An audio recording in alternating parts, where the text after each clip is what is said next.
As is known, every person living on this planet has a soul, and the essence of this very soul was called idea. One day, people managed to learn about the soul's idea, and from that moment on, they learned to manifest their own. Each person's soul essence manifested itself differently, so when one of the guys said that his idea was in the form of a sharp sword, his interlocutor asked with interest to demonstrate it. Having proven his words, the guy surprised his friend, which once again showed that people had finally learned to materialize idea. The guy in the red jacket asked what kind of idea his interlocutor had. He looked away and became a little embarrassed, after which he replied that he had earthen blocks. Having shown his essence, he noticed that the brunette rolled his eyes, as if he had seen something so mediocre that he regretted wasting a precious couple of seconds. People in modern realities began to rank each other. Once equal souls were now divided into different categories, so the brunette assumed that his friend had rank E.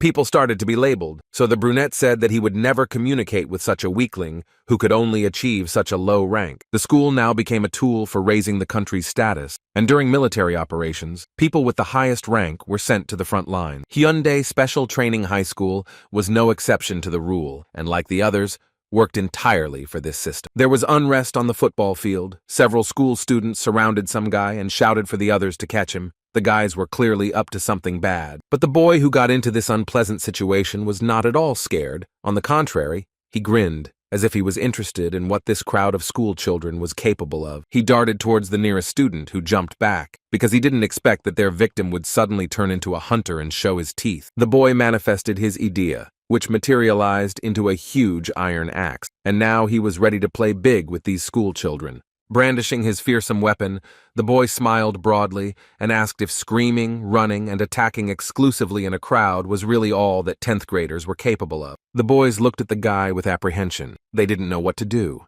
especially after they heard the call to show what they were capable of. The red-haired 10th grader materialized his tonfa, but he understood that it was too weak a weapon, which was significantly inferior to the enemy's huge axe. He barely managed to stay on his feet as the axe crashed into the wooden handles of his weapon. It was clear that he would not last long and something had to be done. The student already felt his legs giving way, so he made every effort not to simply fall to the ground. Meanwhile, the enemy was advancing, with a crazy smile on his face. The guy was waving his sword so that everyone around understood that he needed to be stopped immediately because trouble could happen.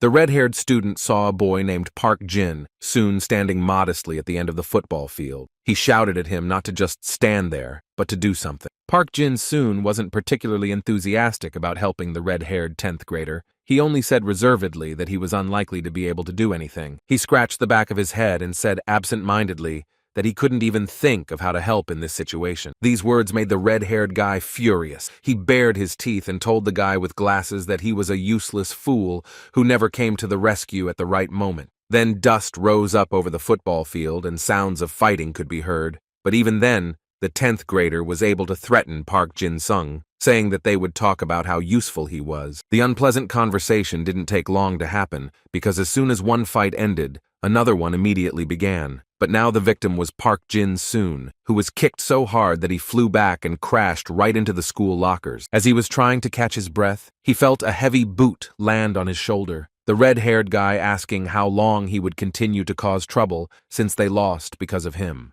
Adjusting his fiery hair, the boy said that he couldn't believe that they were studying with this worthless person. His friend added that it was stupid to expect anything more from the last one on the list. Trying to remove his foot from his shoulder, Park Jin soon began to apologize, and then added with a smile that he really shouldn't have been expected to do anything bold. These words further inflamed the 10th grader, whose eyes did not bode well and clearly promised violence. Shouting that Park Jin soon should burn in hell because he was an F-rank loser, he swung his fist straight at the guy's head, but he managed to jump back, so the blow landed on the locker. The boy with glasses chuckled and asked if it was too cruel to wish him dead, since he could easily just admit his guilt, and they could go their separate ways. While the red-haired man was recovering from the fact that his fist had not found its target, his comrade said that they were already tired, so the bespectacled man would simply get hit 10 times for each injured team member. Park Young-sung said that maybe it would be better for them all to rest instead of starting another fight, since the boys would be punished if they beat him. He looked at the locker, the surface of which was badly damaged from the impact. and realized that he could be beaten up for the entire break. Therefore, the guy decided that the best option was to escape by running away. He started running, shouting for help along the way, but his offenders did not stand still either, but decided to catch him at any cost. The other students who were in the classroom at the time didn't even think about helping Park Jin-soon. They just laughed and said that he was running away like a beaten bug. When the boy's strength was already leaving him, he noticed that there were more and more people around him. This did not bode well, because they were clearly not in the mood to help him. Park Jin-sung stopped in his tracks and stood up straight to look around and assess the situation. But when he saw that the enemies had already caught up with him, he knew that he had to prepare for the worst. The guys started approaching him and telling him not to even think about using idea. They promised to beat him not too hard, just enough so that he wouldn't be able to complain to teacher Yang Ho. Following these words, the first kick followed, knocking Park Jin-sung off his feet and knocking all the air out of his lungs as it hit him straight in the solar plexus. Everyone who saw this brutal beating only nodded approvingly, and said that they also wanted to punch the loser who could only reach F rank. His classmates said that they were ashamed to study in the same class with such a wretched person. They did not understand why he came to school at all, because nothing would help him become stronger anyway. Park Jin soon tried to catch his breath. He heard all these offensive phrases, but they had not affected him for a long time, because such behavior of his classmates was already familiar to him. When he was finally able to speak, he told the boys that he didn't think their team lost because of him. These words enraged the dark-haired guy. He shouted that such a loser should not even try to contradict those who were much stronger than him.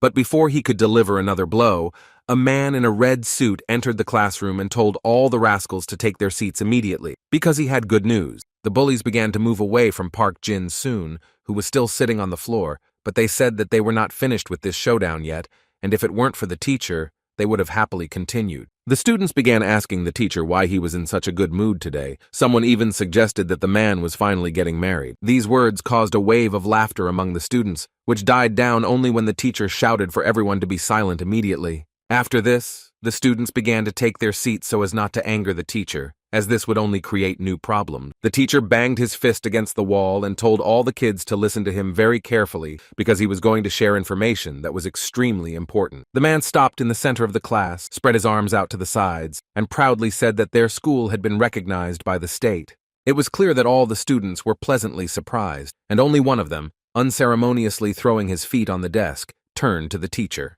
A blond boy named Byung-gi-young assumed that perhaps another offer had come from a dubious organization, which in the blonde's opinion never ended well.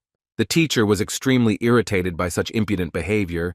He reminded the student that the break was over and he should put his feet down from the table. Byung-gi-young lowered his legs, but no less boldly asked if it was time to stop participating in such nonsense, to which the teacher said that it was not up to him to decide, so all that was left was to resign himself. The teacher patted the boy on the shoulder and said that it was all thanks to the achievements of his elders. The blonde looked at him in bewilderment. The teacher explained that from that day on, their school would become a military training ground, and they could only adapt to the circumstances, since they had no say in anything. But it was clear that the man was not at all upset by this news, because he added with a smile that now the students would be distributed according to military ranks. Everyone sitting in the class listened attentively to what the man would say next, because such innovations were very unusual for the student. With a look of maximum goodwill on his face, the teacher said that now all the students had become comrades in arms, which meant that all strife should be left behind. He continued by stating that from now on, all teachers had been given a rank, from lieutenant to commander, and he was now to be called the commander of the 10th platoon. Byung-gi-young guessed that the platoon was number 10 because they were in the 10th grade. Then he asked what would happen to the student.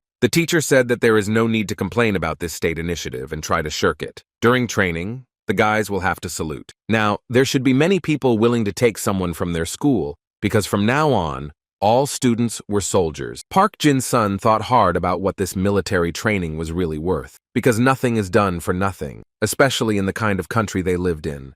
The boy asked the teacher what to do if the student does not want to be a soldier and continue to develop in such a craft. The teacher narrowed his eyes, looking for who had asked such a question, and was silent for a few seconds, choosing the words to answer. After which he said that, of course, no one is forcing the student, and if they do not want to take part, then they should send a request to the authorities to transfer to another school. The teacher suggested that Jin-sun carefully consider this possibility, hinting that the guy himself should understand his capabilities and skills, since it was unlikely that he would succeed in military affairs. The boy raised his head and looked at the teacher. He didn't believe that from now on, even teachers would rub his nose in his weaknesses. But their dialogue ended when the other students began to inquire about why they suddenly decided to make the school a military one. They wanted to know at least the reason for these sudden changes. Smiling, the teacher picked up a box and said that one of the reasons was that the 11th graders had done very well. He emptied the contents of the box, and the students saw military chevrons. The teacher explained that it was the older students who helped give the school military status, and they all received the rank of sergeant. This news really shook up all the school children, because it was hard to believe that all 11th graders received such a high title. But the teacher said that it was the pure truth, because their senior students were the hope for a bright future for Korea, and the state took notice. The man began handing out chevrons to each of those present and explaining that only the best 10th graders would receive the rank of corporal, while the rest would wear the rank of lance corporal. The teacher handed out chevrons to everyone, and only Jin's son was passed over as if nothing had happened. The teacher said that the platoon commander could re-evaluate the rank at any time. The boy wanted to say that he was let through, but the teacher didn't pay any attention to him, and only continued to explain that until the students had an order on their uniform, they should try not to lose anything. With his hand raised, Jin Sung listened as a teacher's journal would be started later, in which the rank of each student would be recorded, although it would most likely be more accurate to call it a military journal. Without turning around, the man said that in the entire school, there was only one student who had failed to achieve the rank of private soldier. The boy immediately lowered his hand, realizing that they were talking about him. Although he knew that his academic performance left much to be desired, he didn't think that he wouldn't even be given a chance to prove himself. Seeing the disappointment on the student's face, the teacher told Jin Sung that he would just be a greenhorn among the rest of his more successful peers. A trickle of sweat began to run down Jin Sung's face from the tension, because he couldn't believe that they were just going to take him and throw him out of the game. What happened in class haunted the boy throughout the entire break, and it all came to a head when he was called to the teacher's room. Jin's son obediently came into the office and, nervously wringing his hands, asked why the teacher had called him. The teacher said that nothing particularly important had happened. They just needed to talk about the boy's future, since there were new rules at school now, and some things needed to be discussed. Handing the guy some papers, the man said that he couldn't pull him out, so Jin Sung should think about changing schools. Then no one would have problems. The student didn't like this proposal at all, because he didn't even think about changing schools. Even though he had a hard time at this one, he would have preferred to study here. Seeing the boy's condition, the teacher noted that even regular schooling was quite difficult for him. Did he really think that he could cope with military training? It was obvious that he would not be able to withstand such a load. But the boy stood his ground, saying that the teacher would be able to help him reach his potential. He suggested that perhaps this time he would succeed. Hearing these words, the teacher even raised his head at him. The way Jin's son said this so seriously was very strange, because he was usually not very confident in himself. The man knew this soft-bodied guy well enough that such words only made him laugh, because it was hard to believe that such a weak student would suddenly become successful. The sudden realization left Jin Sung confused and seriously offended, since the teacher had only paid attention to him for the first time in order to laugh. The boy gritted his teeth as he listened to the teacher tell him that the ranking system would make things even more difficult for him at school, and that he wouldn't be able to help everyone. The student realized that the teacher was aware of the bullying he was undergoing, and it became clear that he simply did not want to have an F-rank student in his class. Jin Sung thought that the man probably thought that he would give up due to the constant insults, since such a low-ranking disciple was simply useless to him. So the boy asked a question that made the man think. He asked, in the teacher's opinion, whether it is possible to divide souls by rank. A few seconds later, the teacher was overcome with a new wave of laughter. He asked if the student really decided to make such a strange joke. The guy nodded, as if he had just told the funniest joke in the world. In fact, Jung Song clenched his fists in resentment, because he understood that no one took his aspirations seriously. When the teacher's laughter died down, the boy dared to say that he did not agree with the system that classified the students and divided them into ranks. Some time passed after this conversation, and here it was, again a lesson, again the noise of classmates, and again the shout of the teacher, who ordered everyone to return to their seats. The teacher, and now the commander of the 10th platoon, said that since the boys were now divided into squads, each sergeant must report on attendance. The red-haired girl turned around and looked at those present, after which she said that there were 10 people in the first detachment of the 10th platoon, and no one was missing. The fiery-haired boy who had bullied Jin Sung followed her example and said that in the second squad, the total number of students was 11, and there were no absentees. Jin Sung watched this whole show with a slight smile. He didn't understand why they needed these army games. After this, silence reigned in the class. The teacher impatiently said that now the third squad had to submit its report. Byun-gi asked if it was necessary to do this useless thing. The teacher was surprised that this guy was the sergeant in the squad, but he didn't show it and ordered the students to put aside their dissatisfaction. The guy turned away irritably and said in an indifferent voice that there were 10 people in the squad, 2 of whom were absent, and 1 was a complete loser. The blonde copied the teacher's commanding voice and said that there were 8 people in her squad and added that the count was over. Such behavior caused a storm of laughter from his classmates. Byun-gi was told that there were 9 people in his squad, but when the kids realized that he had deliberately left out Jin-sung, a new wave of laughter swept through the class. Classmates began to mock the boy, asking the teacher if they really had to count the losers when they could just pretend they didn't exist, since they were already useless. The teacher didn't even try to stop the student's behavior. Perhaps he hoped that the pressure would make the boy leave school. The man said that the most important thing was that everything was in order with attendance. The teacher announced that instead of lessons today, there would be an event in the field. He added that government intelligence agents were hiding in the school, although they did not know where exactly. These people will closely observe everything that is happening and note how the school students react to such sudden changes. The students didn't like the fact that the teacher was taking so long to tell them the important news, so they asked him to get to the point. The man rolled his eyes but complied with the request and said that there would be fights among the high school students, which would also be closely monitored.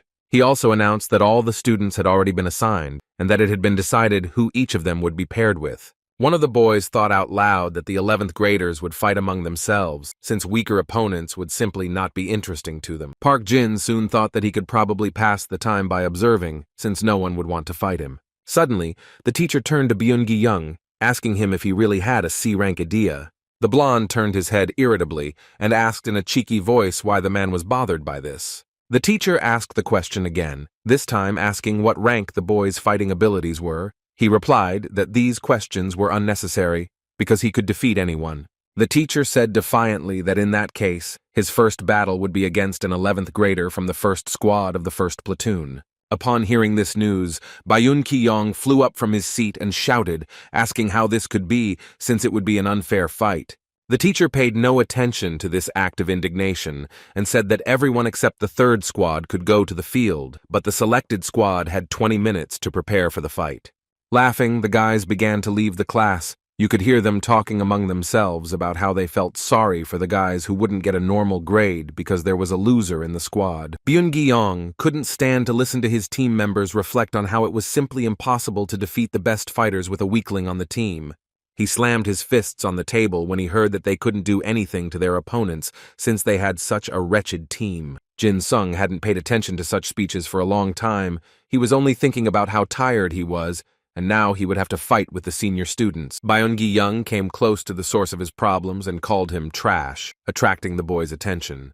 He raised his head and, with obvious alarm in his voice, asked what the sergeant wanted from him, since the blonde was clearly not very friendly towards him. Calling Jin-sung a worthless bastard, the squad leader swung his arm and hit the boy hard on the head, stunning him for a few seconds. Grabbing him by the hair, Gi-young growled that he was annoyed by Jin-sung's manner of speaking, as if it was making it clear that he wanted to get punched in the face before the fight even started. Pulling his face closer to his, the blonde said that he might give him a little thrashing before he got the full treatment. Throwing Jin-sung away, Gi-young said that the student from the first squad, named An Sung-ho, was simply a monster who fought as if he was born to do so. This guy would be hard to defeat even with a combined effort, and since Jin-sung was in the place of a normal warrior, the outcome was obvious. The boy decided to ask what the point was of him.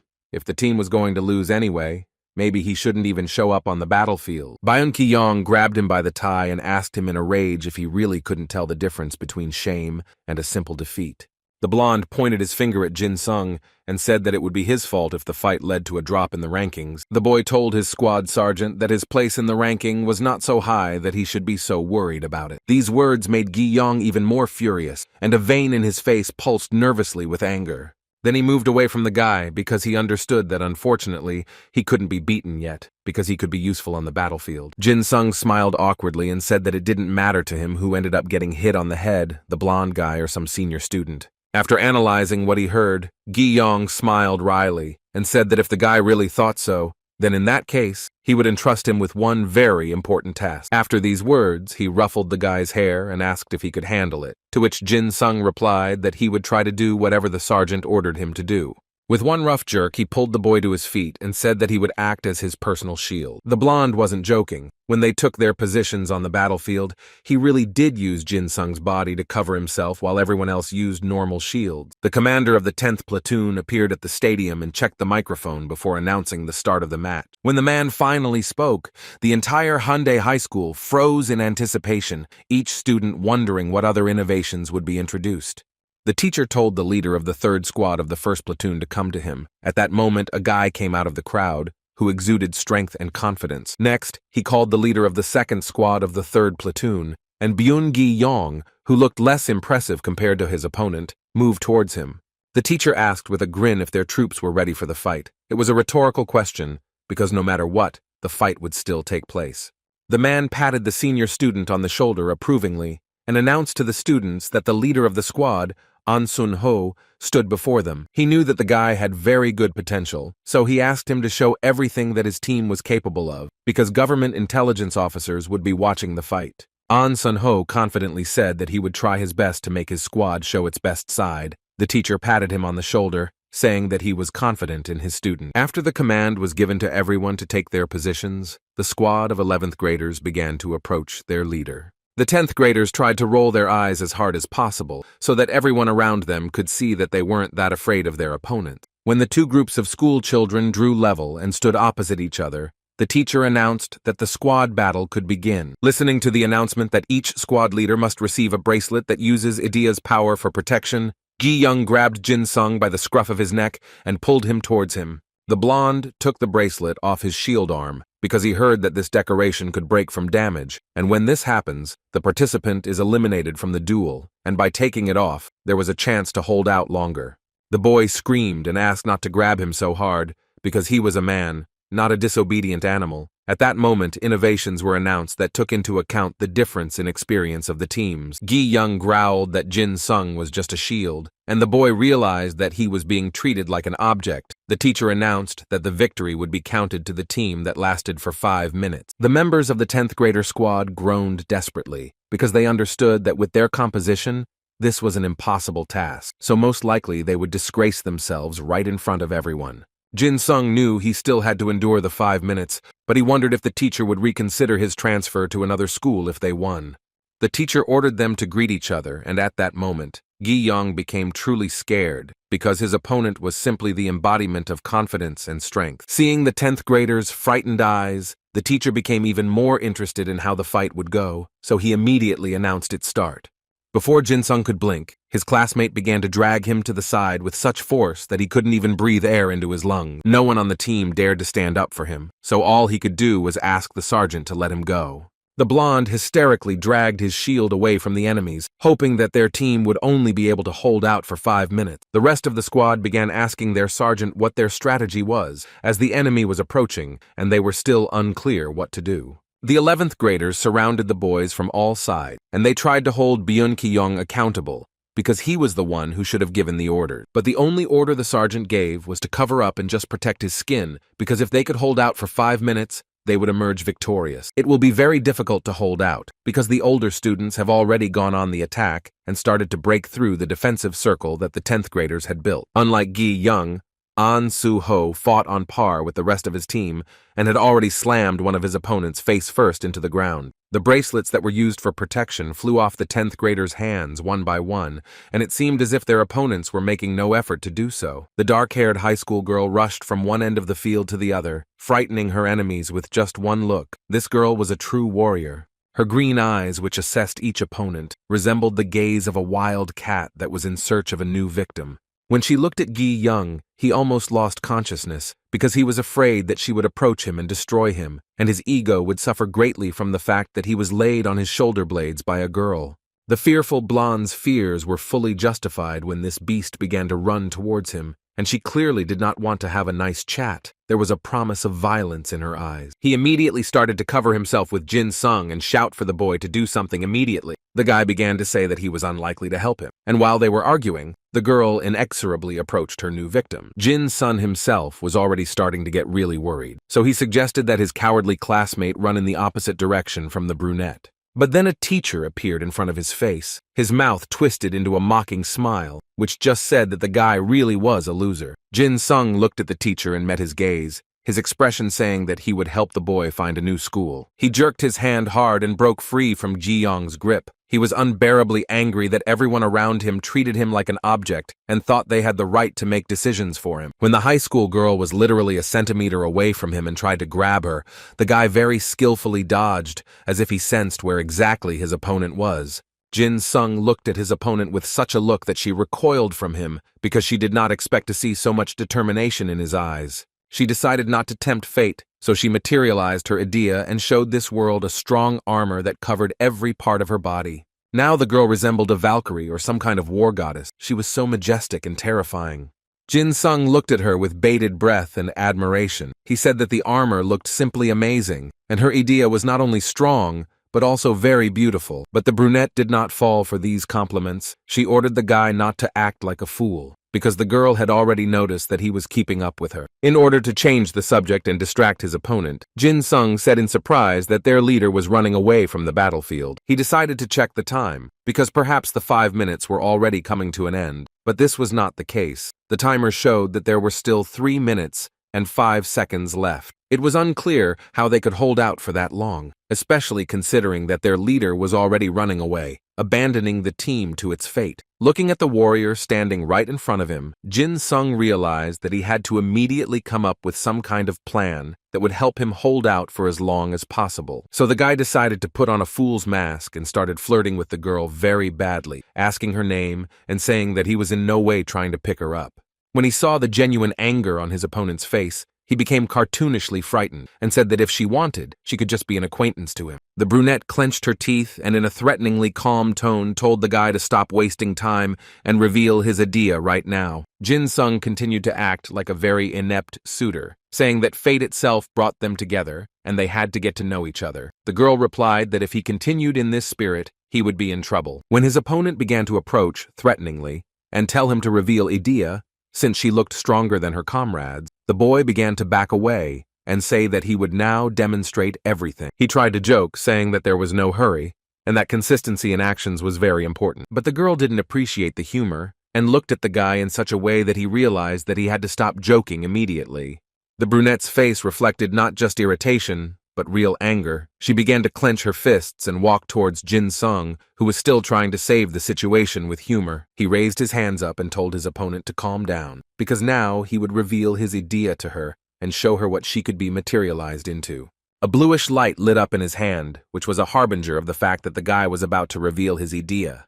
The girl held her breath in anticipation and began to wait. It seemed to her that now she would see something grandiose, something that would sweep away the enemies of this boy. But after a few seconds of tense anticipation, an ordinary F-rank dagger with no advantages appeared in Jin Sung's hand.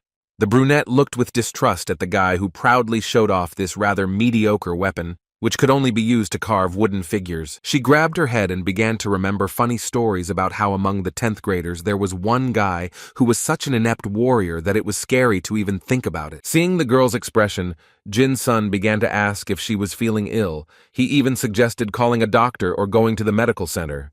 Instead of answering, she put her hand to her face and asked if the guy was really the loser about whom there were legends. When the 10th grader confirmed her words, she closed her eyes in disappointment. Jin Sung stroked his dagger and said seriously that he considered his dagger to be a weapon that was no less than a C-rank equipment. The brunette turned around and walked away. The guy asked her where she was going, to which the girl replied that she considered him special, but it seemed he dodged by pure chance. The boy shouted that she couldn't just take and leave, because she herself wanted to look at his idea, so now she had no right to do that. Jin Sung said that if she didn't stop, he would sneak up and attack her from behind. The girl turned her head and said that she didn't see any point in wasting time on a loser F-rank like him.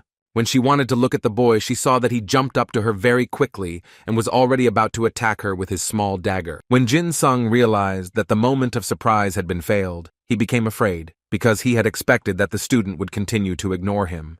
The brunette watched as the tip of the dagger was literally a centimeter away from her face. She was surprised at how quickly and silently this loser was able to get to her. All she managed to do was put her hand forward, and then it was up to her armor, which did not allow her to cause the slightest harm to its owner. But still, the girl noticed that this small, worthless dagger was able to leave a small scratch on her armor, and not a single weapon, even of a high rank, could do this. The brunette looked in surprise at this eccentric guy, who smiled and said that his weapon was really very sharp. Jin Sung tried to appear as ridiculous as possible, because he didn't want to be seen as a threat. The 10th grade squad burst into laughter, finding it amusing to watch how the strong warrior was scared of the loser F-Rank, who was unable to inflict any damage. The 11th grader looked at the guy as if she was seeing him for the first time. She looked and assessed, because she noticed much more than he wanted to demonstrate. After that, she said that Jin Sung had very good reflexes, but that wouldn't help him with such a low rank. The girl turned around and began to leave, saying at the end that she had seen enough and they could finish there. Jin Sung scratched the back of his head and quietly added that despite his weakness, he was able to buy his team some time. Looking at his wristwatch, he saw that they still had 2 minutes left. If they could hold out, they would win this fight. When Byung-ji-young saw the high school girl approaching him, he started running away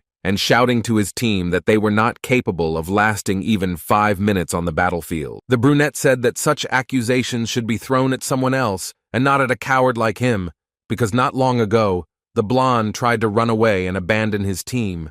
Ji-young put on a mask of confidence, hoping that his opponent would fall for it, and said that he was just giving in to her, so the girl had better stop right there. This phrase really amused the brunette. She understood perfectly well that this coward was bluffing, so she said that he could fight at full strength and not give in to her. She said that she wanted to see what the blonde was capable of. The girl challenged him to prove that he was better than An Sun-ho, since he praised his abilities so much. When the 10th grader already thought that he was completely out of luck, he suddenly stepped on a stone, which turned out to be of quite impressive size. At that moment, he realized that he could still save himself. He smiled widely when he realized that there were similar boulders all around the perimeter of the field, giving him a certain advantage that he would certainly take advantage of. His opponent asked how he would prove his superiority over the leader of her squad and over herself. The guy's eyes glowed with a crazy fire. He said that he would definitely show her his skills, after which he lowered his hand, and it lit up with a blue light. The girl felt a flow of very powerful energy, which could indicate that trouble was approaching, which was caused by the materialization of Idea the blonde. Jin Sung also felt it. He immediately put everything together in his head, and realized that Idea Gi-yeon was stronger than he claimed. It seemed like the guy was hiding it. He started running towards the brunette to warn her that this battle was very dangerous for her. The guy was afraid that he wouldn't make it in time, and something irreparable would happen. Byung-gi-young did not sit idly by at this time, but began to use his strength to extract the boulders from the ground and put them into action. When he finished with the first stone, it emerged from the depths of the earth, and was so huge that the guy could easily sit on its impressive top. The blonde used the extraction and swing skill, which was only available to those with Idea rank B or C+. With a sufficient level of warrior ability, it could be a deadly move. The guy's classmates began to say that the girl was clearly stronger, but some of them saw the size of the stone and understood that it was the brunette who should be worried. The girl guessed that her opponent was not just running away like a coward, but was distracting attention and waiting for a suitable stone to appear under his feet. The blonde laughed merrily and said that the girl was simply amazingly clever, after which he raised a huge stone above his head and was about to use it. He swung and threw the cobblestone straight at the girl, cursing at her with the most disgusting words. It was clear that he did not just want to harm, he wanted to destroy. Gi-yeong did not hide his vile intentions, because he loudly shouted that he wanted to trample the girl and show everyone the power of his idea. The guy mockingly shouted that class meant nothing, and that he would be the winner. In this euphoria, he did not even notice how a new opponent was approaching him. The blonde realized that something was wrong. He fell silent, and then heard a familiar voice that made his blood run cold. Before he could do anything, An Sun-ho suddenly grabbed him and pushed him face down into the ground. It seemed like the 11th grader had put in absolutely no effort. When the guy managed to raise his head, he began to complain, saying that sneaking up like that was a dishonest move. From his prone position, he could watch as the brunette successfully repelled his attack, putting up a shield against the boulder that prevented any of the fragments from harming the girl. When he locked eyes with his opponent, her eyes blazed with the promise of violence. She whispered that she would catch the boy and make him answer for his vile attack. The girl threw the cobblestone aside and flew to the place where the blonde man was lying. over whom An Sun-ho was standing. She was extremely irritated when she asked her team leader why he interfered in the fight, since this was her opportunity to show her powers. The boy calmly replied that the attack was too dangerous and that his duty was to look after the welfare of his warriors. This answer angered the brunette even more, because it seemed that the commander did not believe that she was capable of defending herself. The commander called the girl by the name of Ju Ye and said that he was sure that she could handle it, but he could not risk the personnel of his unit like that. Moreover, it was clear that Byung-gi-yong was not going to stop, which meant that there was a risk of getting seriously injured due to the ambitions of this 10th grader. While An Su-ho was talking to the girl, the blonde man crept closer and closer, thinking that he was not noticed, but when he rushed to attack, the commander of the 11th graders, without blinking an eye, repelled it. He was able to react so quickly because the guy had the skill "I'll catch you," which allowed him to catch any target outside of time and space. Jin Sung watched all of this carefully and realized that they had been tricked. The older guys were impossible to defeat because their skills were simply unrealistically strong. Seeing that his actions were being closely monitored, An Sun-ho called out to Jin Sun and decided that it was worth dealing with him as well. The boy was so scared that he held out his dagger and started shouting that he was surrendering. He understood that he would never be able to hold out for even a second if the commander of the 11th graders decided to fight him. But instead of attacking, An Su-ho asked why the boy warned Ju Ye about the danger even before the blonde threw his boulder. Jin Sung said that his team sergeant might go overboard, so he decided to warn the brunette, because he himself did not know what to expect from the blonde. But the high school student was not entirely satisfied with this answer. Saying that the boy was completely incapable of lying, the commander rushed at Jin Sung and also used the skill "I'll catch you." The guy was grabbed so tightly that he couldn't even move his arms. His dagger fell out, and he had no way to see where it flew to. Seeing his weapon fly high into the air, Jin Sung managed to twist so that he managed to grab the dagger with one hand and hold it tightly, waiting for the right moment to attack. While his opponent considered himself the strongest and did not expect any resistance, Jin Sung decided to surprise him with an unexpected maneuver. The boy managed to pull his hands out of his opponent's grip, and then he swung his dagger and shouted at An Sun-ho that he should listen when someone spoke to him. The attack came as a real surprise to the 11th grader. He barely managed to jump aside and avoid being injured. An Sun-ho narrowed his eyes and tried to figure out whether the boy in front of him was really that incapable, or whether he was playing a game that no one had been able to expose yet. He was curious to understand who this inconspicuous guy was, who managed to surprise him and Ju Ye time after time, but then he again pulled on the image of a ridiculous fool. The boy said that he was an ordinary warrior from the 13th squad of the 10th platoon, who wielded an F-rank idea and did not have any outstanding ability. An Sun-ho started to come closer, and Jin Sun decided to look at his watch. He was upset when he saw that there was still a whole minute left until the end of the fight. Seeing the expression on the 10th grader's face, the older student asked why his face showed so much anxiety and disappointment. Jin Sung decided to stall for time in every possible way, so he said that he was very wary of his opponent's intentions. He also decided to play on the sympathy a little, so he said that he was incredibly upset that the crowd was just waiting for him to finally screw up.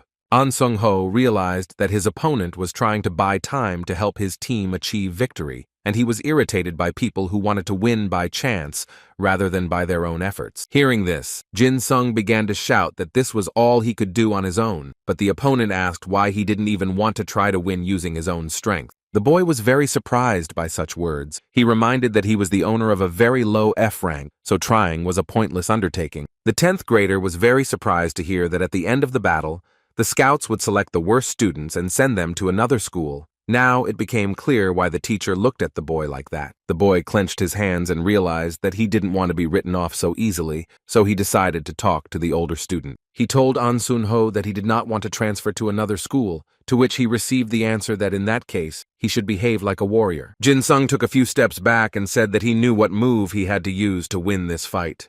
Blood-red swirls began to swirl around the boy as he said that after his attack, he could not guarantee that the enemy would remain alive. After that, he threw his head back, and it looked like he was about to have some kind of attack, but when he opened his eyes, they were filled with power and glowed with a red light. The red haze became denser and denser, and now the guy was completely enveloped in this otherworldly fog, which was frightening and fascinated at the same time. He laughed as he felt his physical strength increase threefold, and he could now identify Idea and her weaknesses. The guy's eyes began to burn. This meant that power flowed through his veins instead of blood, and now he could easily deal with the enemy. The skill would turn off only after the death of the enemy or the destruction of his Idea.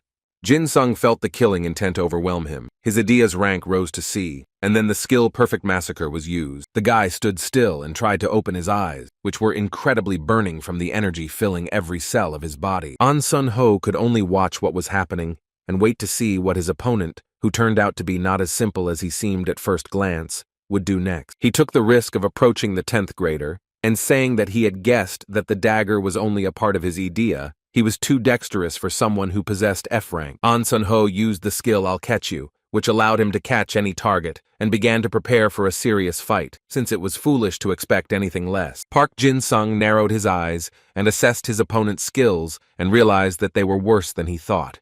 The high school student's face darkened with fear because he noticed a drastic change in the behavior of this shy and insecure guy. A guess flashed through his mind, and he realized that Jin-sung had a unique ability that allowed him to see the idea of other people. Instead of an answer, a mad laugh rang out, from which the blood ran cold in the veins. The once weak boy looked truly frightening because his strength finally began to show itself. Jin-sung smiled and brandished the dagger, asking if An Sun-ho would stop him if something happened, since it was very difficult for him to restrain his impulses. The high school student didn't know what to answer, because it was the first time he saw a person who was so changed by the use of force. He looked like a real madman who wanted to shed blood. An Sun-ho saw this unbearable killing intent and said that he thought the boy had already outgrown this uncontrollable stage. Jin-sung didn't answer, but only made his smile even more bloodthirsty and said that he believed that his opponent would endure for at least a couple of minutes. He twirled his dagger in his hands and wondered if he could rely on the 11th grader, because it would be very difficult to deal with him. The 10th graders started talking among themselves about how strange it was that An Sun-ho was standing there and doing nothing. Some even shouted for him to start the fight, because they wanted to see the fight. But he paid no attention to the shouts of the crowd, because he was completely focused on assessing his enemy. He determined that Jin-sung was in an unprotected position, but despite this, there were no exposed body parts. It looked like a decoy. Ju-ye felt a strange energy and realized that her squad leader might be in trouble. Even though they had differences, she was ready to rush to his aid. The girl was also surprised by the sudden changes in the guy. Now he did not look like the loser they saw before. The brunette wanted to figure out what kind of strange energy his idea was emitting, because they couldn't allow their commander to deal with incomprehensible forces alone. She looked at this once unremarkable and ridiculous guy, and she felt truly terrified when she noticed what changes had happened to him. Ju-ye decided that she needed to take action, so she gave her team an order, hoping that it would somehow help improve the situation. She gave the command to attack the enemy and rushed straight at the guy, grabbing him by the shoulders and trying to knock him to the ground, and then disarm him. This behavior came as a surprise to the boys, because Jin-sun didn't expect that he would have to deal with each member of the 11th grader's squad, and An Sun-ho didn't think that help would come to him. The girl knocked the enemy to the ground and sat on top of him, completely immobilizing him. But Jin-sung only smiled and said that it would be hard for him in this battle. The leader of the 11th grader squad asked the girl with displeasure why she had started this operation to save his skin. Ju-ye met his gaze and reminded him that she bore the same duty as him. Protecting the squad came first. Looking at his classmates and loyal comrades, An Sun-ho said that he did not need protection, although he appreciated the desire to come to his aid. When, instead of approving nods, the leader heard the question of whether he was sure of his words, he really doubted them. He remembered that when Ju-ye attacked Jin-sung, his reaction was surprisingly fast and clear, as if he had already known where the girl's blow would land. Despite the fact that the girl moved incredibly fast, Jin-sung reacted with lightning speed. Not every experienced fighter could repeat his maneuver. After analyzing the situation, An Sun-ho realized that he would most likely need help after all, so his guys arrived just in time. He ordered Ju-ye to reveal her idea even more, since there was a risk that the girl would suffer at the hands of this unpredictable enemy.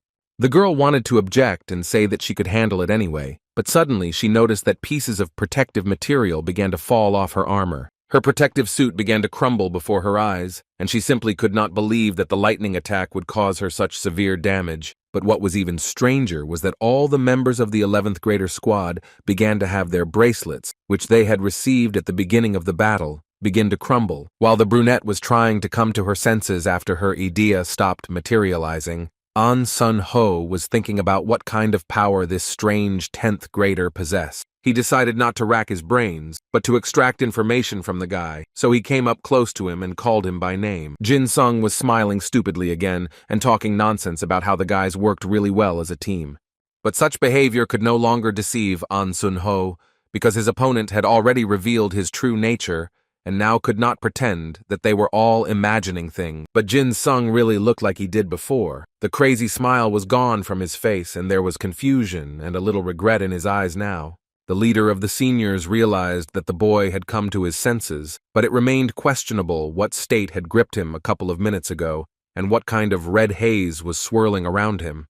The boy laughed stupidly again and said that 5 minutes had already passed, which meant that the guys could get off him and let him go. An Sun-ho began to move aside, but finally said that next time no one would stop him from dealing with the guy. Jin Sung asked what the second time meant, because if he was talking about a fight, then once was more than enough for him. The high school student said that he would give him one more piece of advice, which was that he needed to train even more, because now he would need it. The boy was tense about this phrase, so he decided to say it again that one fight was enough for him, but An Sun-ho didn't even turn in his direction. The rest of the squad followed him. Jin Sun stood in the middle of the field on all fours and understood that he had gotten into big trouble.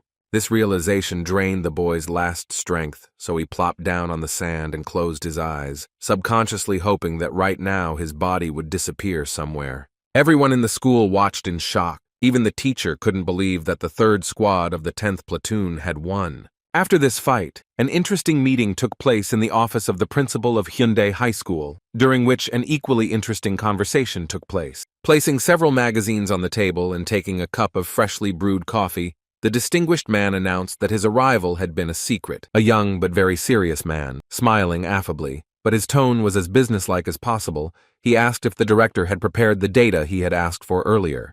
The director tried to act no less respectable, but his facial expression and tone still betrayed his nervousness. He handed over the papers and said that they contained the necessary information. The man took the folder and began to flip through the contents. His gaze stopped on the description of An Sun-ho, and he began to carefully evaluate the description of his skills. The director began to praise the boy, saying that he was simply a brilliant student who was the best among the best, and the reputation of the Hyundai school owed a lot to him.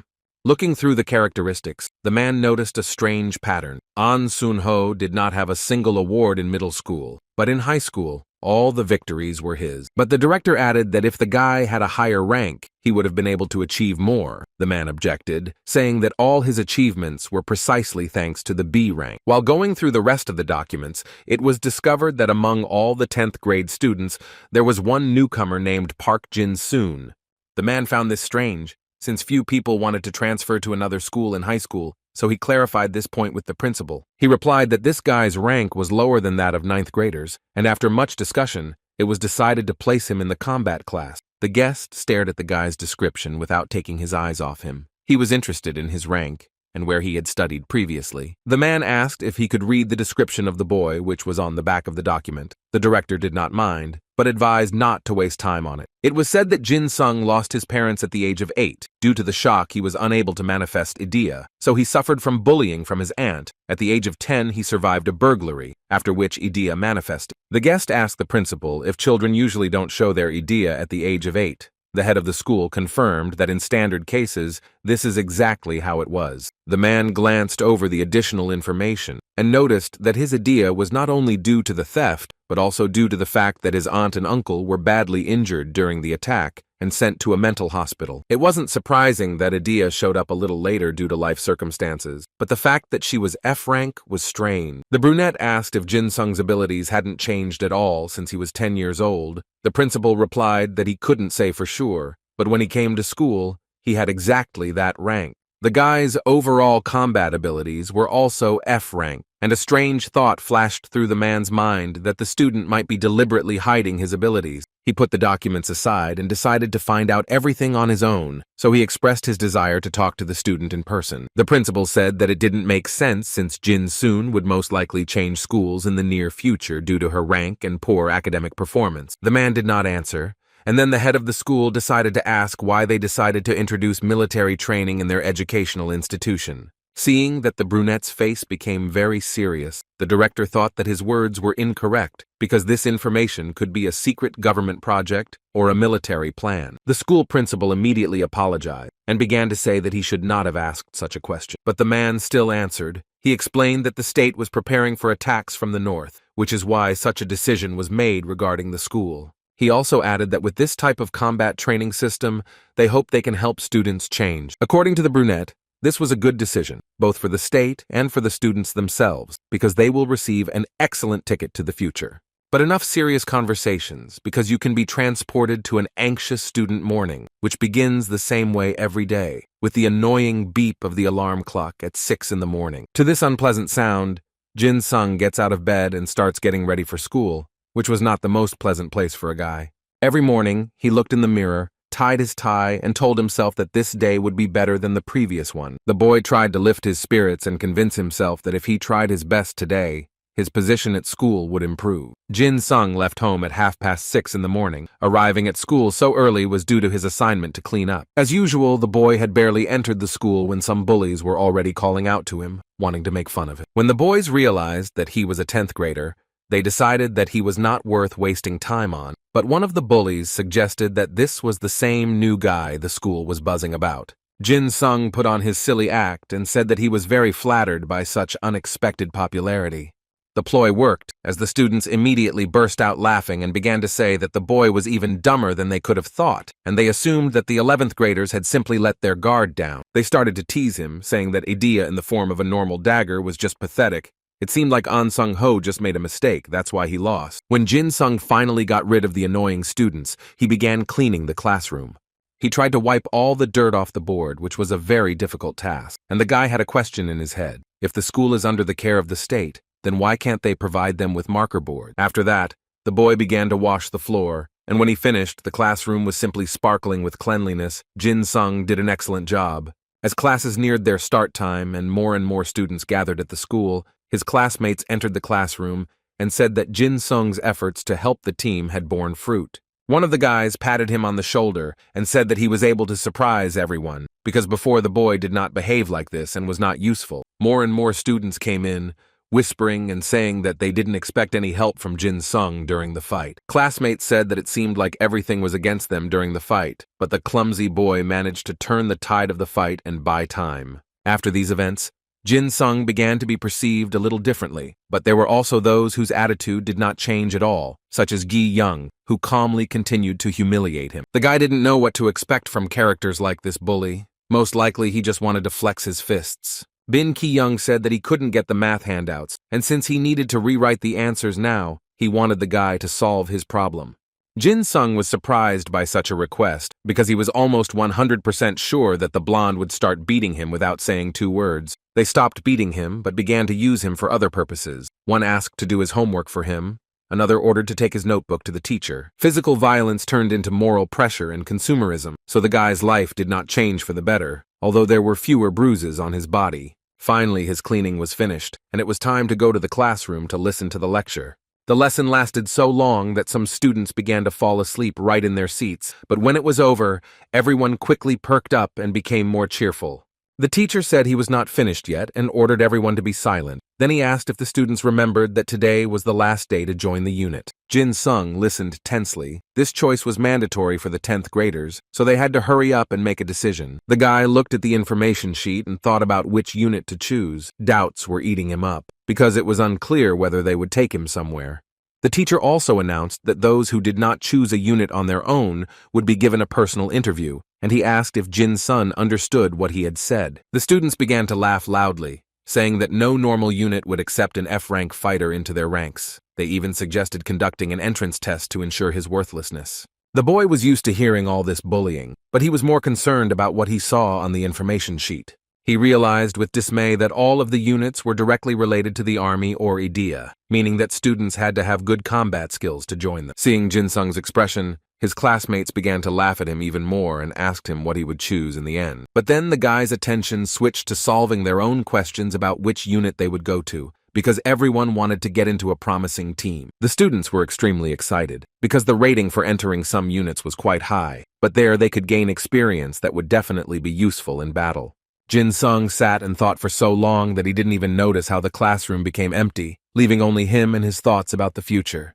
He racked his brain over what to do. The only hope left was that the rank restrictions would be lifted, and he would be able to get somewhere. The 10th grader looked at the criteria for joining the unit and realized that the school administration was dividing students by ability.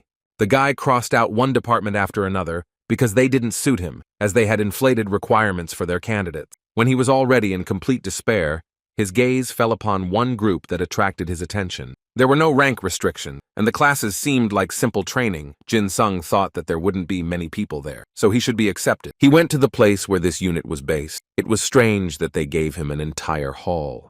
The boy walked and thought that no problems should arise, but these thoughts faded into the background when he saw many students who were arguing aggressively among themselves. Since the classes were not related to Idea, it was strange to see such a crowd that wanted to enroll in this group. The guy even thought that he was in the wrong hall.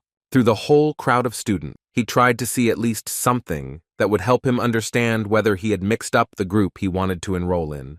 He looked at the piece of paper and then looked around the room, and Jin Sun made sure several times that he had come to the right place. Noticing the boy, the kids started pointing at him and saying that an F-rank senior had come here. The younger students began to whisper and say that although he was older than them, his abilities were like those of a newbie. Jin Sun realized that among these guys, almost all were 9th graders. The boy thought irritably that they shouldn't be here, because they didn't have to join the unit, but he was distracted from these thoughts by a shout that the leader was finally coming. All the boys turned their heads in admiration to see the one who would become their mentor. Jin Sung tried to push through the crowd to see this person too. When the 10th grader saw the one who would be his mentor, the papers fell out of his hands, and he realized that he needed to get out of this place immediately. In the hall was An Sun Ho, who immediately noticed the guy who was his opponent during the fight among the crowd. They met eyes, and it was clear that he recognized him. The boys walked towards each other. Jin Sung didn't plan to do this, but his legs carried him towards the senior student. The younger students began to say admiringly that they were fans of Sun Ho. In a tone of extreme uncertainty, the 10th grader asked if his former opponent would really be the leader of the training unit. An Sun Ho smirked, which was most likely a yes, and said that he didn't expect to see a clumsy boy here. When the leader told the students to go and get ready for class, the thought of running became even stronger in Jin Sung's mind. The boy knew that there would be a ruckus that would spread throughout the school if they got into a fight with Sun Ho, and he was about to leave when suddenly the unit leader called out to him, asking where he was going. Jin Sung put on a mask, pretending to be as awkward as possible. He said that it seemed like he had come to a completely different place than he had planned. He added that he would go and have a look around and come back right away, but An Sun Ho was not easy to deceive. The leader said that there were no rooms further down the corridor, so he should stay here. The 11th grader guessed that the boy came to this unit because he expected there would be few people there. Jin Sung confirmed his words, saying that there was simply an unimaginable crowd gathered here. It seems like the leader's reputation is working in his favor. Sun Ho ordered the boy to come in a serious tone, because it was not that easy to get into this group. The 10th grader said that his skills were below average, so he had no business here. But the leader ignored these words, and instead of letting the guy go, he grabbed him by the scruff of the neck and dragged him into the training room. He announced that he was going to conduct an entrance test now and wanted Jin Sung to take it along with all the other applicants. The boy screamed that he wouldn't do it. Sun Ho told the students to line up. He noted that there were quite a lot of kids this year, but that was even a plus. The leader said that they would now begin testing. It would not be difficult. You just need to repeat a few exercises after him. 30 burpees, 30 push-ups, 30 burpees again, and then 30 squats. Some students were simply delighted with Sun Ho. They were fans of his personality, considered his voice very alluring and his body incredibly strong. Others were seriously determined to impress their commander because it was not easy to do all these exercises in one go, but they resolutely declared that they could handle it. When Jin Sung heard that the only one who could do 10 sets would be in the unit, he shouted that they simply couldn't count on him, since he wouldn't be able to do even half of it. The test began. The students were sweating and ready to drop from fatigue, but they still continued to do the exercises, despite the fact that the leader often pointed out what they were doing wrong. The guys tried to take into account all the mistakes and continue to pass the tests. It was clear that they wanted to get into this particular unit. An Sun Ho did all the exercises together with the candidates to show by his example that they should be performed with the same ease as he did. But there was no talk of ease, because the students were literally lying on the floor of the training hall from fatigue, trying to breathe in precious air. Jin Sung looked at this ordeal, which was more like torture. and repeated in his head that he needed to do 30 burpees, 30 push-ups, 30 burpees again, then 30 squats in one set. The boy looked at the leader, who probably carried out his own orders with ease. Not a single muscle on his face even twitched, and this could not help but impress. The unit commander calmly did push-ups, while the candidates barely held their cases together with shaking hands. After some time, there began to be complaints that An Sun-ho was a real monster who did not spare his charges. After a few more minutes, some of the guys started to say that they were giving up. Sun-ho approached them and announced that the first group was out. After that, the guy said that now we can start testing the second group, because it was interesting to see how it would perform. The guys from this group were seriously scared because they decided that they would not be able to cope with such a task. But it was even worse for Jin-sun because he did not expect that his turn would come so quickly. The students who were on the same team with him began to push him forward and say that he would be the first to pass the test. When the guy was already standing in front, all the ninth graders laughed and said that they would be interested to see how this loser would perform. An Sun-ho looked at the boy carefully. It was clear that he did not expect anything impressive from him, but at the same time, he was interested in how he would pass the test. Jin-sung began to joke that the leader seemed to be inhuman, since he was not tired at all after such intense training. But the 11th grader didn't buy these jokes, because it seemed he understood that the guy was using humor as protective armor. He turned to the second group and said that they could immediately begin to carry out all the instructions he had given earlier. Jin-sung was still shouting that he would not do anything. Well, for several minutes now, the boy had been doing vigorous push-ups. Beads of sweat were running down his forehead and dripping onto the floor of the training room. He didn't want to put up with the ridicule because he trained alone to be able to stand up for himself. The guy was already feeling sick from the effort he had put in, but he kept telling himself that he was not bad at sports, since he had some training after all. He looked at how easily An Sun-ho was able to do all these strength exercises and thought that an ordinary person would not be capable of such a thing. Both Jin-sun and all the other members of his team were ready to simply drop dead from helplessness. As they crouched and tried to catch their breath, the squad leader approached and said that the second group wasn't that bad, so he suggested they speed up. Jin-sun simply couldn't take it anymore, so he screamed loudly that he couldn't bear this torment any longer.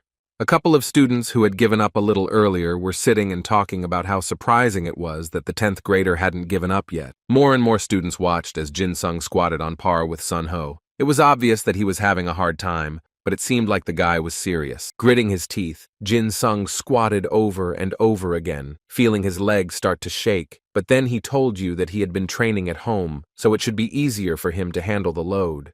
The unit leader, who looked far from tired but rather full of energy, said that in order to achieve success, one must focus on one's actions. The guys continued to whisper, asking each other how many approaches they had already done. Someone said that it was the 7th. The girls started shouting that it was incredible, but they expected this from Sun-ho, but F-Rank, in their opinion, should have given up at the very beginning. Sun-ho smiled and said that the results of the ridiculous boy were quite good. He was even surprised by such persistence. Drenched in sweat, Jin-sung said that all these actions were too difficult for him, but he still continued to do them. The unit leader said he knew the boy's reaction speed wasn't just a coincidence, but that his stamina allowed him to keep up the pace. To test what the boy was capable of, Sun-ho decided to speed up, which caused the delight of his young fans, who were wondering if F-Rank could keep up with him. Jin-sung couldn't believe his eyes, because he was barely moving his legs anyway, and the leader decided to move even faster. It seemed like he was just mocking the guy. The students thought so too. They were talking among themselves that such speed was simply unrealistic for a student with such a low rank to keep up with it.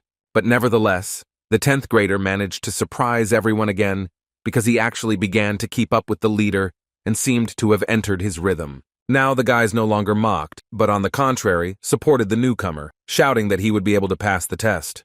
The boy felt uneasy about hearing support from the people around him, especially when they started telling him that he had almost reached his goal.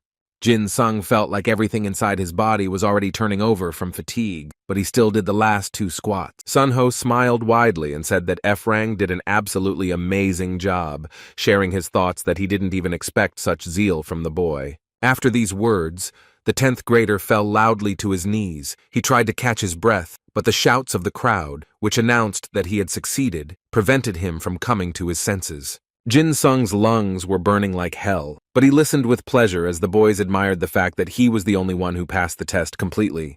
While he was lying there catching his breath, 9th graders began to approach him and congratulate him on successfully completing the unit leader's mission. Finally, he relaxed and smiled. Now the guy understood that everything had not gone so badly, since even unfamiliar students praised him. Suddenly, a shadow loomed over him. It was An Sung-ho, who extended his hand and said that he was glad to welcome him to the training unit. Jin-sung accepted the hand, but said that today, he would no longer be able to fulfill any of the obligations that were required upon joining the group. Sun-ho pulled the boy to his feet and said that there was no need to explain anything. He could come over tomorrow without any worries. Jin-sung was so surprised by the leader's friendly attitude that he was so shocked that he couldn't let go of his hand. The unit leader said that training together was much more effective, and he had been waiting for a worthy opponent for a long time, and it seemed he had found him in the 10th grader. The boy countered by saying that if he gave him another approach, he would have simply died. Jin-sung guessed that Sun-ho was irritated by such weakling, but in response to this, the 11th grader smiled and said that it took him a whole year to find a participant for his unit. Jin-sung was shocked by these words, because he just wanted to join a small and inconspicuous group, just so that he would not be bothered by teachers, but instead he ended up with the most popular leader.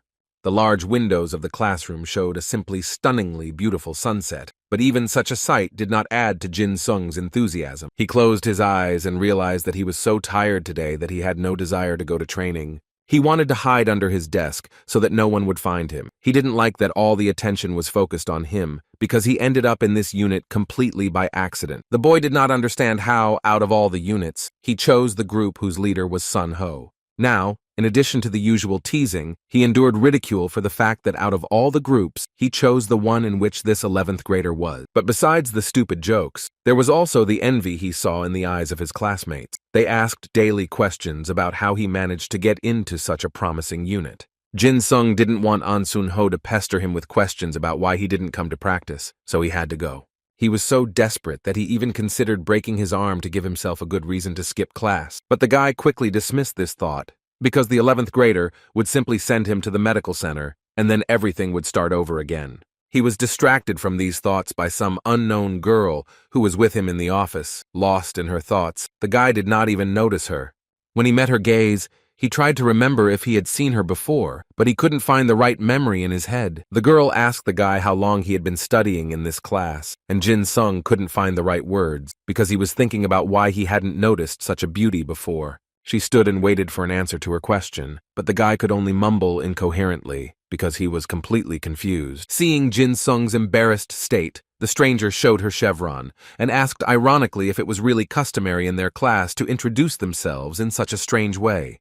The boy realized with surprise that Miss Corporal was standing in front of him, which meant that the girl had extraordinary ability. The girl raised an eyebrow and asked if the guy really didn't have any rank, since he was in no hurry to show her his chevron. She was irritated that she was not getting immediate answers to her question, so she had to put on a commanding tone and ask the frightened guy his name and rank. It worked, because Jin-sung immediately replied that he was a newcomer from the 3rd squad of the 10th platoon.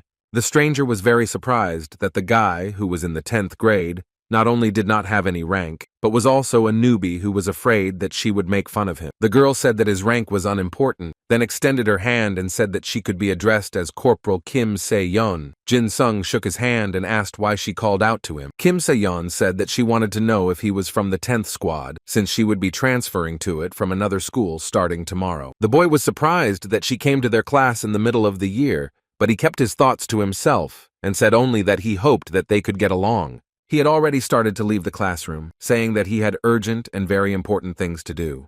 But the girl didn't let him go far. Grabbing his backpack, she dragged the guy back to class. Jin-sung was a little shocked by this behavior because he had hopes that at least the new girl would not use physical violence against him. But things were getting weirder as Miss Corporal pinned him against the wall and placed her hands on either side of the boy's head, trapping him in a sort of way. This state of affairs scared Jin-sung even more than the possible beating, so he began to try to convey to the girl that he needed to leave immediately. But Kim Se-young ignored this information because she needed someone to show her around the school, and now she knows who that lucky person will be. The guy stood pressed against the wall by an attractive girl, but he could only think that An Sun-ho could come in at any moment, and then he would have to explain what was going on here. These thoughts disturbed Jin-sung so much that he nervously screamed and asked them to stop holding him by force. He tried to explain to the intrusive stranger once again that he was in a hurry and added that the corridor was full of people who would be happy to help her, but the corporal said that he was the one she was happy with. Making the most pitiful face possible, The guy asked at what point the girl noticed him. Kim Se-yeon looked at him so piercingly that it seemed like she was scanning him with her eyes, after which she said that she noticed him now. Hearing this, the boy thought that he was talking to a crazy woman.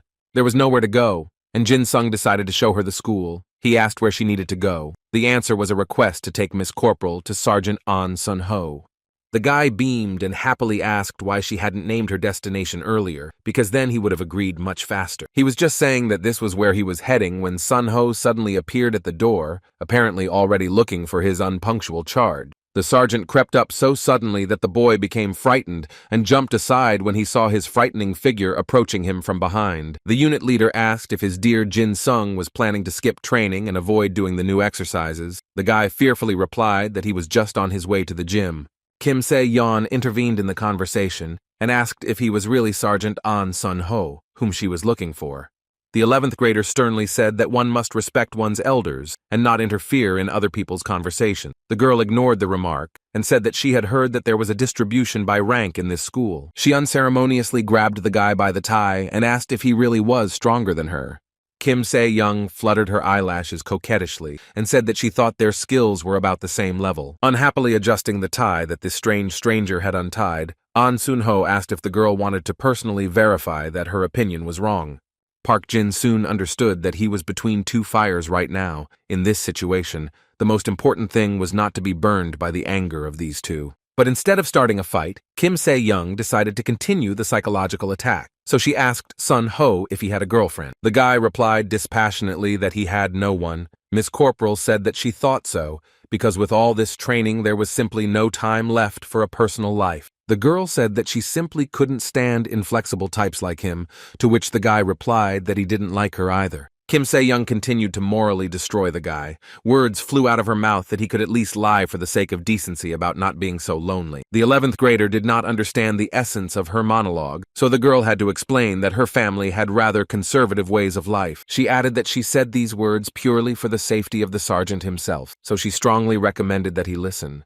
After that, Kim Se-yeon turned to Jin-sung and said with relief that at least the sergeant didn't like her, after which, with mischief in her eyes, she asked the newcomer to go out with her. The guy was simply shocked by her word. The girl had once again put him in a stupor. He could only ask why she was asking such serious things so suddenly. The new girl didn't answer his question, but instead came even closer and noted that they were the same height, after which she said that she liked it when their eyes were at the same level.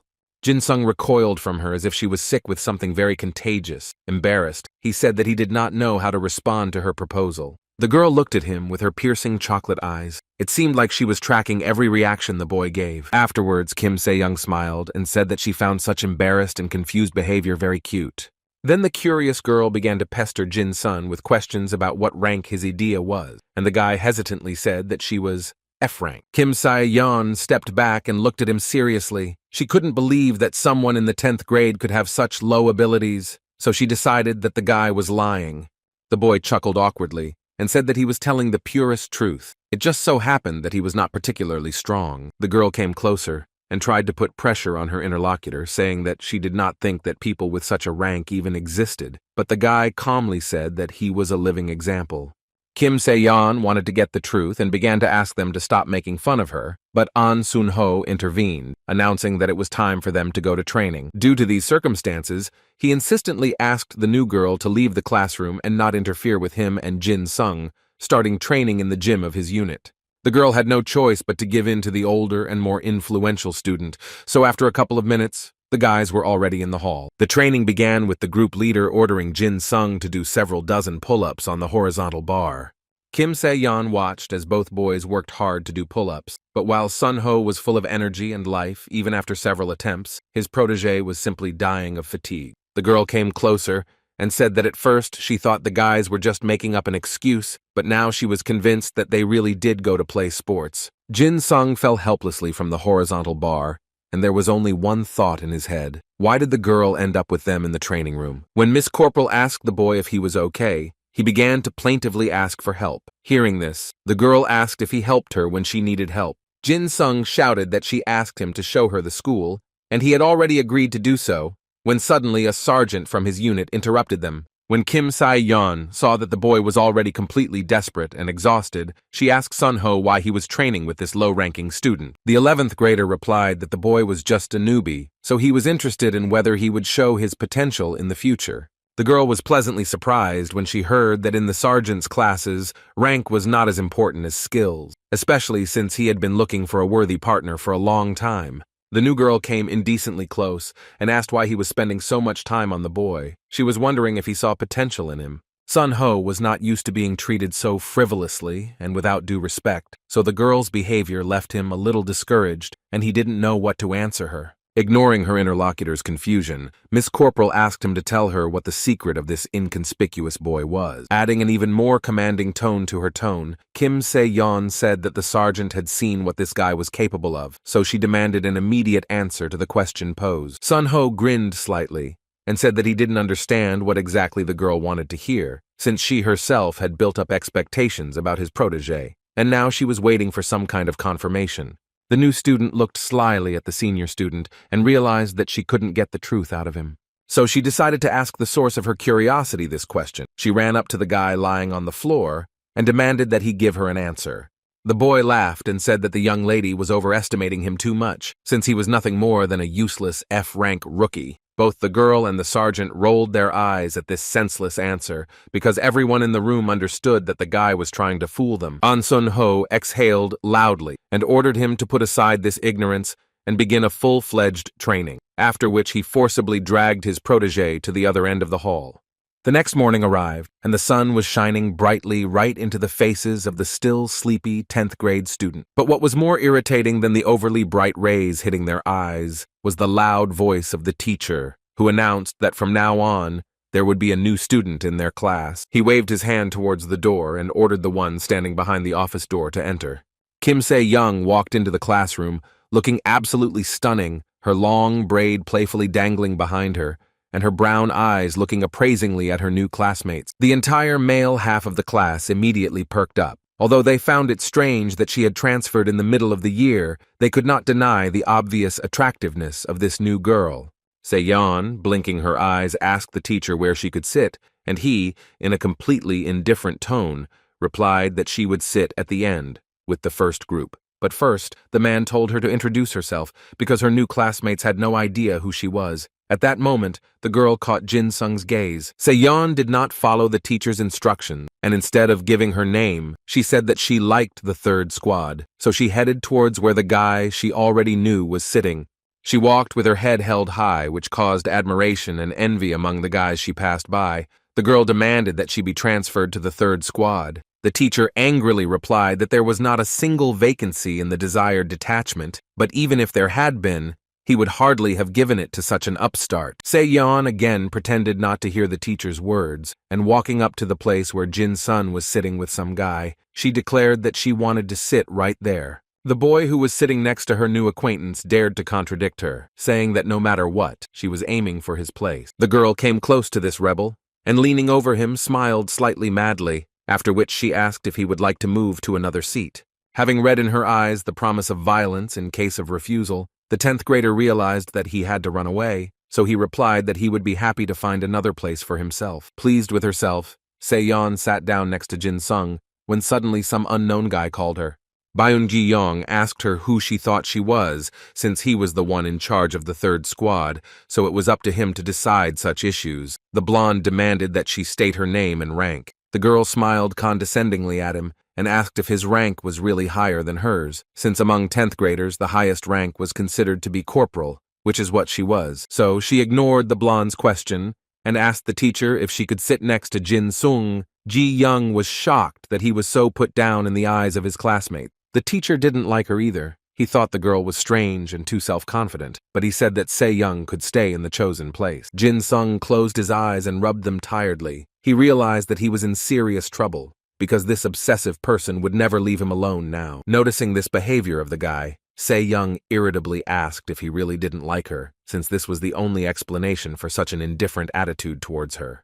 The girl put her arm around the guy's shoulders and said that she thought they could get along, so she sat down next to him, but now she doesn't know what to do. After a short silence, Jin-sun said that he would like to be friends with her. He began to justify himself, saying that it was not at all that he didn't like her, but their dialogue was interrupted by the teacher, who called the new girl. Kim Se-yeon smiled and asked what the teacher wanted from her, but he irritably reminded her that she still hadn't introduced herself to the class. The girl began to nervously tug at the collar of her shirt. She began to justify her reluctance to introduce herself by saying that she had already sat down in her seat. When the teacher continued to look at her expectantly, she rolled her eyes and said that she would introduce herself from her seat, after which she rose from her chair. Byun Ki-young began shouting that they needed to go to the board and stand facing the class, reminding them that these were banal rules of decency. But Kim Se-yeon said that she didn't want to go anywhere because everyone could hear her just fine from where she was. She smiled broadly, introduced herself, and said that she was glad to greet all her classmates. All the guys in the class looked at each other and started whispering that the girl was acting too brazenly. Some assumed that this behavior was due to the fact that she was popular at her previous school. Her classmates were impressed that she was a corporal, and her idea was a white jade goblin. Some said that they already disliked her bad temper. Se-young said her parents helped her transfer here, but she hoped to have a productive time studying with her new classmate. When she finished her story, everyone including the teacher looked at her with their mouths open. This was because she possessed such a powerful idea. When the boys started making noise, the teacher could hardly calm them down, because they couldn't believe that the girl had a white jade goblin. Park Jin soon looked at her with admiration, because he too could not fully comprehend that such a capable fighter would study in the same class with them. The white jade goblin was a special idea, the only one of its kind that was passed down through generations. There were simply no others like it. Idea had never been the same since the beginning of time. The thing was that the engraving of the soul cannot be the same.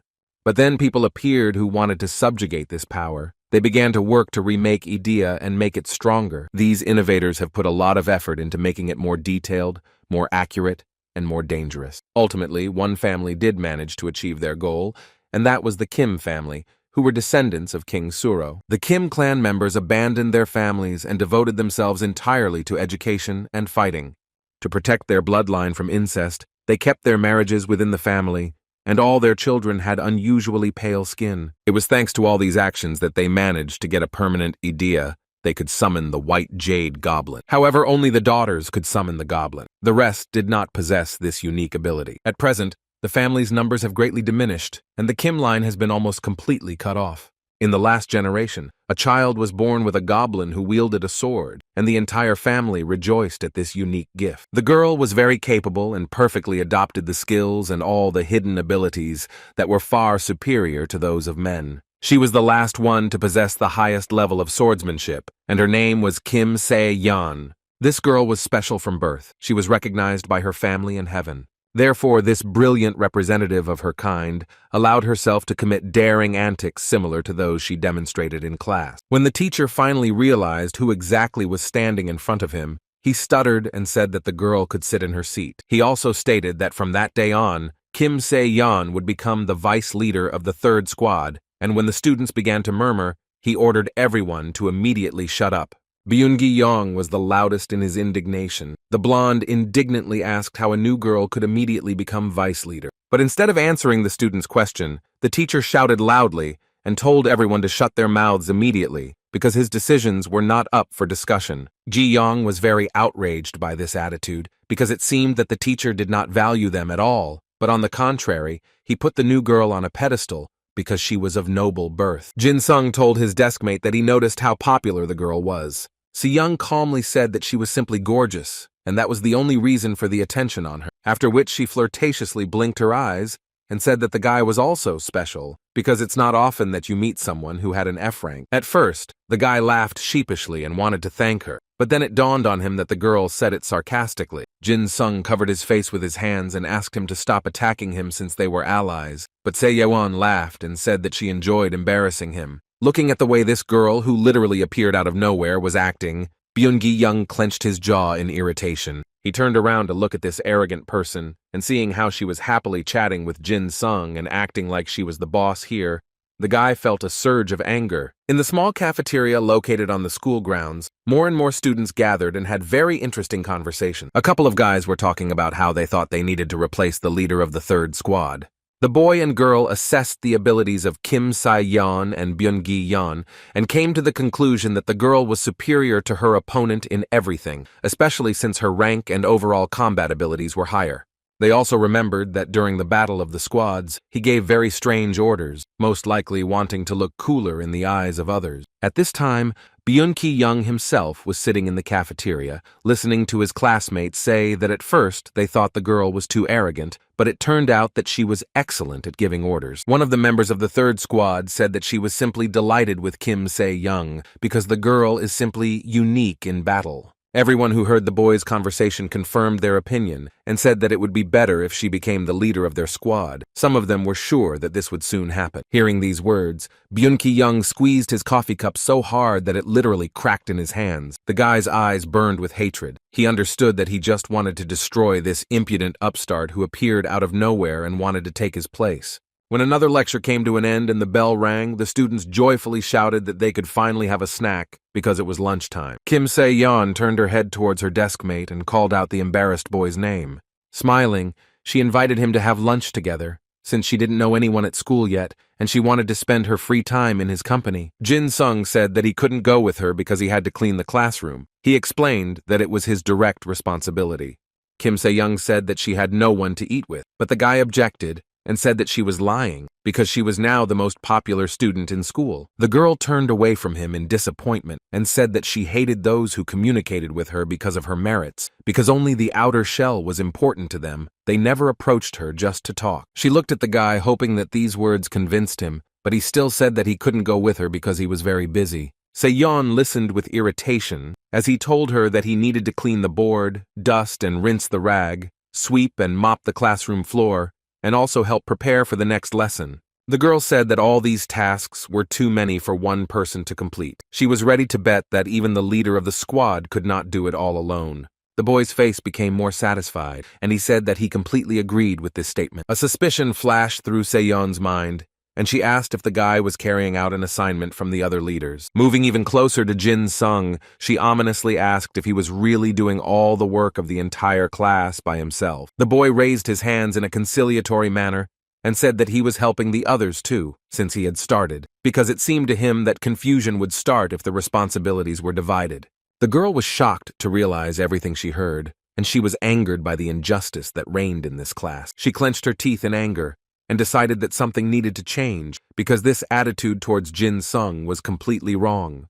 She grabbed the boy by the collar and said that he would go with her. He began to struggle and say that he was busy, but Miss Corporal did not listen to him. The girl said that they would go to those bastards who were hanging their responsibilities on him, and then Jin-sung began to struggle even more. He shouted that, as he had said earlier, he was happy with the way things were, but his new classmate continued to drag him along the corridor. A few minutes later, they had already reached the room where the cafeteria was located, and that was where all their classmates had gathered. The girl approached the guys who were sitting at the same table and said that she had a couple of questions for them. They were surprised by her attention, so they asked with interest what she wanted from them. They didn't even suspect that she knew about their tricks. Se-yeon asked the red-haired boy if he wasn't the one in charge of cleaning the fourth squad's office. Without waiting for an answer, she asked why he was passing his responsibilities on to a member of her squad. The red-haired boy laughed loudly and said that it was not surprising, since the one he forced to do it was only an F rank. The girl couldn't stand it and covered the scoundrel's mouth with her hand, saying that she wasn't interested in his excuses. The guy stared at the new girl in shock. Without removing her hand, she smiled sweetly and said that everyone should mind their own business because it was fair. She also added that bullying the weak was a very low act, and she was not going to stoop that low, after which she chuckled and said that she hoped the guy understood what she was getting at. The red-haired man really understood everything, because compared to her, he really was weak, because he wouldn't have lasted even a minute in a fight with such an opponent. Se-yeon said that if he forced Jin-sung to do his job again, their conversation would be completely different. The confused guy replied that he understood everything and would not do it again. But these words were not enough for the girl. She demanded that he apologize to the one he had offended. Once she had gotten an apology from her new friend, she dragged him to the next place they needed to go, which was the teacher's office. When Se-young told the teacher about the bullying, he just laughed awkwardly and said that he didn't know about Jin-sun's situation, and he assigned the girl to deal with the distribution of responsibilities. The new girl beamed and said that she would be happy to take on her new duties. Jin-sung covered his eyes with his palms and thought about how he would have to face beatings from his classmates again. Se-yeon quickly informed everyone in her class that from now on, she would be in charge of distributing duties in the third squad. She handed one of the guys a mop and said that he would wash the floors, and the second one was given responsibility for the board. The guys were, to put it mildly, surprised by this state of affairs, because they had never been involved in such a routine before. They began to indignantly ask why they had to do such things, because it was a job for F rank, but the girl threw a mop at them, and the guys immediately stopped asking questions. In a threatening tone, she asked if they were really used to dumping absolutely everything in their lives on another person. The guys simultaneously muttered a negative answer. Seeing that the girl had already started to restore order in the third squad, Byun-gi-young called the vice leader to ask what she had done here. Se-yeon asked if the blonde wanted to help with the cleaning, to which he proudly replied that she should call him squad leader, but the girl ignored the remark and asked what he needed. Byun-gi-young was already boiling over with passive aggression. He said that he just wanted to talk to his subordinate. He didn't have to approach her only on business. Kim Se-yeon looked at her classmate and wondered how such a small guy could contain so much anger and bile. She smirked and said that the blonde guy was annoying every single member of their squad, so it would be better for her to become the new leader. Byun-gi-young felt like he had been electrocuted. He couldn't believe that this new girl was so brazenly trying to take his place, so he asked her again what she had said. The girl did not repeat anything, but only smiled arrogantly, and in a mocking tone called the guy the leader of the squad, saying that if he finished, then she would go. The guy stopped her. He told her to come to the roof after school, where the blonde wanted to discuss something with her regarding the squad, but everyone understood that this was an outright lie. Se-yeon also understood this, but she was not at all afraid, although she was in no hurry to answer. Jin-sun, who was sitting in the office, was attentively eavesdropping on this conversation. When classes were over and his girlfriend was climbing the stairs that led to the roof of the school, he quietly followed her, hoping that he could somehow help the girl. He knew that she would accept Byun-gi-young's challenge, because Miss Corporal was too proud and stubborn to not go along with it. Looking at how her silhouette slowly but surely disappeared into the doorway, the guy thought that today the leader of the third squad was going to have serious problems. Jin-sung didn't want to go out onto the roof, so he hid behind the half-open door and began to eavesdrop on the conversation. The girl asked what the blonde wanted from her. The guy walked around the roof with his hands in his pockets as if he was the owner of this school, and in an arrogant voice he asked if it was really not clear why he had called her. After these words, other guys began to come out from behind his back, of which there were quite a decent number. Gi-young said that now the girl should understand his intentions more clearly. Kim Se-yeon expected something like this, so she said that the leader lived up to her expectations and was not a slouch at all and seemed to be popular among his peers. After all, he managed to gather a whole crowd of aggressively minded school children. It seems that the guy really did have certain leadership qualities. Byun-gi-young said that he did not plan to raise his hands after this conversation, since Se-young was still a member of his squad. The girl asked why the guy couldn't talk to her without his friends behind him, or whether the leader had always been such a coward, unable to stand up for himself alone. These words awakened something very dark in the guy, because no one had ever behaved like that towards him, and this new girl would not be an exception to the rule. A crazy smile began to spread across his face, which did not bode well. It was clear that the guy was already thinking about a plan for how to deal with his classmate. While the blonde was laughing madly, each of his friends looked at the girl expectantly, as if expecting her to turn around and run away at any moment, especially after the words that she should be taught a lesson. Hearing this, the girl blinked in surprise and asked again if he really wanted to say that he would teach her a lesson, or if she had misheard it. This was not the reaction that Gi-young expected to see, so he even felt a little embarrassed, because he wanted to scare the girl with his crazy behavior. Even though she was not a timid person, there was no turning back, so the guy said that he would make her regret her disrespectful behavior. Kim Se-yeon rolled her eyes and asked what exactly the blonde man meant, since she was acting like she always did, and no one had ever wanted to teach her a lesson for this kind of behavior before. Byun-gi-young clenched his fists and told her that she should obey the sergeant's orders, but instead, the girl imagined herself as a queen and aimed for his place. When Se-young realized that the cause of everything was simple jealousy and a hurt male ego, she couldn't help but smile. She asked the sergeant why she should suddenly try on the role of a subordinate, since the guy was neither stronger nor smarter than her. Waves of anger emanated from the blonde, but the girl continued, saying that strength was measured by rank, so in order to gain her respect, he had to be either more powerful or more far-sighted. She coquettishly adjusted her hair and playfully asked if he didn't have to fit at least one of the boxes to be considered cooler than her. Ji-young's composure was cracking at the seams. His smile looked more like a grin, and he couldn't help but call the new girl a bitch. He prepared for battle and shouted at his opponent to reveal her idea, which was so widely known. Kim Se-young wondered if this school brat was worth her energy and time. She visually assessed everyone who came to this roof with the purpose of harming her, and noticed that the guys had a lot of melee weapons but no additional skills. Seeing the enemy looking at his group, Gi-young smirked and asked if she felt that her idea was too pitiful. Se-yeon didn't appreciate the attempt at humor and said that her idea was fine, but she had doubts about the blonde's abilities, because it wasn't for nothing that he went everywhere with his friends. Gi-yeon rudely cut her off, telling her to stop talking nonsense immediately, since she didn't know his abilities or the skills of the people around her. After these words, hooligans began to approach the girl, holding bats and wooden clubs in their hands. The new girl stood her ground and didn't even think about retreating, so Bayun Gi-young decided to remind her that using idea in school was punishable. Se-yeon listened with a stony face as she was told that her power couldn't be used within the walls of this school, so it meant that she could be severely punished. She understood that these weaklings could easily use their idea and not be afraid of being caught. Life once again proved that it was an unfair thing. Byun Gi-young also understood the situation the girl was in, so his eyes flashed angrily, and he announced that he had managed to gather 15 guys. The guy knew perfectly well that in order to fully express her idea, the girl needed a blade, which she did not have. So if you compare a pro without idea and a large number of people who had it, but were much weaker, the latter will win.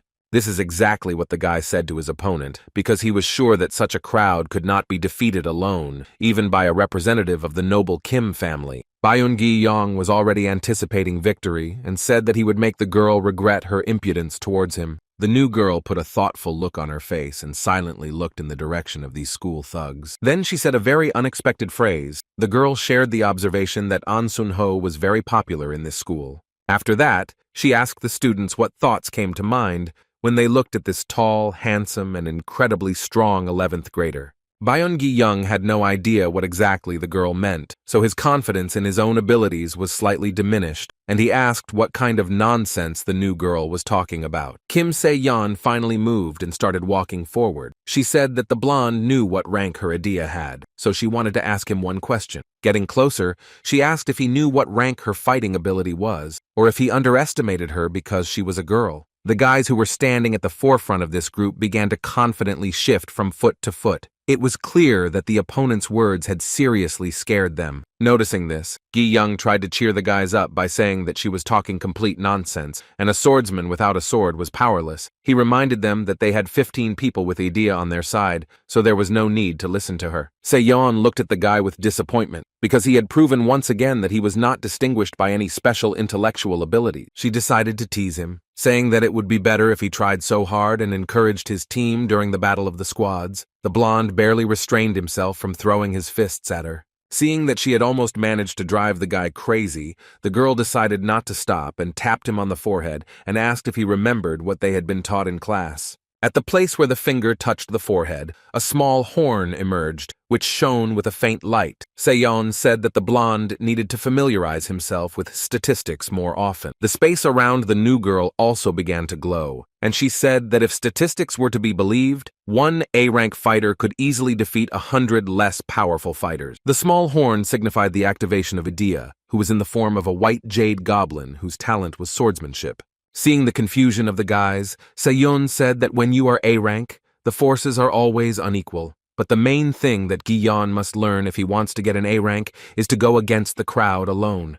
The guys who came to the roof with the blonde guy were increasingly losing confidence in this idea because they were just counting on teaching the new girl a lesson. They didn't want to fight with a high-ranking warrior. When Se-yeon asked what chance the team would have if she only had half the skills she had, the students' hands began to shake even more. Byun Gi-young yelled at his buddies, asking why they were backing away from the new girl who didn't even have the chance to summon Idea. He pointed his finger at her and gave the order to catch the talkative girl, but the guys were in no hurry to immediately carry out this order. One of the guys, who was holding a baseball bat, decided to try to attack because he thought that one girl couldn't kill the whole crowd. The would-be warrior decided that if the girl didn't have a weapon with her, they could defeat her, since they had certain advantages in the form of clubs, numbers, and idea. So he swung and jumped straight at his opponent, not thinking at all about the consequences. Even when the guy was already very close and his club pierced the air in front of Kim Se-yeon's face, the girl did not move from her place and did not show a hint of fear.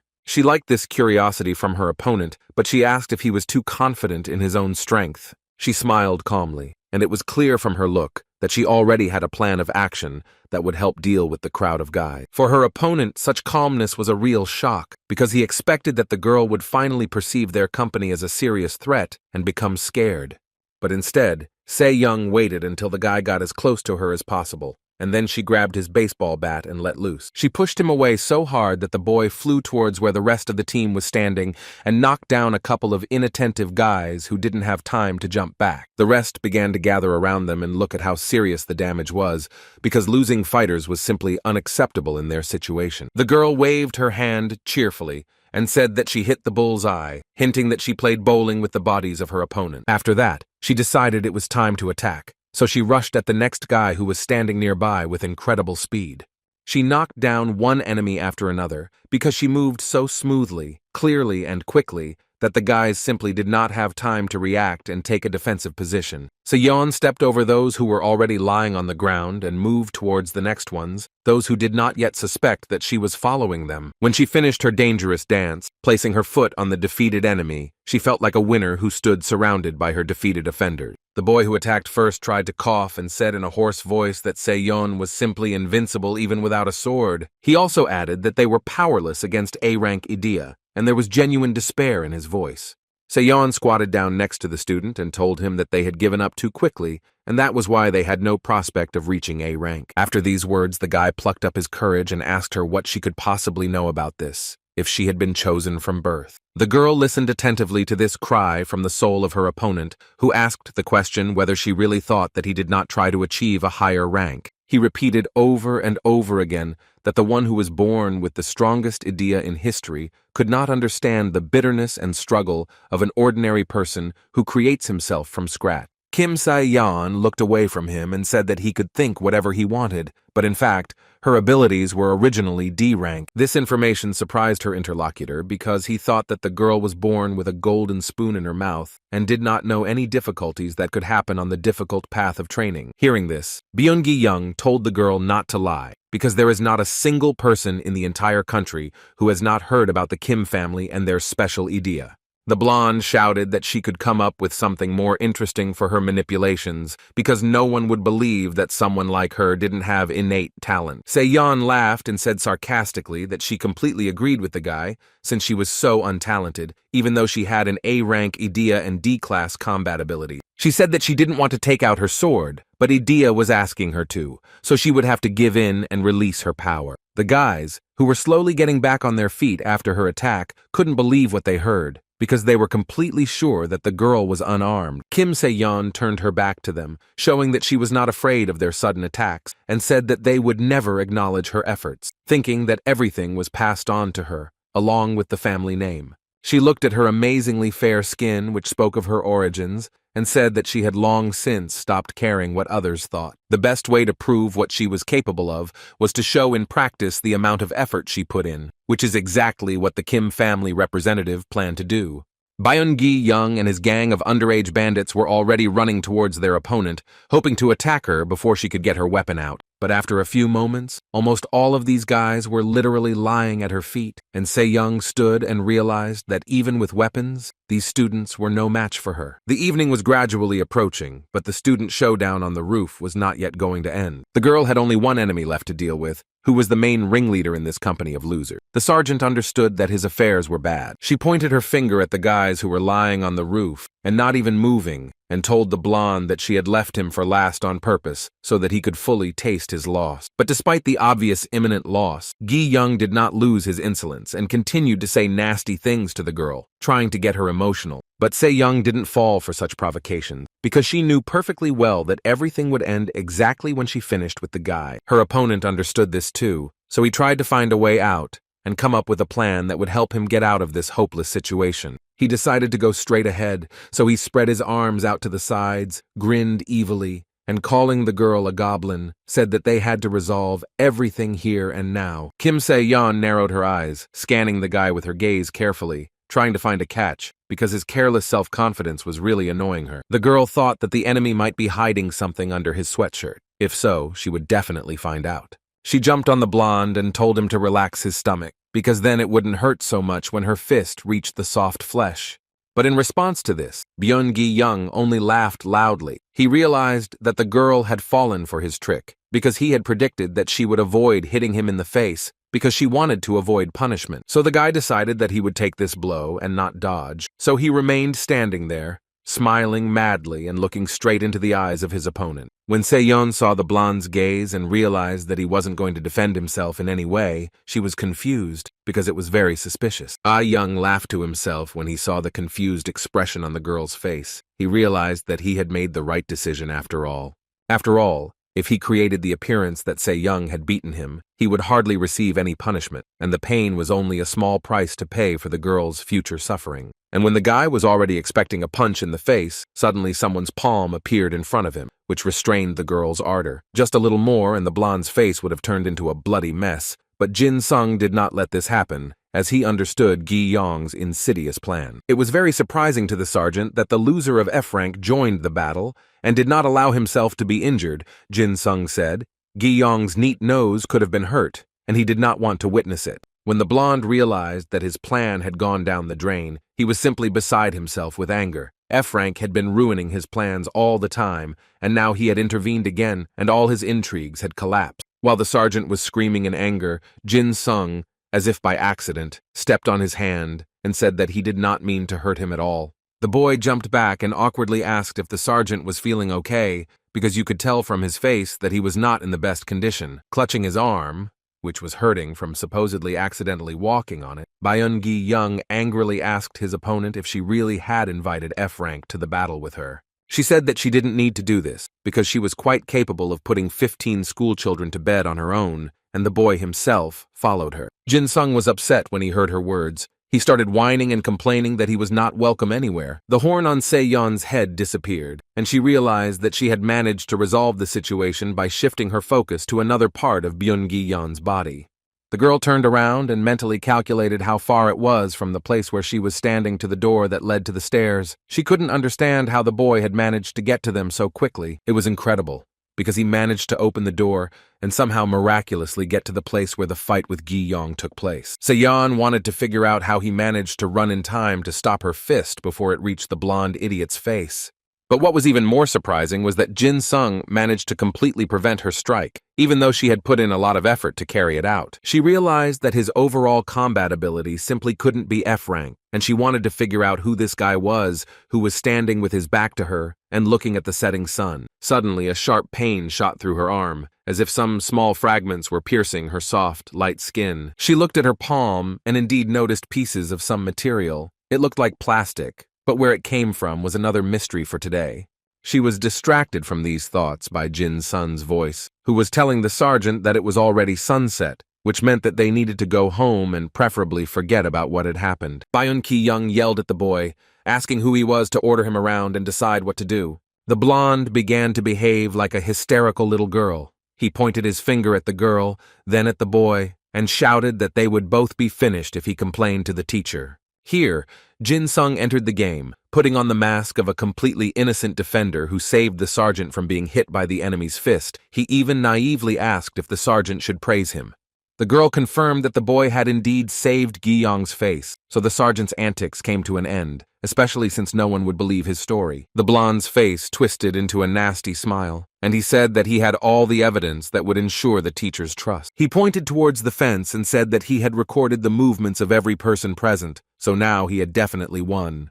The guy was jubilant that with the video recording he could go not even to the teacher, but straight to the principal, to whom he could complain that they wanted to brutally beat him. But his joy ended when Se-yeon, barely holding back her laughter, asked if this was the camera they were talking about. She pointed to the ground where a small camera lay, damaged to the point that it was impossible to extract any data from it. The blonde's face showed inconsolable despair when he heard Jin Sung's awkward voice, asking if it was really a camera, since he thought it was part of the interior and accidentally crushed it. The boy apologized, saying that he didn't know it was the sergeant's thing. He just saw something in the wall and decided to use it to soften the blow. Se-yeon playfully kicked the broken camera with her foot and said that the thing was broken, so now the blonde's plans were over. But right now, she was interested in something else. She grabbed Jin Sung by the collar and rudely asked how the F-rank rookie managed to stop her fist that was about to reach its target. The guy started to break free and shout that he helped her and that she shouldn't behave like that towards him. The guys who were gradually coming to their senses after the fight started to approach them.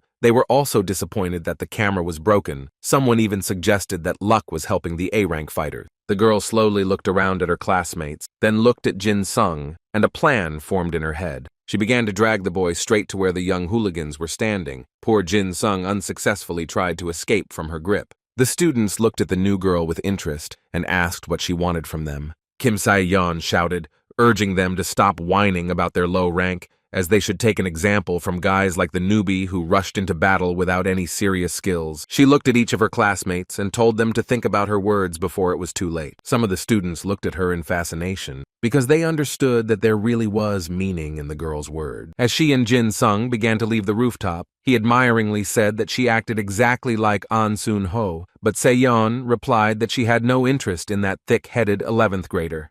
Byun-gi-yong stood in the middle of the rooftop space, dumbfounded, watching as his two enemies calmly walked away. All his plans collapsed like a house of cards. The blonde looked around his gang and saw that each of its members was somehow injured or beaten. It dawned on him that he had gotten into an unequal fight, although he didn't want to admit it. Memories overtook him, and his consciousness displayed the events of the past with incredibly frightening realism. The blade that the boy held in his hand could be felt even in reality. He heard cries for help, smelled the disgusting smell of blood. Everything was exactly the same as on that terrible day. He saw from the side that when he approached the man with a dagger in his hand, he screamed and asked him not to come near him, but it was too late. Blood had already splattered the boy's face and t-shirt. His feet slipped on the floor, which was covered in thick blood, and when he heard the screams of being a monster, he only thought about how not to fall into the stinking red puddle. A flick of the hand and the dagger entered the soft flesh, releasing a fountain of blood that splattered the ceiling and walls of their home. After finishing his business, the boy headed towards the door, leaving bloody footprints behind him. He thought that maybe he was a monster, but his aunt and uncle were the same. He stopped by the window and looked at the result of his work in the gloomy moonlight. His face did not reflect pity. There was only acceptance, after which his face broke into a smile, and he asked his dead uncle if he agreed that they were all real monsters. Jin Sung woke up in a cold sweat. He hated it when memories from the past came to him in his dreams and made him relive those events over and over again. The alarm clock said 6 o'clock in the morning, which meant it was time to get out of bed and get ready for school, but the boy didn't feel rested at all. He covered his face with his hand, trying to erase the terrible feeling inside him that this dream had provoked. But nothing worked. Jin Sung sat in his bed, trying to regain his connection with reality, because this dream that had been tormenting him for so long had once again thrown him off track. The morning was simply beautiful. The sun was warming with its rays, and even the passers-by seemed to be a little kinder than usual. One Jin Sung was gloomy like a thundercloud. His new girlfriend noticed the guy's mood and tried to understand what could have happened, because the day had just begun. Se-yeon couldn't stand her friend's sour face and asked why he was so strange today. Maybe something was wrong and she wasn't aware of it. The boy knew he was acting suspiciously, so he put on his usual mask of an awkward and slightly stupid newbie and said he was just tired, then changed the subject, asking where they were going. The rest of the third squad walked ahead of them. The girl said that she had no idea where they were going, because this information was only available to the sergeants. Stomping her sneakers on the sidewalk, she assumed they were heading to the first aid class, since they were supposed to be having a lesson with them right now. The guy asked in surprise why the class would be held outside, but Se-yeon again replied that she didn't have that information. Byun-gi-yong, who was leading the squad through the city streets, suddenly raised his hand and ordered the boys to stop where they were. Some unfamiliar guys came out to meet them, and began to say in a defiant tone that they did not believe that such people had come to teach them a lesson. They asked if the boys were really from Hyundai School, And when they answered in the affirmative, some of them smiled welcomingly and said that it was the first time they had seen students from that school. For some unknown reason, Byun-gi was tensed by the behavior of the strangers, so the anger inside him flared up brightly. He stepped forward and asked in a rough voice who was standing in front of him. The guys looked at each other, because they clearly did not expect such an aggressive greeting. One of the unfamiliar guys stepped forward and said that they would rather take a look at Kim Se-young, because according to rumors, she was smart and beautiful. These words cut the blonde without a knife. He growled that Se-yeon was the vice leader of his squad, so whatever they wanted to say to her, they could say to him too. Hearing these words, the boys laughed. They talked among themselves. It seemed they understood what the ranking system was at Hyundai School. They found it funny to see that the students imagined themselves to be military. Unable to bear the ridicule, the blonde shouted that he was a sergeant of the 10th platoon of the special training high school and demanded that the strangers immediately introduce themselves. Now a girl came forward and asked the sergeant who he thought they looked like. An angry Ji-young shouted that the boys reminded him of pieces of trash, a response that caused indignation among the strangers. One of the boys, named Y, wanted to go out and teach Gi-yeon a lesson, but a classmate stopped him, saying that it was not worth quarreling with other schools. He turned to the students of Hyundai High School and apologized, explaining his slightly sarcastic behavior by saying that the students were overexcited. The girls from the special training school froze in an instant, because they saw an unreal handsome man who was walking to make peace with Gi-young. The stranger extended his hand to the blonde and said that he and his classmates were students from So-young High School. Byun-ki-young demonstratively did not rush to shake the guy's hand, but he was not at all embarrassed by such a reaction. He continued to say that he was glad to meet his comrades from Hyundai. The blonde was just a boorish, rude guy, so he slapped the guy's hand away and told him to shut up and explain what was going on. Behind the boy from So-jun's school, a crowd of people began to murmur, not liking the disrespectful attitude, but their leader asked everyone to calm down. Kim Se-yeon, who was tired of putting up with the rudeness of this young hooligan who was mistakenly made a sergeant, stepped forward and told the blonde to stop acting like a pig. She pushed him back with her shoulder and asked if he hadn't noticed how their squad's training rating had dropped. Gi-yeon turned away in irritation because he knew that the girl was right. Miss Corporal said that her squad was also glad to meet comrades from another school. The guy just looked at her with admiring eyes for a few seconds, after which he introduced himself as Lee Sun-hwa and said that he was very pleased to meet her. Kim Se-yeon explained that her unit had come to this place to have a joint lesson with the first aid class, so she was curious about what the students from Seojun were doing here. She asked Lee Sun-hwa to explain what was going on here, and why students from different schools were colliding in this strange place. The guy laughed and then said that they were the very first aid class they were looking for. Lee Sun-hwa explained that he and his classmates are 10th grade first aid students at So-young High School, adding that they were looking forward to today. The kids from two different schools simultaneously stared at the sign that announced that they had come to a bank, and none of them understood why their management had chosen this particular place. Lee Sun-hwa said that he only heard that they would have a joint lesson with students from Hyundai School. Opening the door for Se-yeon, the guy said that he heard that both schools supported cooperation with this bank, and its territory could easily accommodate two classes. Seeing the huge security guard, Song-hwa sheepishly said that the bank was indeed a great place to hold the lesson. The guy was very attentive, so he noticed that the bank was closed especially for them, because there was not a single visitor inside. The guard asked in a loud bass voice if the boys were there to get to class, and they nodded uncertainly. The security guard was joined by two of his colleagues, all of whom were tall and very impressive, which seemed to be the power of the security department staff. As always, the bravest came forward, and they were in the 3rd detachment of the 10th platoon, in the person of Kim Se-yeon. Without a shadow of fear or embarrassment, she introduced herself and told the guards that she was the vice leader of her squad, and the girl also added that she had been looking forward to this day. The men looked at each other and laughed approvingly. One of the guards said that the girl was smart beyond her years. These words had no effect on Se-young. She didn't need to feed her ego and boost her self-esteem through the approval of others, so she asked what they were going to do today. The guard continued to flatter the girl, saying that he liked her and would gladly hire her to work at the bank when she grew up. Se-young coldly said that she had to refuse. The girl looked around sullenly to hide her irritation at the fact that they were being treated like children while completely ignoring their fighting abilities. She knew that there was little a student could do in a bank anyway, but that only meant that she would have to try hard. Se-yeon came up with a small plan of action that she decided to share with her ally today. She called Lee Sun-hwa and asked him to come over. He literally beamed when the girl gave him some time. He said that she could just call him Song-hwa, Se-young barely restrained herself from rolling her eyes. Se-yeon asked the boy to split his class into 4 temporary teams. This was necessary in order to appear in a good light in front of the bank. The girl was not sure whether the teachers were nearby, and if the students were not kept in check, they could behave undisciplined. One of the bank employees asked if the students wanted a snack, and everyone immediately started saying that they urgently needed breakfast. Se-yeon rolled her eyes and said that the boys were too careless and underage consumers. None of them took what was happening seriously. One of the students asked if Lee Sun-hwa and Se-young wanted to go to the cafeteria with him, since they could buy coffee and any other drinks there. The girl immediately thought of her favorite caramel latte and milkshake with added cherry syrup. She decided that if she left for just a couple of minutes, then nothing would happen. Se-yeon leaned her sword against the wall and followed the boys, asking along the way if the coffee shop really had any kind of drink. The bank premises were gradually emptying, because all the students had gone to the cafe to have breakfast. Only Jin's son remained in the main hall, and he was alarmed to see that everyone had relaxed and that none of his classmates were taking the classes seriously. He himself began to think about what terrible thing could happen when suddenly Lee Seong-hwa jumped up to him and began waving his hand in a friendly manner. The boy was confused by such enthusiasm because this guy from another school was too friendly. It was even a little suspicious. Lee Seon-hwa began to ask if he was friends with Se-yeon. Jin-sung found it strange that a student from another school had this information. In order to test the intentions of the Sojun school student, a small plan formed in his mind.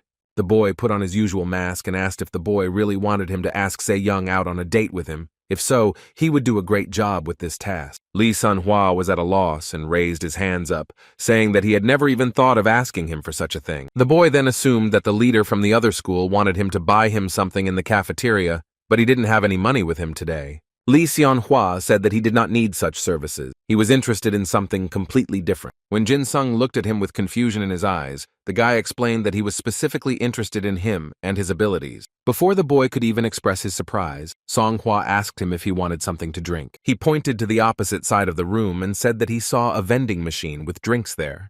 Jin-sung replied that they could go there and get something to drink, but he couldn't help but think that he should probably report the guy's strange behavior to the sergeant or vice leader. When they arrived at the cafeteria, they saw that every student was busy with their own business. Then Jin-sung thought that nothing bad would happen, so he decided not to rush into accusation. The guy walked up to the machine and got himself a bottle of soft drink. While he was drinking, he thought about why this strange guy from another school showed such interest in his person. He decided not to take off his awkward boy mask, so he laughed because the drink was too cold. Song-hwa said that Jin-sung seemed very carefree to him. The boy almost choked on his drink when he was asked if he was hiding his abilities from the entire senior Hyundai. Lee Seon-hwa carefully assessed him. He noticed that the boy did not fit into the class group at all and seemed odd, but it was unclear why he looked so carefree. Jin-sung cheerfully said that his motto in life was words that meant he didn't care about anything. Song-hwa responded that he found this approach very surprising and then asked what rank his fighting ability was. The boy said that he had skills that fell into the F-rank category. High school student Seo-jun almost spat out his drink. He said that it couldn't be, but Jin-sung insisted that his idea was indeed F-rank. Song-hwa seriously asked if the guy was testing him, but Jin-sung said that there was no need for him to go through such manipulation. The guy from So-young's school couldn't get his head around this information. He wanted to understand what kind of wind was in Jin-sung's head that asked him what he wanted to talk to him about. While waiting for an answer, Jin-sung managed to throw the empty drink bottle into a trash can that was a few meters away from where he was standing. Such dexterity greatly surprised his interlocutor. It seemed to be a harmless little thing, but it demonstrated some of the boy's abilities. Song-hwa asked how the guy managed to hit the trash can so accurately, which was quite a distance away from them. Jin-sung was surprised by this reaction, saying that he simply threw a can, but a colleague from another school had a completely different opinion and thought that this throw was incredible. He also wanted to try to repeat the guy's trick, so he swung his empty tin can. Jin-sung encouraged him and said that he would succeed. But it was not to be. Sun-hwa's can flew away from the trash can and, hitting the wall, fell in the middle of the cafeteria. The guy ran there to pick up the trash he had scattered, saying along the way that it was not an easy task. Jin-sung said that it was probably due to poor reflexes. Song-hwa shared that he wasn't very good at fighting, so he transferred to the first aid department and then seriously asked if his interlocutor was really an F rank. Looking at the urn with empty cans, he asked how such a loser could survive in the combat class. Jin Sung cheerfully said that he now has Kim Se-young and countless amounts of luck helping him. To change the subject, the boy asked what kind of idea Lee Sun-hwa himself had. Without further explanation, he decided to demonstrate it, so he waved his hand, and Jin Sun saw how it transformed into a blade. Such a skill was approximately C-rank. Jin Sung noted that he had a very good idea, who had great potential if she was developed. Song-hwa said that he kept hearing those words, but she hadn't changed a bit during all this time, no matter how hard he tried to change things. At this moment, a thought came to Jin Sung's mind, so he asked if the reason why the Sojun school student was asking about his rank was because he wanted to transfer to the combat class. The guy laughed awkwardly, clearly embarrassed that he had been found out, so he smiled and admitted that this was true. Jin Sung began to think about how good this idea was, because becoming a warrior meant choosing a less than ideal future for yourself. So after thinking for a bit, he said that he thought that first aid was better than combat class, since Song-hwa would be able to save lives instead of crippling them. The boy from Songjung thought about these words. He didn't look at his choice from this perspective, so Jin Sung's words made him think again. The boy noticed how what he said affected his interlocutor, so he bit his lip and thought that he could still be dissuaded. He patted him on the shoulder and said that Song-hwa just needed to gain confidence in himself, and then he wouldn't need to prove anything by force. Deep down, Jin Sung envied the boy, because he so much wanted his idea to be used to save lives. As thoughts of his abilities being only meant to kill began to consume Jin Sung, he decided that it was time to leave the cafeteria and suggested that they return to the main hall. Meanwhile, a bus was rushing through the busy streets of the city, carrying new visitors to the bank where the students were now located. Not far from the building where the boys were located, teachers from both schools met. The commander of the 10th platoon approached two of his colleagues and apologized for being a little late. One of the teachers at Sojun High School took out the school register and suggested that they start giving grades to the student. The Hyundai teacher countered by saying they hadn't even seen how the kids behaved yet, but his colleague said that was the power of improvisation. The teacher from So-young explained to the surprised colleague that the best students needed to be assessed first, and it was necessary to think about what grade they would earn in this lesson, which was quite typical. The man echoed another teacher's sentiment, saying that the lesson was indeed intended to reinforce theory rather than to learn anything new. Therefore, I decided to adopt the experience of my colleagues and began to put in the journal the points that I expected to see from my students. Of course, opposite Jin Sun, there was the letter F, which meant that he justified his rank. When the teachers finished improvising with the points, they decided to go to a cafe and drink a cup of aromatic coffee and have a relaxed conversation about the hard work of teachers. There was still nothing interesting happening in the bank, the corridors were empty, and only occasionally could you see students scurrying around doing nothing.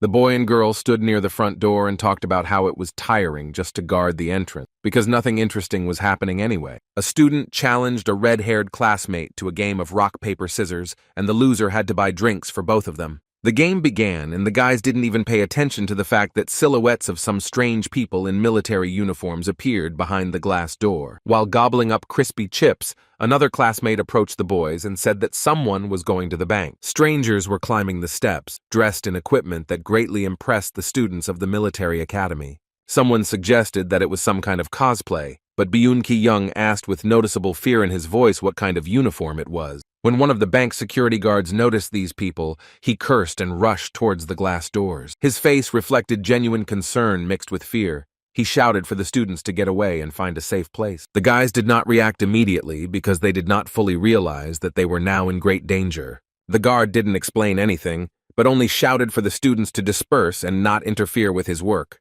The man barely had time to put forward his tonfa, which became heavier with each blow, and he managed to repel the blow of the enemy, who had already made his way into the bank building. For now he was holding back the attacker's onslaught, but it was clear that this would not last long, so he shouted at the school children to run to the exit of the building. All the guys were alarmed because they didn't understand what was happening, but soon it began to dawn on them that this was some kind of training mission, but the rules were not explained to them. The eyes of the man in military uniform glowed red, and now he looked more like a monster, especially after the words were spoken that resistance was useless. The frightened guard saw that the boys were not running away, so he shouted at them to get out of there if they wanted to stay alive. The tonfa broke with a crack, and the student saw the guard turn into a bloody mess under the onslaught of the enemy sword, which was simply astonishingly huge in size. The man's body fell to the floor with a disgusting sound. The killer looked at the corpse and smiled contentedly, saying that he was glad to greet his comrades from South Korea.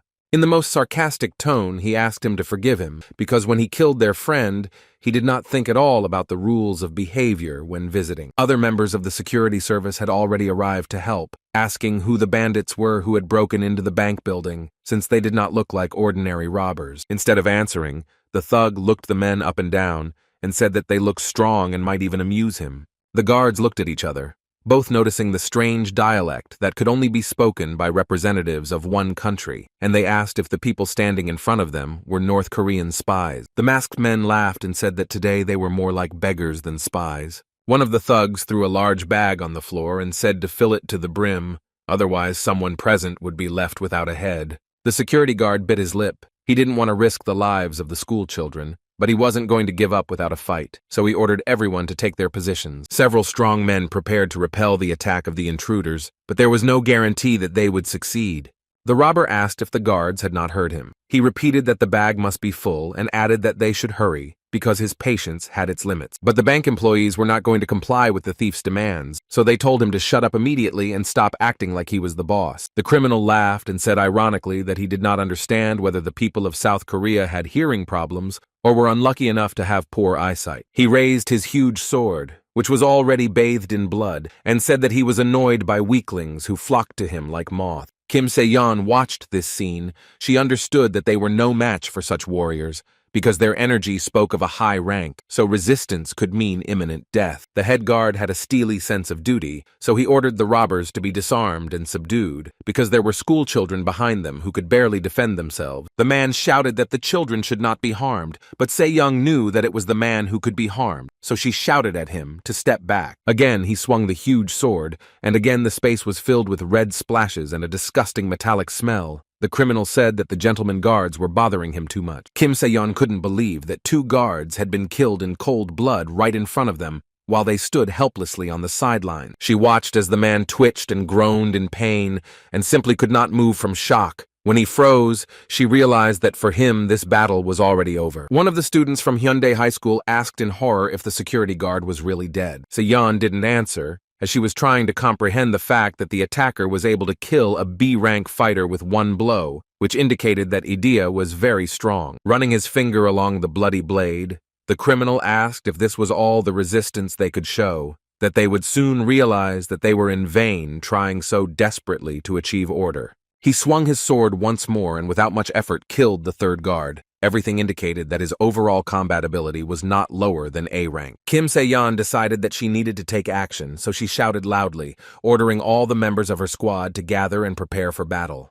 She began giving orders to her classmates, and the first thing she needed to do was provide cover from behind, so she ordered 2 guys with good abilities to provide it. At first, they were hesitant about getting involved in this matter, but then it dawned on them that if they sat back, they could become the next victim of the North Korean bandit. The boys decided that they needed to run to the tables because that place gave them the opportunity to do what Kim Se-young wanted from them. The villain walked around and mocked the frightened school children. He cheerfully asked if they had all decided to become bankers. He joked that he could even take a ticket if necessary. The girl did not stop giving instruction. She demanded that the students reveal their idea, after which she added that, from this moment on, the sergeants are responsible for their squad. The North Korean bandit was grinning from ear to ear as he saw the students running around the room, and he politely asked if he could take some money. Some of the guys closed their eyes and ears so as not to witness this nightmare. Some asked in panic why they were being forced to do all this. Kim Se-yeon said that now is not the time to become whiners, because they need to hold out until the police arrive or teachers come to the rescue. Hearing this, the attacker said that one should not be so hospitable, because they were all comrades, and comrades must be supported. Se-yeon carefully watched the enemy's habits and tried to determine his weak point. She understood that she urgently needed to come up with a plan of action. The girl was not sure that she could cope with such a strong opponent on her own, and his friends looked quite dangerous. The villain said that their wallets were empty, so they wanted to ask for help, after which he sadly asked if all Korean banks really had such a cold attitude towards visitors. As he approached Kim Se-yeon, the man's smile grew wider and he asked the name of such a brave young girl, and the student gave her name. The villain asked why she had remained silent all this time, since she had been so brave, and he jokingly suggested that the girl had been thinking about how to get more money for him from her friends. Se-yeon knew she needed to buy time, so she decided to distract the robbers with conversation. She said that the men did not look like spies, so she assumed that they had escaped from North Korea.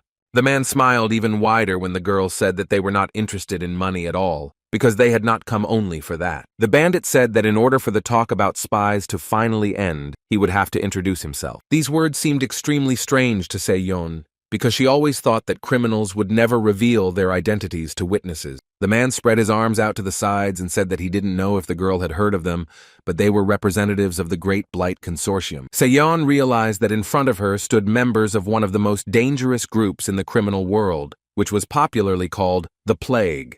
The location of this gang was unknown, as was the history of its creation, as well as the form of management. It accepted people regardless of race, status, and rank. This terrorist group was against all of humanity, and wherever they set foot, not even insects were left alive. The gang members were so cruel that the only trace they left was piles of dead bodies. They didn't care who they killed, a child or an old man. After their visit, there was only blood. Upon hearing that the representatives of the Plague were standing in front of them, the boys immediately realized that they were people from North Korea, because they were distinguished by their particular cruelty. The villain did not understand why they were called the Plague, so he decided that the children were too saturated with Western culture. He said that since they had figured everything out, they could start saving money. The students were terrified by the mere mention of the Plague, so they were willing to simply give them all the money and hope that they would be spared. But Kim Se-yeon wasn't going to give up so easily, so she activated her idea and decided to fight a little longer. The North Korean killer was surprised by such a surprise, because he thought that it would not be difficult to scare school children, but apparently, not all of them were cowardly children. Se-yeon looked straight into her opponent's eyes and tried to figure out how best to attack this ruthless killer who left a trail of blood wherever he went. The girl boldly stepped forward and told the students to calm down, because by panicking they were only bringing problems closer that could put their lives at risk. Se-yeon said something very obvious. The bandit didn't promise that if they gave him the money, all the students present would stay alive. Noticing the horn and comparing Idea with the girl's white hair and pale skin, the man guessed who was standing in front of him. From the expression on the bandit's face, Se-yeon realized that he had heard about her family. This made her task easier, because she could calmly use her skills. The girl offered the man a duel. She knew perfectly well that if his friends joined in, she would have no chance of winning, so she had to convince the terrorist to fight one-on-one, since he was the main one among them. The enemy laughed, saying that the girl was very smart, but he was an experienced warrior, not a fool, so it was difficult to make him fall for this trick. But Se-yeon did not give up trying to persuade him. She confidently stated that an adult, self-respecting man would not go in a crowd against one student. The criminal laughed and said that he liked the bravery of this young representative of the Kim family. He said that her behavior was expected. After all, how could someone who belonged to a crazy goblin family be less crazy than all her relatives? The girl put on the mask of a spoiled daughter of rich parents and said that there was too much chatter, and she already wanted a fight. The terrorist called this provocation very cute. After this, he began to scratch the floor with his huge sword. As a result of these manipulations, deep furrows remained in the floor, the creation of which was accompanied by a disgusting sound. The man smiled creepily and said that he would gladly give in to this provocation of the little goblin and show her what a real bloodbath was. He ordered the girl to attack, because in his own opinion he was a gentleman who lets young ladies go first. Se-yeon said that it was very presumptuous of him to let her strike first, and she thought to herself that she was just lucky that the man fell for her trick. She knew he wouldn't be able to break his word to his friends, so she would be able to stay alive if she could immobilize him. The girl had to win to survive, so she reached behind her back to pull out her sword from its sheath, but to her surprise, the weapon was not there. Se-yeon froze and began to think in panic about where her sword could have gone, which at that moment she needed more than ever before. The girl remembered that she had taken off her sheath and left it standing against the wall when she went to the cafeteria. It was a terrible habit that she should have gotten rid of a long time ago. The enemy asked her what she was looking at, but she could not find an answer to satisfy his curiosity. The man said that if she was too scared to attack first, she could just admit it, after which he struck with his sword so hard that Se-yeon barely managed to duck. She literally saw the sharp blade cutting through the air above her face. A couple more centimeters, and the sword would have caught her unruly blonde strands of hair that had come loose from her braid. but fortunately the girl was very agile, so she dodged and jumped to a safe distance. Despite her temporary luck, she knew that if the man landed even one direct blow, he would realize that she had no weapon to defend herself and fight off attacks. But Seon had one big advantage. The girl was very smart, so when she looked at the concrete slab that her opponent had cut, she came up with a plan. She saw not just damaged building material, but saw in it a weapon that could be used in a fight, and that is exactly what she did. The enemy did not expect such a turn of events, because he had never fought against a schoolgirl who was armed with a concrete slab, so he was a little discouraged. But he did not lose his head, and thanks to this, he was able to repel the attack of the young opponent. The terrorist asked where the girl's former courage had gone, because attacking from behind was extremely low. Seon had hoped that her maneuver would work better, but now that her makeshift battle gear had been destroyed, she realized she needed a new plan. Noticing the confused expression on his opponent's face, the North Korean terrorist asked if she was sure she was a goblin, since she now looked more like a flying squirrel. The blonde dodged another attack. She didn't even want to respond to this stupid joke, because at that very moment she felt like a flying squirrel that could only dodge. But even this behavior during the battle greatly impressed her classmates, who were amazed that she was able to stand up to a man with a great blade. Kim Se-yeon heard her classmates emerge from their hiding places and shout words of encouragement to her as they watched the battle unfold. Somewhere behind the huge desk of the bank employee, a faint rustling sound was heard, as if a mouse was running there. But it was not a mouse, but Jin-sun himself, who was watching the fight and understood that now was not the time to be happy that he was alive. He needed to somehow help his friend. Next to him sat Lee Seon-hwa, who enthusiastically said that the girl was simply beautiful, and it was no coincidence that she was popular, because she was on the same level as this plague boss. Jin-sung said that now is not the time for compliments, because if they do not help Se-young, then her magnificent abilities will remain only in memory. The boy said that the leader of the school, So-young, needed to run away immediately, and his new acquaintance was so surprised that he didn't even immediately understand what he meant. The guy told Lee Seon-hwa that it would be best for him to go upstairs and look for a restroom or hide under a table in some remote office. At this time, Se-young tried not to miss a single move of her enemy because it could cost her life, and she had to buy time until the police arrived or the teachers came. The girl was already a little tired because the intensity of the fight was serious, so it became increasingly difficult to dodge. Her concentration was broken, so she missed one blow. For a second, the surrounding world flashed with bright stars. Se-young felt that she was losing her balance and flying somewhere towards the wall, but unfortunately, she could not do anything. She landed hard and felt the impact with every bone in her body. But the enemy did not give her any slack, as he was already approaching with his sword at the ready. He said ominously that it was time to stop playing children's games of cat and mouse because they were playing like adults. Se-yeon couldn't answer because she started coughing and spitting blood onto the light floor of the bank hall. Her classmates found it hard to believe that the strongest of them had lost. The terrorist swung his sword and asked if young Kim had demonstrated all her skills. The girl smiled. There was dried blood on her lips. She invited the man to see for himself. The bandit really liked this idea, because he smiled a bloodthirsty smile. It was obvious that he was dreaming about her lifeless body falling to the floor. He said that the annoying girl needed to learn to back off, but it was too late. Suddenly a scream was heard calling for everyone to move aside. At first the boys didn't understand what was happening, but then Jin's son appeared and advised them that they needed to run up immediately. Thanks to him, the school children realized that they needed to run away, and following the boys' example, they rushed to the stairs that led to the upper floors. It dawned on them that they couldn't afford to fall into the hands of terrorists, because if that happened, they would hardly get out of this building alive.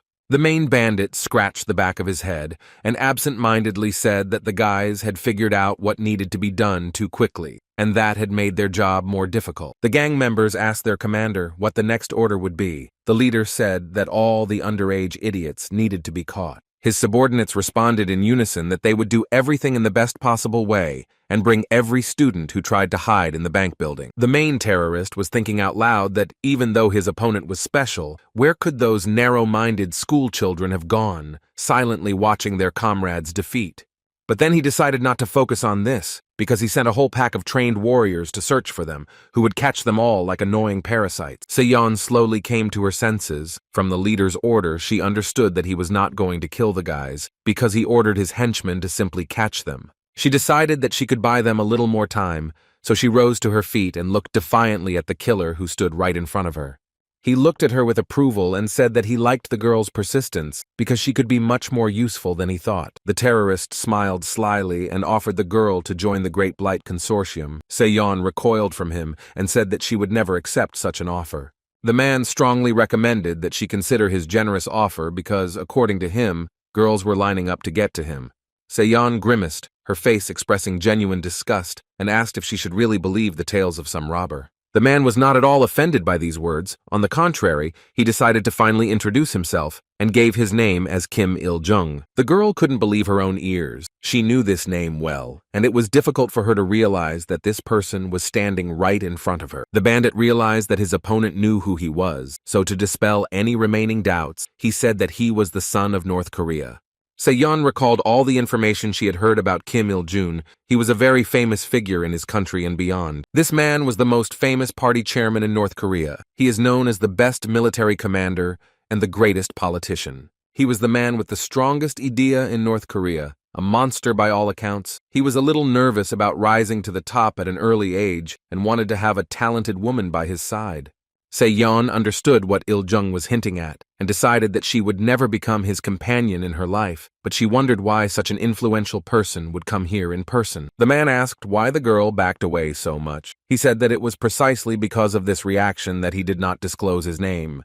The student began to laugh and tease the man, saying that Kim Il-jung had quite a fortune. She assumed that he really had a lot of money since he came to rob a bank. She said that if she became his companion, she would use all the money to treat her friends to delicious tteokbokki. The criminal laughed at these words. He asked if the schoolgirl still had the courage to say something, because now her life depended only on when he decided to use the sword. The man began to understand why his arrival was so unwelcome, because the encounter with this blonde left an indelible impression. Looking at her, he realized that the order to rob a bank with students inside was not an accident, because no one was going to get rid of children. Coming here was worth it to see young Kim. In a honeyed voice, Kim Il-jung said that the winner had long been known, so he suggested that the girl be a little more polite while he was kind. The blonde confidently said that it was simply amazing how the robber had identified the winner so quickly, without even guessing what she was capable of. A scabbard with a sword appeared out of nowhere, and the girl happily said that she got it, although she almost died trying to do it, but now she was armed. She smirked and said that she still had a lot to learn, but she was happy to practice fighting with a famous warrior like Kim Il-jung. The space around the girl lit up with a bright blue fire, and among its rays the outlines of the goblin she had summoned became visible. She said that in order to summon Idea she needed the blade, and now that she had it, her enemy would be in trouble, for he would face the ancient power of her line. At this time, real chaos was taking place on the upper floors. The students were running in different directions, and the armed terrorists calmly followed them, because they knew that the children would not run far. From everywhere, one could hear the screams of panicked school children who were grabbed by the criminals and ordered to follow them. The children resisted and begged to let them go. The attackers decided to gather all the children in one room, so they caught them and literally threw them into one pile. But some of them still couldn't be caught. These guys hid in the men's room. These lucky ones were Jin Sung and Lee Sun-hwa. The two of them locked themselves in a booth and tried to catch their breath after running fast. It was clear that the guy from Sojung was panicking and didn't know what to do. Jin Sung decided to lighten the mood and said that the toilets were probably so clean because it was an elite bank building that was carefully kept clean. His new acquaintance did not appreciate this humor and said that they should go higher because they were only on the 5th floor, and the others ran further, but Jin Sung assured him that everything would be fine. The boy said that there was no need to worry. The main thing was to get themselves back to normal and catch their breath, because if they didn't do this, they would become an easy target for the enemy. Lee Seon-hwa turned to his interlocutor and looked at him carefully. He asked if everything was okay with the guy, because he was acting rather strangely. Jin Sung pretended not to understand what his interlocutor was talking about, so he asked what exactly he meant. All the boy's thoughts revolved around the memory of how blood covered the floor of the bank. He understood that if they were caught, the same fate awaited them as the guard. The guy from So-young said that he didn't mean anything like that. He just noticed his companion's unusual behavior. Lee Seon-hwa said that they couldn't stay in that toilet for long anyway, because they would be quickly found and caught, so he suggested that they escape from there and find a new hiding place. He looked at the completely indifferent boy and said that they needed to go upstairs, but even when he tugged at his hand, there was no reaction. Jin Sung's mind wasn't there. He was with his girlfriend. He could only hope that Se-yeon could hold out for at least a little while. The boy threw his companion's hand away and said that there was simply no point in running because armed terrorists were everywhere, and it was only a matter of time before they were caught. To the surprise of his new acquaintance, he said that they had to fight because they simply had no other choice. Lee Seon-hwa asked in a panic, didn't he see what happened to the guards? Even the teachers wouldn't be able to resist this group, and the students certainly wouldn't be able to do anything. The boy suddenly asked the most unexpected question that could be posed in this situation. He was interested in whether his interlocutor really believed that souls could be divided into ranks. Lee Sun-hwa didn't understand why he would suddenly ask such questions in this situation. But then Jin Sung said that he once accidentally heard some very interesting information. He shared that he learned that Kim Sai-yeon used to have a general combat ability that was equal to D rank, but now it has risen to A rank. Jin Sung asked if his comrade thought that idea was originally the same for everyone. If that was the case, then there was no need to be upset about his rank. Lee Seon-hwa listened to these words and at first perceived them as nonsense, but then he realized that there was logic in them too. At that moment, the guys heard the elevator door stop on their floor, after which they heard someone's footsteps, accompanied by the sound of heavy boots on the floor. Lee Seon-hwa's face was covered in sweat. He felt that the danger was inexorably approaching, but despite this, he decided to ask why Jin Sung decided to talk about such a topic. The sound of military boots became even louder. Someone was approaching their shelter and soon the guys could be found. And then they definitely wouldn't help Kim Se-yeon. High school student So Jun began to fuss and panic. He was afraid to even think that they could be found. He did not know what to do or where to find a safer shelter. The gunman heard voices coming from the men's room. It was Jin Sung telling his comrade that he had a strong idea, and if he concentrated, he could make it even more powerful. Lee Seon-hwa, almost hysterically, told the guy to speak more quietly because the terrorists might hear them. But instead, Jin Sung placed his palms on the boy's shoulders and squeezed them tightly, urging him to listen to what he was about to say. Disciple. So Jun's gaze was unfocused, and due to panic, he was completely unable to perceive the words that Jin Sun was trying to convey. But the boy still didn't give up trying to get through to him and asked him to trust him and just do what he said. The door to the toilet opened with a quiet creak. Someone cautiously entered the room, but he acted so cautiously that if you didn't listen, the stranger's presence could not be detected. Having made sure that there was someone in the booths, the terrorist said that the guys could be heard perfectly well, so he would give them a couple of seconds to get out on their own. The man stood near the toilets and told the boys to hurry up, because their boss really didn't like slow people. Jin Sun looked out from the far booth. The boy smiled and said that it was the first time he heard such an interesting dialect. He would really like the man to teach him to speak like that. The attacker told the guy to stop fooling around, because if he cut off his hand, the boss wouldn't scold him. Lee Seon-hwa watched in shock as his comrade mocked the terrorist, saying that he was much more talkative without his leader. When the boy realized that he had managed to provoke his opponent into emotion, he activated his idea and took out a dagger. He swung his weapon and pointed it at the criminal. The guy held himself as if he was holding a huge sword in his hands and not a small knife. Even through the balaclava, he could see the man smiling, and he wondered if it really was the guy's idea. The enemy told Jin Sung to stop fooling around and just accept the fact that he was caught, and now he couldn't escape. After these words, the terrorist rushed straight to where the guy's hideout was located, and it was clear that he was determined to act decisively. He was so fast, thanks to his idea, which helped him accelerate from 0 to 100 in a second, a skill that was equal to a B-rank ability. Jin Sung turned to his companion and reminded him that he had told him to run as far away as possible, and that was exactly what he had to do now. The armed criminal laughed evilly and said that the boys had nowhere to run because they were both in a trap from which they would hardly be able to escape. Jin Sung didn't answer because the space around him was already filled with red light.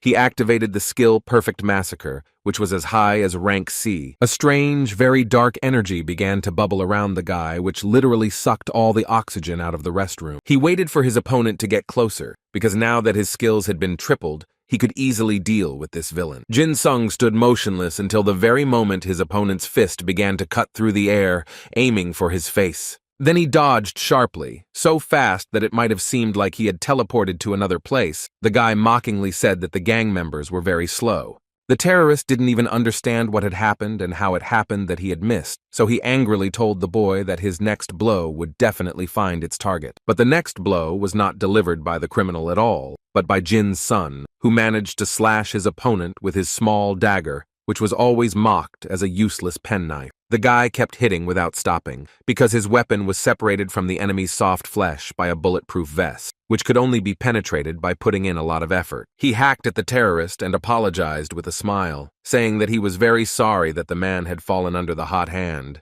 He managed to cut the bandit's balaclava, and now that he finally met his gaze, he heard that he was simply crazy in battle. These words made Jin Sung laugh. He smiled and felt that there was dried blood of the enemy on his cheek. This made his smile become even wider. He examined the man and saw that he had wounded him in the thigh, perhaps even hit an artery, because the blood was flowing without stopping. Jin Sung did not reduce his offensive actions against the enemy, while he asked about how it was probably very convenient to accelerate from 0 to 100 in just 1 second. The man was stunned and scared when he heard this, because he didn't talk about his idea, which meant that the guy had a skill that allowed him to see the essence of the soul. The boy smiled and looked truly crazy as he asked if he should cut off the gang member's ankles, since it would be interesting to see what would happen if Idea's manifestation tool was destroyed. The bandit looked at this schoolboy, whose eyes burned with a thirst for violence, and understood that he could do the most cruel things to him. The boy began to stab him with his dagger, blood splattering everywhere,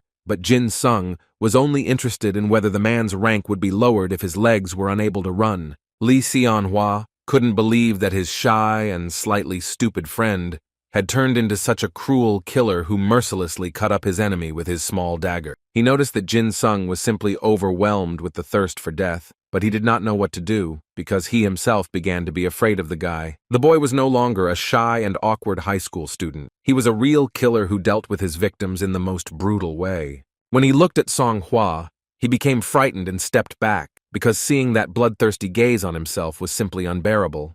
The boy said that he thought his friend was calling him, so he wondered what something so important could tear him away from what he was doing. Seeing the student from the Seo Jun school stepping away in fear, Jin Sung turned to him and, holding a bloody dagger in his hand, asked him why he was so scared.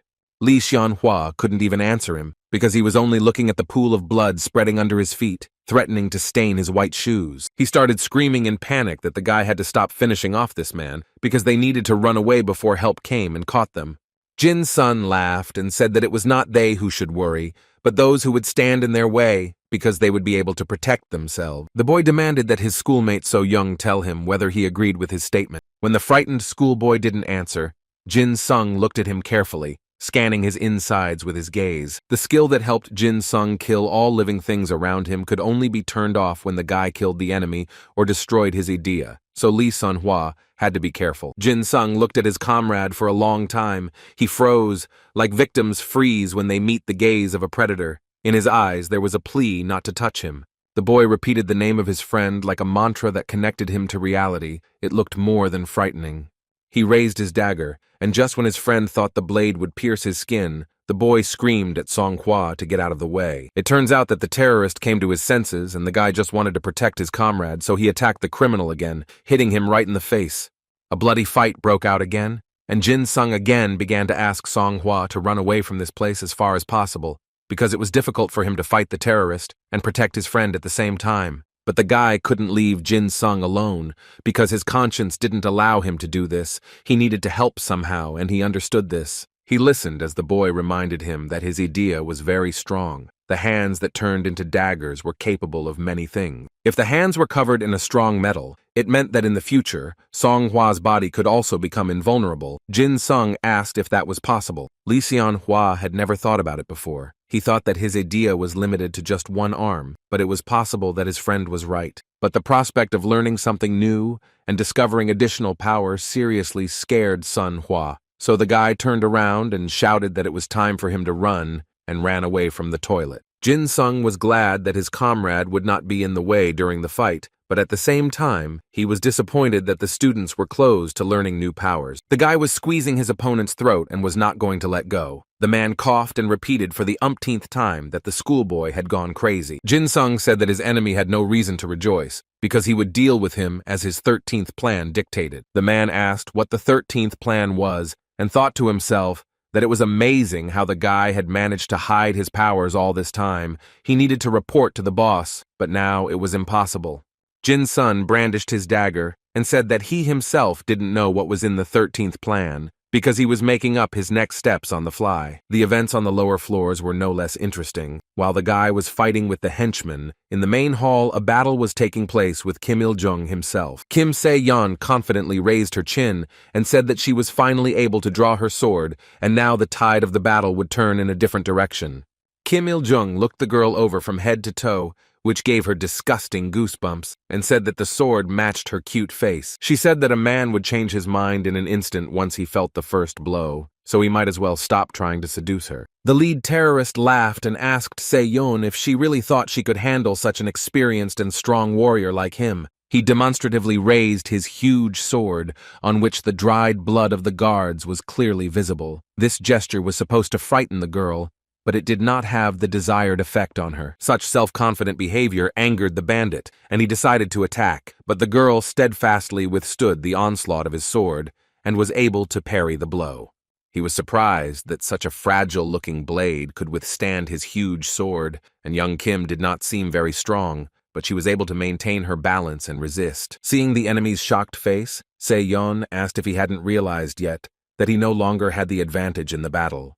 Kim Il-jung answered his question with a question, wondering if the girl would not acknowledge him as Idea, and then asked if her blade had divine power. The girl ignored the question about her sword, and asked how she knew anything about his Idea. Did the man really want to say that the effectiveness of the blow depended not on strength, but on the essence of the soul? The bandit thought that if her words were true, he would have cut her down long ago along with this strange family sword. The man said that his opponent had an amazing sword, but he kept quiet about the fact that this blade was capable of weakening his idea. Se-yeon proudly twirled the sword in her hand and said that often, people said that she robbed her family by taking this treasure for herself. This family weapon was called the Four Tiger Killer and was intended for use against very strong opponents. It was rumored that the constellations on the blade contained the power of actual stars, and with high skill, the wielder of the sword could destroy an A-rank or higher idea. But for Se-yeon, the sword's greatest value was that with it, she could fight back against anyone, and no one would be able to consider her weak. She activated her idea and used a skill called Goblin Sword Mastery, which allowed her to create a physical copy to attack. Seeing the girl's power, the man said with delight in his eyes that she was a very interesting opponent. He asked again if she wanted to join his gang. These words made Kim Se-yeon very angry. She said that she may have been impatient, but for idiots like Kim Il-jung, she only had one answer. The bandit raised his sword and carelessly asked that it would probably be stupid to kill the blonde right now, since their conversation had just begun, and interrupting women was bad form. While fighting off attacks from multiple physical copies of the girl, Kim Il-jung said that he enjoyed it so much that he couldn't even stop enjoying the battle. The enemy's onslaught was becoming more and more serious, and Se-yeon felt that she was already starting to get tired, but she had nowhere to go, so the battle continued. The gang leader continued to advance, and his attacks became more and more sophisticated. The girl barely managed to fight them off. Seeing how bravely the girl counterattacked him and deftly dodged his attacks, Kim Il-jung asked if she was really not afraid of anything. Se-yeon didn't respond as the man didn't stop, and soon came back at her, trying to cut her body in half with his sword. He proudly noted that it seemed that he was still superior in strength to the young representative of the Kim family, and even the family sword did not help her much in the battle against him. The girl categorically disagreed with this statement because she had not yet shown him all the sword skills that she had mastered through hard training. She used the goblin sword art once again and decided that this time she would show her enemy her top class. Se-yeon challenged the man to try to dodge her attack this time and rushed straight at him. The girl understood that the enemy was delivering quick and strong blows, but if she managed to attack while he was fighting off her spears, she could cause him serious damage. But there was one problem. The enemy attacked again, and this time, Se-yeon realized that she could no longer withstand this pressure, and her hands began to shake from such a strong onslaught. But she still held out and was able to deflect the enemy's sword. The enemy smiled broadly and said that he definitely liked the young Kim. Thanks to this attack, the girl realized that Kim Il-jung was much better than her at delivering a direct strike. His was accurate and powerful. The man said that now his opponent had an idea of what he was capable of. Se-yeon understood that he would try to hurt her self-esteem, but in order to gain time, she had to play by his rules. Il-jung asked if his skills were good enough to convince her to join him. The girl needed to kill as much time as possible, so she replied that it was not enough. Her hands involuntarily clenched when she heard someone's heavy steps, followed by some kind of groaning. Then she heard screams and cries for help. and she turned her head to see Il-jung's henchmen dragging the captured students down the corridor. The gang leader also turned around and was surprised that in such a short period of time, they managed to catch so many school children who were unable to escape. Some of the guys were brought in from the street, and it was surprising that the police had not yet arrived in response to such noise. Perhaps nothing was being done because there were hostages in the building. Il-jung asked why the children who were trying to escape into the street were brought to him. He was interested in why the bandits who went upstairs did not appear. One of the subordinates said that they actually split into two squads. The first squad was busy cornering the upper floors. The second one waited on the street to catch those who dared to jump out of the windows in the hope of saving themselves. The criminal explained that those who had not yet returned went upstairs to find those who remained there and hid in different rooms. Hearing this, Se-yeon was simply shocked, because if an armed group was calmly walking down the street, it meant that during all this time, the police had not made a single attempt to help.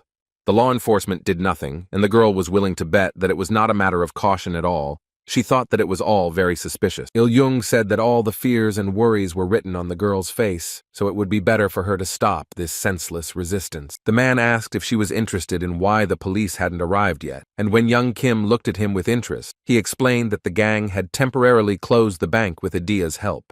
Everything inside Se-yeon froze. She understood that there was no point in wasting time now, because no one even suspected that they were in trouble. There was nowhere to expect help from. The leader of the criminals said that they would not have started a riot in broad daylight without proper preparation, so they made the building look completely normal from the outside. He smiled evilly and said that no one even suspected what was going on inside the building. At that moment, the girl became truly scared, because she understood that not a single living soul knew what could happen to them. She hoped that she just needed to stall for time until the police arrived. Se-yeon knew she had to somehow report what was going on, but she was afraid that if she ran away, all the boys would be dead when she returned. But she also had a feeling that she wouldn't be able to hold out for long, because the enemy didn't slow down his attacks, and she couldn't fight them off so quickly anymore. The girl didn't know what to do. The enemy noticed her confusion, so he asked her in a mocking tone if she had learned any unpleasant information. He felt like a winner when he asked where his opponent's fighting spirit had gone, because just a couple of minutes ago she was ready to tear him to pieces. Among the crowd of captured schoolchildren, there sat an adult man, who apparently was a bank employee. He looked strangely at the armed fighters. One of the criminals noticed this look and decided that it was necessary to teach a lesson to the impudent fellow who was showing his hostility without fear. But before the bandit could get close, the man used his idea and jumped out of the crowd. Shouting that he couldn't sit idle, the bank employee rushed to one of the desks, hoping to press the emergency call button in time. The man began frantically pressing the button, trying to get through to security so that they, in turn, could call the police. He started shouting into the phone that the bank had been seized, and they needed immediate help because the bandits had taken schoolchildren hostage. The employee looked at the approaching fighters and shouted even louder that terrorists had entered the building. At that moment, it dawned on the man that he had not heard any response. There was simply no feedback, so he began desperately asking if anyone could hear him. He was confused when he looked at the office phone. The employee did not understand why there was no connection. While he was thinking, one of the criminals threw a large black bag at him, into which he had previously demanded that he put money. The man understood that now that he had given himself away and it was clear that he knew where the funds were, he would not be able to evade their order. The leader approached him and said that since the bank employee heard their conversation with young Kim, it meant that the man understood who was standing in front of him. Il-jung also reminded the frightened man that there was a soul among them that specialized in isolation, meaning that neither the phones nor the emergency call button would work. The guys started checking their phones and discovered that, indeed, they were all out of range. The bank employee said he didn't understand why Il-jun himself had to break into the bank in broad daylight. Instead of answering the question, the gang leader asked the employee if he was really belittling his position. He personally believed that all professions were equally important. Such was the ideal of great communism. The man shouted that if the special forces found out that he was here,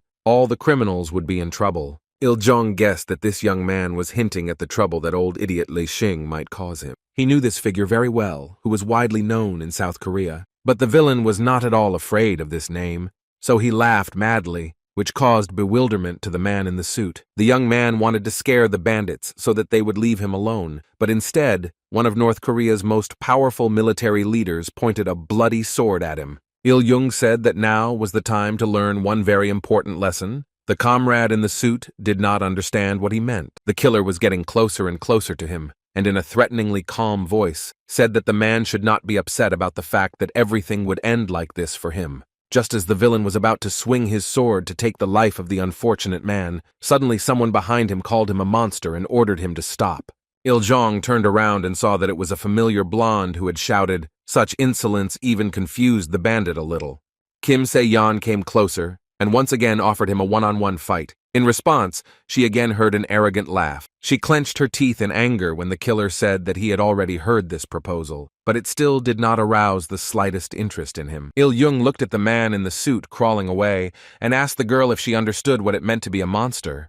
Taking his sword out of its sheath, he said that young Kim could not answer, since she still had no idea what the word she had called him meant. He met her gaze and then, without even looking at his victim, he lowered his sword and wounded the unfortunate man. Se-yeon stepped aside in fear as the blood that was flowing like a fountain from the bank employee's body flew in all directions. Il-jung said that if Se-yeon knew the meaning of the word monster, she would never have called him that. Against the background of these phrases, the injured man screamed that his leg was in unbearable pain. The gang leader finally paid attention to his unfinished victim. The employee was crawling on the floor in tears and begging for mercy. He decided to take pity on him. But his pity was that he did not leave the man alone, as one might think, but ended his suffering, cutting his life off completely. Kim Se-yeon closed her eyes and bit her lip. It was unbearable for her to watch another death that came within the walls of this building, and she could not prevent it in any way. The girl understood that the difference in skills was too great. Even if she managed to buy a little more time, she would not be able to protect everyone present in the bank. She opened her eyes and saw that a huge pool of blood had already spread around her, flowing from the body of Il-jong's next victim. The killer raised his sword, from which fresh blood was dripping, and pointed it at the girl. He said that since she dared to challenge him, she would now become his new victim. Se-yeon listened in horror as the monster said that he would cut off her arms and legs, then put them in a bag and carry them with him as a good luck charm. Il-jong chuckled and said that she should accept such a fate as an honor, because it was not every day that one could fight a warrior like him, even if she was doomed to fail.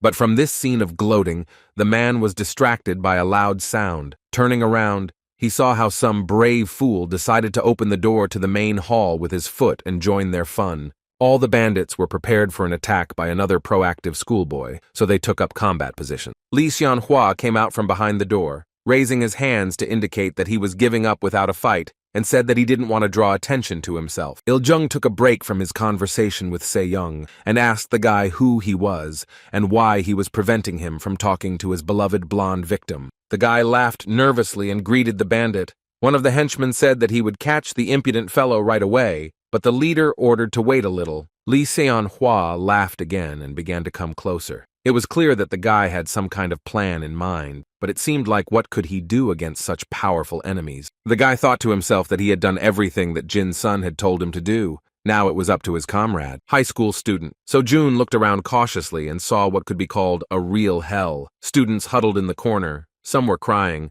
some were shaking in panic, and literally a few meters away from them, there was one of the many pools of blood that spread with a stench across the light floor of the main hall of the bank. The boy remembered his conversation with Jin Sung, who said that there would be chaos on the first floor when he activated Idea, so Sunhwa should run there and tell everyone that there was an uncaught student on the 5th floor. The guy from So-young immediately started to get upset about this, because he didn't want to leave his friend alone. But Jin Sung calmly said that he had a plan, and his friend should trust him as much as he believed in him. Lee Seon-hwa stood in the middle of the first-floor hall, and thought about how he had done exactly as the boy had ordered him. But still, he had doubts about the correctness of this action. Lee Jong approached the guy, and in an overly friendly voice asked his South Korean friend to introduce himself. He gave his name, and said that he was a 10th grader from Sojong School. Song Hwa said that all the money was located on the 5th floor. That's how he and Jin Sung decided to lure the criminals there. The leader was surprised that all the bank's assets were in such a strange place. The guy explained to the man that his friend had moved all the money there, thinking that it would be possible to save it that way. The bandit was very surprised that his friend, and this indicated that it was a schoolboy, knew where the assets were located and was able to move them to another place. Here he had another question: why the comrades he had sent to go around the upper floors had not yet returned. After that, he turned to his subordinate and said threateningly that a child was walking around their floors. Everyone immediately understood that they needed to find the boy. One of the armed bandits fell to hhis knees in repentance and said that he would immediately bring the teenager into the hall and seat him with the rest of the school children. He begged his commander to give him another chance to restore his reputation, the man promising that he would check every crack and nook on the upper floors. Il-jong silently listened to his subordinate's pleas and, in order to heat up the situation as much as possible, began to scratch the floor near him with his sword. The bandit was literally shaking with fear when suddenly the commander's hand comfortingly fell on his shoulders. The leader said that luck was on the bandit's side today. Because Il-jong did not want to stain his hands with the blood of his brother, he ordered to bring the student and seize all the money that he found. The soldier rose to his feet, saluted, and thanked his commander for the mercy shown. The gang leader said that the rest of the soldiers would also go up with him, because he would not forgive any more mistakes. The subordinate said that he would do everything for the sake of North Korea. After he gave the orders, he turned towards where Lee Seon-hwa was standing and looked at him carefully, scanning him from head to toe. The guy immediately tensed up because such glances obviously did not promise him anything good. Kim Il-jung asked the guy from the upper floors if he was going to go up or if he could help him do so. Song-hwa said decisively that he would go there on his own because he understood that it was better not to argue with the terrorists. The killer grinned bloodthirstily and said that the guy was not stupid and made the right decision. Perhaps it would even save his life. The gang leader said that while his soldiers were busy with the guy's friend, he preferred to have a little fun. He began to walk between the rows of captive children and say that he was offering them a fight with the goblin girl. The bandit promised to spare the lives of those who managed to bring him the leg or arm of this impudent blonde. Kim Se-yeon tensed up, because she understood that if she was attacked by a whole crowd, then she would hardly be able to fight off everyone. Someone would manage to injure her. Il-jung continued to walk around the boys and ask what they would do, choose death or life, in exchange for the severed limb of their classmate. The girl froze and began to wait until at least one of the guys responded and said that they would not do this, but they all remained silent, frightened. It seemed as if the school children were afraid to make an extra move, let alone utter a word. One of the students convulsively clenched her hands and did not even feel the pain from the fact that her nails dug into the soft flesh of her palm until it bled. The girl was clearly not herself from the realization that they were being forced to go against Kim Se-yeon, who was the strongest among them. The man was clearly satisfied with the position he had put the boys in, because now they had to betray one of their classmates. Suddenly, a red-haired girl stood up from the crowd and boldly said that they couldn't even suggest such a thing, since Se-yeon had been fighting for them from the very beginning.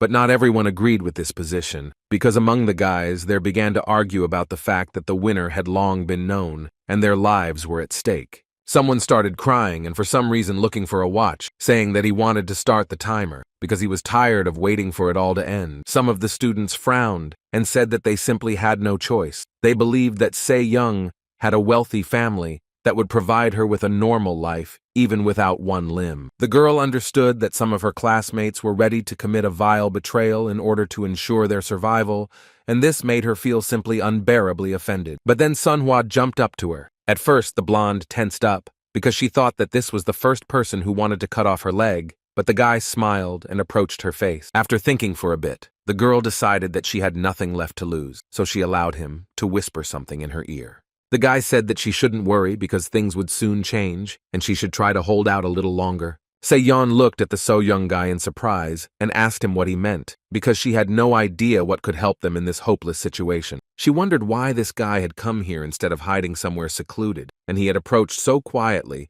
that it aroused suspicion. She sternly told him that he should have stayed in hiding, but now he was another hostage. Song-hwa said that he came here to help. The guy looked at the students, who were clearly considering whether they should attack the blonde, and then asked if he had come at the wrong time.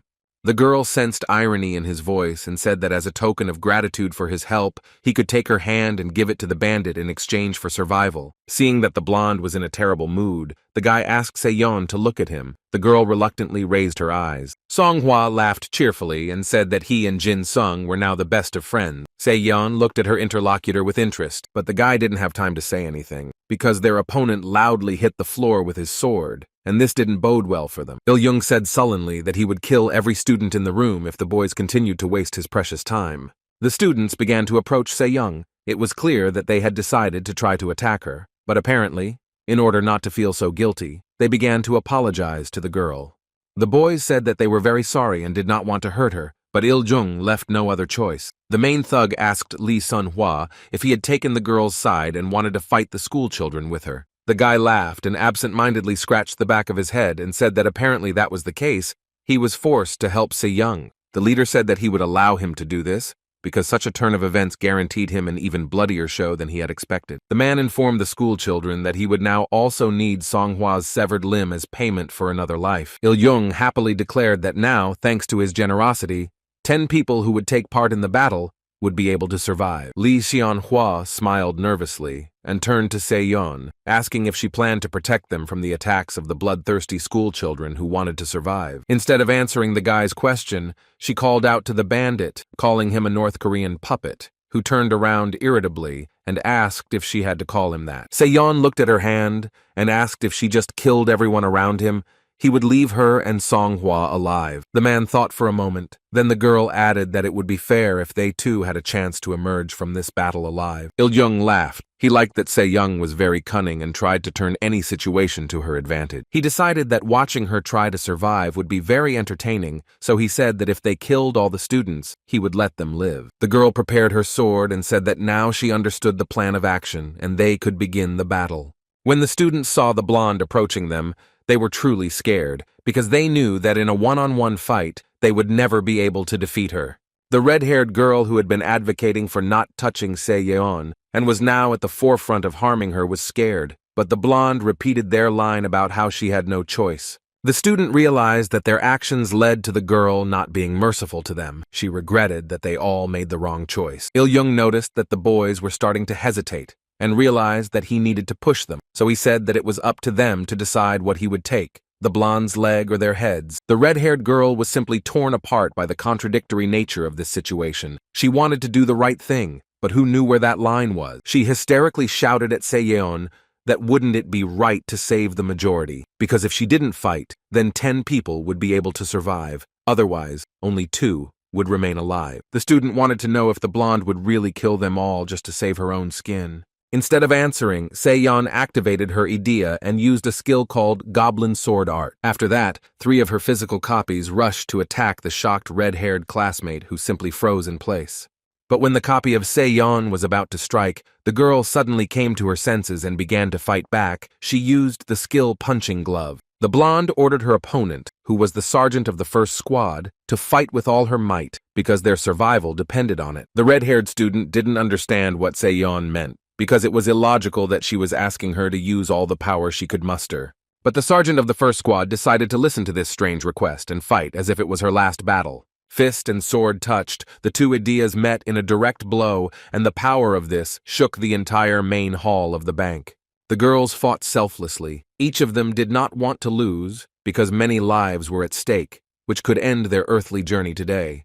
The red-haired schoolgirl realized that she had only attacked a clone of her opponent, but what was surprising to her was that it felt the same as the girl. While she was thinking about this, Se-yeon herself arrived, knocking her opponent off her feet and knocking the air out of her lungs. The girl wanted to scream angrily, but Se-yeon stopped her, telling her to listen very carefully to what she was about to say. She stopped kicking and pretended to lose consciousness so that the blonde could get to her ear and say what she planned.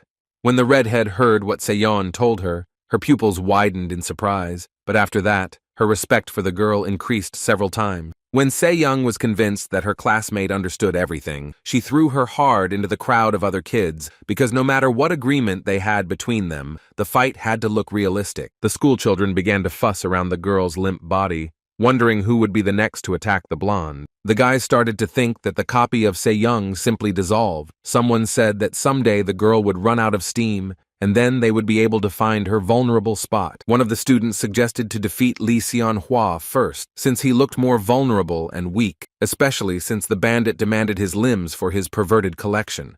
Se-yeon heard this conversation and closed her eyes tiredly. She thought that, in addition to protecting herself, she now had to take care of the guy's well-being as well. She ordered him to stand behind her and not stick his head out, then stepped forward and firmly grasped the hilt of the sword with her palm. Kim Il-jung watched the battle closely and couldn't take his eyes off it for a second, because his bloodthirsty gut was demanding a show.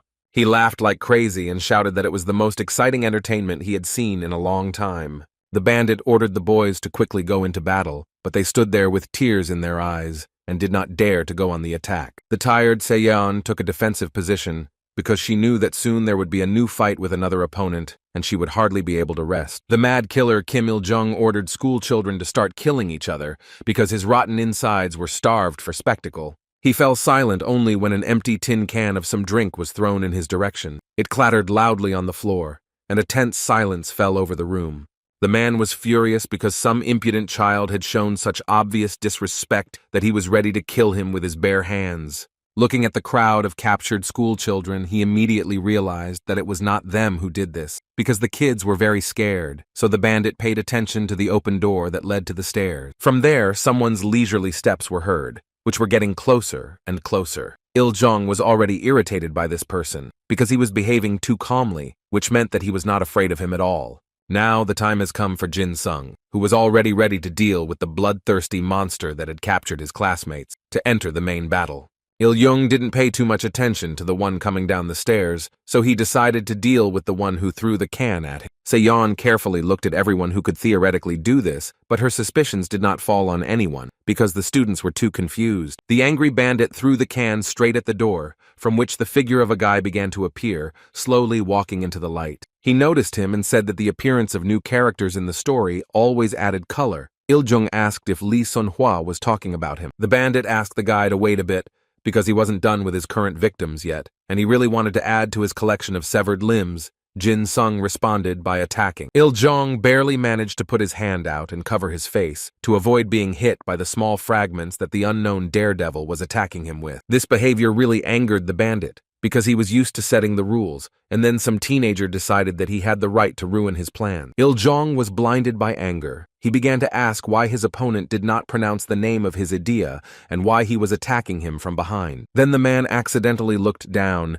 and realized that the guy hadn't attacked him with shrapnel at all. He had thrown his own soldiers' masks at him. They were damaged and covered in blood. The gang leader began to think frantically about what could have happened to his comrades from the consortium of the Great Blight, but only the most disappointing thoughts came to mind. His eye began to twitch nervously, and he demanded that the schoolboy explain to him what was going on here. Il-jung tightened his grip on his weapon and asked if the enemy hidden in the shadows was underestimating him to act so boldly. The assassin began swinging his sword in different directions. When he activated his idea, his blows left behind a purple glow that cut through the air.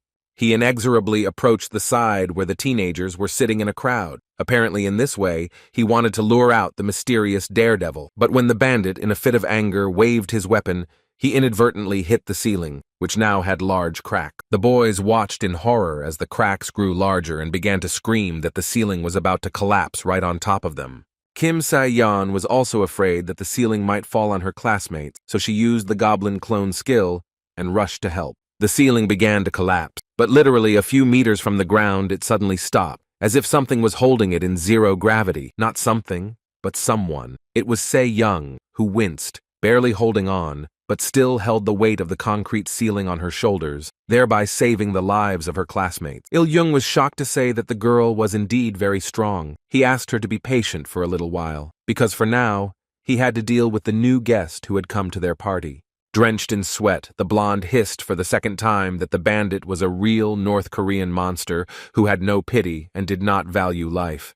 The man did not pay attention to these words, but warned the boys that if even one of them moved from the spot, then they would all die, because his soldiers were waiting for them outside, so there was no point in running. The students were so scared and shocked that they couldn't even nod in agreement. They just looked at their captor with empty eyes. He winked at the students and said that now was the perfect time to cut off Se-young's limbs and present them to him. The blonde once again called him a monster and asked if he really thought she would stand there and wait for that to happen. The man laughed and said that if it were any other way, she would not be standing now with the ceiling on her fragile shoulders. He wished her a good time and informed her that he would step away for a while. After that, he pushed off the ground with great force and literally flew into the air in order to deal with the impudent boy as quickly as possible. Se-yeon and her two clones were barely able to withstand the piece of concrete ceiling that hung over the students, threatening to turn them into mush. The girl didn't know how much longer her strength would last. She told the boys that if they didn't want to die, then they should get out from under the ceiling. Song-hwa agreed with this decision, saying that they should wait until all the students get out first, and then they will think of a way to help Se-young. One of the guys urged them to stay under the ceiling because if they went out, then in his opinion, the girl could easily kill them. Another guy asked if he was really suggesting that they stay under the rubble and be crushed by a concrete slab. The red-haired guy, who was quite aggressive, walked toward Song Hua and said that they needed to deal with them, because sooner or later, it would have to be done anyway.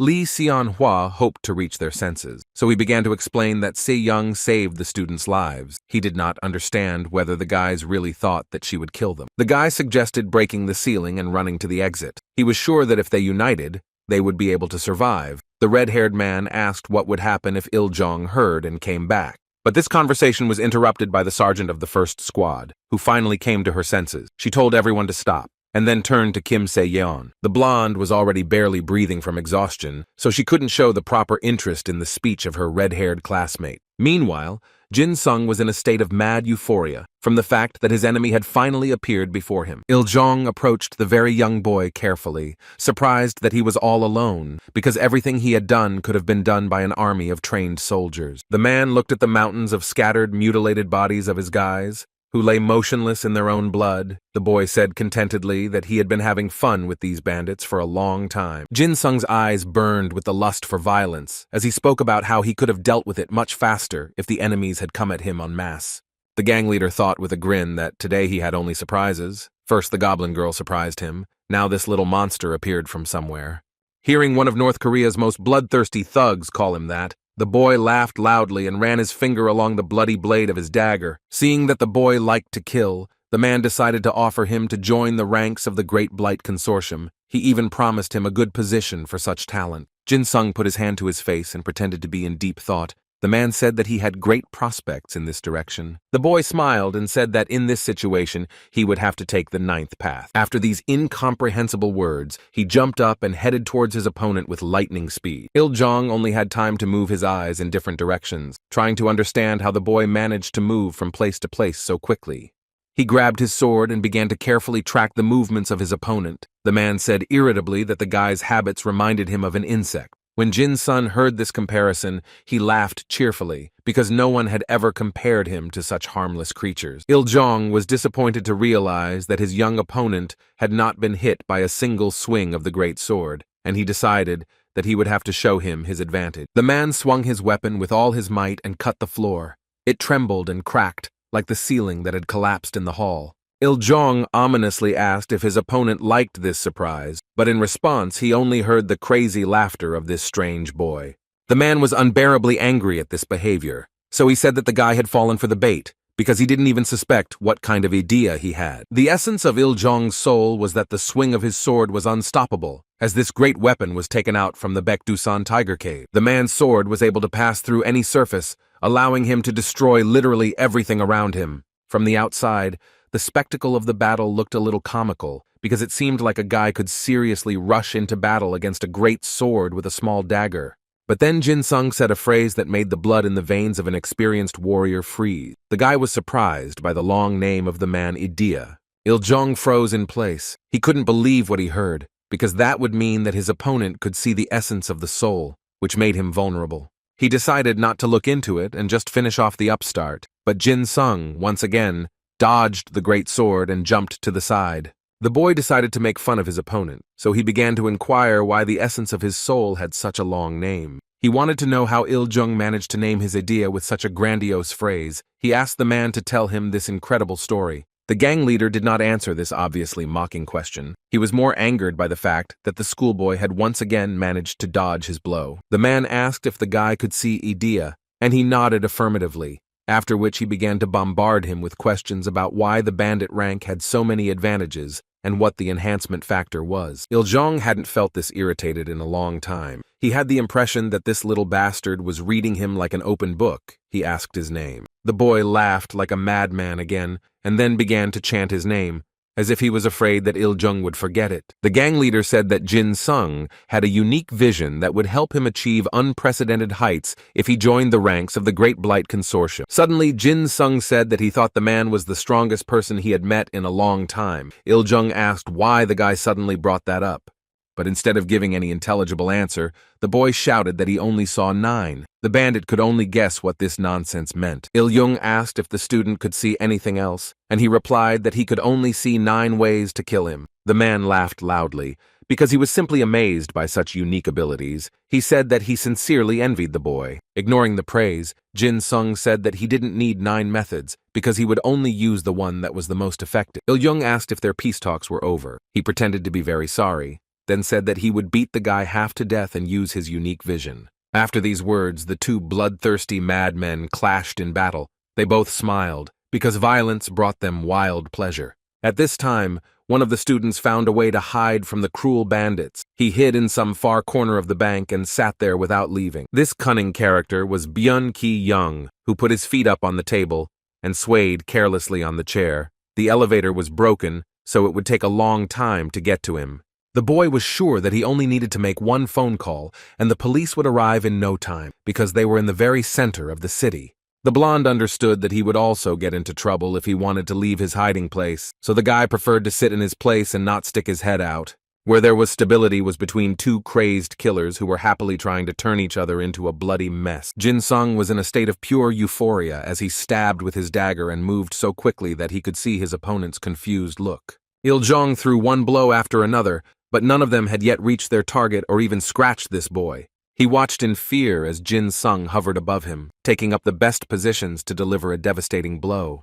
The man looked at that smiling face and couldn't believe that he had met someone as crazy as he was. But what angered him was that this little coward did not engage in direct confrontation with him, but only avoided attacks. He wanted to fight for real. Il-jung angrily shouted that the boy could only run away. He urged him to attack like a real warrior does, looking into the eyes of his opponent. A few seconds later, the gang leader realized that he might regret his words because he saw something so sinister in the guy's gaze that a chill ran down his skin. Jin Sung moved so fast that the enemy simply did not have time to react, so the guy managed to wound him and draw the first blood. The wound on Il-jung's shoulder was not deep, but it was still bleeding quite well, and the man realized that if he had been wounded deeper, he might have bled out before this fight was over. He glanced at his shoulder for only a moment, but then the guy appeared in front of him again, and somehow, miraculously, he reached him in the shortest possible time. The man again did not have time to react, and this cost him a new wound on his hand, which, although it did not bleed much, prevented his hand from functioning normally. Jin Sung struck again, and the enemy's blood splashed onto his small dagger. He walked away from Il-jung and listened to his cries that the bandit considered him a coward. An experienced warrior with many years of military experience considered himself a toy that a young sadist was playing with, because the guy seemed to be planning to cut him up all over with small wounds from which he would bleed to death. Jin Sung asked if such a powerful enemy was going to treat him to any kind of counterattack. This kind of impudent behavior made Il-jung angry. He didn't want to let the guy cross his boundaries, so he decided it was time to finish with him. The man smiled broadly and said that he could die if he continued to hide his secret. He really didn't like that outcome. So he decided to reveal the essence of his soul, and a moment later, a strange hand that was woven from shadows was already approaching Jin Sung. When this ghostly limb actually touched the guy and he felt its cold touch on his skin, he was scared because it was the first time he saw such an ability. He jumped to the side in lightning speed when the hand wanted to attack him again. Jin Sung didn't understand what it was and how one could have such power. The guy finally looked at his opponent and saw that in place of one of his hands, there were now some strange tentacles that were capable of causing quite noticeable physical harm. Hundreds of thoughts immediately flashed through the student's head, because he was interested in who was standing in front of him and how he managed to achieve such amazing and at the same time frightening power. He saw that the man's idea rank had increased and the enhancement factor had increased, and an ability called Beast Hand had also been added, meaning he had 2 ideas. Il-jung said that speed would no longer help the guy, because now he would not be able to escape from his hand, which could reach any end of the room in a second. The boy pretended not to take his threats seriously, so he called his enemy an old man and asked him what kind of hand it was. Il-jung asked why the student was so interested in this. The man sighed in disappointment and said that he thought he would fight someone more serious, but around him again, there were only mediocre people. Jin Sung didn't pay attention to this insult and thought out loud that the bandit had become stronger thanks to his arm.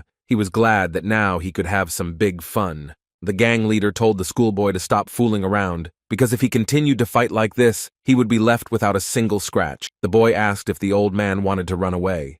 These words excited the old soldier even more. The shadows around him began to thicken, and he said that he had not heard such words addressed to him for a very long time. Jin Sung stood his ground and asked how he planned to escape and whether he seriously thought he could pull it off. The man supported these joking conversations and ironically said that he did not even know how he could force himself to run away from his new friend.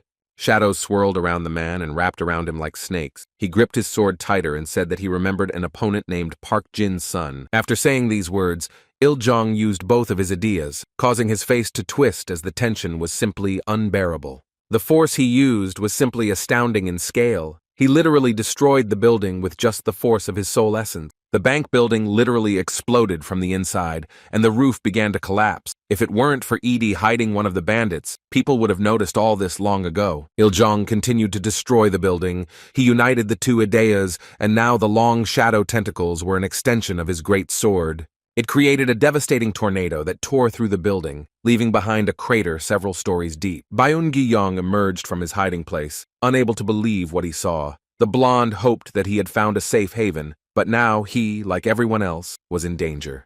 The guy looked at this massive destruction and thought that it was unlikely that Kim Sai-yeon could have done this. He came to the conclusion that the terrorist leader was to blame. Il-jung flew up and said cheerfully that now they had a wonderful opportunity to play hide and seek. Looking at what his opponent had done and how many victims it could lead to, the guy hissed that he would finish off the old monster. After that, Jin Sung said with delight that he could now speed up even more. This behavior greatly angered his opponent, who ordered him to stop these jokes, since he still would not be able to be faster than his tentacles. The boy began to move even faster than before, and said that he was not joking about his acceleration. The man thought that perhaps his opponent had gone crazy because he was acting like a madman. If so, then the bandit could have suffered in this battle. On one of the upper floors, a soldier noticed some kind of red spot. Looking closely, he saw a fair-haired guy who called his name in horror. A plan immediately formed in his head on how to use this schoolboy, who somehow miraculously managed to hide from these henchmen. Il-jung thought he had hope, so he jumped out of the hole that was created in the roof due to his punch. Byun-gi-young didn't understand what was going on and what Jin Sung was doing there. The blonde couldn't believe that this loser had gotten into a fight with such a powerful enemy as the military leader of North Korea. It was unclear how he had even managed to survive until this second. Jin Sung didn't care who he could attack and who he couldn't, because all he felt was an inexorable thirst for violence that grew with each passing second. But still, the guy did not completely lose his mind, because despite this confusion, he stopped when he realized that in front of him was not an enemy at all, but his classmate, albeit not the best one. Byun-gi-young immediately realized that something was wrong with the guy, because he had never seen his eyes glow red, and his face showed only the desire to kill in the bloodiest way. The blonde saw the internal struggle on his classmate's face as he decided whether to attack him or not. Everything inside him froze as the boy raised his dagger, but then suddenly jumped back as if he had come to his senses. Jin Sun landed painfully as he miscalculated the scale of the destruction and ran into a concrete ledge. He tried to get up, but apparently he was badly hurt because he felt pain all over his body. Byun-gi-young immediately jumped up to the boy and started asking where he came from and what kind of madness was going on around him. But Jin Sung was not in the best state to talk. Il-jung appeared on the horizon, looked at the blonde with interest, and asked if they were familiar with this annoying schoolboy. He said that Gi-young literally saved him. The leader of the third squad looked up in horror and asked if the man shouldn't be fighting the upstart Se-yeon, who was so eager to protect everyone that she had drawn attention to herself, thus ensuring his escape. Looking at this bloodthirsty killer, he began to ask Jin Sung in a panic what happened and why they all ended up in this dilapidated place, but he still didn't get answers to his questions. Looking at how awkwardly the guy was getting up, Gi-young thought that most likely it was the blonde who had driven the enemy to such an aggressive state, because Jin Sung could only evoke feelings of pity and disgust. But still, Il-jung said that he saved him from Jin Sun. The blonde understood that it was some kind of nonsense. He could not believe it, that the boy could do any harm. Ji-young decided to try again to get some kind of answer from his classmate, so he started to rudely ask him about what happened, but he slowed down a bit when he saw a red haze around the guy. Jin Sun rose to his feet and began to laugh madly. The blonde recoiled and hurried away from him because such behavior could not help but frighten him. He did not even want to think about what was happening to this loser. While the shocked leader of the third squad tried to come to his senses, Il-jung quietly laughed, after which he said that it was the blonde who helped him get rid of that leech. Tired of being completely in the dark, Byung-gi turned to the man and rudely asked him what he meant, because he was frightened by the behavior of his once shy and awkward classmate. Jin-sung heard what was said about him, but from time to time he lost touch with reality, because the desire to hurt someone and take a life was much stronger than common sense. The bandit chuckled and told Byung-gi that he always remembers kind gestures, especially ones like this one, even though he did it unconsciously. The blonde still didn't understand what action of his had helped the villain, and why he began to think that they were on the same side. Il-jung gave one piece of advice to Gi-young. He said that if he wanted to stay alive, he should run to the 3rd floor as quickly as possible. The blonde looked at this cruel man in bewilderment and could not comprehend that he was now helping him save his life. But still, doubts crept into the guy's soul because he remembered that the 1st floor was full of other bandits, so he decided that he was being sent into a trap. Il-jung didn't care whether the student followed his advice or not. He wished him luck and thought that he had done the right thing when he decided to go to South Korea. The bandit turned around once more and took one last look at the guy around whom the blood-red haze was thickening. He realized that this country was full of young talents like the goblin girl, this guy. He could not even imagine that South Korea was hiding such talents. If someone had told him that he would meet such a young psychopath with an unquenchable thirst for blood, the man would not have believed it. Byung-gi stood and watched in silence as one of the strongest people he had ever met, tail between his legs, ran away from some loser who was bullied even at school.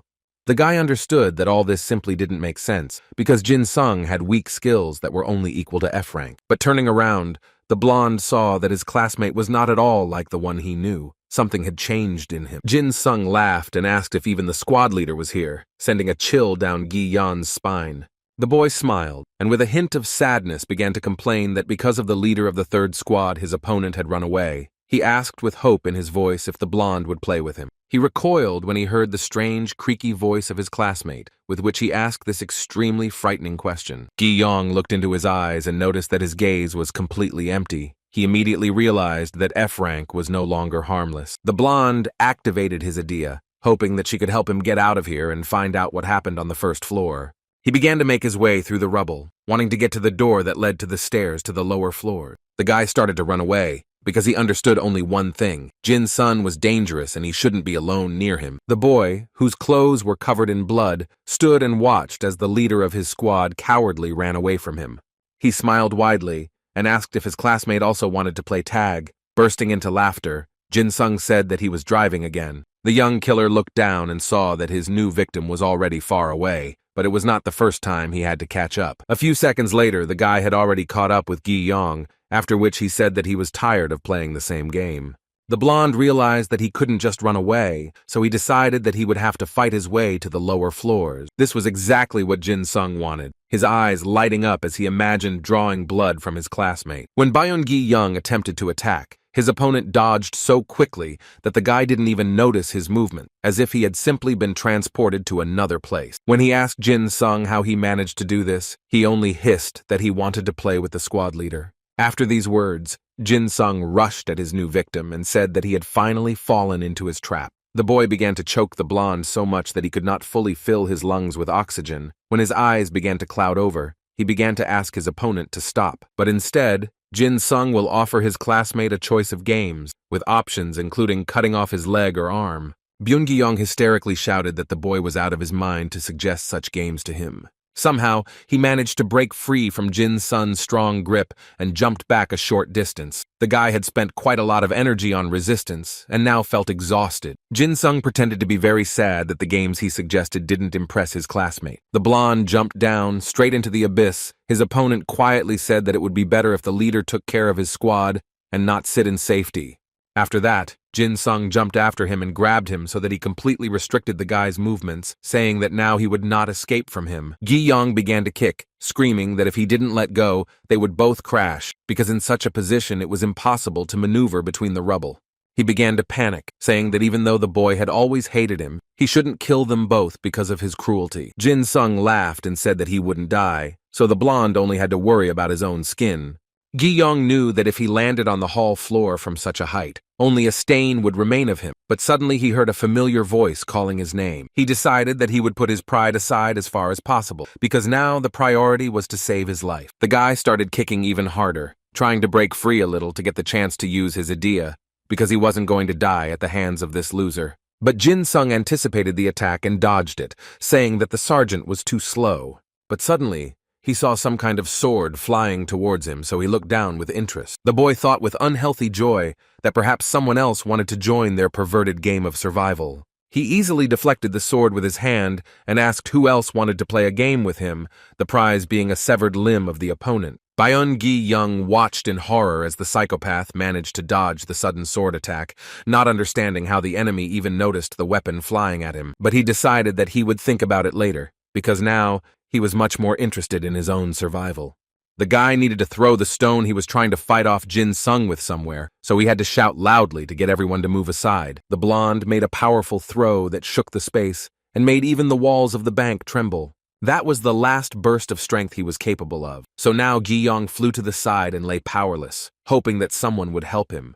Jin Sun landed quite successfully and was already ready for a new attack. He began to look around in search of his victim and to say that he really wanted to play. As he walked around the lower floor, he noticed a sword that was now stuck in the floor in the middle of the room, and he wondered who it belonged to.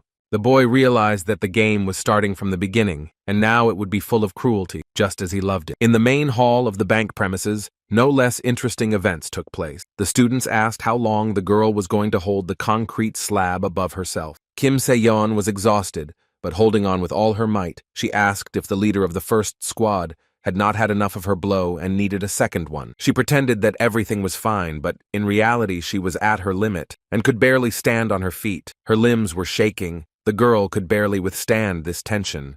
Se-yeon thought that if she gave in, she and some of her classmates might simply be crushed by this huge slab. The red-haired classmate approached her, using her soul essence, which was embodied in the form of striking gloves. She came closer and closer, and said that on behalf of the leader of the first detachment, she ordered to stop the resistance. The guys behind her started to get indignant, saying that they were the first ones who wanted to cut off the girl's limb, as Il-jong ordered to do. Lee Sun-hwa desperately screamed and asked them to stop. He said that they were all classmates and tried to reason with them, saying that Se-young was trying to save them. The blonde no longer had any strength to prove anything and say that she just wanted to help them. They started pushing Sun-hwa aside and telling him to go away if he didn't want to get it with her, but the guy said that he wouldn't budge for anything. He asked how the boys dared to do this to someone who had fought for them, and he was surprised that they were not at all troubled by their conscience. One of the bank employees said that the guy didn't understand anything because he was too young. He personally had a family that was waiting for his return, so it would be better for everyone if he just got out of the way.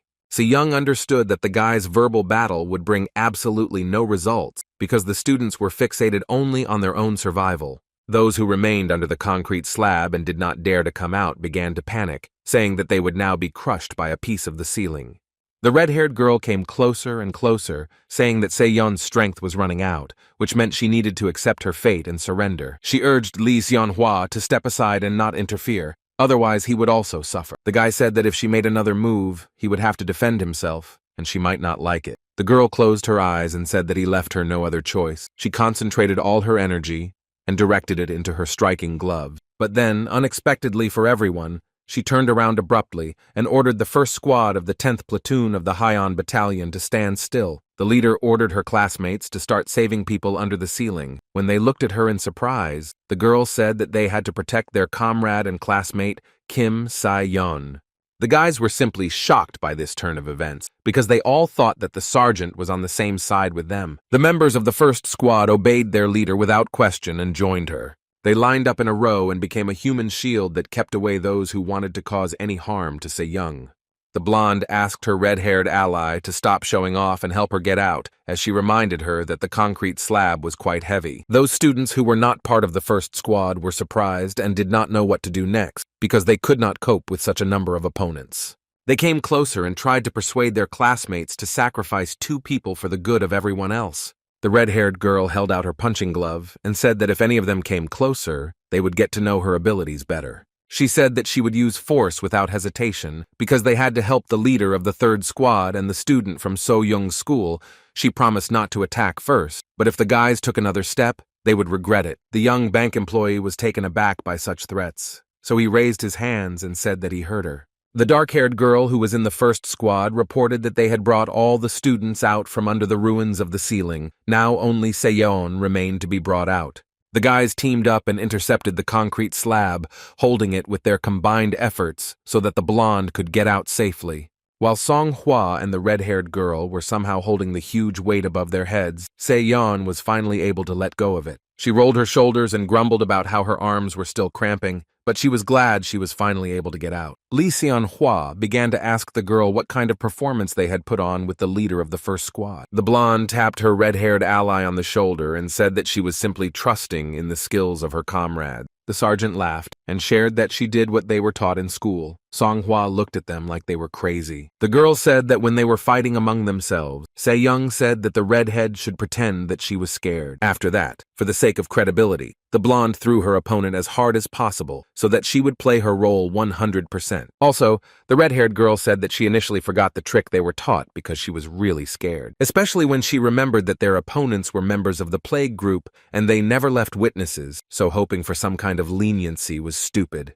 Out of fear, the sergeant made the wrong decision because she thought it was logical to sacrifice one person for the well-being of everyone else. But then she realized that even if they killed Se-yeon, Kim Il-jung would never leave any witnesses, so she decided to follow the plan the blonde suggested. The sergeant shared this plan of action with her squad members and said that following it was not a request, but an order. Listening to all this, Se-yeon rolled her eyes and said that she told her to pretend that she was scared and not to show off. The red-haired girl smiled and said that it didn't matter because everything worked out. This sweet conversation was interrupted by some strange earthquake. It shook the entire building and forced the guys to duck. They all wondered if Kim Il-jung had decided to destroy some part of the bank again. When Lee Sun-hwa realized that Jin Sung might be somewhere on the destroyed floors, he shouted his name, causing Se-yeon to be confused. The guy asked if she had forgotten why Il-jung went upstairs, thinking, the girl said that someone lured him there. Song-hwa said that this was exactly the case, and that the volunteer was none other than their well-known friend. Se-yeon told the guy to stop making fun of her, because even though Jin Sung had good stamina, he was an F-rank. Then the guy seriously asked her who else it could be, if almost all the guys were caught or were sitting in the hall, scared.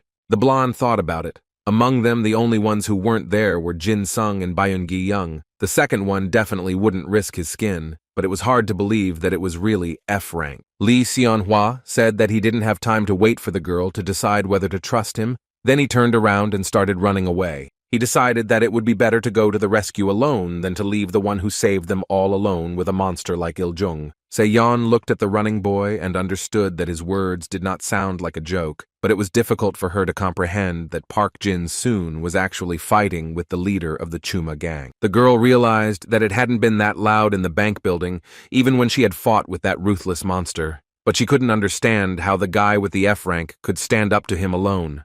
Her hands shook as she thought about how a person like Il-jung would instantly smash the boy to pieces, and she was scared to think that he could die. The horn on Se-yeon's head glowed. Anger filled her veins with strength, and she decided that she would not allow her only friend in this school to die like this. A small plan formed in her head again, and she decided to share it with the leader of the first squad. She approached the red-haired girl with a request for a favor that she could only trust her with. The heart beat in unison with the sounds of footsteps, which beat out an alarming melody on the stairs.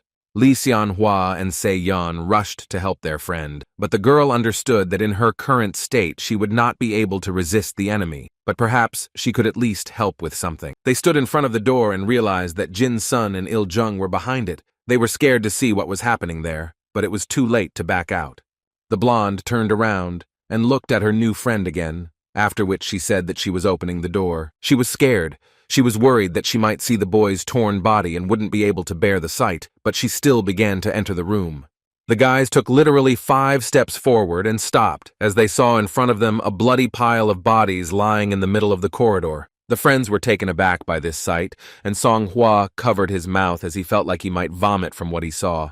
Se-yeon began to walk around the bodies and wonder if all these victims were really on Il-jun's conscience. She looked at the floor and walls and noticed many marks from the great sword. It looked like the man had made at least 30 swings. The girl began to wonder whether these two had really fought so long and so intensely, but one question remained. Where had they gone? Se-yeon thought that the answer to her question might be the hole that led all the way to the first floor. For now, that was the only clue. She looked at the entire tunnel that had appeared as a result of a blow of simply unimaginable force and realized that the destruction on the first floor was incomparable. It was a whole funnel that was drilled through the entire building. The girl wondered if Il-jung had always possessed such terrible power. Lee Xianhua couldn't help but wonder about the aftermath of the battle they missed, and he voiced his guess that their friend and his opponent might be up there. The girl raised her head and noticed that some red spot was flying down. She screamed that something was approaching them. She drew her sword and prepared to face the impending danger. Se-yeon thought there were only two options as to who it could be, either Park Jin-soon or Kim Il-jun. But her expectations were not met, because soon she recognized the owner of the red sweatshirt and the disgusting voice. It was none other than Byun Ki-young, who literally fell on them from the sky. But then she noticed another figure chasing the screaming guy. This was already Jin-sung, who for some reason was chasing the blonde. But something in the boy had changed. He no longer looked shy and awkward, and his eyes burned with the desire to kill, which scared the girl to death. Lee Sun-hwa asked with concern in his voice what was going on, but the blonde didn't know what to answer him, so she simply ordered him to step aside. The only thing she understood was that Byun Ki-young was a victim this time who apparently needed help, so she turned her blade around and used it. The girl threw her sword straight at the place where the boys were fighting. She hoped not to hurt anyone, but simply to distract Jin-sung, who was too carried away by the battle. Se-yeon didn't know if this action would help defuse the situation, but she now considered the lives of the students her responsibility. So she grabbed Lee Sun-hwa's hand and decided that it would be better if he didn't get caught in the middle of the battle. She dragged him down the destroyed corridor and told him that they should step aside so as not to get hurt when the boys landed. The landing was truly massive, shaking the building and raising a cloud of dust. Byun Ki-young flew several meters into the corridor and lay helplessly. One might have thought that he had lost consciousness, but the blonde was tenacious, because a couple of seconds later he was already standing on his feet and cursing Jin-sung with all his might. Se-yeon immediately rushed to the guy with questions about what happened. Gi-yeon looked at her and was surprised that she was still alive, but there was no joy on his face. The girl growled angrily at the guy to stop talking nonsense and tell him why Jin-sung was stalking him. All three of them turned around quickly when they heard the creepy voice of the boy calling for the squad leader. Jin-sung came out from the shadows and said with a crazy smile that since Songhwa and Se-yeon were also here, they could join their game. He spread his arms wide and laughed so loudly that the boys got goosebumps. The guy said that finally they could all play. Se-yeon didn't know how to react to her friend's behavior. On the one hand, it was still Jin-sung, but on the other hand, something had changed dramatically in him. His eyes were blazing with madness and murderous intent, and his sinister laugh made one think that he was not quite right in the head. Lee Xianhua backed away and suggested that perhaps they had been wrong to go up to the 5th floor. The blonde couldn't believe that her friend was actually standing in front of her. But Jin-sung didn't pay any attention to the confused looks of his friends. He was interested in who wanted to play bloody games with him. Se-yeon hesitantly asked if the boy was really the same Jin-sung who allowed his classmates to take advantage of him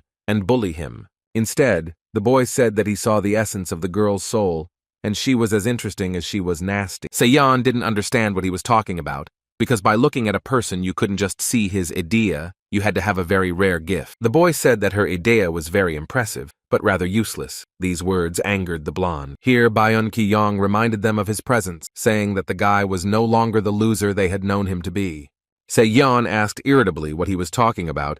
Gi-yeon explained that it was Jin-sung who was chasing after Il-jun, and not the other way around as one might think. The blonde decided to give the girl some advice, since it so happened that she helped him. He advised her to run as far as possible, while the boy was busy with empty talk. Gi-young said that just recently, after Jin-soon finished ranting and attacked him, he once again strongly advised Se-yeon to run away. The blonde demanded that the guy explain properly what was going on, but instead, Gi-yeong simply left the room silently. Lee Sun-hwa said with concern that Jin-sung now looked even crazier. Se-yeon asked if he had ever seen the guy in such a state before. The student from So-jun's school said that it was like that, but last time he had retained a bit of sanity that made it possible to talk to him. But now there was no trace of this adequacy, because Jin-sung was not himself. He was constantly giggling and thinking out loud about how best to kill his new victims. He stared at Se-yeon without blinking and tried to choose the bloodiest way to kill her.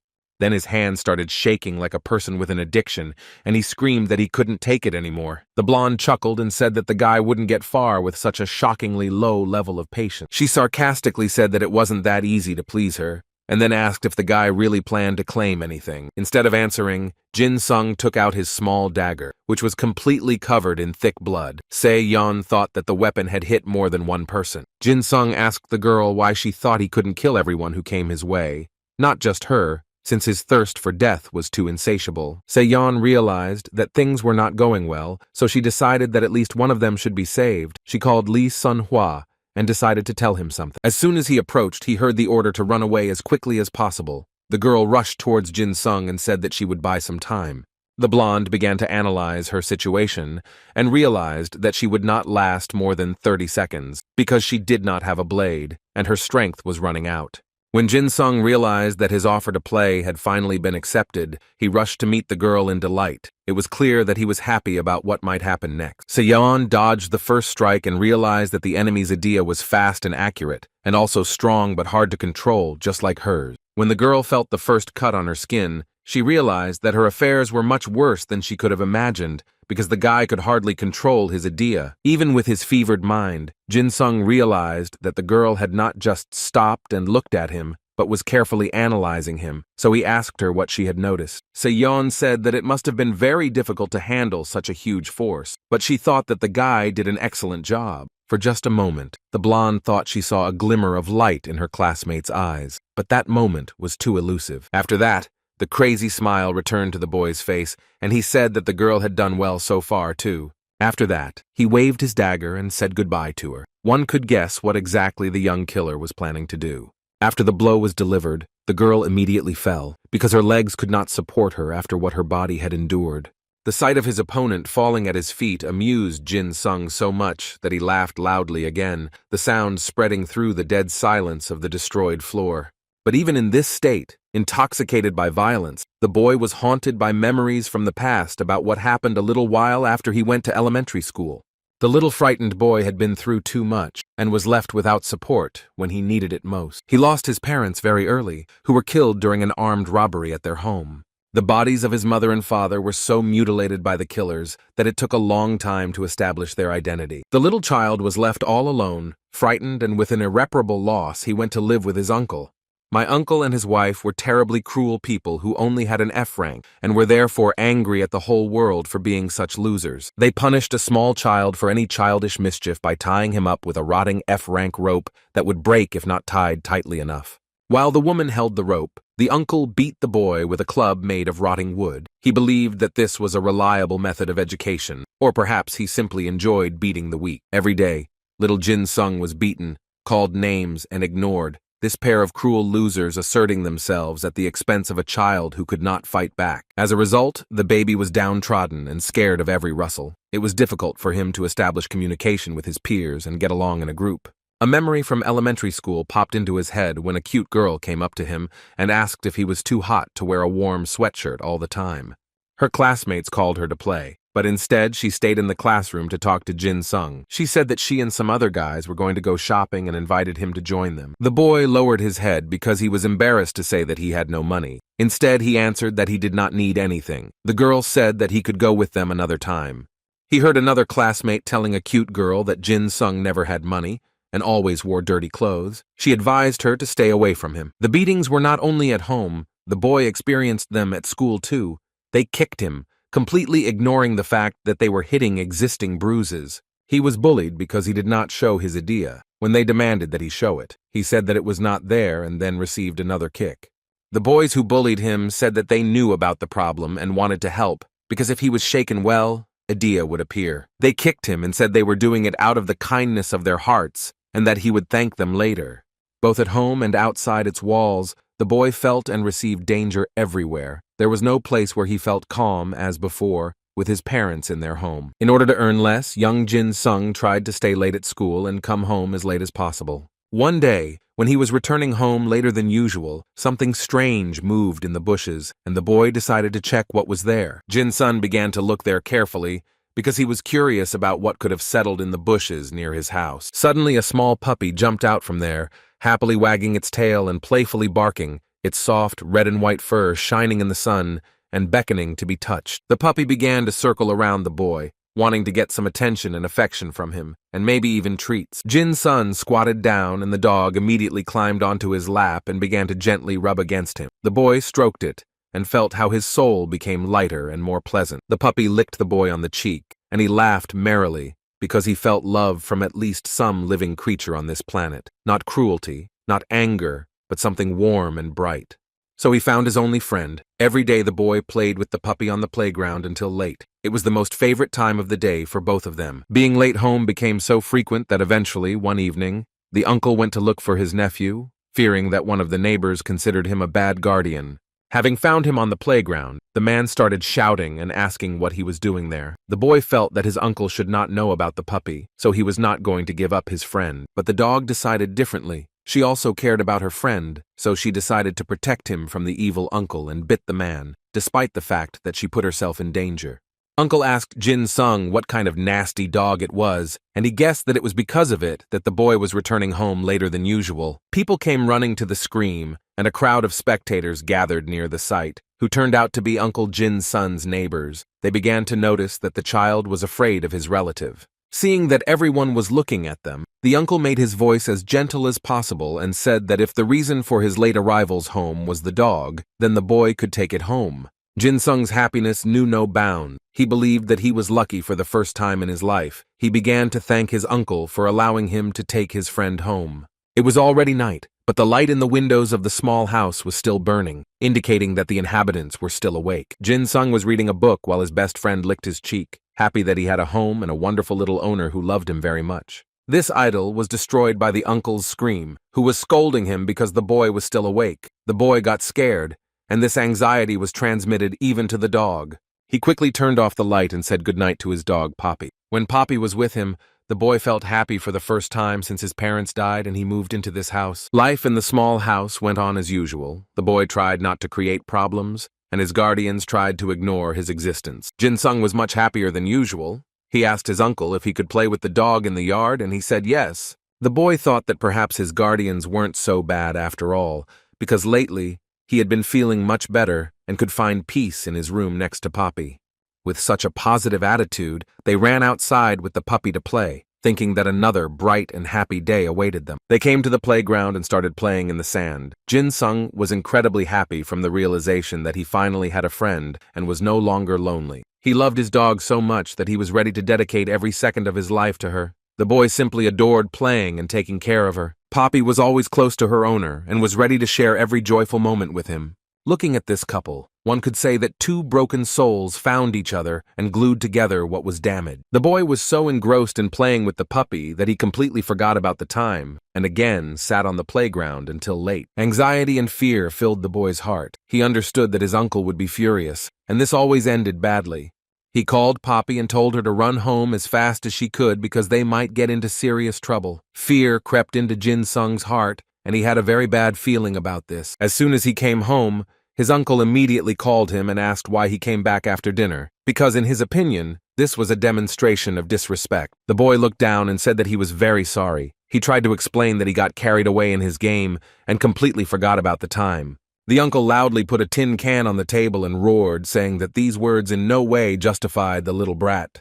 The man asked if he really had to run around the whole city looking for his nephew. The boy apologized again and promised that next time he would be more careful. But then Poppy intervened and began to bark aggressively at the man because he was talking too loudly to her owner. The boy began to panic because if the dog attracted attention, it could bring trouble upon itself, and he wanted to protect her from this, so he began to calm her down and ask what happened. The uncle was angered by the animal's behavior. He said that this mongrel had gotten something wrong and it was high time to make stew out of it. Looking at the man looming over him and the dog, Jin-sung began to frantically ask his uncle not to get angry. He promised to scold Poppy for disobedience. The boy's words were the last straw for the inadequate man. He swung and hit his nephew so hard that he flipped over on the floor. This cruel man said that he had been too soft with his nephew. Because he still opened his mouth, he asked his wife to tie the boy up because he wanted to teach him a lesson.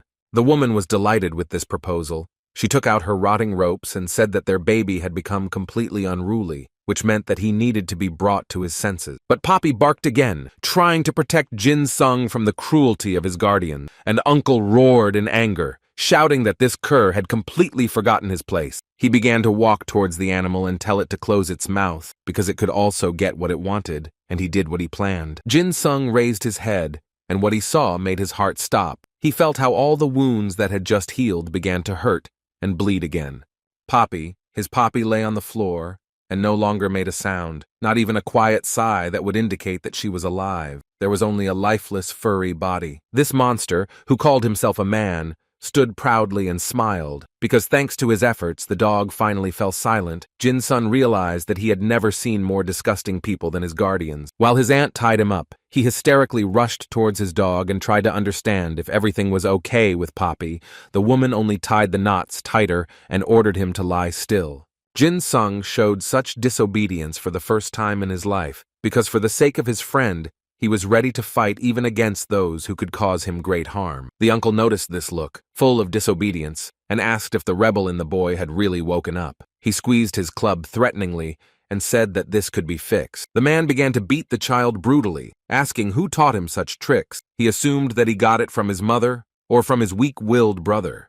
When they stopped beating the boy, he lay on the cold floor and shook with pain so that they would not touch him anymore. He said that he was very sorry and apologized to his guardian. His uncle looked at him with disdain and said that the boy's weakness and arrogance were inherited from his parents. After this, the monster who raised the boy said that it was for these very qualities that he beat them to death. When Jin Sung heard this, the pain seemed to disappear. All his senses became more acute, and information reached him that simply couldn't fit in his head.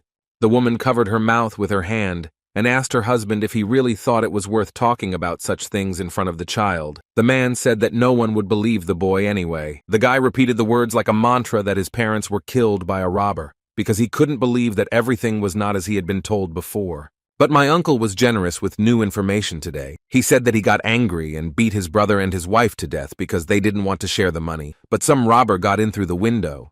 He and his wife burst into laughter and began to say that it was simply hilarious to watch him justify himself in court. The guardians said that they would remember the grimace of that innocent man for a long time. Shadows began to swirl around the boy. He clenched his teeth and asked again if his parents had really been killed by his uncle and aunt, whom he considered his only relatives. The man looked truly proud as he said that this was exactly how it happened. Suddenly, the dog started showing signs of life. It got up from its place and started barking loudly. The uncle looked in that direction, because he was sure that the animal had long since died and would not bother him anymore.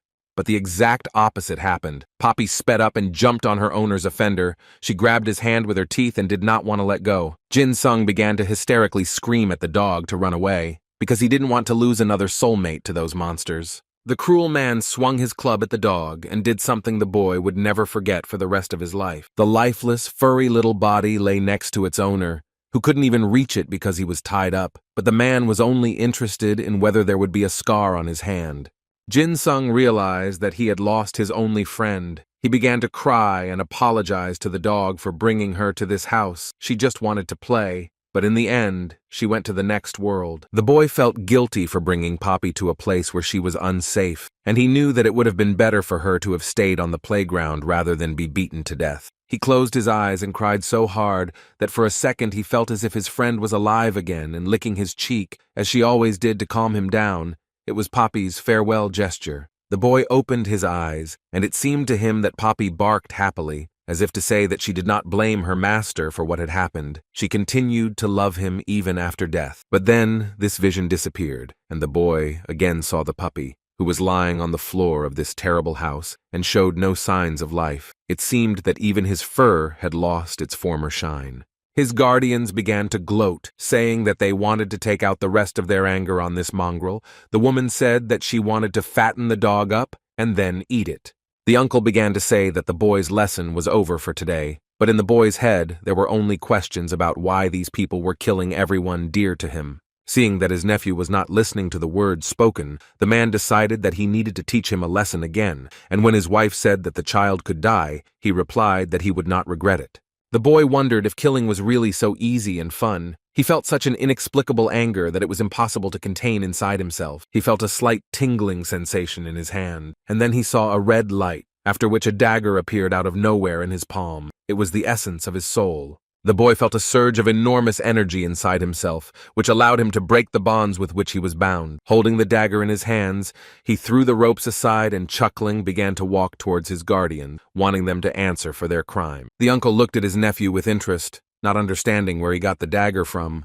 Then it dawned on him that it was the boy's idea that had finally manifested. He and his wife laughed, asking if that was all he could do, deciding that he was as much of an F-rank loser as they were. The guardians began to mock him, saying that a child of such rank could only be born to loser parents. His uncle ironically asked if he was really repeating after him. These words made the boy laugh, because he felt such a surge of energy that simply could not be described as a power that was equal to a low rank. Hearing the mocking words that his parents would be proud of him, Jin Sung could not stand it and slashed his uncle with a dagger. The frightened woman rushed to her husband, whose hand was bleeding. None of them expected that the boy would seriously attack them. As he listened to his guardian's screams, the boy realized that this was indeed something to be enjoyed, especially seeing the thick blood running down his dagger. He liked the feeling of the blade entering his enemies' bodies up to the hilt, so he repeated it over and over again, filling the small house with blood, and listening to the guardians finally apologize to him. He stood over his uncle's bloody body and demanded that he repeat the words he had mumbled a second ago. But instead, he heard his aunts' pleas for him to spare them. Jin Sung reassured the woman, saying that he would not kill her. The boy pointed the dagger straight at the woman's eye and said that it would be too easy because they never spared him, even when he begged. He stood over the bloody corpse of a woman and laughed. He wanted to know why the guardians did this to his parents, but now he understood that it was very difficult to control the thirst for blood. Jin Sung inhaled that metallic smell that some might find disgusting, but he found beautiful. He realized that he now truly knew what death was. All his clothes were soaked with the blood of his enemies, and it was literally dripping from his dagger. At that moment, the boy thought that he had never felt better than he did now. Jin Sung opened his eyes in horror as he realized that he had returned to his past once again, and was once again visited by visions of events that he had preferred to forget. He lay on a hospital bed and tried to move away from what he had seen, because every time the events of the past days haunted him in his dreams, the guy could not return to reality for a long time. Fortunately, he was distracted from all these thoughts by a nurse who pulled aside the curtain and walked over to his bed. The guy immediately asked where he was. The woman explained that he had arrived at the hospital and had been unconscious for some time. When he tried to get out of bed, the nurse stopped him, saying that for now the guy should save his strength. She strongly recommended that he lie down and not move unnecessarily, since complete recovery is only possible with adequate rest. The guy held out his hand and noticed that it was shaking. His head hurt so much that it was impossible to even blink. He asked why he was in the hospital. The memories suddenly brought him back to events that had happened quite recently. He saw his hand, which was stained with the blood of other people. It was so unexpected that Jin Sung flinched and hid his hand so as not to provoke new visions. Disobeying the doctor, he jumped out of bed. Words about staying in bed had no effect on him. The woman tried to remain patient and said that the patient should calm down. But he had no time for calm and bed rest. He demanded that they tell him what happened to the other guys who were in the bank. The guy wanted to know what happened to Lee Sun-hwa and Kim Se-young, but then he began to remember that something terrible probably happened to the girl, and it was his efforts. The memories of what he had done came crashing down on him like an avalanche, and he recoiled from the doctor and fell to the floor. The woman jumped up to the patient and, seeing his insane state, said that he needed to take a deep breath because the guy was on the verge of a panic attack. The boy did as the doctor asked, after which he turned to her with another request to tell her about what had happened. The last thing he remembered was the blow he dealt to Se-yeon with his dagger. He needed to know where the girl was now. The woman said that Jin Sung needed to stay calm because Se-yeon would be coming soon. The guy realized that his girlfriend was alive, but if she needed to visit the hospital, then she might be seriously injured. The boy began to get up, saying that he would go to his girlfriend himself, because he had to see her right now. He started running towards the door, despite all the doctor's warnings. He wanted to personally make sure that his girlfriend was alive. The doctor could only stand and watch as her patient escaped from his hospital bed. The woman thought sadly that it would be better if this boy lost his memory, at least for a while. Jin Sung ran through the hospital grounds, sweating profusely, feeling unbearably ill. But despite his state of health, he continued to run, thinking that he had brought himself to this state and had picked up a bunch of problems. The guy blamed himself for not being able to stop in time. It was all his damned Idia's fault and the fact that she couldn't be controlled. Carrying a bag of healthy snacks, the girl approached the hospital building to visit her friend. Se-yeon was alive and completely uninjured. Looking at how she was happily humming some song, one could say that the girl felt just great.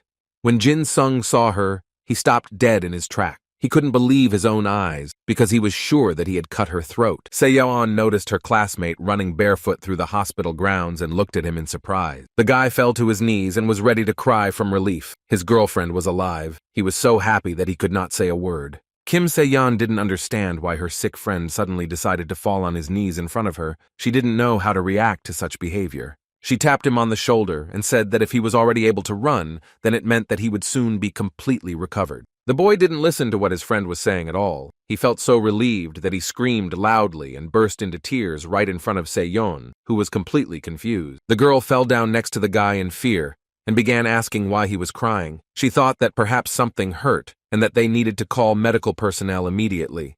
Se-yeon didn't know how to calm the guy down, so she told him to stop crying because passers-by might think that she had offended him.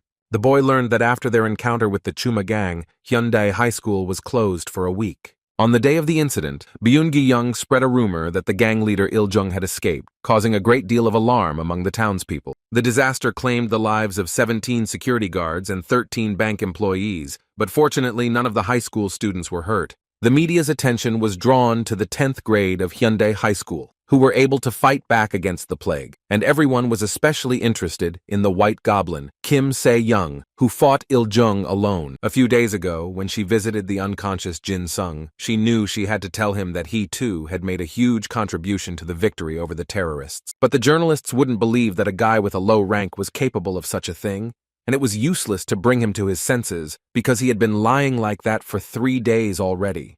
Se-yeon herself had a hard time believing what had happened. She still thought that it was all someone's imagination, but the memories haunted her. She replayed in her mind over and over again the moment when the guy stood in front of her and planned to plunge the dagger straight into her flesh. The girl did not recognize in that bloodthirsty guy her shy and awkward friend, who was afraid to say an extra word. She wanted to somehow bring him to his senses, to remind him that he was not the cruel killer he seemed to be now. But then his gaze became even more cloudy, and it seemed like the guy was about to lose consciousness. And so it happened. He had just raised his dagger to strike, when suddenly he fell on the girl with his whole body and hung unconscious on her. Se-yeon held Jin Sung and tried to talk to him to bring him to his senses, but it didn't help. She couldn't hold him for long, so she carefully sat down on the floor with him and again tried to bring her friend back to consciousness. Se-yeon took his hand again, but this time in real time, and said that if the guy had cried enough, then he needed to get up and go to the ward. Jin Sung looked at his friend and couldn't hold back his tears. He was so happy to see the blonde safe and sound that he couldn't describe it in words. He was afraid that he had killed someone again. Se-yeon moved closer and told the guy to calm down, because he hadn't hurt her in any way, and there were no problems with Idea. She growled harshly, asking if those weren't enough reasons to stop crying in the middle of the street. But Jin Sung couldn't stop the stream of tears that flowed from his eyes. He was so afraid that he had hurt his friends that he couldn't come to his senses. He thanked Se-yeon for her help, and she said that she could already see the doctor's reaction when they saw his tear-stained face. After a week of rest, everything returned to normal, and Jin Sung returned to his old life. But still, people now looked at the 10th grade students of Hyundai High School differently. They did not forget that some of the guys fought against the plague gang. The students from other classes said that they also wanted to show their strength and skills in such dangerous circumstances. Jin Sung could only frown in displeasure when he heard these conclusions. The guy understood that this gang was a gathering of criminals who initially intended to kill them, but it was still unclear how they could be so cruel and inhumane. Jin Sung was also angry at himself because he couldn't control his idea, as a result of which many people died, even though they were terrorists. But the guy was also among the killers. He gritted his teeth as he realized that Se-yeon had miraculously escaped death, as his idea had shut down on its own. Jin Sung wanted to study the essence of his soul better, because he had to make sure that this would not happen again. Only someone who had seen her in action and had sufficient knowledge to figure out what could help him with it. As an assistant in this matter, the guy considered the candidacy of An Sun-ho, because he managed to bring his idea to perfection. When Jin Sung showed up at the gym, his coach Sun-ho was surprised, as he didn't expect to see the guy before a week had passed. The boy said in an unusually serious voice that he wanted to find out some information from the 11th grader. Sun-ho looked at Jin Sung carefully and noticed that there were some changes in him that were subtle but still there. Without getting off the horizontal bar, he asked what exactly the guy wanted to know, since perhaps he was not competent in this matter. Jin Sung plucked up his courage and asked the question that had always bothered him. The boy was interested in Sun Ho's opinion on whether souls could be divided into rank. To say that the 11th grader was surprised would be an understatement, because he thought that he would be asked a more mundane question. Jin Sun continued to develop his thought and said that idea determined one's position in the ranking. All of a person's powers depended on rank. Sun Ho picked up on this thought and guessed that the guy was interested in whether the letter of the rank affected the soul. Jin Sun nodded affirmatively and began to wait for an answer. The 11th grader was silent, and the guy already thought that now he would hear the standard answer that everyone else told him. But Sun Ho really surprised the boy when he said no. The letter of the rank did not affect a person's soul. The 11th grader said that he was sure that rank opened access to various skills, but had nothing to do with the soul. Jin Sung felt a tear roll down his cheek when he heard that souls could not be divided by rank. The guy said that Sun Ho also knows that a fighter's strength directly depends on Idea's rank. The senior student said that this was indeed the case, but he repeated once again that this had no effect on the person's soul. The 11th grader realized that Jin Sung was trying to verify the truth of his guesses with the help of his statements. Hearing this, the boy became embarrassed because his coach hit the nail on the head. Jin Sun had always believed that souls could not be divided into ranks, as some souls could not be logically classified. After all, if we judge by the standard, then his soul, greedy for murder, obviously should have had the highest rank. He understood that his idea and the factors that provoked its emergence made him think about dividing souls into rank. After all, if you think about it, you might decide that the main purpose of the guy's soul is murder, and he didn't want to be that kind of person. All these thoughts and conversations put the boy into a depressive state, which he could do nothing about. Continuing to work in the gym, Sun Ho said that when he first saw Jin Sung, he advised him to start working. After all, back then it seemed to the coach that the boy was not one of those who liked to work on himself and his body. But despite all the whining and complaints about muscle pain, Jin Sung did not miss training and did all the exercises that the trainer gave him. Not everyone could cope with the program that Sun Ho selected for his guys, but the boy met the established norm every time. Jin Sung listened attentively to the coach and tried to guess what he was getting at. Sun Ho continued to think out loud, saying that the higher a person's rank, the stronger their overall combat ability, which was how the ranking system worked. But still, one question remained: was it possible to obtain the highest level of combat ability with the lower idea? An Sung Ho was an example of just such a case. He defeated his opponents and possessed incredible strength, even though he possessed the strange idea. He squatted with a barbell and said that he understood perfectly well that Jin Sung did not come here because he forced him. The coach said that the boy wanted to make sure that he was right, thanks to him, because he had overall fighting abilities that were higher than idea. The boy listened to these words and believed more and more in the veracity of his thoughts about the fact that no ranks exist. He decided that he would simply deny his idea, which testified to the fact that inside himself he was a bloodthirsty killer. Jin Sung knew that he didn't want to acknowledge such a dirty idea, even if she was of high rank, so he became interested in An Sung Ho's personality. The guy who was training him asked if he had answered his question clearly enough.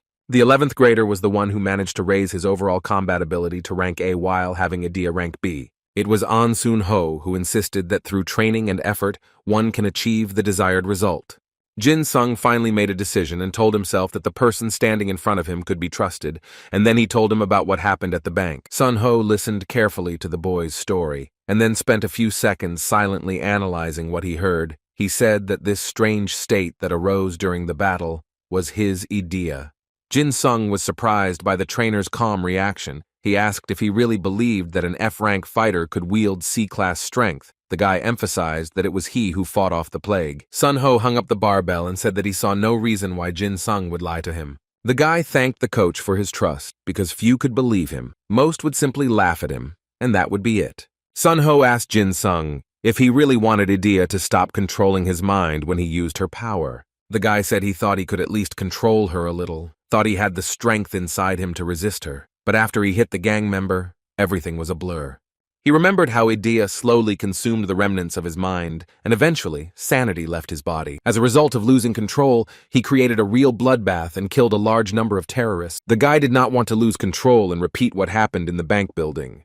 Jin Sung asked the high school student what he would do in his place, how he would take control of the soul essence. He answered that it was necessary to create a healthy body and mind. An Sung Ho said that a healthy body can only be achieved through hard training. Jin Sung's patience was running out, so he shouted in irritation that he had trained all his life, but nothing had changed. Sun Ho looked at the boy carefully and said that people who couldn't control their powers had another peculiarity. When Jin Sung's full attention was focused on the coach, he said that such people basically did not love themselves. In his opinion, someone who didn't love himself couldn't acknowledge his efforts. He said that a guy should be proud of himself for the efforts he puts in. For Jin Sung, this information was a real revelation, because he had no idea that self-love was important. But the biggest difficulty was that he did not know how to love himself. He couldn't understand how one could even tolerate this killer personality in oneself, who derived pleasure from the suffering of his victims. Then Sun Ho asked the boy if all the efforts he had put in and the training he had attended were to become an assassin. The guy didn't understand the essence of this question, and then the coach helped him to draw a conclusion, which was that it was worth loving yourself. He said that it was possible to look at one's personality from a different side,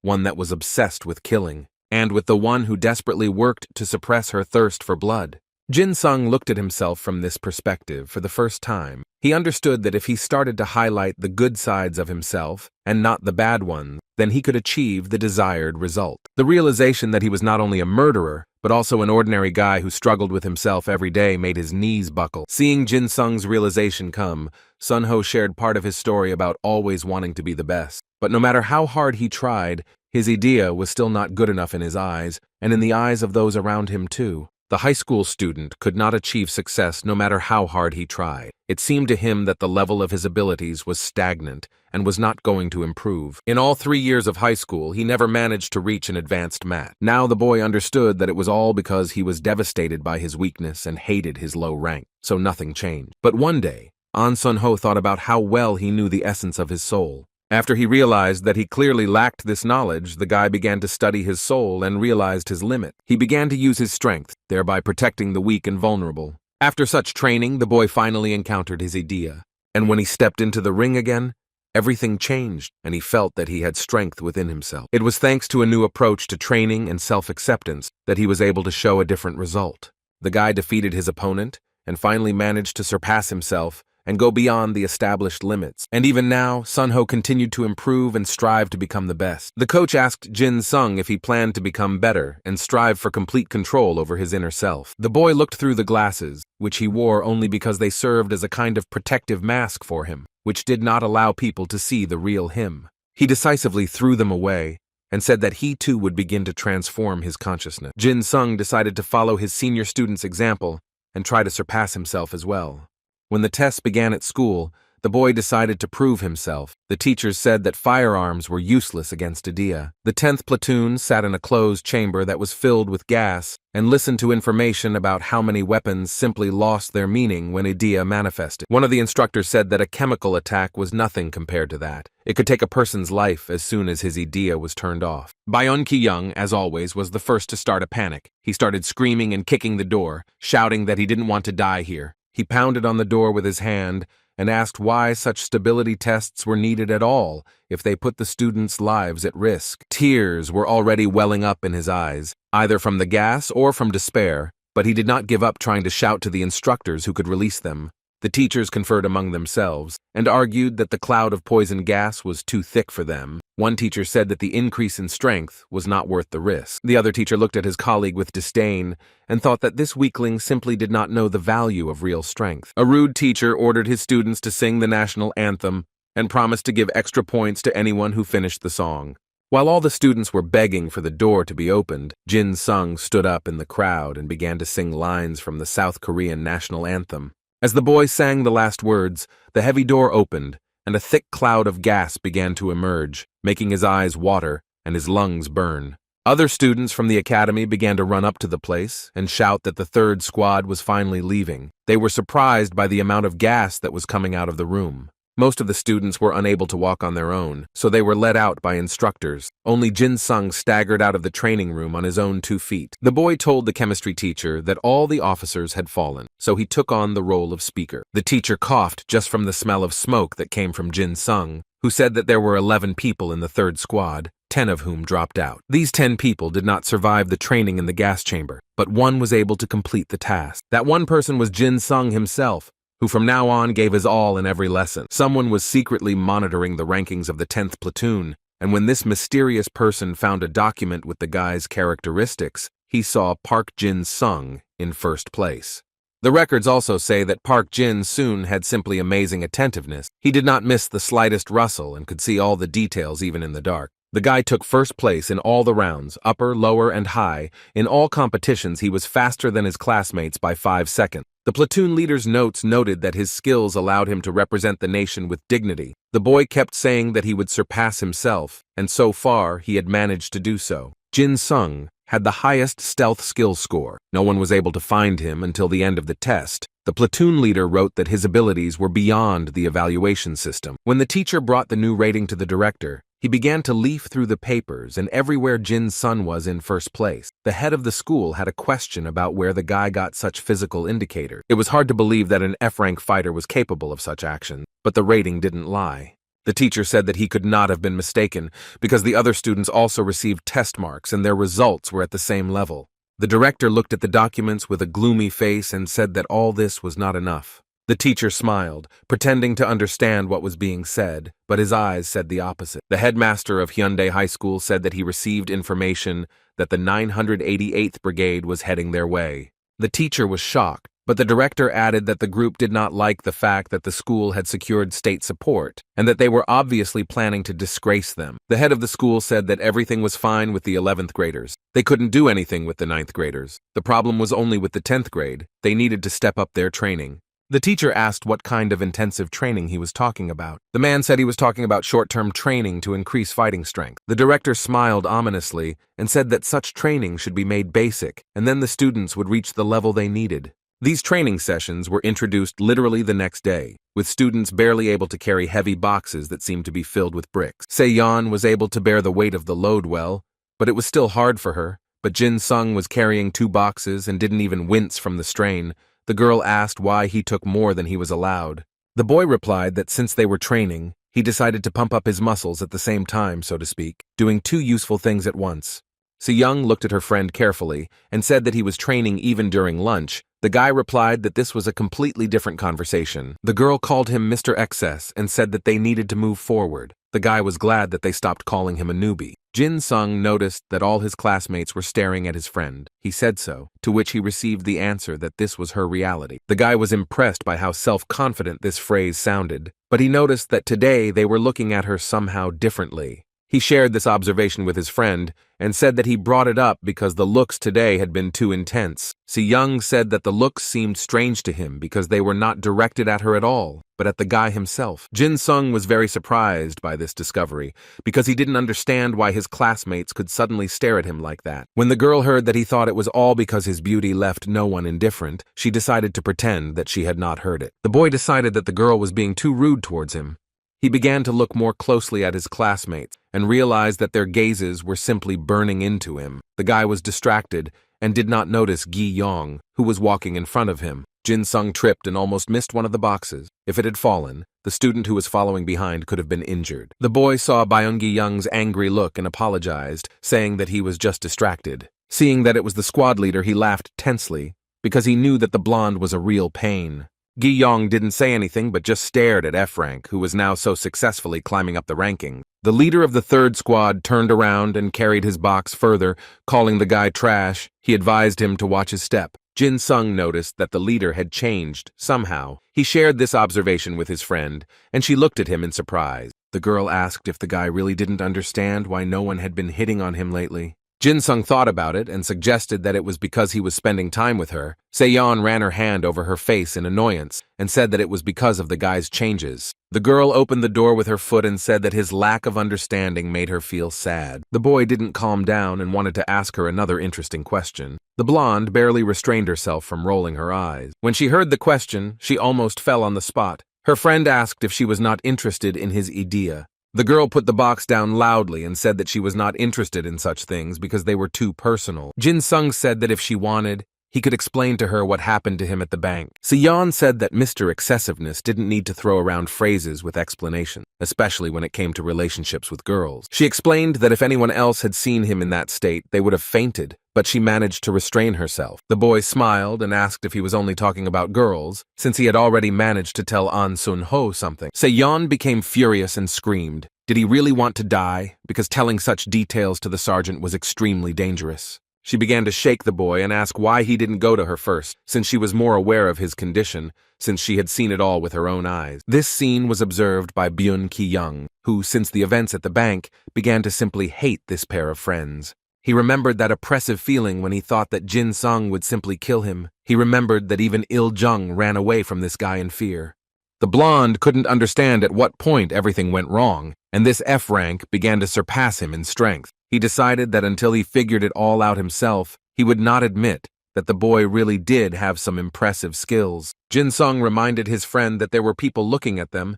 He promised to tell her everything as soon as they were alone. Si-young said with a grin that she shouldn't tell other girls about privacy either, since she knew the guy, and others might perceive these words a little differently. Jin Sung decided to change the subject and asked why they were carrying these boxes, since this didn't look like a standard training session. The girl asked if he hadn't heard the new information, that it was all preparation for training. The guy asked with interest what kind of training it was. Se-yeon gave him a look that said he didn't even know the obvious, and explained that they would be facing a training called guerrilla. Soon this strange guerrilla war began, with students forced to pass a red baton from hand to hand. While some students were engaged in this strange activity, others were forced to set out on a hike, loaded with various equipment. Byun Gi-young was again dissatisfied with everything and, walking with a heavy backpack, asked why they had to do this at all.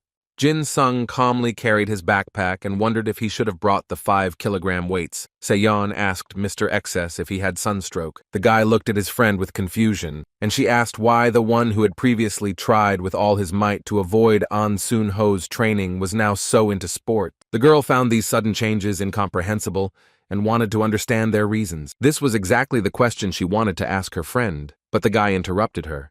He said that if you think about it, if An Sun-ho were in his place, he would already be carrying 10-kilogram weights in each hand. Se-yeon was surprised to hear this and asked if the 11th grader was really that diligent. The teacher said that the boys could take a 10-minute break, but they stopped right next to the bank where they were held captive. The blonde wondered if it was really possible to be so insensitive. Jin Sung noticed that the girl's face changed abruptly. He asked if she was feeling okay, because she looked shocked. The girl turned around and said that she should be the one asking the guy if he was okay, since it was Jin Sung who had suffered the most during the terrorist attack. The guy understood what she meant, so he flippantly asked if his friend really thought that the bank building would somehow trigger his memory. Se-yeon saw that her friend was not at all worried about the place where they were staying. She decided that she was worried for no reason, but she was distracted from her thoughts by people who began to approach her and ask if she really was that very Kim Se-yeon. People started coming up to her and saying that she was the White Goblin, the future of Korea, and so on. They admired her, complimented her, and asked for an autograph. All this incredibly embarrassed the girl, although she pretended that she was pleased and grateful for the support provided. She thought that it was not by chance that they ended up next to the bank. It was all the director's idea. They specially arranged a break in such a place to advertise the school. They were specially forced to stop right next to the bank where the incident with the plague took place, so that the heroes of the news feed could be seen again by the city residents. Just talking about the students of Hyundai High School was already a good boost to the school's ranking, and residents could also freely express their admiration for the student. And the shop owners were just happy when the students walked past them, even though they blocked the passage. The teachers had probably already agreed on everything in advance, since the students were a source of pride, and their presence near the stores created good advertising. However, it was clear that most students simply found it unbearable to be near this building. Some were sick, some were on the verge of fainting. It was simply inhumane to treat the injured platoon like that. But the teacher simply basked in the rays of someone else's glory, and it was so disgusting to watch that Se-young could barely restrain herself from expressing everything she thought about it. After a couple of minutes, they were ordered to move on. Jin Sun looked at her friend with concern and asked if everything was okay, because the fans did not give her any rest. The girl said that she just had a headache, after which the guy looked at the bank building, and some memories still came to life inside him. He knew he would be lying if he said he felt nothing when he saw the bank. But the guy decided that he was above his soul, so he chose to move on. He was consoled by the thought that there were no ranks, and a person independently decided what power he would have, and hope arose that changes were possible. The principal of Hyundai High School was having a lively conversation on the phone. Someone was telling him that it would be a good idea to push Kim Se-young and the townspeople near the bank. The head of the school said that it was necessary to specially bring the 3rd platoon there, even though they had already gone 5 kilometers in the other direction. The man walked up to his car and said that he was ready to head to his destination. He continued to give advice to the battalion commander, Even while he was driving, the director believed that it was worth sharing words of encouragement with the tired students. The head of the school was absolutely sure that without him, the functioning of the educational institution was simply impossible. He drove through the city and laughed because he felt like the most important person in the area. The hike continued. This time, they decided to take a break before setting off on the next trail. Because it was very steep, the teacher told them to rest, but not to relax too much. The blonde addressed the guy, calling him by his new nickname. Jin Sung asked with displeasure when she would stop calling him Mr. Excess. Se-young offered the guy a chocolate bar, and he decided that for that reason, she could call him whatever she wanted. They were resting peacefully when they suddenly noticed a car driving along the rocky dirt road, heading straight towards them. The guys were extremely surprised because cars didn't travel this road, which meant the driver was heading specifically to their platoon. To test this theory, Jin Soon and Se-young decided to see who was driving the white car. The teacher ran as fast as he could to meet the man who came out into the street and said that it was a bit hot. The teacher stood obediently next to the school principal, who smiled sweetly and greeted him. The headmaster saw Se-yeon and immediately approached her, asking if she was okay. The girl said that everything was fine. The man laughed cheerfully and said that such a successful student could be relied upon. This praise was unpleasant for Se-young because the director was not praising her, but the benefit she brought to the school. The headmaster turned his gaze to the boy, and it was clear that he couldn't remember his name. Jin Sung introduced himself without further thought. The director looked at the student with displeasure. It became clear that he was about to receive some kind of complaint. The man asked if the student didn't know that he should be addressed as nothing less than the battalion commander. The boy immediately corrected his mistake and called him by the proper name. Se-yeon looked at this proud man with disgust. His bias was so obvious that it was disgusting to watch him. The battalion commander, who was also the director, noticed that the boy looked more cheerful than all the other students. Jin Sung was pleased that the headmaster noticed this. He began to tell him that he trained well, but the man clearly did not believe him, so he asked him to open his backpack. The guy fell silent, and at first did not even understand the meaning of this request. It was hard to believe that there was such a biased attitude towards students who did not particularly stand out. The principal announced that he had come to conduct an inspection, so he asked the leader of the 10th platoon to bring a list of students. Se-yeon began to suspect that the school administration was specifically trying to find a reason to suppress Jin Sung, but it was unclear why they were doing this. The girl knew that her friend was not one of those who would forget something, but if the boy accidentally forgot to take some equipment, he could get into serious trouble. The leader of the 10th platoon carefully checked the presence of each necessary item and reported that everything was in place. The director was clearly disappointed by the fact that the guy had not forgotten anything. He began to think about how else he could discredit the boy. The man asked if there was anything else in Jin Sung's backpack, since it seemed like he hadn't taken out all of the contents when he checked it. The boy happily opened his backpack and said that he could show what else he had. He laid out sandbags and said that he took them with him so that he could train even during breaks. The man was amazed. He asked the guy if he knew what kind of class they had. Jin Sung replied that they were doing guerrilla training and endurance training. Kim Se-yeon could no longer calmly watch as this unpleasant director continued to try to frame Jin Sung. But then the teacher intervened, and despite the head of the school's desire to continue the inspection, said that it was time for them to move on. The director disappointedly let them go.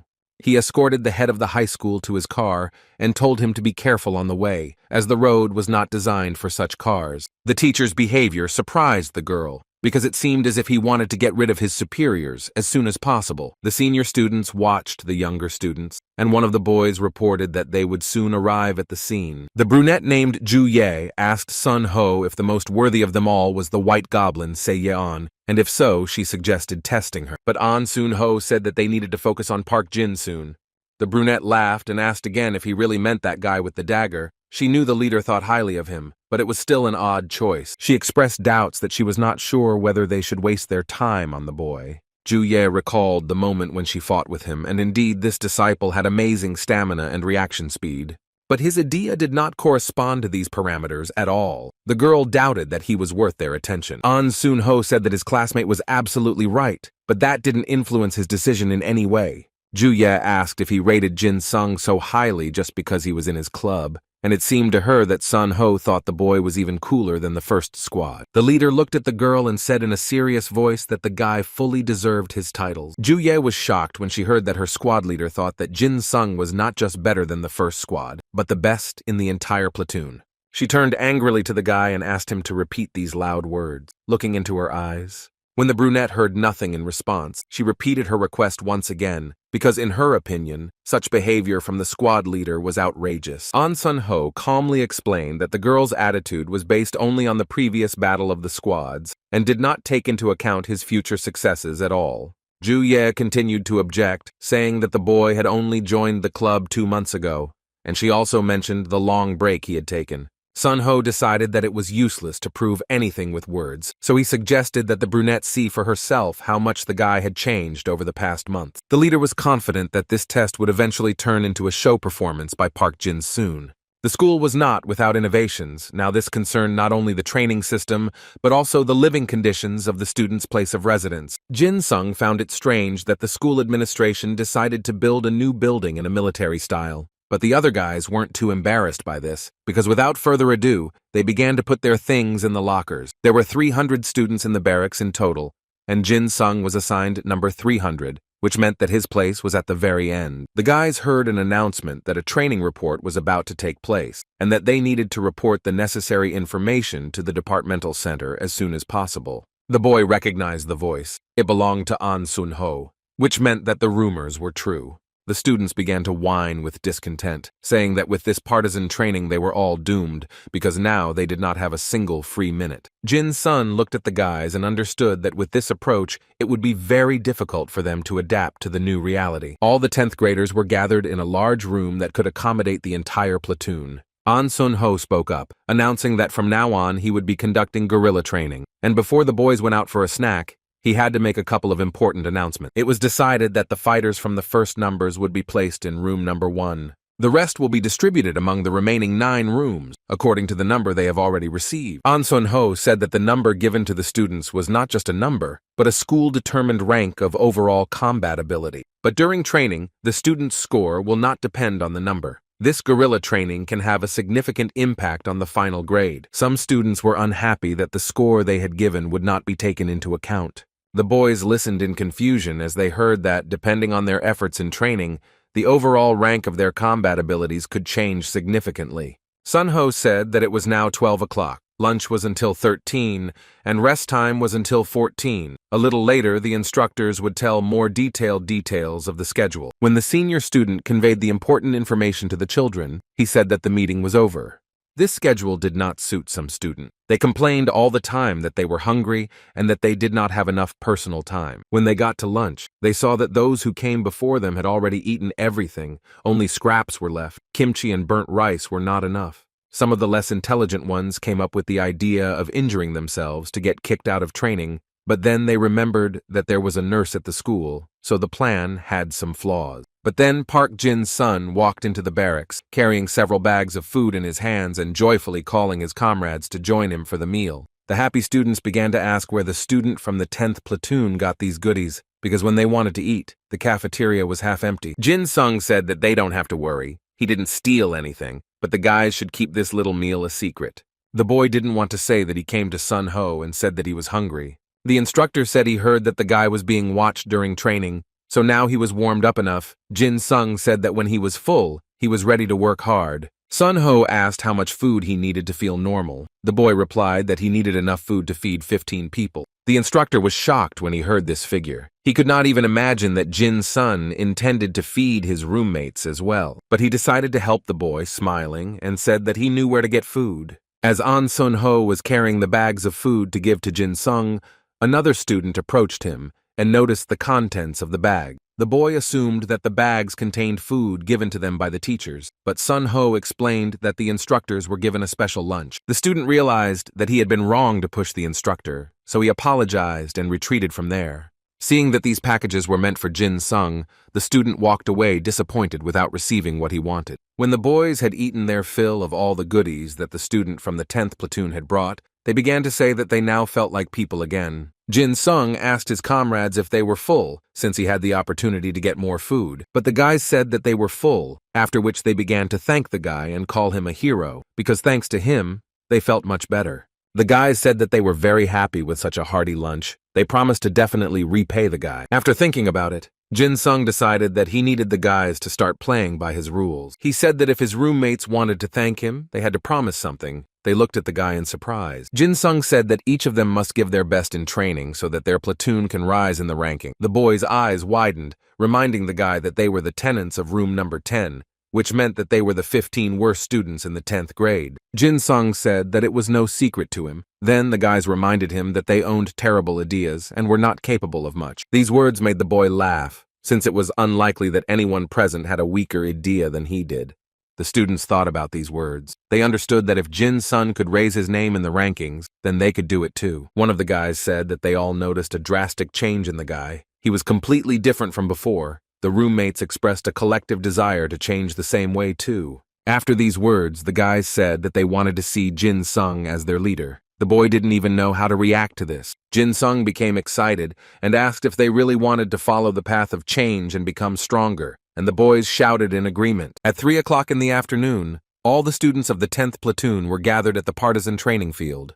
The boys trained so hard that some of them felt ill. A nurse was on duty near the field and was unable to run up to the students in time. Jin Sung and his team of weaklings who decided to gain strength trained hard, and none of them complained about the strain. This persistence began to be noticed by other students, who were surprised by the results of these guys, because before they were completely unremarkable. Ju Ye didn't understand what was going on and why An Sun Ho was laughing, because it was strange that such changes and reshuffles were happening in the squad. The leader explained that, as expected, the members of the physical training club distinguished themselves and showed their best side. Moreover, this concerned not only Jin Sung, but also all the residents of the last room, where the boy himself lived. The brunette was confused. She didn't understand at all what was happening and what pushed these guys to such drastic changes. As the sun was approaching sunset and half of the students were already barely breathing from fatigue, An Sun Ho announced that training was over for today. He told the half-dead boys that the instructors had already posted the schedule, so the leader asked them not to forget to check the notice board. An Sun Ho still had some questions for fighter number 300, so he called him over. The guy stepped out of line and said that he was attending the lesson, after which he approached the leader. Sun Ho asked how the training went. The student replied that it was very productive. The leader said contentedly that, as he had mentioned earlier, all residents of the 10th room received extra points for working hard. The guys didn't even expect that their efforts would not only be noticed, but also rewarded. At that moment, they realized that they had stepped on the right path. They began to hug and support each other like a real team. Some even couldn't hold back their tears, because for the first time in their lives, what they had planned worked out. It was late evening, which meant that the students of Hyundai High School had some time to themselves. Jin Sung decided to go for a walk, because the evening was so quiet that he wanted to feel the peace of walking in the fresh air. He looked at his watch and wondered whether he had left too early, since he had not yet seen his companion. But then a silhouette emerged from the shadows, confidently hurrying towards the place where the guy was standing. The girl's light hair shone in the light of the lanterns. The sight was so beautiful that the guy involuntarily stared. Kim Se-yeon fixed her loose strands of hair and, calling the guy Mr. XS, announced her arrival. The girl approached her classmate and asked how long he had been standing there, since she was just a little late. Jin Sung was a little mesmerized by the girl's appearance, so he sheepishly replied that it wasn't that late yet, so her delay wasn't a big deal. Se-yeon asked ironically if the number 1 and number 300 were really standing next to each other right now. She was wondering when the guy was planning to leave the last place in the ranking. Jin Sung thought for a moment, then said that it would happen right after the guerrilla training. The girl asked if the guy was really that confident in himself. The boy grinned and said that his girlfriend would see for herself, because next week, he was planning to finally get his rank badge. Se-yeon rolled her eyes and asked if he planned on getting his badge or just working his way up to colonel. The boy chuckled and replied that anything was possible if he put in the effort. He joked that he planned to become a sergeant straight away, and the blonde burst out laughing and said that he could only dream of that. The girl took her friend's hand encouragingly. She wanted him to feel her support, because she was there if he needed help. Se-young said that maybe the way things turned out was the best possible outcome. Jin Sun didn't quite understand what his friend meant, he asked again, but she didn't explain anything. They went for a walk, enjoying the calm, cool evening. The sun rose and the Hyundai High School building began to come alive, with students waking up in the barracks and everyone rushing to get to class on time. The morning turned out to be tense, because no one relaxed their training, and once again they squeezed every drop of juice out of the guys. Byung-gi-young, as always, was among those who complained that they were tortured from the very morning. They had just gotten out of their soft beds and already had to run somewhere. His mouth closed only when one of the students ran past him, not complaining at all about the training, but doing the exercise as well. The blonde couldn't believe his eyes. He was once again overtaken by the weakling F-Rank, who had previously barely been able to move his legs along the school corridors. Ju Ye was also surprised, because according to her observations, Jin Sung was 2 laps ahead of the rest of the group. Even the doctor on duty at the porch noticed that everyone except Jin Sung looked like rotting corpses. The boy was running ahead, but his team was not lagging behind either. Everyone was tensely fulfilling the task. They should not lower the bar, because yesterday none of them dropped out. The doctor told Ju Ye that yesterday those guys didn't use medical treatment or stamina recovery. She asked the brunette if she understood what that meant. Ju Ye was simply shocked that after such a wild training, no one had recovered their stamina. These guys were truly dead, since they didn't need doping. The guys from the 10th room ran in a steady stream, led by their leader Jin Sung. They didn't even look tired. An Sung-ho laughed and said that it was a whole bunch of dead people. He thought that such a name was perfect for this team. When the morning bonus points were posted on the notice wall, the first 13 places in the ranking were occupied by the residents of the 10th room. Jin Sun was in first place among them. The boys gained confidence in themselves and their abilities. They walked and felt that they were now capable of much. A powerful energy began to emanate from them, which could be felt by anyone who approached them. Even the instructors looked at them and did not understand how the weakest team could transform and gain strength so much. The assistant instructor noticed that these guys had a simply murderous look. He was so deep in thought that he didn't even immediately hear how some student called him. Jin Sung tapped the attentive senior student on the shoulder and he jumped in surprise. The assistant turned around and saw in front of him the student who was number 300. He asked what he wanted from him. Jin Sung said that he was curious about something. The senior student seemed quite adequate, and since his guys were already out of sight, he decided to have some fun by talking to this guy. The guy in the cap said importantly that since the instructor was not nearby, all questions could be asked to him, especially since this was the first such training. Jin Sung thanked him and said that he was interested in how to quickly get through the obstacle course. The assistant instructor grimaced and said that he would not advise rushing this task. The boy asked why he was saying that, because shouldn't he be given extra points for completing it quickly? The assistant said that he would get points, but after completing the training there would be something else. Instructor An Soon-ho will meet the fastest student in physical training class and give them extra time tasks while the others complete the obstacle course at a leisurely pace. The assistant added that Jin Sung's group had already been doing very quickly, which meant that they would have to train for a long time. But the boy just smiled and told his guys that they should finish the task as soon as possible and practice with the instructor. All the boys agreed that the faster they finished, the higher the score they would get, and the longer they would be in training. Assistant Sun Ho realized that he had run into the wrong guys who were shirking their work, and that Jin Sun was leading these psychopaths. The guys began to secure the carabiners and fix the mount that would help them pass the test. The instructors and their assistants watched carefully to make sure the students did everything correctly, because they could get injured if they slid down too quickly. One of the instructors asked her colleague if he had instructed the students correctly, because they were going through the obstacles too quickly, the guy said, to look at the progress report. When she opened the report, she saw that all the residents of the 10th room passed the tests perfectly and smoothly moved up the ranking. The assistant instructor said that the girl did not see these guys at first, because they were almost nothing special. But now, when the 300th student said to jump, all 14 of these people jumped. If he told them to climb, they climbed. If he told them to run, all these guys obediently ran. They were a well-coordinated team with a clearly defined leader. The girl remembered that the 300th student was the same guy who always ran away when it was time for the battle of the squad. But now Jin Sung was a completely different person. He coped well with the tests and still managed to support the other guys. He clearly had leadership qualities that were not even a hint of before. One of Jin Sung's friends felt that fatigue was already beginning to overcome him, but he still continued to stubbornly climb down. He made one last push and found some strength in himself to finish what he started, and in the end, he managed to successfully pass the test. As soon as he jumped to the ground, his friends immediately ran up to him and started hugging him. They were all happy that they were able to achieve success. The guys felt a real team spirit.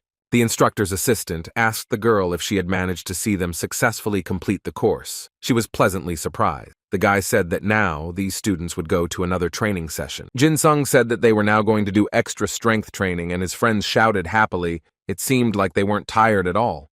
The instructor's assistant suggested that the girl switch groups. She laughed, patted her colleague on the shoulder, and wished him luck. It was the third day of Adea's training, and it was also led by An Sun-ho, who wanted to achieve a simply perfect result with the group entrusted to him. The instructor explained that the class was scheduled for another day, but due to extreme heat, management had made a change, adding that after the training all the students would go to rest. The guys started looking at each other. They understood that if they were going to have a rest, then they would get the most out of them. An Sung-ho thought that the disruption of the training schedule due to the weather was not critical, but there was one plus. In this heat, the limit of endurance became more obvious. The main goal of the training was to ensure that all the students could continue to fight using Idea even when her abilities were at their limit. Previously, the guys only used the soul essence in a normal state, but during training, they will be able to reveal their secret potential. An Sung-ho knew that after the training was over, students with good willpower would be more interested in their Idea's ability. The instructor announced that they would be starting a class that would focus on honing their skills in using their soul essence. The guy pointed out to the boys the huge boulders that stood behind him. He said that their task was to break them using all their strength. Some of the boys were extremely shocked by this turn of events because they had no idea whether they would be able to do such a thing with the help of their Idea. Sun-ho explained that each student would test their strength based on their ordinal number, and he advised them to give it their all during Idea's reveal.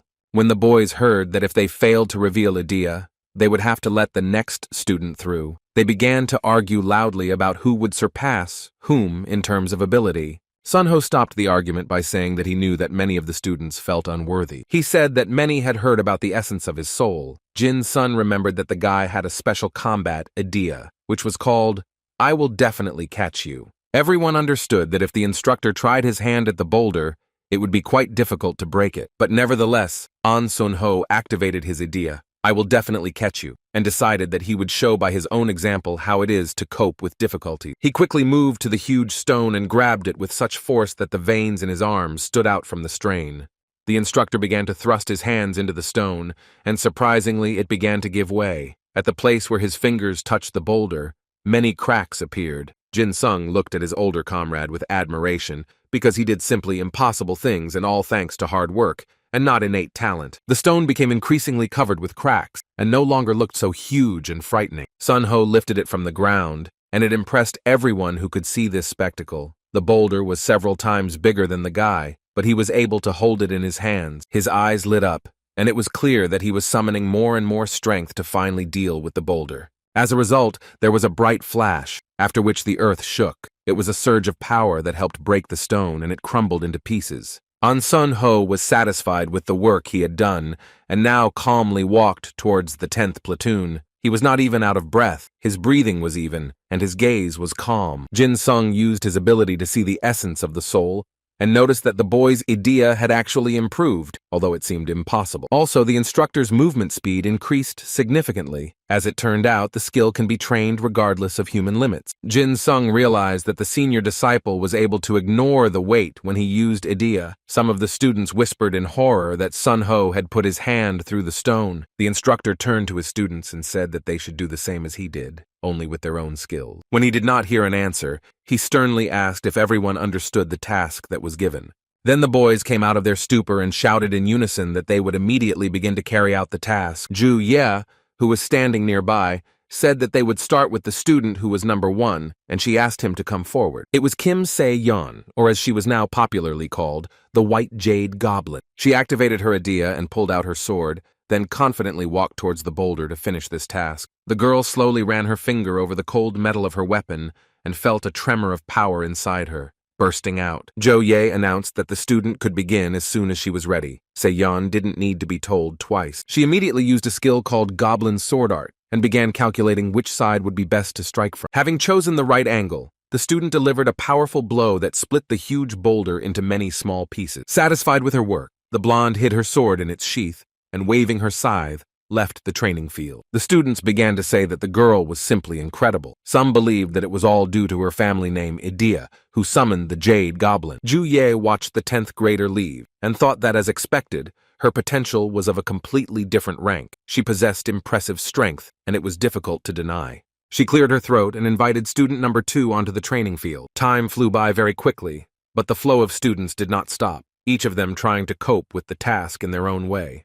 Byun-gi-young's time came. He used his strength to knock down a tree, and this impressed many of the students and instructors present. His strength was extraordinary. The guy tried to complete the task to the maximum. He clenched his teeth from tension and thought that one day he would prove his strength to every person standing here. He lifted the tree above his head and decided that the time would come when he would kick the asses of everyone who doubted his ability. Then the blonde began to hit the boulder with the tree with all his might, but so far he had not been able to break off even the smallest piece from the stone. Juye patiently watched these desperate attempts. But when she realized that there would be no use, she told the guy to back off. Gi-yong broke the tree in half and said that he chose the rotting wood that was unable to help him. Anger rose up inside him, and he was ready to throw himself at the stone with his bare hands. An Sun-ho said that the guy doesn't have to worry. He showed himself well, and when evaluating him, idea will be counted. The instructor shouted that it was now the next student's turn, and Gi-yong walked away from the training field in disappointment. Time passed. Some were able to split the stone. Some were able to crush it into pieces. Some were not even able to damage the smooth surface. An Sun-ho carefully assessed each student and tried to take into account the characteristics of each student as fairly as possible. When the next student was called, Jin-sun stepped forward. He was the last one to try to use his strength against the huge and very strong boulder. The boy stopped in front of the stone and examined it. This strong, natural rock could withstand so many attacks. He himself began to wonder if he could leave even a scratch on it. The students were surprised that the guy chose such a block, because there were smaller stones. They whispered that only Se-young or Sun-ho could handle such a specimen. But then everyone remembered that he was the leader of the 10th room. In that dwelling lived such desperate guys who were capable of the most insane acts. It immediately became clear to everyone that Jin-sun was a tough nut to crack and would be able to surprise them. The boy activated his idea and pulled out a dagger. This spectacle was quite disappointing to the sophisticated spectators, because they expected something much more grandiose than this penknife. Jin-sung turned to An Sun-ho. It was important for him to see the support in his mentor's eyes, because the guy was still only working on his self-confidence. An Sun-ho gave the boy a look that showed him that the situation was completely in his hands, and if he wanted, this boulder would give in to him. Jin-sung closed his eyes and concentrated. He felt pure energy flowing through his veins. All that was left was to release it and let it do its job. The red haze began to wrap around his hand like a snake. The guy felt a slight tingling in the area of the palm with which he held the dagger. Seeing the guy's idea activate, both Byun Ki-young and Kim Se-young were scared, because this was exactly what they saw in the bank building during the terrorist attack. But An Sun-ho was completely calm. He guessed why the guys were so alarmed, but he still told Jin-sun to start the task. Covering his mouth so that his classmates wouldn't see his crazy smile, the boy rushed into the attack. He had complete control over his mind, so he was sure that everything would work out. His swings of the dagger were simply frantic. He cut the stone so that one could only be glad that this force was being received by the stone and not by a living creature. The boulder began to fall apart into small pieces, which flew off at great speed in different directions across the training field. It was becoming increasingly difficult for Jin-sung to control his bloodthirsty nature. His smile grew wider, but for now the guy kept himself in check. But at times he still lost control of his mind, and a mad laugh burst out of him, which only a few heard, and it frightened them very much. Juye looked at the guy and tried to understand what was going on, because the student was behaving very strangely and unusually. Some changes had clearly occurred in him. An Sun-ho looked at his watch with concern and thought that there was still some time left before Jin-sun would return to normal. The guy was kneeling in the middle of the ruins and trying to control himself. The red haze did not disappear, and the thirst for blood was in no hurry to leave him. Jin-sung squeezed his hand, which was about to stab someone with a dagger, and thought that he knew he wouldn't be able to turn off his bloodthirsty idea so easily. Sun-ho came closer and told the guy to call him if he needed help. He smiled madly and thanked him. It was clear that Jin-sung was walking on the edge of the abyss. He bit his lip hard and thought that he couldn't rely on other people to help him every time. He needed to learn to cope on his own.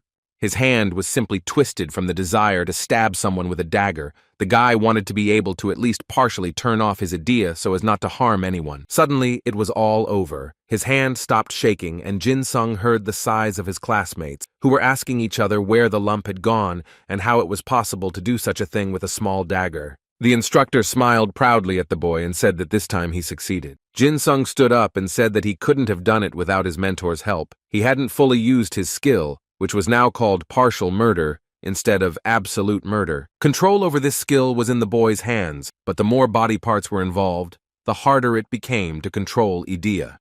The boy jumped up to Se-young and happily said that he did it. Maybe not perfectly, but still did it. The girl nervously said that he made her worry. Before she could finish speaking, Jin Sung's friends and roommates ran up to him and started shouting that they had always believed in their boss and his incredible abilities. The guys started tossing the boy around, and Se-young thought with a grin that Mr. Excess and his charges were birds of a feather. The blonde was happy to see that the guy had finally made friends, and now he was not being bullied but supported. She decided not to interfere with this boyish idol and leave him alone with his friends. Evening came and lights began to come on in the windows of the barracks. Despite the late hour, the students had no plans to go to bed yet. Jin Sung decided to go to the doctor, so he stood outside her office door and knocked, asking if the woman was there. It was strange that no one answered him. The woman was usually in her office, but now it was clearly empty.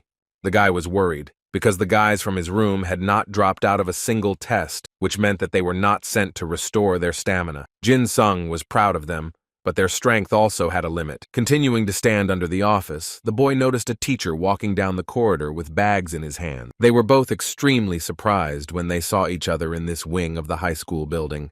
The teacher looked very unhappy. He asked the guy what he was doing there. The man was outraged that he had not been informed that he was not allowed to come here without permission. Jin Sung found this behavior very strange, because he had just come to the doctor's office, and the teacher was clearly agitated by his appearance in this part of the building. The teacher began to approach and say in a threatening tone that the student should not have appeared here.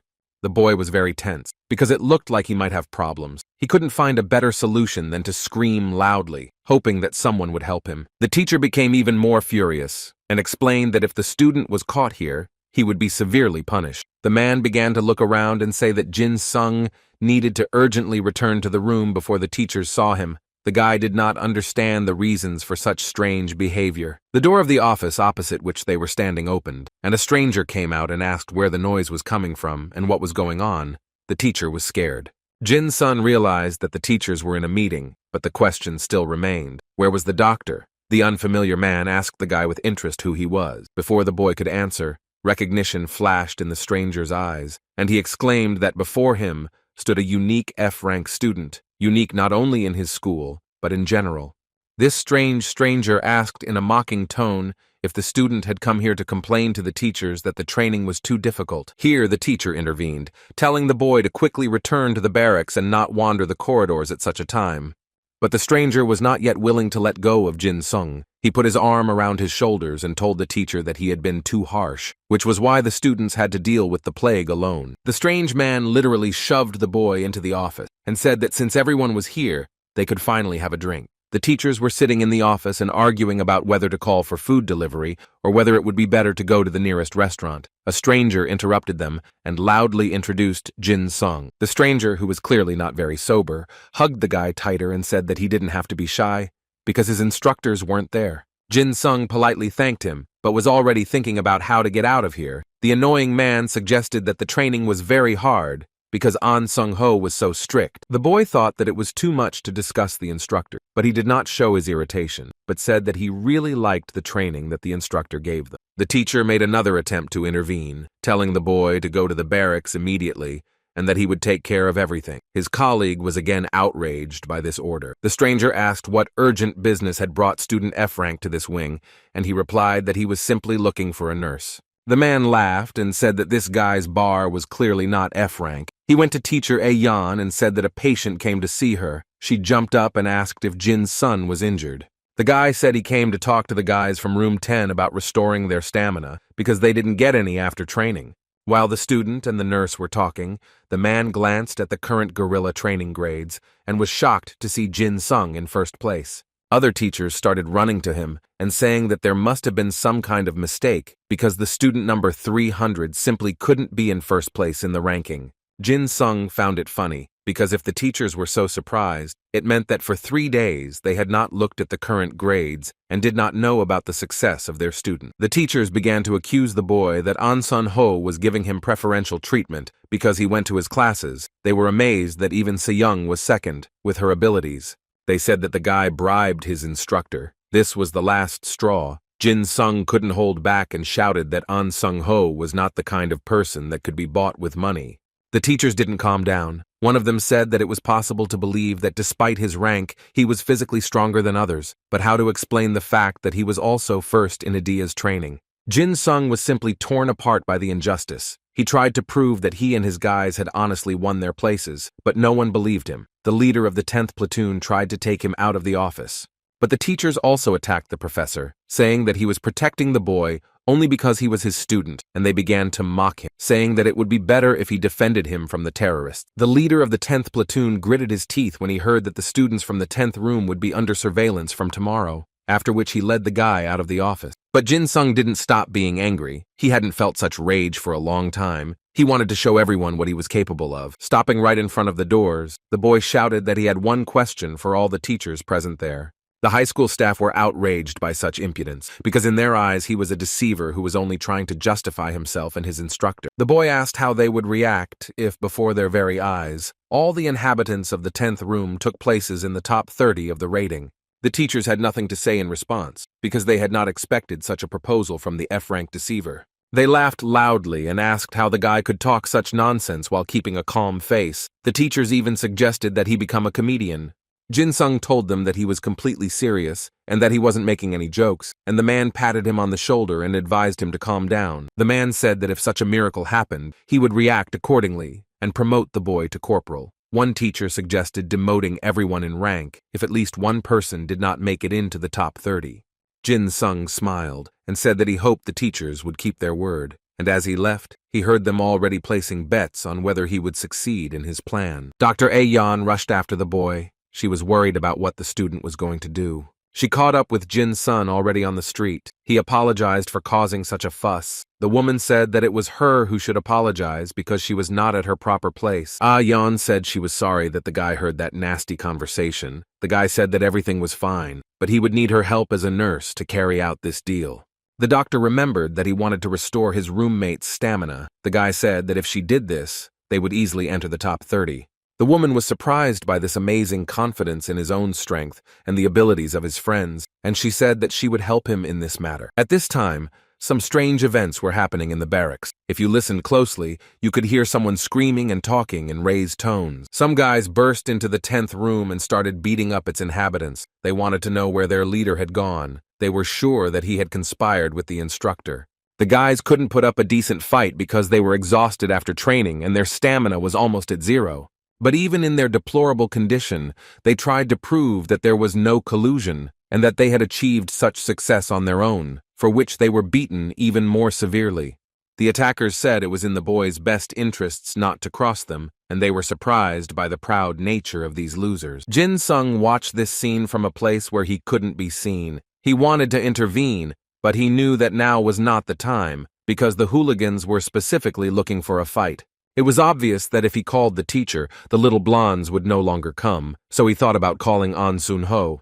When the boy heard that his friends were being beaten even more severely because they did not call their leader, he could not stand aside. Suddenly, one of his roommates came flying around the corner, kicked so hard that he flew back to where Jin-sung was standing. The boy's hands were shaking and he could barely utter a warning. Even in this state, he didn't want his leader to get hurt, so he asked him not to come out of hiding. Jin-sung was furious. He didn't want his friends to go through bullying and physical abuse for following him and sharing his ideas. When the guy came out from around the corner, the hooligans began to exclaim joyfully, saying that the deceiver himself had finally appeared.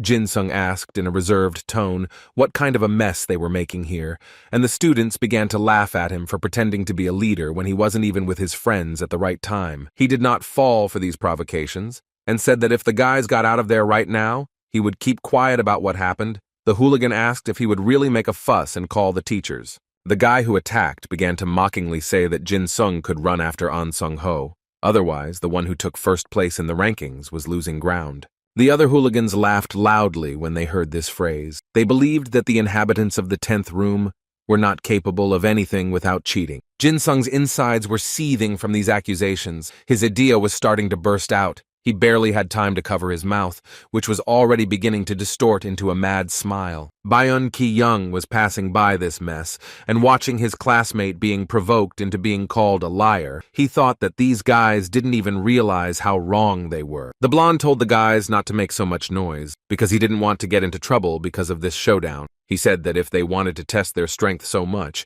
then let them do it during training, after which the guy loudly slammed the door of his room. But the hooligans did not listen to the blonde's words. They encouraged their green-haired comrade, telling him to show this loser the power of his rank. Jin-sun began to think about what he should do, because getting into a scandal with the students meant putting his entire team at risk, but he also couldn't watch his friends get beaten up. Deep down, he knew he had to keep his cool, because there was much more to lose than gain from this fight. The guy remembered his agreement with the teachers and realized that for the 10th room, this was a chance to be noticed. But even if he holds back, soon a nurse will come here and see all the mess that his enemies have made.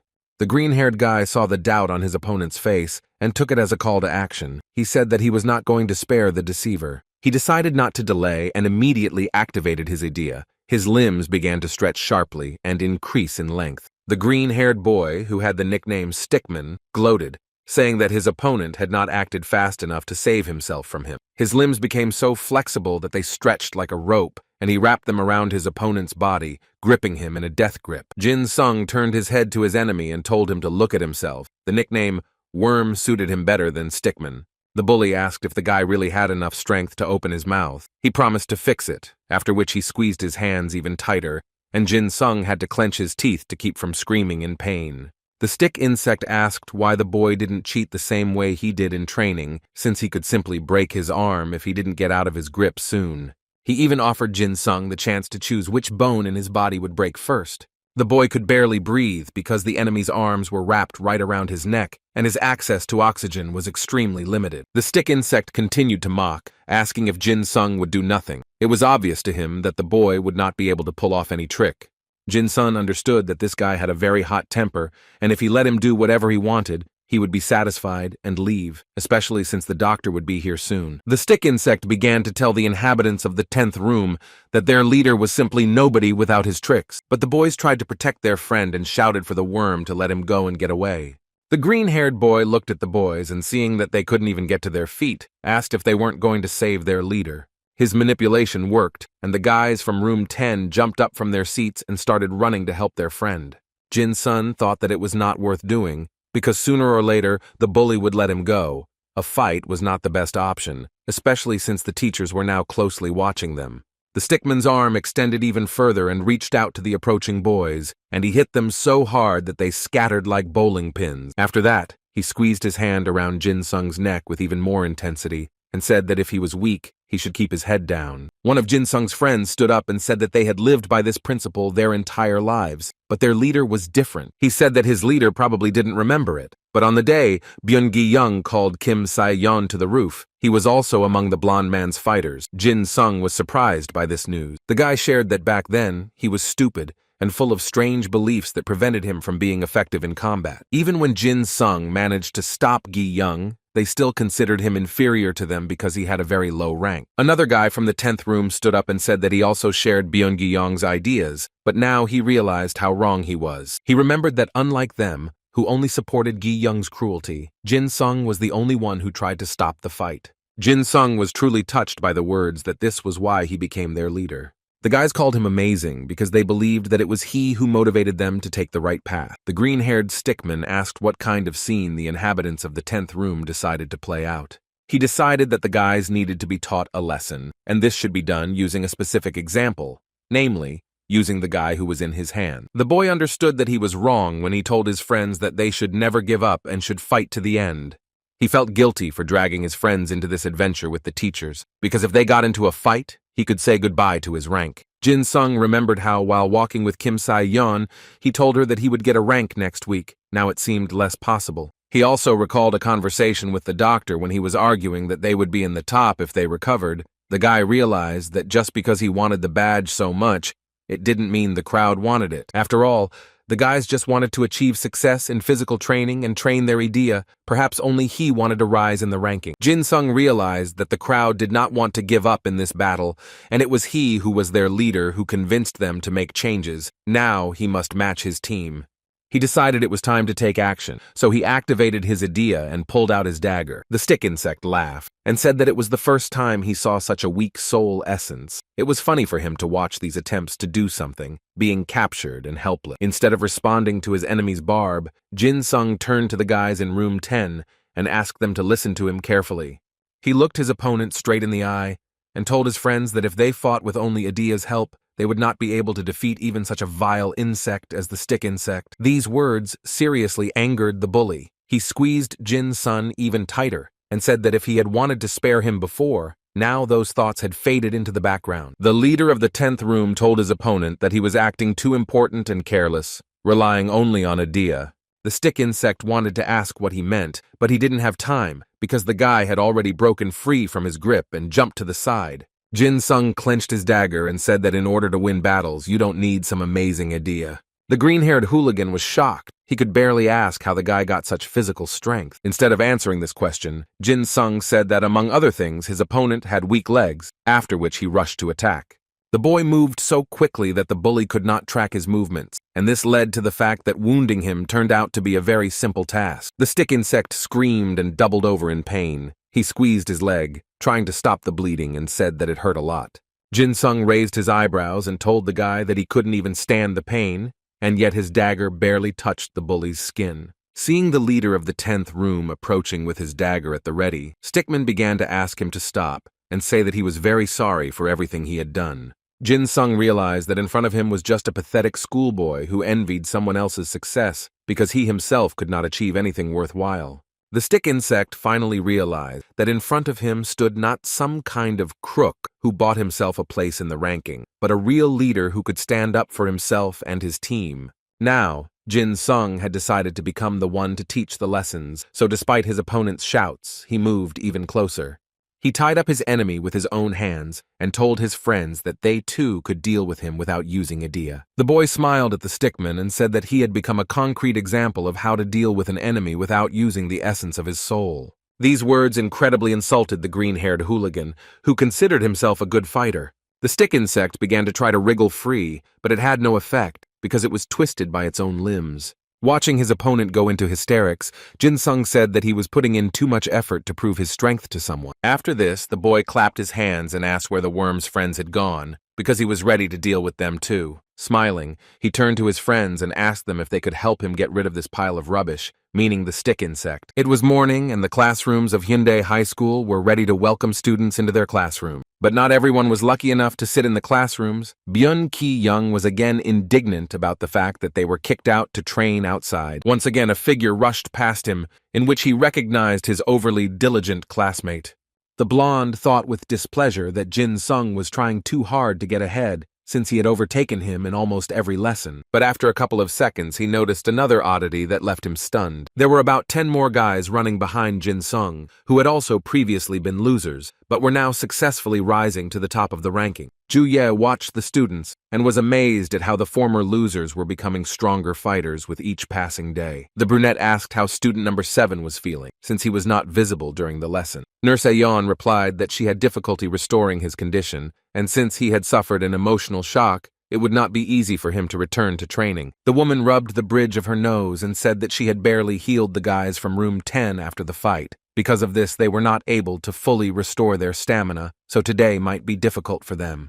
An Sun-ho listened to this information with a gloomy expression on his face, feeling uneasy that the guys were being attacked because of their success. He decided to talk to Jin-sung, so he called him over and asked if the guy knew why he called him, and he answered in the affirmative. As sad as the instructor was, he had to take 1 point from the guy because of what happened last night. Jin-sung was shocked when An Sun-ho said that before he took a point from him, the guy was in first place, but after the subtraction, he ended up in 300th place. At this point, the instructor ended the lesson, and the boy thought that despite being last again, he had managed to avoid being expelled from school. He knew that someone must have stood up for him. He didn't have many friends, so it could have been either An Sun-ho or the nurse. His roommate started to get upset and asked if the teachers hadn't heard about what happened, since the kids from the first room started it first, and they reported it to the instructor. An Sun-ho couldn't cancel this punishment, so he advised the guys from room 10 not to show up and go to the dining room. But the boys couldn't calm down, because it was unfair that their leader was being punished for trying to protect them. Jin-sung tried to calm them down.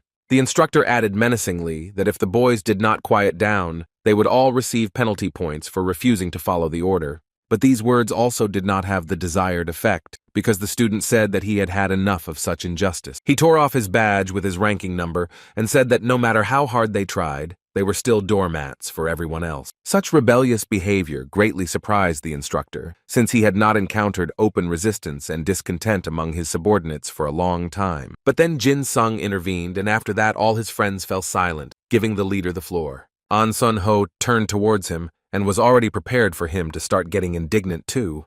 But the guy exceeded all expectations when he said that the inhabitants of his room were ready to accept punishment for disobedience, after which he took a prone position and began to do push-ups. His friends realized that he must have been angry with them for making things even worse. The boys accepted the punishment and all carried it out in unison. An Sun Ho watched them and periodically asked if they had any dissatisfaction left. The instructor announced that on Friday afternoon, there would be a competition using idea between the best fighters in guerrilla training. The coach advised the boys to show everything they are capable of there and prove that they are not just doormats. Jin Sung gritted his teeth and realized that they had to try their best because to get into the top 30, they would have to sweat. An Sun Ho glanced at his watch and realized that lunch was starting in 20 minutes. He ordered room 10 to get up and go to the dining room. The boys barely got up. They were sweaty and tired, but with a sense of duty accomplished, they trudged off to lunch. The instructor noticed that they were still able to move and took this as a very good sign and proof of the students' perseverance. The boys walked along the corridors and sadly said that they probably only had dry rice and kimchi left. Jin Sun suggested sharing what they got among themselves. The teacher who had dragged Jin Sung into the classroom yesterday, where the teachers had accused him of cheating, was coming out of the cafeteria. The man asked if the F-rank student was really leading his team to lunch. The guy smiled and nodded affirmatively. The teacher said that he didn't like the food today, and that he thought ramen would be a much better snack. Jin Sung laughed politely when he heard this joke, but his friends did not share this amusement, because they wanted to quickly throw at least something edible into their mouths. The teacher said he was aware that he and his friends were last today, and he thought it was because the boy didn't use his tricks. Jin Sung ignored these words, and said that they simply had no strength left from hunger, so they needed to hurry to lunch. But the man wasn't going to let the guys go that easily. He asked if they really knocked out the guy nicknamed Stick Man yesterday. Jin Sung realized that this insect must have been in the classroom of the teacher standing in front of him, otherwise he wouldn't have known this information. The teacher laughed when he said that he heard that his student was injured by F-rank. He started laughing loudly and asking if it wasn't funny that people were spreading such rumors. The man couldn't believe that the fighter who lived in the 7th room could lose to a newcomer who was ranked 300th in the current ranking. Jin Sung smiled when he heard that the injured boy should have come up with a more plausible excuse. The boy was amused that the man found it so difficult to believe in his superiority. The teacher announced that from now on in the mornings, teachers would train together with the students to prevent cheating. The boy didn't care. He just wanted to have lunch. The leader of the 10th platoon intervened, reminding them that lunchtime was about to end and the students would go hungry if they didn't hurry. The man finally left the guy alone and said that they would definitely see each other a little later. The boys rushed into the dining room, praying that there would be food left on the tables, since they only had 10 minutes to eat. Jin Sung stopped at the door. He had some kind of bad feeling about further training that he couldn't explain. The next morning arrived, and it was a little different from all the previous ones. These morning training sessions were attended by teachers who followed the same curriculum as the student. All the men were a little out of shape and ironically stated that they were too old for such loads. Only the leader of the 10th platoon silently did everything that was required. A colleague approached him and said that, as expected from a physical education teacher, he had done an excellent job with the exercises. The man looked at him indifferently and said that he was flattered. Ju Ye watched the training with dissatisfaction and could only say that everyone was not in the best mood today. The teachers tried to keep an eye on them, but because their training was going poorly, the general mood had deteriorated and now everyone was unhappy. The brunette also understood that many students were sitting on the sidelines because they were unable to regain their stamina. This was especially true for the 10th room. Today they looked like zombies and trembled with every step. This demotivated the others as well. Ju Ye never expected that these guys could be so useful and important to the overall mood of the 10th grade. She glanced at An Sun Ho, who was also watching the training, and wondered what the leader would do with this atmosphere. The instructor stated that he understood the children's desire to save their strength for the competition. Therefore, one person from each room would be selected to participate in the training competition. Jin Sung listened carefully to the information that the room with the highest score would be going to rest. The boy decided without hesitation that he would represent the 10th room. The physical education teacher wanted to go on behalf of the teaching team, but his colleague stopped him, saying that he needed to take pity on the children and volunteered to go instead of him. The physical education teacher remembered that the other day this man had bragged about being part of a partisan detachment, but decided not to interfere with him. All the volunteers who decided to represent their teams came forward and lined up in several rows. Jin Sung knew that getting first place and then taking a rest was a good prospect, but if he spent all his energy here, he wouldn't be able to show his worth at the trial. An annoying teacher came up to him and said that they would finally be able to compete for real. Ahn Sun-ho announced that students who had completed one exercise could move on to the next, and those who were unable to do so would be eliminated. It became clear to Jin Sung that he couldn't hold back any longer if he wanted to regain his strength. The instructor's task was still the same, to evaluate students and monitor the accuracy of each exercise. Many of the kids looked at the teacher, who was completing all the assignments too quickly and was clearly in the lead. The students were clearly unhappy with such a competitor, because he made victory simply impossible, but they couldn't fall behind, because they could drop out of the race and be left with nothing. Gradually, the guys started to drop out. First the 6th room, then the 4th and 7th. Even the second one couldn't last longer than a few minutes. The teacher began to tease, saying that these students only needed muscles to show off, and the students continued to actively drop out of the race. The only one who could surprise the teacher was Park Jin-soon, who turned out to be incredibly resilient and fast. The man focused on the task at hand and decided that he could easily surpass F-rank if he tried hard enough. Jin Sung announced that he had already done the exercise 4 times. The man was surprised by such speed of execution, because he did not expect this from F-rank at all. Their interaction was observed by Kim Se-yeon, who realized that this competition would not end quickly, since the teacher was determined to put a spoke in Jin Sung's wheel. The girl decided to give in and not try to keep up with the Lord of Excess. An Ho-yeon announced the elimination of the candidate from the first room.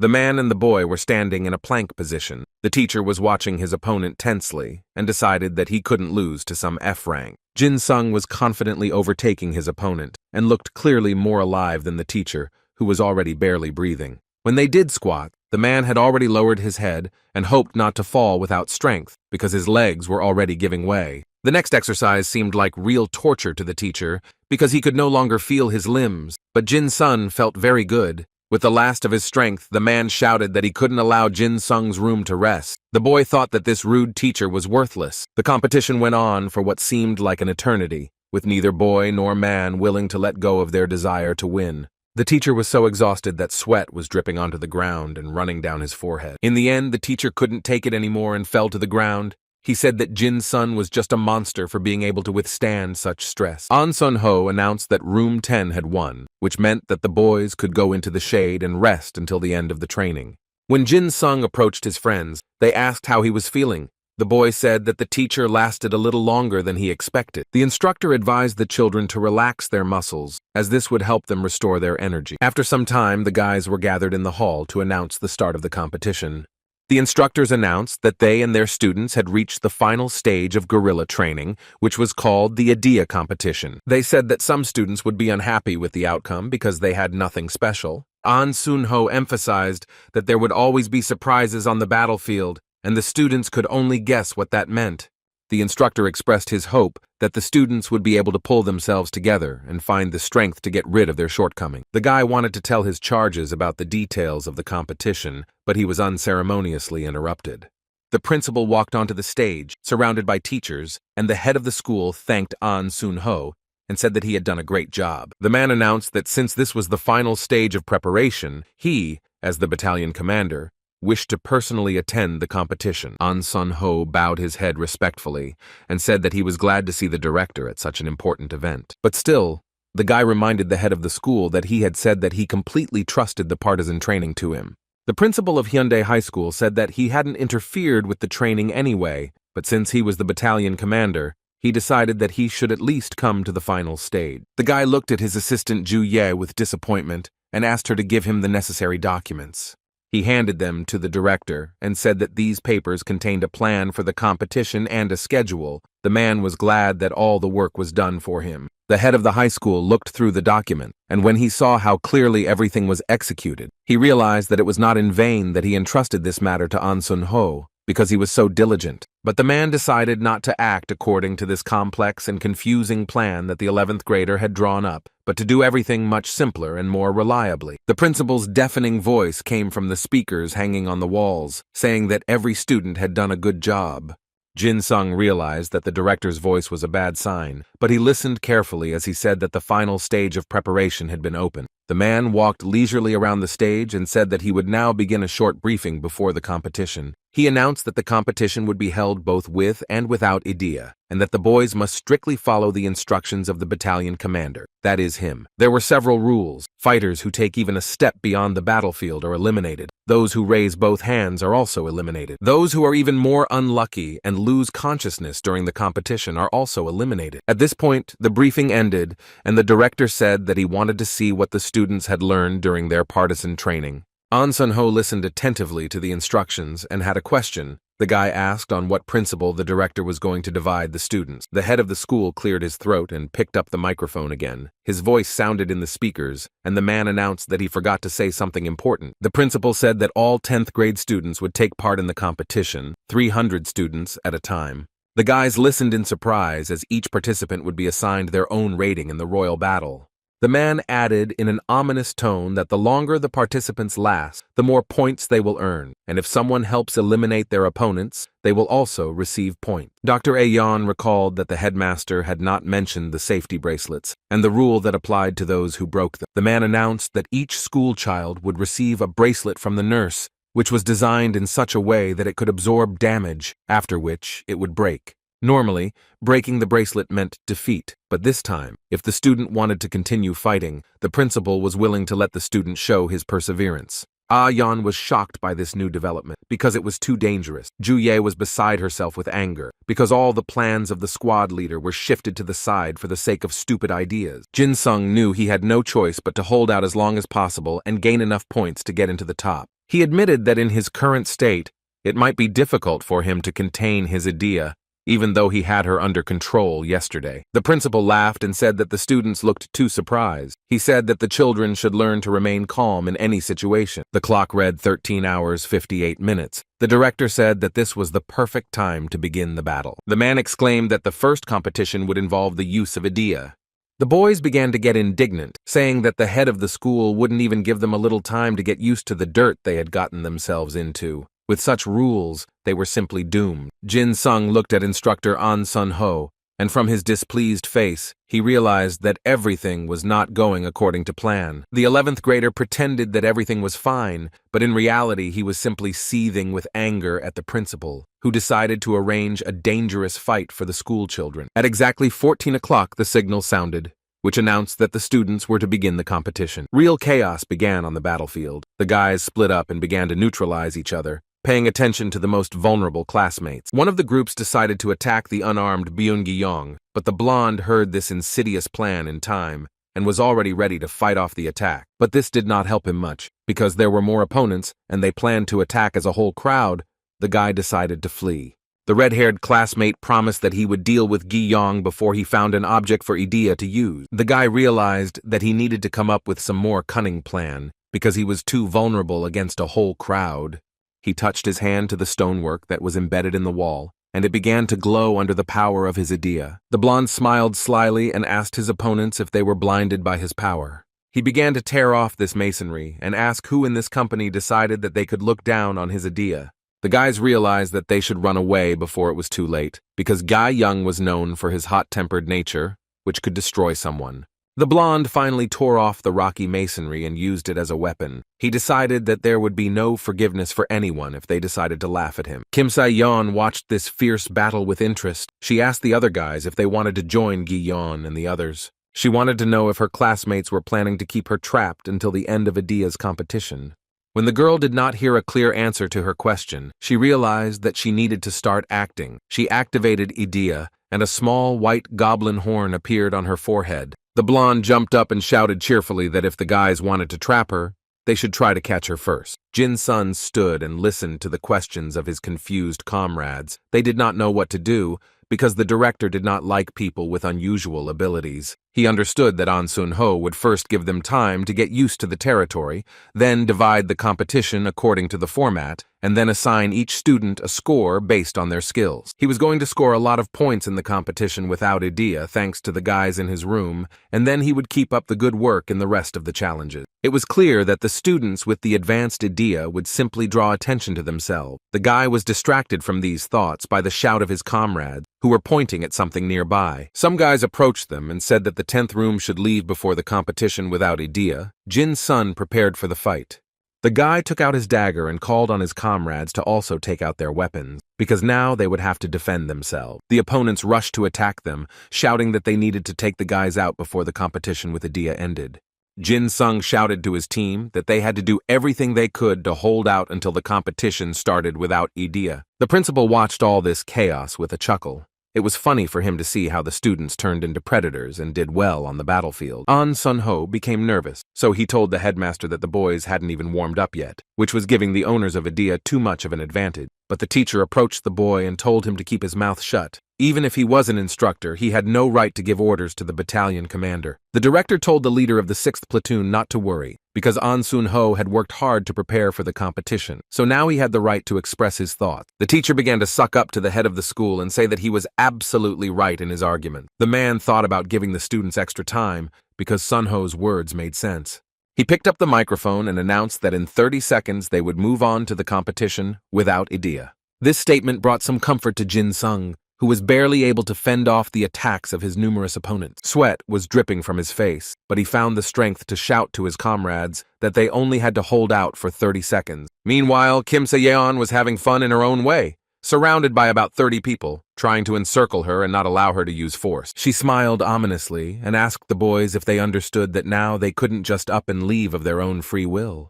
The girl began to run straight towards her opponents, fear shining in their eyes. She used the goblin sword mastery skill and attacked. The blow was so powerful that it literally knocked her ill-wishers off their feet, and they scattered in different directions, screaming. Byung-gi-young was also having a lot of fun, swinging a huge beam and thinking that he still had to deal with a few more people before the competition was over. The blonde was very aggressive and was not afraid to seriously injure someone. He hit indiscriminately girls and boys, those who attacked and those who simply stood aside.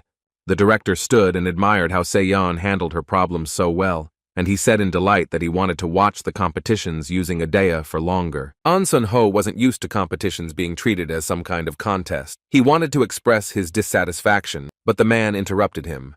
The director ordered all participants to immediately turn off their ideas, as the time for using them had already expired. Some of the participants were extremely upset, as they saw no point in fighting their opponents during the competition without idea. Jin Sung and the boys were extremely exhausted, but they were happy that they managed to survive, which meant that they could move on to the next stage of the test. The guy understood that his endurance was running out. He didn't know if he would be able to hold out until the very end. A real commotion began among the 10th graders. They shouted that they would not be defeated in hand-to-hand combat. Someone expressed their thought that it would be extremely difficult to win. Some of the guys started to run away so as not to get involved in a battle in the first seconds of the test. A small number of classmates chose to form a group that they believed would be more effective on the battlefield. The leaders of the 2nd and 3rd rooms told their charges to prepare themselves and keep their word. Whatever it meant, the boys understood the meaning of what was said and rushed forward, while the leaders remained standing behind. This behavior confused the other 10th graders because they did not expect that someone would attack in the first seconds.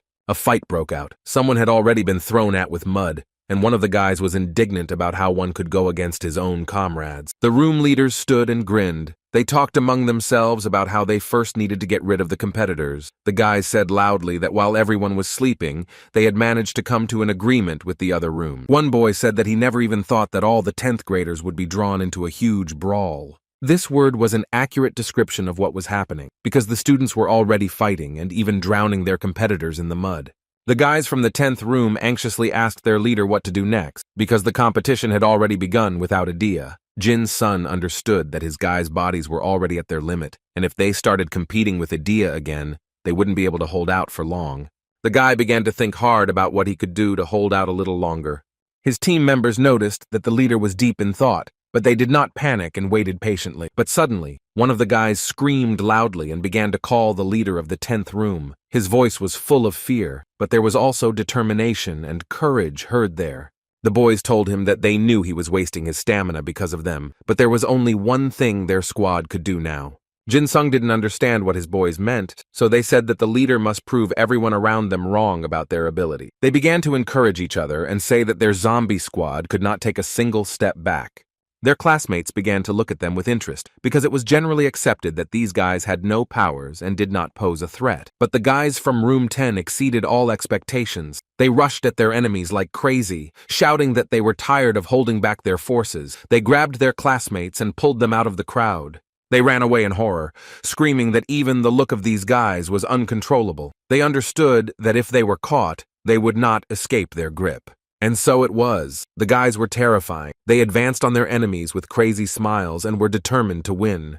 Jin-sun himself didn't expect that his comrades were capable of such power. To say that he was confused was to say nothing. Baeun Ki-young approached him and asked what happened to his roommates. He suggested that they were imagining themselves filming a zombie movie. But then, Kim Se-yeon suddenly approached him and asked if the blonde was really putting off his tricks for later. She approached so unnoticed that the guy jumped aside and, calling her a goblin, ordered her to get away. Only then did the blonde notice that he was surrounded by more than a dozen classmates who were slowly moving towards him. Ga-young asked irritably why the girl brought so many people with her. Se-young asked frivolously if he was jealous of her popularity. But the guy wasn't laughing. He assumed that she had brought them all with her on purpose to deal with him in public. But Kim Se-yeon surprised everyone once again. She extended her hand to the squad leader and said that it was time for them to go since he had scored enough points. The crowd around them erupted in shouts, asking each other if the two were in cahoots, because if so, they were a threat that made victory impossible. Baeun Ki-young and Kim Se-yeon began to make their way through the crowd, which was trying to grab them and prevent them from using idea, even though it was forbidden. The director watched this spectacle as if it were his favorite show. He enjoyed watching the interaction of these two students, who were able to stand out even without idea. Just as the headmaster relaxed, he was suddenly shocked by the news that Kim Se-yeon and Baeun Ki-young had dropped out of the competition. The man couldn't believe that this had happened. He thought that the guys had done it on purpose. The director turned to An Sun-ho, hoping that the instructor would at least clarify something for him. Sun-ho said that the two of them could easily go against the crowd during the competition with idea, but in a normal battle, it was very difficult for them because they were used to relying on the soul essence. The instructor explained that this was why the boys decided to group together to get rid of the two owners of the strongest Edi in the class. An Sun-ho said that when it came to a competition without using idea, the two of them became the main target for all the participants. The headmaster said that was exactly what he thought. He expressed hope that this lesson would help them become better in the future. The boy said reservedly that he hoped so too. The director and the teacher began to panic, because before the press had even arrived, the most promising fighters had already dropped out of the race. An Sun-ho didn't pay attention to the men. He was thinking about how Se-yeon looked energetic and strong enough to fight back, but she was still eliminated. The instructor chuckled and dared to suggest that it was all because of Park Jin-soon. The director was furious. He thought it would be a quick fight where only the strongest would remain, so he told the reporters to come later. But in the end, he found himself looking like a fool, so he had no choice but to pull the microphone towards himself and make an announcement. The head of the high school said that in 30 seconds, the participants would return to competing against Idea. All the 10th graders stopped because they hoped that this nightmare would soon end, but the school administration decided otherwise. Jin-sung analyzed what his friends had done for him and realized that he thought he would be their helper, but it turned out that he was the one who was saved. Some classmates were like vultures who sensed fresh blood. They ran to Jin-sung and said that they would come for him as soon as they could activate Idea. The boy was worried that his soul essence would go out of control due to his lack of stamina. He was not sure that he would be able to contain his Idea in such a state. The guys around him grew in number. They mocked and asked what F-Rank was muttering under his breath. Suddenly, one of the guys shouted loudly for everyone to immediately move away from Park Jin-soon. The 10th grader said the boy was extremely dangerous on his own, a conclusion he came to when his company attacked him in the barrack. Then he beat the stickman half to death. The guy decided that if this was the true potential of the F-Rank, then it was better to stay away from it. This student wanted to force the leader of the 10th room to spend all his strength trying to protect his neighbors, so that he himself would be eliminated. But in the end, all the guys disappeared somewhere, and the 10th graders were distracted from these thoughts by a voice from the speakers, which announced that they could now use their ideas. The dark-haired senior laughed and said that it was time to introduce the F-Rank to their abilities. But before he could take a step towards the guy, a fist flew into his face, literally knocking the brunette out. Jin Sun's attack was so powerful and unexpected that it completely confused the enemy and left him with no chance to defend himself. The boy took the brunette out of the game with just one blow, and that was taking into account the protective bracelet, which prevented him from inflicting fatal damage. Jin Sung hit again, and the guy was finally knocked out. All the other 10th graders looked at this spectacle and couldn't move. The dull sound that the brunette's body made before falling into the mud pounded in their ears. The guys were so angry and aggressive that they decided to catch Jin Sung as a crowd and avenge their comrade. But the boy was so calm that he didn't move even when the weapon literally whistled a few centimeters from his head.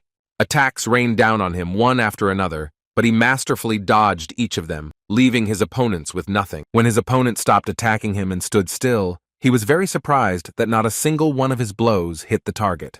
The 10th graders decided to attack again. One of the boys said that they should not let him get away. But just as one of his enemies was about to jump in to attack, he suddenly saw that his weapon was broken. He looked at Jin Sung and saw his sinister smile. It was unclear how his small knife could do such a thing to his weapon that was higher in rank. The leader of the 10th room was already feeling so exhausted that he just wanted to rest rather than fight with every person who was in the same class with him. The 10th graders seemed to hear these thoughts, because in fear they began to raise both hands up and capitulate, loudly shouting to the instructor that they would no longer fight. Some of the guys who didn't participate in the fight with Jin Sung began to move away, because they didn't even understand what happened. Jin Sung's eyes were burning with murderous intent, and the red haze around him created an even more sinister effect. Everyone had a full understanding that the guy was dangerous. The boy decided to deliberately scare his classmate. He still controlled his idea and did not intend to kill anyone. The two guys were talking animatedly. One of them said that they had agreed that the brown-haired man and his girlfriend would deal with the high-ranking guys. In exchange for this, his team would not touch them. Shaitan asked, "Since when was a student who was at the very bottom of the rankings considered a high-ranking opponent?" The brunette asked if his interlocutor hadn't heard that Jin Sun had won first place during guerrilla training. A girl ran up to the brown-haired man and asked why he was shaking, because it was a battle with Idea, and they were much stronger than the guy who was in last place in the ranking. The guy asked his girlfriend if she hadn't seen what Jin Sung had done yesterday. Still shaking, he said that their opponent was extremely dangerous and had to be watched out for, even though he was ranked 300th. The boy and girl tried to find comfort in each other, but they were distracted by the 10th graders who surrounded them all the time. Jin Sun began to slowly approach them, and in a threatening voice, he told the guys to stop wasting time and come to him. They didn't know which way to run. It seemed to them that the whole world had frozen, and now even a miracle wouldn't save them. Shaitan activated his idea and decided to use a whip that increased with cunning. The strength of its blow depended on the thoughtfulness of the plan of action. The boy wanted to try to knock the dagger out of his enemy's hands, so he took aim and attacked Jin Sung's right hand. The leader of the 10th room repeated the words like a mantra that he was not allowed to kill anyone. This behavior seriously frightened his enemy, because it was strange that he was whispering something to his dagger. Shaitan decided to hit before fear ruined everything, but Jin Sun deftly parried his blow, and the whip did not cause him any harm. The guy was extremely disappointed by the attack, because he planned to use Idea to save himself and his girlfriend from this madman. Shaitan didn't give up. He hit again and put in more and more effort, but none of his blows even came close to the target. Jin Sung stood safe and sound. The guy didn't understand what kind of nonsense was going on, because he attacked the same way as always, but there was no effect. Jin Sung asked if this was really all his opponent was capable of. When the leader of the 10th room realized that his opponent was not going to give up just yet, his idea began to burst out in the form of a mad smile that foreshadowed reprisal. Jin Sung covered her with his hand, and while dodging the attacks, he told himself that he had to hold on, because he couldn't lose control. The progress of the battle was closely watched by a brown-haired girl who did not understand how it was possible to parry all the blows while in such a strange stance. Her boyfriend started shouting for the other students to come help, since he clearly couldn't cope alone, but no one was in a hurry to answer the call.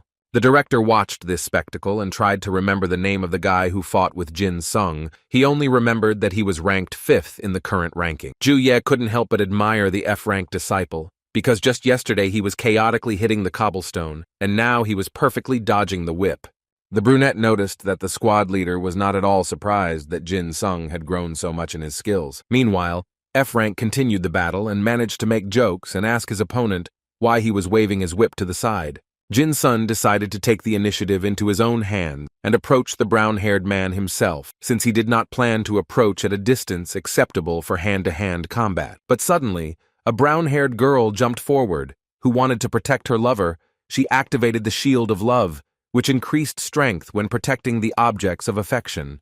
The guy wanted to stop her, but she said that she could handle it because she was able to show the strength of her love. Jin Sung slashed at the Shield of Love with his dagger and hoped that this trick would work. The hopes were not in vain, because a couple of seconds after the impact, the pink shield began to crack. The girl was shocked that her idea could be defeated so easily, because this had never happened before. She believed that she was almost invulnerable, possessing such a soul essence. She wanted to scream, but her boyfriend came up to her and covered her mouth, because there was no need to attract unnecessary attention. The brown-haired man could barely restrain his beast, because it wanted to rush at their enemy with bare hands. The girl was furious that her love was destroyed with an ordinary dagger, which, among other things, was F-Rank. But then another unpleasant surprise happened. The protective bracelet broke into small pieces right on the girl's hand. She and her boyfriend stared in horror at the empty wrist, because if the bracelet broke even under the protection of the barrier, it meant that there was a huge energetic impact on it. The brown-haired man took off his bracelet and said that they should surrender, because he did not want to risk their lives. The guy shouted to Jin Sung that they would not continue the battle. His girlfriend stood silently next to him and wondered if her love could really be broken so easily. They left the battlefield, and the 10th graders looked at them in surprise. They did not approve of the fact that the guys surrendered so quickly. When Jin Sung had a free moment, he noticed that he was able to control himself much more easily today. He assumed that it was because the name of his idea had changed. Two members of the team, which included a brown-haired man and his girlfriend, were arguing and angry that this couple did not lay a finger on their opponent. Jin Sung was already tired of this long wait, so he asked his enemies to attack a little faster, since there was very little time left. The principal was already at his limit, he shouted, asking if these school children couldn't handle F-Rank. The two brunettes thought that they could confuse Jin Sung with their numbers, so they decided to rush at him at the same time and attack. The boy noticed that these guys had a cloned idea, which was quite rare to see. Since the soul essences of the boys were similar, their weapons were also not much different from each other. One of the brunettes prepared to attack using an expanding pike that grew to the extent that the user could withstand. But Jin Sung managed to avoid the blow from this dangerous weapon again, dodging it as easily as if he weighed nothing. But still, he suffered a little from this peak. It splashed dirt in different directions, and a few drops fell on the boy's face. He slowly wiped away the drops and said that if this was the only harm his opponents could do to him, then this fight was simply ridiculous. The brunette did not comment on this insult, but only ordered his idea to make the pike even bigger. It became so long that it could reach a person who was standing at a fairly far distance. As the weapon pressed against Jin Sung's back, he realized that dealing with this idea would be quite difficult. But he still took out his dagger and began to cut the enemy's weapon, which did not want to give in to his effort. His opponent was so surprised that the boy managed to parry the blow without even turning around, that he could not utter a word. Jin Sung asked if the owner of the pike was sure that it could withstand anything. When the brunette tried to snatch his pike from his hands, Jin Sung squeezed it even tighter with his hand. The brunette tried to escape from the hold, but all his attempts were unsuccessful. Jin Sung looked angrily at his enemies and decided that he would also start playing by their rules. These words seriously scared the boys. They didn't know what to expect from their opponent anyway, and now he was completely unpredictable. Jin Sun swung his dagger harder and hit the pike of one of the brothers, which broke with a crack and flew off to the side. Everyone who was near the scene stood with their heads raised and looked on in shock as yet another student's idea failed to deal with an F-rank dagger. The astonished crowd could only watch as the pike fell into the mud with a loud squelch. Jin Sung approached the guy and asked him to lend him his pike. He tried to object, but it was all in vain. Attempts to interfere with his plans only amused the boy, who already knew that these twins were no match for him. Jin Sung grabbed the end of the pike and swung it around, the owner of the weapon dangling from the other end and shouting loudly. One of the brothers watched his twin fly across the battlefield and wondered why this idiot couldn't think to turn off his idea. In the end, Jin Sung threw one brother at the other, and now they were lying together in the corner, unable to move. The leader of the 10th room said that his opponents gave up too quickly, and he really wanted to have more fun. Looking at the remaining enemies, he asked if he should prepare for another fight, but they looked at him silently. Jin Sung said that he doesn't know when the director will make his next move, so he is prepared for any outcome. The guy's opponents realized that he was up to something. One daredevil shouted that they needed to surround the 300th fighter because there were more of them, which meant they could defeat him. The leader of the 10th platoon watched all this and thought that he had no idea that Jin Sung would go so far. The man knew that his student had been training a lot lately, but he ignored all his efforts and didn't pay any attention to him at all, thinking that F-Rank would soon leave this school. The teacher couldn't understand how the boy managed to become so strong with such a low rank. He didn't know if it was due to effort or hidden talent. He remembered a conversation that had taken place not so long ago, when Jin Sun had asked if it was possible to divide souls by rank. Then the teacher laughed loudly in his student's face, but now he regretted it, because a teacher should help children become better. Even after all those conversations, the man did not give up his prejudices and did not believe that the boy was capable of anything. Now the leader of the 10th platoon regretted that he didn't even think about helping Jin Sung. He simply wrote him off. The coach was very ashamed of his unprofessional behavior because when his student needed him, he was not there. The director looked indignantly at his employee, who was now rooting for the guy with the F rank and shouting for him to show what he was capable of. The head of Hyundai High School ordered the leader of the 6th platoon to do something to his colleague to keep him quiet. The man began to pull the leader of the 10th platoon away and ask him to stop, because the battalion commander was unhappy, but the coach shouted for Jin Sun to prove to everyone that souls cannot be divided by rank. The principal gritted his teeth and thought about why this had happened, since the outstanding students who should have been the center of attention were instantly eliminated. Now, with some F-rank upstart stealing all the attention, the headmaster knew he had to make sure Jin Sun left before the reporters arrived. The man knew that for some students, competing with idea brought more advantages, and it was difficult for the guys who wielded melee weapons to deal with everyone at once. Therefore, the director decided that it was necessary to introduce a regime without idea. No matter how high Jin Sung's endurance was, he would not be able to defeat everyone at once. An Sun-ho watched what was happening with interest, because he had never seen the head of the school so nervous and excited. Jin Sung chuckled when he heard that the members had to turn off idai. He had expected that this might happen. The guy began to analyze the room he was in. He realized that the wall from which the squad leader pulled out the pike was quite thin. He didn't know if it had been hastily built or if the builder had simply decided to save money, but it would be much easier to break than the boulders on the driving range, so it was decided to act. The wall really couldn't withstand the intensity of his blow and cracks appeared, which spread along the entire perimeter. Jin Sung looked at the work he had done with satisfaction and knew that he would be able to handle this challenge. Soon, the wall began to collapse even more extensively. Pieces of it flew off and fell straight into the mud. The guys started running away from the place of destruction, shouting that F-Rank had completely lost his mind. They thought that he wanted to break through the wall to blind them for a couple of seconds and escape. But they misinterpreted his plans because the leader of the 10th room did not even intend to run anywhere. Walking away from the huge hole in the wall that led to the schoolyard, he said that it was his classmates who were backing out. The boys looked in amazement at the wall, which now opened the way for them to escape.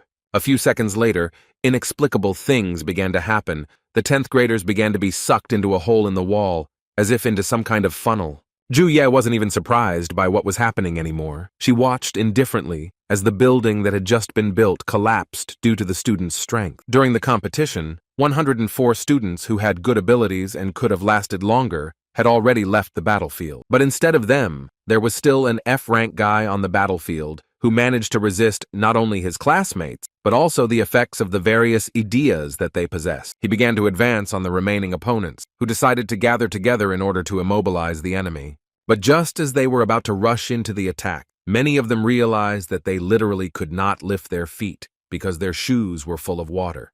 Gritting his teeth, the principal muttered that some kind of nonsense was happening. He didn't understand why the 10th graders couldn't handle one guy. An Sun-ho knew that guerrilla training was supposed to teach the boys how to make decisions and work as a team, but because of the individual evaluation system, everyone began to put their own safety first. But the system chosen by the director reduced the ability to get out of a difficult situation with a numerical advantage. The head of the high school didn't realize that his unconventional change of competition modes was causing even more chaos. Moreover, the students were recklessly trying to get rid of only Jin Sung, but that was not the main thing in the competition. In this battle, all the students were judged based on their individual contributions, and trying to collectively get rid of Jin Sung was a mistake. The prejudices that were so deeply rooted in the 10th graders' minds about Jin Sung prevented them from making the right decisions, since his past abilities did not match his current ones. These training sessions can end in a complete nightmare if you don't come to your senses in time. But An Sun-ho was confident that Jin Sun would not cause serious harm to anyone, and thanks to what was happening,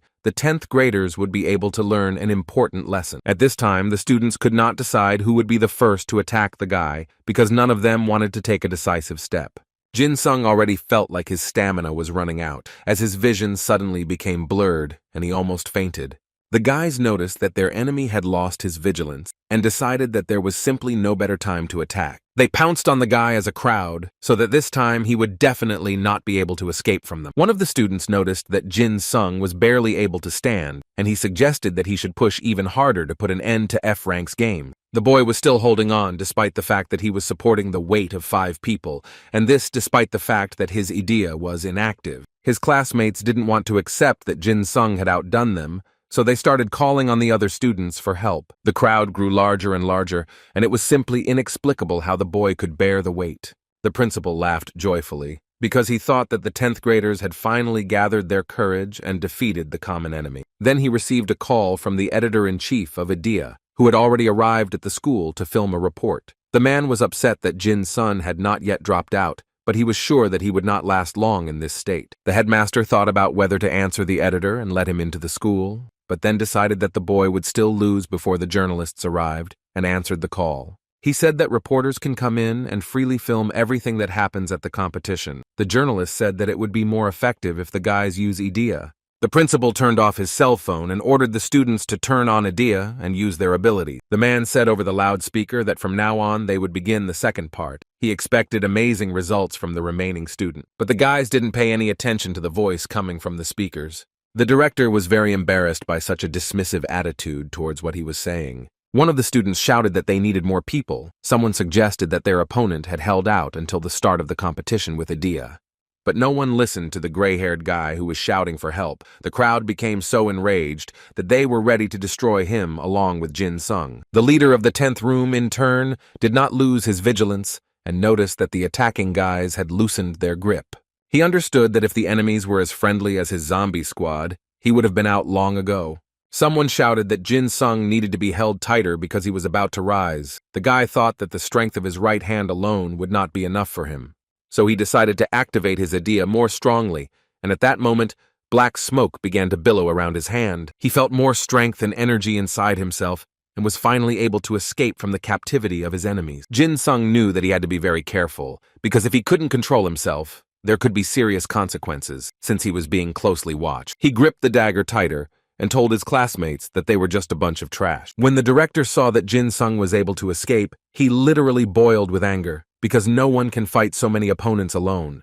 But then someone caught the man's attention, and when he saw these guests, he could barely restrain himself from rolling his eyes. An editor entered the competition hall, introduced himself, and greeted the principal of Hyundai High School. The man shook the director's hand and thanked him from the bottom of his heart for giving him the opportunity to capture such a significant event. The journalist promised that he would try to capture the outstanding abilities of the high school student. The headmaster didn't know how to behave, because his plans were collapsing right before his eyes. He tried to lead the reporters away, offering them some tea first.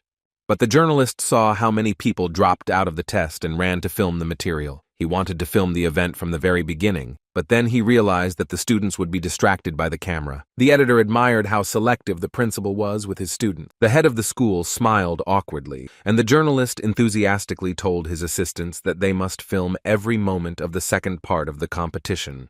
The editor's attention was drawn to the instructor, who was standing and closely watching the progress of the competition. He jumped up to An Sun-ho and was surprised that he was there as a mentor. The man reminded the guy that he interviewed him last time. The journalist asked the instructor if, in his opinion, there were any worthy participants left on the field. The principal decided that he had to stop this conversation since An Sun-ho might reveal something incriminating, so he intervened and said that all the students were doing well. The man told the editor that all the outstanding students had already dropped out. The editor blinked in surprise and asked how that was possible. The director realized that he needed to distract the press until Jin Soon was eliminated. The headmaster began to look intently at what was happening on the battlefield. he noticed that the students had become more confident during hand-to-hand combat. It remained to be hoped that this battle would help the advanced students look at themselves from the outside and become even smarter and more resourceful. The editor applauded the principal and expressed his respect for the lofty educational values he espoused. But suddenly, the journalist's attention was drawn to the employee who was sitting behind the camera. He said that he had filmed a simply crazy student, thanks to whom a cool recording was ensured. The director tried to stop the editor, but he had already rushed to his assistant to see everything with his own eyes. The journalist wanted to see for himself that they had captured an outstanding moment, and when he saw the frame, he realized that they had a sensation on their hands. One of the 10th grade students fought against a horde of classmates alone, and he was doing quite well in dealing with the difficulties. One of the school children shouted that those who had a tame idea should go and fight him off, but the kids with these abilities flatly refused to approach the guy.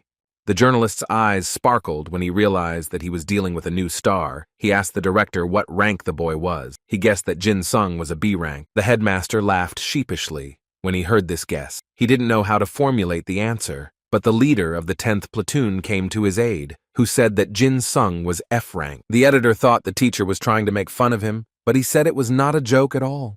The man loudly declared that Jin Sung had achieved everything through his own efforts and was now able to fight at a high-ranking level. The principal was fed up with everyone trying to elevate this F-rank guy, so he told the teachers to stay out of the editor's face and go away. The leader of the 10th platoon shouted at the editor that he should pay attention to Jin Sung. His colleague tried to silence him, but the journalist had heard enough and now asked the director with curiosity about this student because he wanted to find out as much as possible about him. The headmaster of Hyundai High School didn't know what to answer because he was afraid of damaging the school's reputation, where it was ever seen that an F rank had defeated stronger opponents. At this time, the competition continued. Jin Sung already felt that his spirit was running out and his body seemed ready to break down at any minute. He continued to fight off his opponent's attacks, but he did it reflexively, feeling that his luck was about to run out and he would not be able to dodge or parry the blow. He waved his dagger and thought that it was strange that even after expanding the area of violence, his idea was acting unusually. The strange thing was that the essence of the soul allowed the guy to control the desire to kill, which was not typical for her before. The 10th graders, who were being reached by the blood-red fog, began to feel the approach of something powerful and very dark. Now it finally dawned on them that the guy standing in front of them was extremely dangerous, but it was too late to run.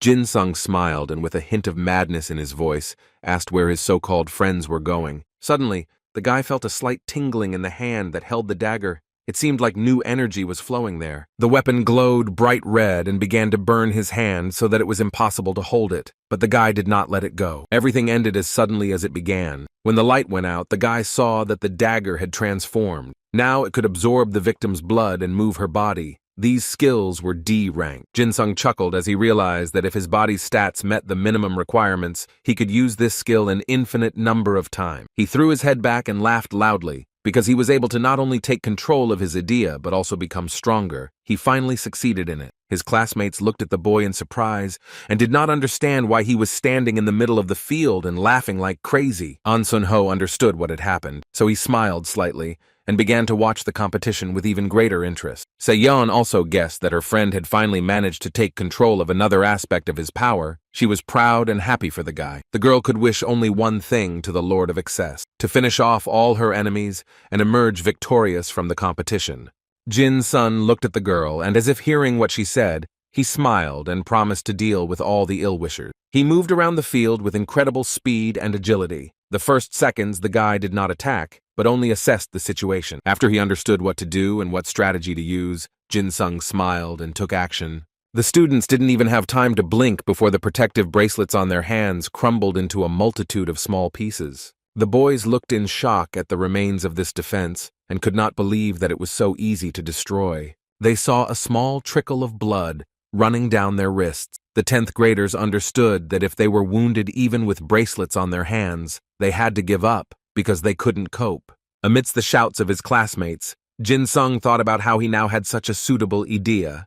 The director couldn't sit still. He had never seen anyone's idea transform like that. He realized that this guy was a real nightmare that had fallen on his head. The editor couldn't take his eyes off the screaming crowd. It was hard to believe that one student could single-handedly deal with 60 opponents. An Sun-ho told the reporter that if you counted everyone the boy had defeated before, it would come to more than 150 people. The man was shocked to hear the total number of 10th graders defeated. It seemed like a lie. But the instructor was not the type to embellish someone's abilities. He said that the battle would end with the number of guys defeated by Jin Sun exceeding the 200 mark. As if proving the truth of An Sun-ho's words, the boy began to actively attack his classmates, and they simply could not withstand his blows. It was late evening. The darkness made the tall building look very ominous. It seemed that not the most pleasant things were happening there. A dark-haired man wandered through the corridors, looking for the right office, and after he found it, he went inside. There was a man sitting in the spacious hall. It was clear that he was really looking forward to the upcoming conversation. Even in such a dire situation, Kim Il-jung did not lose his audacity. He told the man that he had not seen him for a long time. The brunette grimaced, because it was unpleasant for him to be in the same room with this cruel killer, whose main purpose of existence was murder. He said that the North Korean military leader could say whatever he wanted, but the brunette had every authority to take his life immediately after he finished. Il-jung said that the man could have spoken less rudely, because he was already sad to remember the old days. The brunette grinned and said that the bandit was the first to provoke him. The leader of the bandit gang, Chuma, said that it seemed that he meant little to the man who boiled over and ordered him to drop the jokes, because he knew about the escape plan through the East Coast. Il-jung smiled meaningfully and asked defiantly what kind of fool would plan such a ridiculous attempt to escape. He said he just needed an excuse to call the brunette after so much time. The so-called pretext was numerous explosions, several of which damaged one of the warships. When the brunette caught one of the bandits on the coast, he called him Comrade Li Shin and said that the leader was calling him. Li Shin listened in surprise to the message that this leader wanted to see him at Panmunjom at dawn. Now the brunette asked with a menacing look what Il-jung wanted to say after he got rid of a dozen of his own subordinates. Instead of any clear answer, the gang leader said that when he was in the south, he met some very interesting guys. Li Shin guessed that he was talking about the students of Hyundai High School. Il-jung said that he received information that the guys were being trained, so he decided to check it out, but when he got there, he got his ass kicked. Li Shin tensed up and asked with interest what exactly the gang leader meant. The criminal spread his arms wide and said that he was forced to run away from the child, who turned out to be incredibly strong. The brunette couldn't even answer when he heard this information. The news was clearly a revelation for him. He knew that Il-jung had stormed into the bank and then retreated. It was hard to believe that he had been cornered and forced to flee, and it wasn't even some kind of trick or ambush. Li Shin's fists clenched, and he demanded that the bandit tell him in detail which of their students had distinguished themselves so much. Seeing the brunette's reaction, Il-jung burst out laughing. He realized that the man was not aware of what was happening, and this ignorance made him nervous. Li Shin asked what exactly he didn't know. The plague leader said that he initially thought that this kid was the brunette's secret weapon, but it turns out that his abilities were a surprise to everyone. The man got tired of playing these games, so he demanded that the bandit enlighten him immediately. But Il-jung said that he had lived long enough not to be a fool, so first they would talk about why he came here. The criminal's eyes flashed predatorily, and he said that it seemed like an unexpected harvest was in the offing. At the Hyundai school, everything was going on as usual. It was already the evening of the 5th day of partisan training. Se-yeon stood next to her friend, who had finally managed to open his eyes and begin to come to his senses.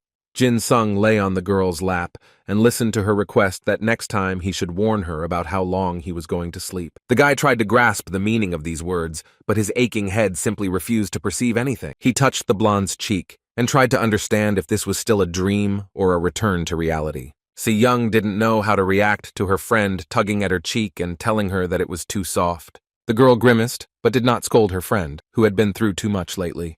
When she got tired of being soft and sweet, she hit the boy on the forehead. He jumped up and said that it hurt. The blonde shrugged her shoulders and replied that at least he woke up from his sleep. Jin-sung began to look around and say that he didn't remember how he ended up in this room because his last memory was of the competition.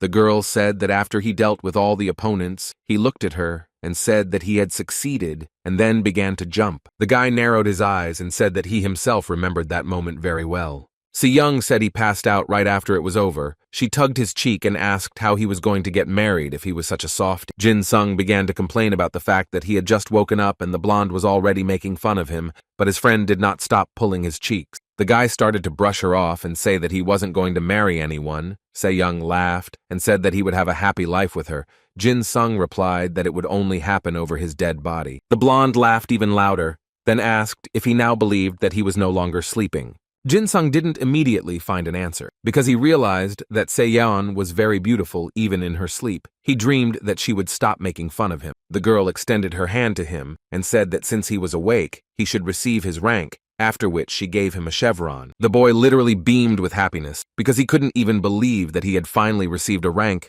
and was no longer a newbie. Se-yeon added that the teacher would give him a certificate later. The guy didn't understand what she meant, so the blonde smiled broadly and congratulated him on first place in guerrilla training.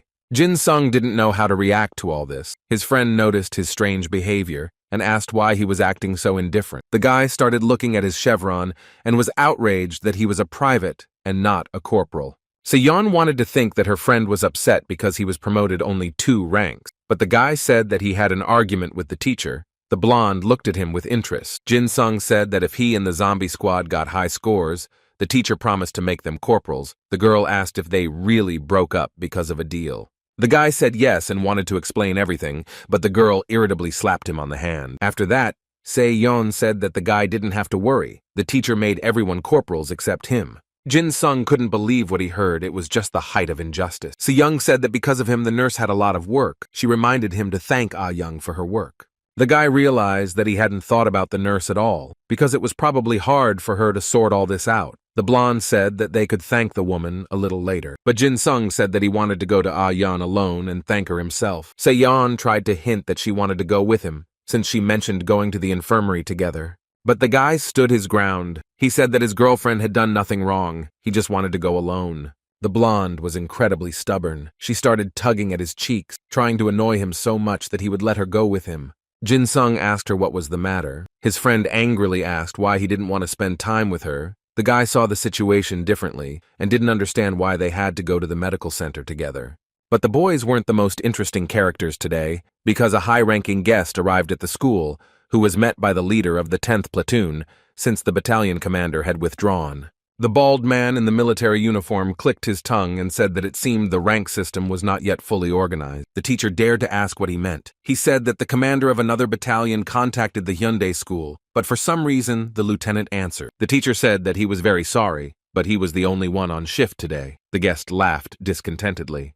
The bald man said that he had expected in vain that the school, where military training had just been introduced, would have the same ideal system as in 988. The teacher himself understood that they were very far from the level of the 988th Special Training Brigade. This brigade was created by the Korean Army to train future fighters. It was an alternative to higher education military special training program. They recruited students with combat ideas. The teachers at the base were gathered into educational elites, and the students absorbed their many years of military wisdom. It was the strongest military base specializing in idea and was an alternative to the higher education institution. A bald man in military uniform who was from the 988th Brigade asked when the principal of Hyundai High School would arrive. The teacher replied that he would be there soon, and he thought to himself whether he was really waiting for the head of the school so that he could humiliate him and boast of his own successes. The soldier said that the teacher had a displeased look on his face. The man replied that he thought the guest was a little disrespectful, as for a representative of another block. The representative of the 988th Brigade laughed and asked for forgiveness with irony in his voice, but it was obvious that these words were not at all sincere. He said that since he was an enemy who had come to declare war, he allowed himself to feel a little sad, and the leader of the 10th platoon stared at him in surprise. But the man only said that he was sure that it was nothing new, although he guessed that Hyundai High School's information network was so weak that no one had heard of it before. The teacher began to play the director's behavior over in his head and came to the conclusion that it was obvious. The bald man continued to rant about how there were students like An Soon-ho and Kim Si-young in the high school. He agreed that there were a couple of big names, but who cared? The teacher said that it seemed like the 988th Brigade hadn't heard the recent news about the strength of one of the students. Taking a magazine with Se-yeon's picture from the table, the soldier said that he probably meant the guy from the guerrilla training. He called him F-Rank's killer and said that he had heard certain information about him. Throwing the magazine aside, the man said that the boy simply couldn't be F-Rank, otherwise he wouldn't have survived in a high school that specialized in idea.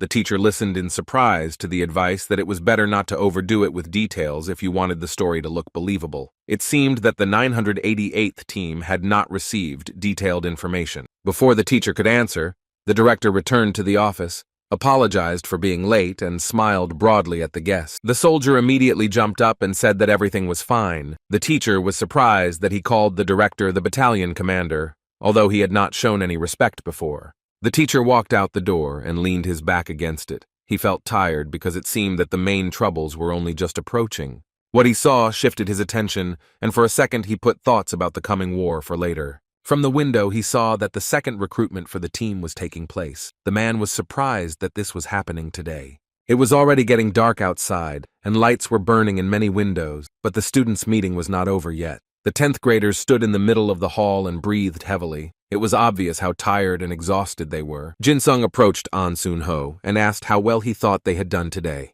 The rest of the students listened to this conversation without much enthusiasm, but still tried to catch every word that flew out of the instructor's mouth. An Soon-ho smiled and said that it was so obvious that there was no need to ask. He loudly announced that he congratulated all the students from the zombie squad on successfully joining the club. Now enthusiasm appeared in the eyes of the boys, because they stared at their leader in surprise, not believing that this was even possible. Jin-sung didn't say anything. He only had enough strength to smile contentedly. He believed in his friends, and every time they justified this trust. The gym exploded with joyful shouts, because the guys could not contain themselves and were simply shocked by such good news. The teacher was watching all this. He smiled and thought with a hint of sadness that he was rooting for Jin-sung. He was sorry that he hadn't helped him earlier. The man walked down a long, dark corridor and thought that this guy would still show himself and beat the faces of all these idiots. Events took place in the principal's office that could have left their mark on the lives of all the students. The soldier said that he heard that everything was approved in advance by the commander of the 988th Brigade. The head of Hyundai High School was flipping through some documents and listening to the representative get a seal after reading the contents. It was like a mock invasion training. The director understood that the contract had unfavorable conditions for their side, but he could not refuse, so he signed the documents and gave them to the guest. When the office became empty, the director sat and thought about the consequences of his decision and how it would affect the future of the student. He angrily slammed his fists on the table and told himself that he would definitely pay his enemies back for such humiliation. The school definitely had a trump card, which suddenly appeared in the form of Jin-sung and turned out to be incredibly powerful. The editor sat in his office and carefully looked through the records that he managed to make during the competition. He paid special attention to the leader of the 10th room. The man thought about how it was even possible that such a skilled fighter could only possess F-rank. It was sensational news that could captivate people. The journalist looked at the stack of papers that had recently been brought to him and thought deeply. The higher-ups told him that if he showed an F-rank guy in such a light, it would be taken as suppression of an A-rank, so he should forget about such an article. The man didn't understand how such a video could not be accepted. It was stupid, because no one was going to suppress higher ranks. He knew very well that the days when you could only engage a reader with pictures and text were long gone. Most people would say that the video was filmed according to a script. The reporter understood that this story might not be believed, since a student with such a low idea simply could not have killed 200 people. He himself would not have believed it if he had not seen it with his own eyes. It was all very complicated, and the journalist understood that such material could be considered an advertisement for Hyundai High School, saying that even such a low rank was capable of miracles. The journalist also did not understand why the school administration was hiding this student's talent. Since educational institutions have military support from the state, perhaps they were protecting the boy. But this theory was not very plausible, because if it were so, they would have gotten rid of the interview of Kim Se-yeon, who dealt with plague. A sudden thought crossed the reporter's mind. He began to think about this whole story with the plague gang. He ran to his computer and decided to dig a little into this story. Perhaps everything was not as simple as it seemed at first glance. The man began to scroll through information about the guys who were involved in what happened at the bank. When he saw the right name, he joyfully exclaimed that he knew his guess would be correct. There was a knock on the editor's office door, and he told the person to come inside. An employee came in and said that he had secret information that 988 School and Hyundai High School were in an extremely difficult relationship. The editor was delighted with this news because he saw in it a great opportunity for another sensation. The evening at school was quiet, but somehow a little creepy and disturbing. Black clouds gathered over the building as if foreshadowing something bad.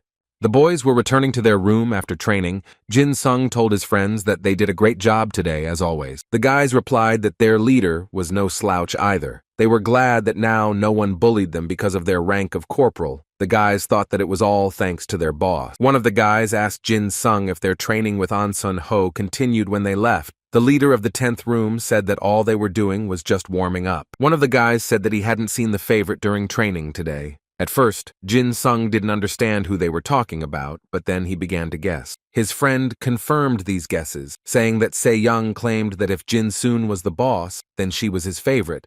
The guy began to say that everything was not so at all, but the friends only quietly laughed. Jin Sung said that the blonde waited for him until he informed her that he was going to do another approach, so she left early.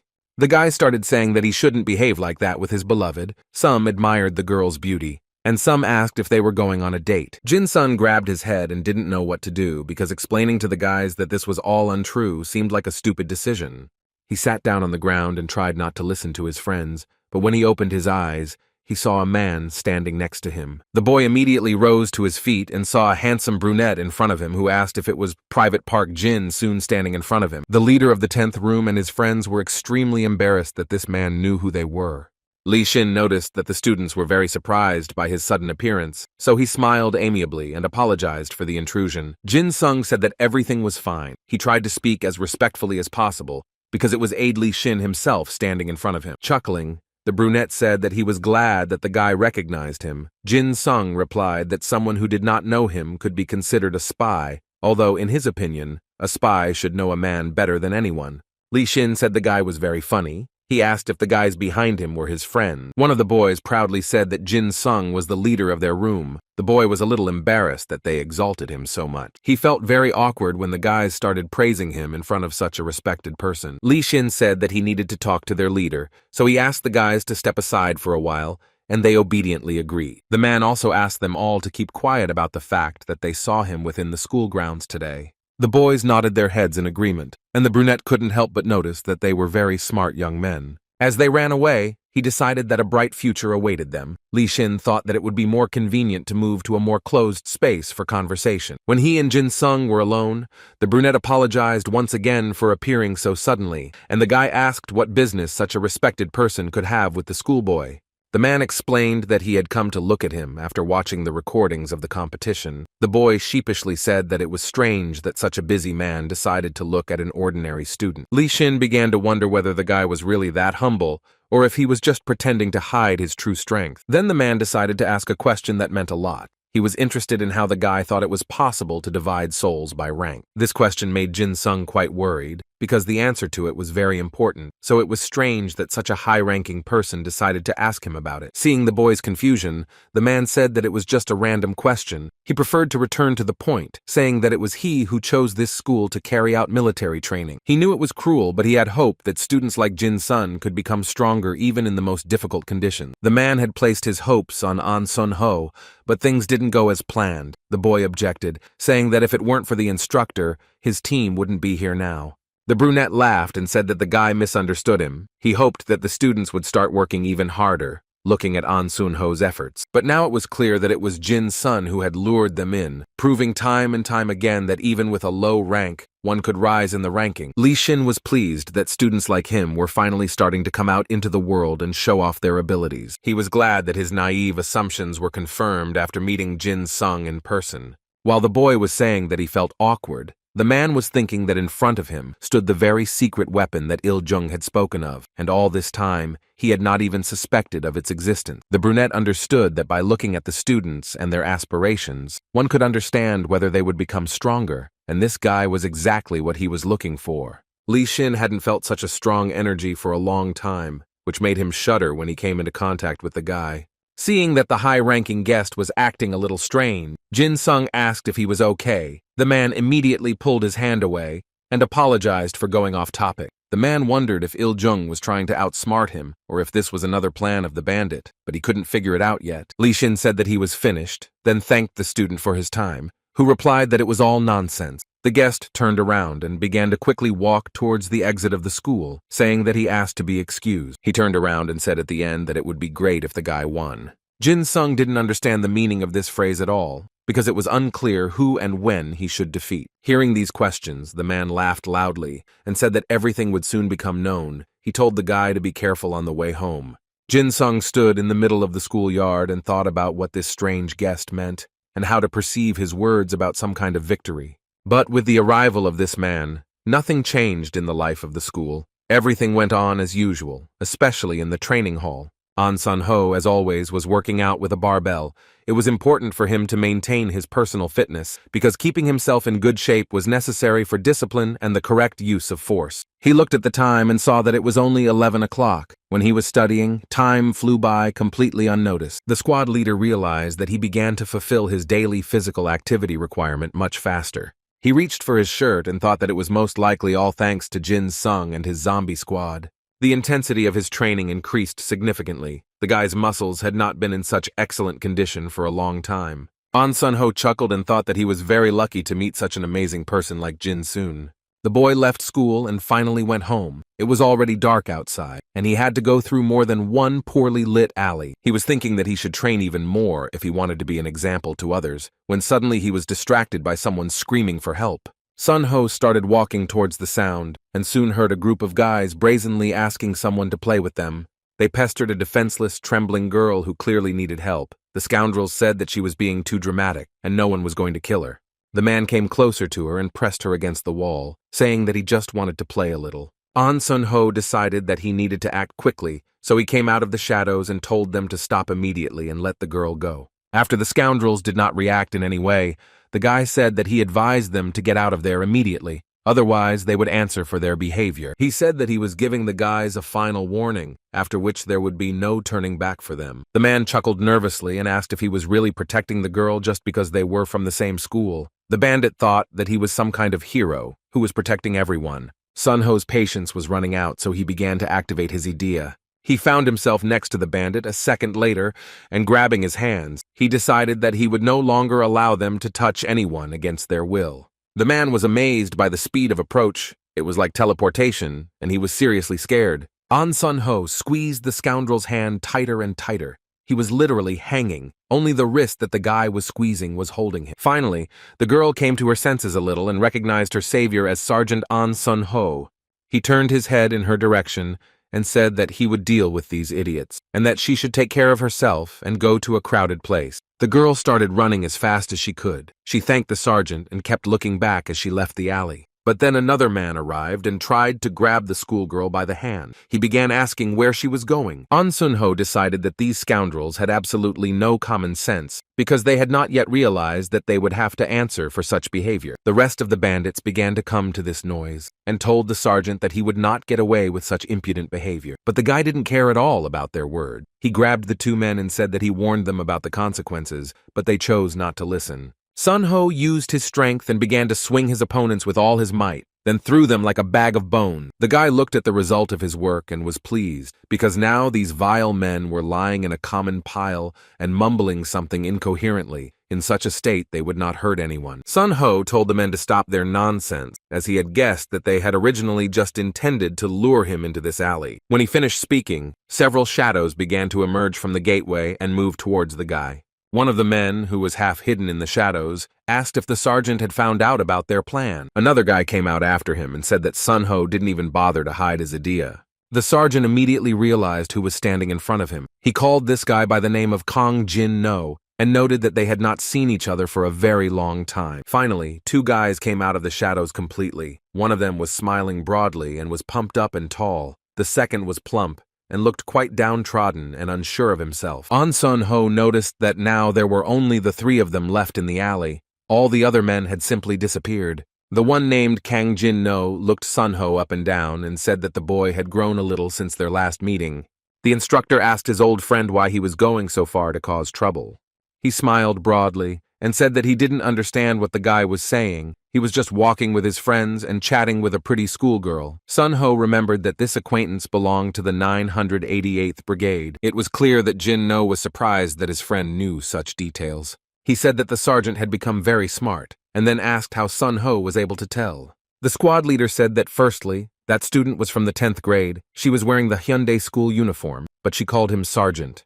Jin-no didn't get the connection, saying that the guy already had that title, Sun Ho said that their school had only recently switched to the military system, so the students weren't used to being addressed that way yet. The squad leader said that in such a situation, the only thing that would come to mind would be what his old acquaintance was most accustomed to. He laughed and said that he thought Sun Ho had guessed everything because the girl was a terrible actress. He called all of Senior Hyundai's students real scum. Sun Ho ignored this provocation, instead continuing his analysis and saying that his acquaintance called that idiot a comrade instead of a friend, which meant he was used to army nickname. Jin No shrugged and said he was just used to being treated that way. The sergeant said that other than their school, military training was only in the 988th. Sun Ho was 100% sure that if there were any students using the military language, they were obviously from school 988.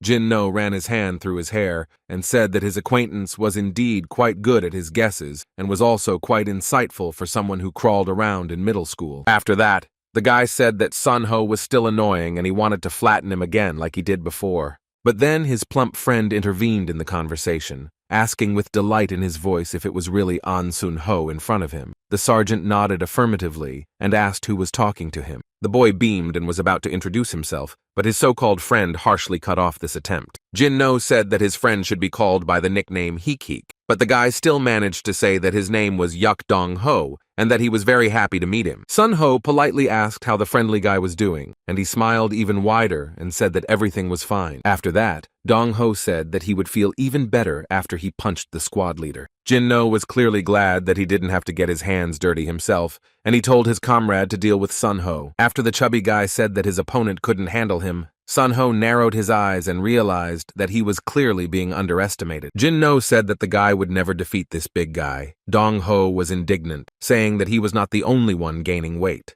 An Sun Ho no longer listened to this squabble. He activated his idea and prepared to catch his opponent. Seeing the boy accumulating a large amount of energy within himself, Dong Ho backed away, thinking that easy prey awaited him. But it was not to be. An Sun Ho had already rushed at his opponent and, grabbing him by the sweatshirt, began to drag him around the alley. Dong Ho began to admire the strength his enemy possessed as he easily grabbed him and moved him from place to place. The fat man laughed evilly and said that he was indeed not the only one gaining weight. Sun Ho didn't want to delve into the meaning of what this guy was saying. Right now, he had to deal with him, and that was all that mattered. Morning came, and the academy building once again opened its doors to those who wanted to gain new knowledge and combat experience. Sleepy school children slowly gathered in the classroom and discussed their problems with their classmates.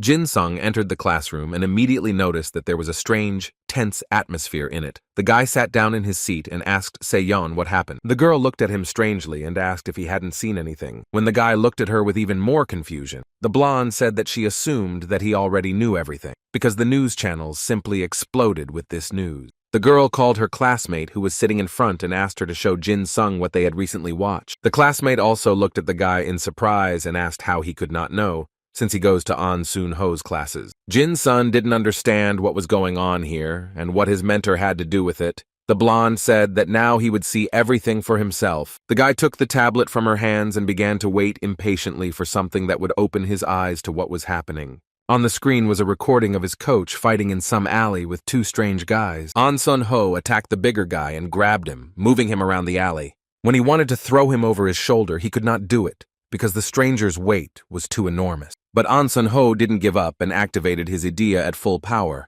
hoping that it would help in the fight with the enemy. But it was all in vain, because with every second the squad leader's strength was diminishing. He clenched his teeth and began to collapse under the weight of the enemy. Jin Sung couldn't believe his eyes, because his mentor was someone he thought was practically invincible. After Sun Ho's legs buckled and his enemy's massive bulk pinned him to the asphalt, Jin Sung realized that every person was vulnerable in their own way. The fat man stood up and looked at Sun Ho. The video didn't show the instructor moving. It soon became clear why, because a few seconds later the video showed the 11th grader lying motionless in a pool of his own blood. Jin Sung couldn't get his head around the fact that his coach had lost the match, and he worriedly asked who those guys were. Kim Se-yeon responded that the video showed a squad from school, the 998. The blonde said sullenly that this was the same military school with which they would have so-called friendly training in 15 days. After a while, Ju Ye entered the classroom. When all the students arrived at their seats, she said that she was sure that everyone had heard about what happened to the squad leader An Sun Ho. The brunette announced that the 9 people gathered here represented the best students from each class. Most of the questions were answered by 11th graders, but the girl expressed her hope that the others would also be able to share their thoughts. Jin Sung raised his hand and asked what An Sung Ho had said and how things were going for him now. Ju Ye replied that the leader had been given a suspended sentence, so no one from the squad had access to the ward, and in any case, he couldn't be visited for security reasons. Jin Sung looked down and said sullenly that he understood everything. He was very upset that he didn't even have the opportunity to talk to his friend. One of the 11th graders asked how their leader had gotten to this point. Another wondered what they should do, since An Sun Ho was supposed to take everything on himself, but ended up sadly. Another student wondered if there was anything they could do until An Sun Ho fully recovered. Ju Ye replied that because of the suspended sentence, he would not be able to see anyone even after being discharged, and she gathered everyone together to determine a plan for further action. One of the guys sitting there said that he was the only one putting forward his candidacy for the leader's position. The brunette looked at him sternly and asked if he really thought he could pull the whole school. Byung-gi-yong got tired of listening to this squabble and asked if they were really gathered here to argue about who was better. But the blonde reminded them that the 10th graders were just supposed to get instructions. Kim Se-yeon asked the older boys if they were strong enough to give orders, because in her opinion, they were not very bright. Such speeches greatly angered some of the 11th graders, who were ready to fight with this upstart. One of the guys approached her and asked if she was the White Jade Goblin. Se-young shook her head affirmatively, after which she said that the guy in turn was nobody. These conversations made the high school student even more angry. He was ready to pounce on the girl who had such a sharp tongue. Ju Ye was already tired of this squabble, so she shouted loudly for them to stop, because if the room wasn't quiet in a second, she would report it to the director. These words calmed her classmate's ardor a little, because he exhaled and sat down in his seat without saying a word to Se-young. The brunette asked the 10th graders to also calm down and listen carefully to what was said at this meeting. After that, Ju Ye took the remote control and said that she would first share the information that the school had received. A map appeared on the screen. The girl explained that at each end, there was a container with a button. The rules were quite simple. The one who gets to the opponent's button and presses it wins. The brunette emphasized that, as everyone knows, the Hyundai school has approximately 900 people. But their opponents from the 988th school had about 3,000 people in reserve. Some of the school children screamed, saying that this was 3 times more than they had. They did not understand how they could win with such numbers. But Ju Ye told the 9th graders to calm down, because she hadn't finished speaking yet. Showing the map again, she said that there were indeed 3 times as many opponents, but the Hyundai school had a more advantageous position for defense. In addition, the brunette added that if they held out for 5 hours, they would win, which meant that they could simply defend themselves and not go on the attack. Next, she decided to tell about the fight of An Sun Ho. The student who failed their leader was named Yuk Dong Ho. He was from the 11th grade of the 988th school. His exact idea was unknown, but judging by the video, it was related to weight. The girl noted that this fat man did nothing outstanding, but nevertheless defeated their leader. Jin Sung added bitterly that this was An Sung Ho's worst fight. Ju Ye agreed with this statement. She analyzed that the leader used his idea to catch the opponent, but was unable to roll over him and collapsed under the weight. But Jin Sung was not sure that this was the real reason for his mentor and coach's defeat. The girl then spoke about the student who stood behind them, Kang Jin No. He was the 988th school's trump card and their main target. He was an enemy with high combat value. This guy went through a special transfer process to 988 High School right before the start of 11th grade, and he also won 2nd place in the National Sports Festival in middle school. Hearing that An Sun Ho had 5 wins and 5 losses in middle school, Jin Soon thought that Jin No was the one the coach couldn't beat before. The boy asked what was known about idea Kang Jin No. The girl said that it was known that it enhanced physical abilities when its owner was angry. Jin Sung felt like he was electrocuted when he heard this. This guy's idea was terrifyingly similar to his own. Jo Ye once again outlined their 2 main targets, which were Kang Jin No and Dong Ho. Through these main characters, 988 school manipulates the press to rise in the ranking. Jin Sung clenched his hands in anger when he heard that they did this to convince everyone that An Sun Ho from Hyundai High School was just a nobody. The girl also added that there is information about the person who posted the video. On the screen, she showed the place from which the material was filmed. After a little investigation, it was found out that it was an empty building. Jin Sung asked why someone would hide in an empty building, then answered his own question by saying that it was a trap. Ju Ye confirmed this guess, suggesting that they had sought out their leader in order to lure us into their net. a conclusion they could come to based on all the information they had received. Clenching her fist, the brunette said that even if it was a trap, it would be impossible to tell from the video. The media only paid attention to the most interesting thing, and this was their leader's defeat. Jin Sung guessed that no one would know what tricks they used to disable Sun Ho. Maybe there was another reason why he couldn't show his best. One of the 11th graders was indignant, telling F-Rank to stop reacting so furiously to any news about their leader, because it was slowing down the work. The boy began to say that he was sorry, when suddenly a student recognized him and said that it was Private Park Jin Soon. The private turned his gaze to the student, but he continued to say that he did not recognize him at first, and kept sitting there wondering who was protecting their leader like that. This student said that he completely agreed with what Sergeant Na Chang Rak said. Perhaps there was no need to attach so much importance to An Sun Ho's defeat. Jin Sung's eyes widened when he heard this guy talk about how their leader was nothing special other than a surprise attack. The guy told the 9th grader to watch his words more carefully, because he would have to answer for them.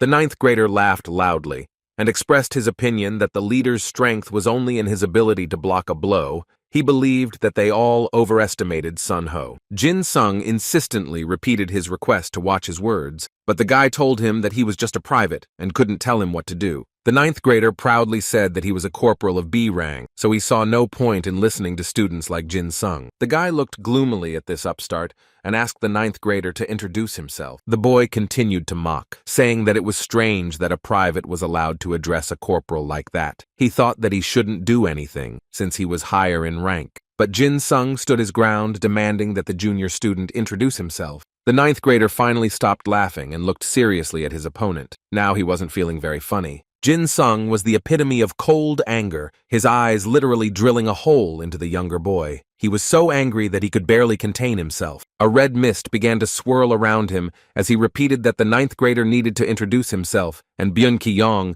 who was sitting next to him, visibly tensed up. The 9th grade boy felt some kind of sudden pain and only managed to utter his rank of corporal.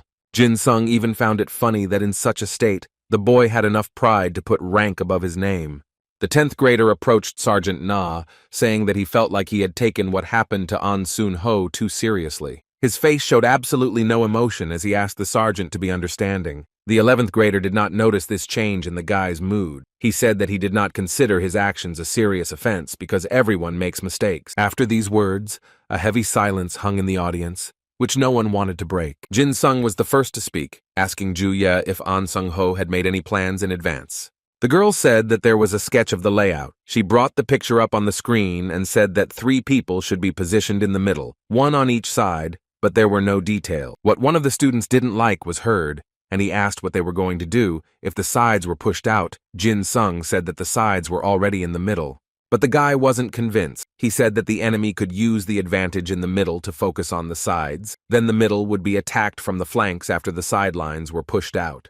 Jin Sung thought about it. He guessed that An Sun Ho chose this position because he thought the enemy would strike at the center. Ju Ye asked why the boy thought so, but instead of answering, he asked if the 988th school really requested the competition. The brunette confirmed this information. Jin Sung said that it turned out that their opponents were trying to force them to focus on defense. The enemies wanted to lower their morale by defeating Sun Ho. Their goal was to publicly humiliate the Hyundai school. The guy believed that instead of following Sun Ho's plan, they should concentrate the power in the middle and fill the sides minimally, according to the single principle. One of the students absolutely disagreed with this approach, so he decided that the 10th grader was crazy since he suggested putting even more people in the middle. He said that even if we assume that the opponents will attack the middle, they can close in on the enemy through the sides, so it was necessary to place people on the sides. Jo Ye agreed with Shin Myung-yoon's assumption. She believed that changing strategy because of the assumption was too risky. Deep down, Jin Sung knew they were right, but taking risks was sometimes very useful. But the guy noticed one feature of the enemy.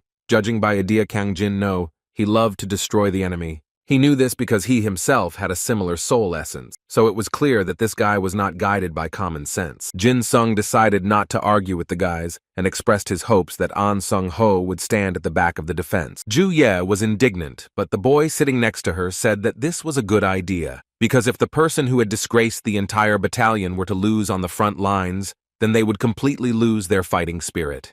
The brunette asked Jin Sung if he really thought that the squad leader would lose again. The guy said that there was no need to worry, An Sun Ho would not lose again. The girl asked why he should put him back then, to which the boy said that Sun-ho was the strongest. Ju-ye stared at the 10th grader and no longer understood what he meant. Her classmate said that no matter what the reason, he agreed that An Sun-ho should be put back, and another 11th grader supported him. Se-yeon said that the squad leader was indeed the strongest, but she was sure that Jin-sung had some kind of plan.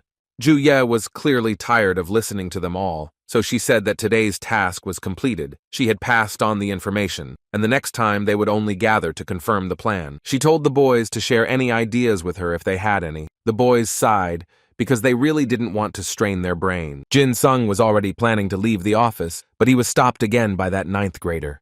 The boy turned around and asked what this young corporal wanted from him. Jin-sung guessed that he had scared the student with his aura, and now he wanted to speak out because his pride had been hurt. Ju-ye approached them and asked why the boys were gathered there. Jin-sung replied that it seemed like the young upstart needed to be taught a lesson. The girl didn't care. She just told them not to overdo it to the point where someone got hurt.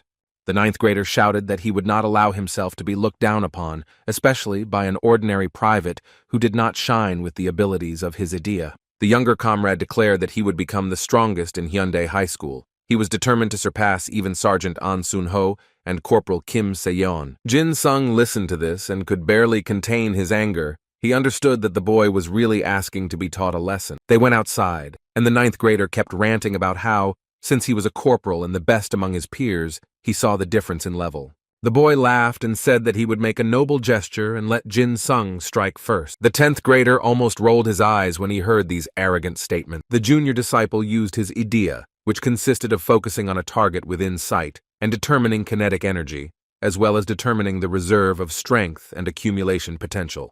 Jin-sung realized that his opponent wanted him to attack first because his specialty was avoiding punches, so he agreed to start the fight. The guy activated his idea and in a matter of seconds flew up to the enemy, who did not expect such a lightning-fast approach. However, the boy did not lose faith in himself, because he knew that he definitely had an advantage. It consisted in the fact that he could anticipate the actions of his opponent, and this was very useful during battle. But for some reason, it was impossible to predict Jin-sung's movements, because his speed was different from what the 9th grader saw. Jin-sung managed to change the trajectory of his movement by overcoming inertia. It was simply an amazing ability that the 9th grader had never seen before. The enemy calmly assessed the situation with his eyes and clearly planned his next steps. Jin-sung casually twirled the dagger in his hands and decided that it was high time to use it. But the younger student could still see his every move, although periodically, what he saw was different from reality, which took away his advantage. This is exactly what happened when Jin-sung stabbed his opponent with a dagger. The 9th grader was surprised by the power of this blow, which was dangerous even without a dagger. He realized that his enemy's movement did not correspond to the energy trace he saw. The junior student wondered if he had concentrated too poorly. The boy decided that this time he needed to take a good look at the enemy. Jin-sung noticed that the enemy was dodging well, and again the 10th grader's movements did not correspond to his energy trace. This was extremely unusual and strange. The boy decided that if he just looked more closely, he could dodge the subsequent attacks. But it wasn't that simple, because now he saw 3 energy traces and couldn't figure out which one he should dodge. The 9th grader realized that his enemy's movements were 3 times faster than his projections, and he froze when he saw Jin-sung swing his dagger. The guy squinted and prepared to feel a flash of pain, but the blow never came, although by now it should have been delivered. Jin-sung said that since the 9th grader started a fight, he shouldn't ask him to pay for everything. He didn't intend to harm him no matter how evil he was. The boy looked at the numerous cuts that remained on his clothes and tried in panic to understand what he should pay for. Jin-sung only said meaningfully that the guy himself said that he wanted to be the strongest. He told him that people who only rely on their idea without putting in the proper amount of effort into training would never be able to defeat An Sun-ho, or even him. The 10th grader leaned even lower and asked in an ominous voice if the junior corporal understood everything. The next day arrived, which meant that a new battle with enemies was coming, which would once again exhaust the students and force them to work at the limit of their strength. Jin-sung said that they had no choice but to give it their all. The day before, there was a meeting at which the guy still managed to convince his comrades of the correctness of his opinion. The strategy chosen was Shin Myung-kyung's defensive plan, with the 11th grade placed on the left, the 10th grade in the middle, and the 10th graders and the zombie squad left on the right. The 10th and 9th grades were on defense, and the 11th grade would try to wear out School 988, as they consisted of the best fighters. Jin Sung knew that since there were more opponents, it would be more rational to prepare for an all-out attack, but the problem was Kang Jin-no. It was obvious that this guy would sneak up behind the third line, not paying attention to the location of his school's main forces, and he wanted to defeat and completely destroy An Sun-ho. To face such a powerful enemy, they didn't have many people, only Jin Sung and his zombie squad. Jin Sung tensed up when an overly friendly ninth grader approached him and asked him what the student was hiding up his sleeve. He didn't answer, but he acted as if he and the leader of the 10th room were real friends. It was strange. The junior disciple said that he had been foolish and had been unable to distinguish between false rumors and truth, but now he realized that Jin Sung deserved his respect. The guy stood there trying to figure out what rumors they were talking about. Maybe he had missed some important news again. The ninth grader explained that there were rumors that he was sucking up to the squad leader Sun Ho in order to get first place in guerrilla training, and there were many more such rumors. Jin Sung laughed and said that he thought no one believed such nonsense. The junior disciple said that after he learned the truth, he wanted to become like Jin Sung, who was able to achieve success so quickly.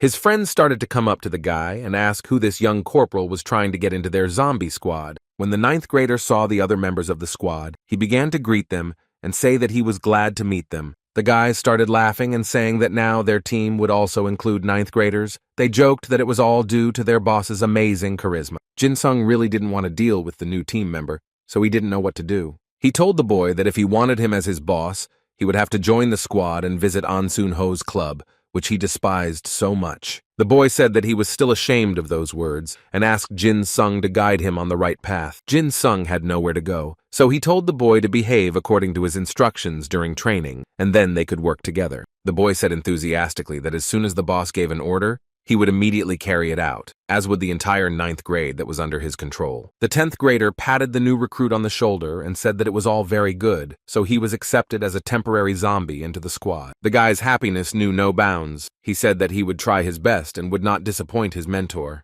Jin Sung realized that the chances were getting better. Maybe he could turn his luck around. At the very end of their territory, there was a small clearing where a guy stood. He was guarding some small barn. His eyes were full of pain and sadness. He was in deep thoughts that tore him away from reality. An Sun-ho was ready to fight his opponents despite what he had just experienced. His aura was filled with a power that was capable of defeating his enemies. A small tent was nestled among the trees, inside which some of the team members were located. These guys coordinated all the movements of their comrades. They also suggested when to start an attack and when it was better to retreat. The connection was not very good, so it was very difficult for the signalmen to transmit orders to the soldier. The girl in the tent asked what was going on and was told that there were suggestions that the enemies were using a dea, which affects electromagnetic signals. The signal appeared as suddenly as it disappeared, and the signalman tried with all his might to catch the moment and transmit instructions. Finally, the connection allowed the voice of Private Jin Sun to be heard, who greeted the signalman and named the squad and company of which he was a member. The signalman with the call sign Alpha said that he had heard this name before, after which he remembered that it was this guy who had spread the fake news that he had defeated about 200 people. One of the team members said that today was the last day of work on the front line, so the enemies could quickly disrupt communications with the help of the high-speed idea. The girl told him that the guys from Hyundai High School were very good, but if one of them sneaked into the enemy camp alone, there could be trouble. The group of people who were in the tent began to think about their next plan of action. The girl heard on one of the communication devices that it was very noisy. Perhaps they should send reinforcements to that area. Her comrade said that the most important thing was to assess the situation soberly, so they needed to contact Delta 2 to confirm the information. The guys began to fuss while waiting for an answer, because they didn't know what to do and whether they should send help. Another girl received reports that an attack by Idea had been recorded among the 9th graders at Honda High, even though no one there had any strong ability. But what was happening on the battlefield proved otherwise. In the middle of the huge stone boulders stood Byun-gi Young, who had activated his idea and was trying to move the boulder from its place. When he finally managed to do it, he raised a huge stone above himself and said that it was time to make the decisive move. The blonde activated his idea, which made everything he pulled out of the ground weightless and could be used as a weapon. The opponents scattered in different directions when they saw another batch of huge stones flying at them. They tried to dodge as best they could. After all, if such a block hits someone, that unfortunate person will immediately go to the hospital and no protective bracelet will help him. Byun-gi Young watched with satisfaction as his enemies scattered, and Ju Ye, who was standing next to him, said that she was sure that someone like Idea would be useful on the battlefield. Brunette said that there was a protective structure in the form of debris on this field, but its usefulness depended on proper use. Ji-young reminded the girl that she kept complaining about him being put with the 9th graders, but he added that he could turn a blind eye to it, because he had seen enough of the suffering of his enemies. The blonde chuckled and said that they wouldn't have managed at all without his help. The brunette rolled her eyes and said that it was time to show what Hyundai High School was capable of. She activated her shining armor, which increased the morale of all the players, and began to give orders, indicating to the guys where they needed to stand in order to take the correct position. The opponents began to shout in terror that the Hyundai High School advanced squad was approaching them, so everyone was ordered to take their places. But it didn't help them much when Ju Ye jumped up and blinded them with the shine of her armor. Taking advantage of the fact that the enemies were disoriented, the girl decisively attacked them. The guys from the 988th school shouted that they needed to roll up the combat company and strengthen the forward line that En Sun-ho had broken through. One of the seniors from Hyundai High School gave the order to the long-range company to go behind Byung-gi-young's shelter, where they should prepare to help the others. Ju Ye ordered the first platoon of the first squad to take the 3rd position. She was determined to show the cowards from school No. 988 the full power of their school. The girl gathered the team members around her and said that the enemy school had retreated to the previous lane, while a drone was flying above them, filming what was happening on camera. The brunette argued that they needed to straighten out their front line and move forward, going on the offensive. Suddenly, she felt someone's persistent presence behind her. Someone was definitely approaching her. Before she could turn her head, Kang Jin-no, who was so big that his back blocked her view, was already standing in front of her, saying that retreating in the first battle was shameful. The guy asked if his guess was correct that the girl was from a company where there was a fighter with the nickname Stumbling Block. If so, then she should get out of here immediately. Jin-no swung his fist at her and insistently told the brunette to bring the real stone.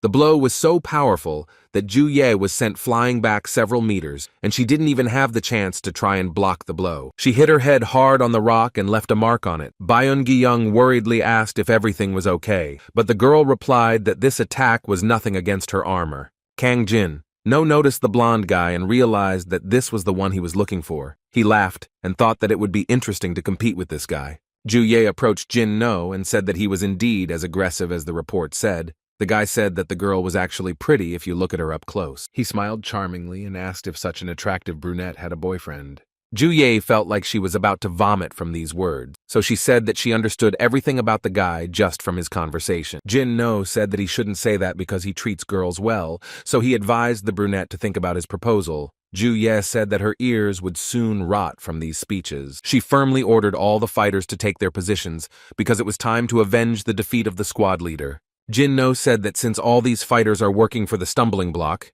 they should bring him here. After all, their attempts to appear cooler than they actually are simply drove the student of school number 988 crazy. He activated his idea and allowed his opponents to sense his ominous aura, which spread like mist across the battlefield. Jin-no possessed an idea called Unreleased Wrath. He could materialize wrath that grew like heat, and the longer the boy was angry, the stronger his abilities became. Byung-gi-young saw trouble coming and said that it was better not to joke with the heat because they would simply burn if they touched it. The girl said that it was better to bend down until the steam dissipated. Jin-no was loudly surprised that his enemies backed away because of such a trifle, and they began to irritate him even more. In the blink of an eye, the steam cleared, and someone assumed that the guy simply needed to recharge before attacking again.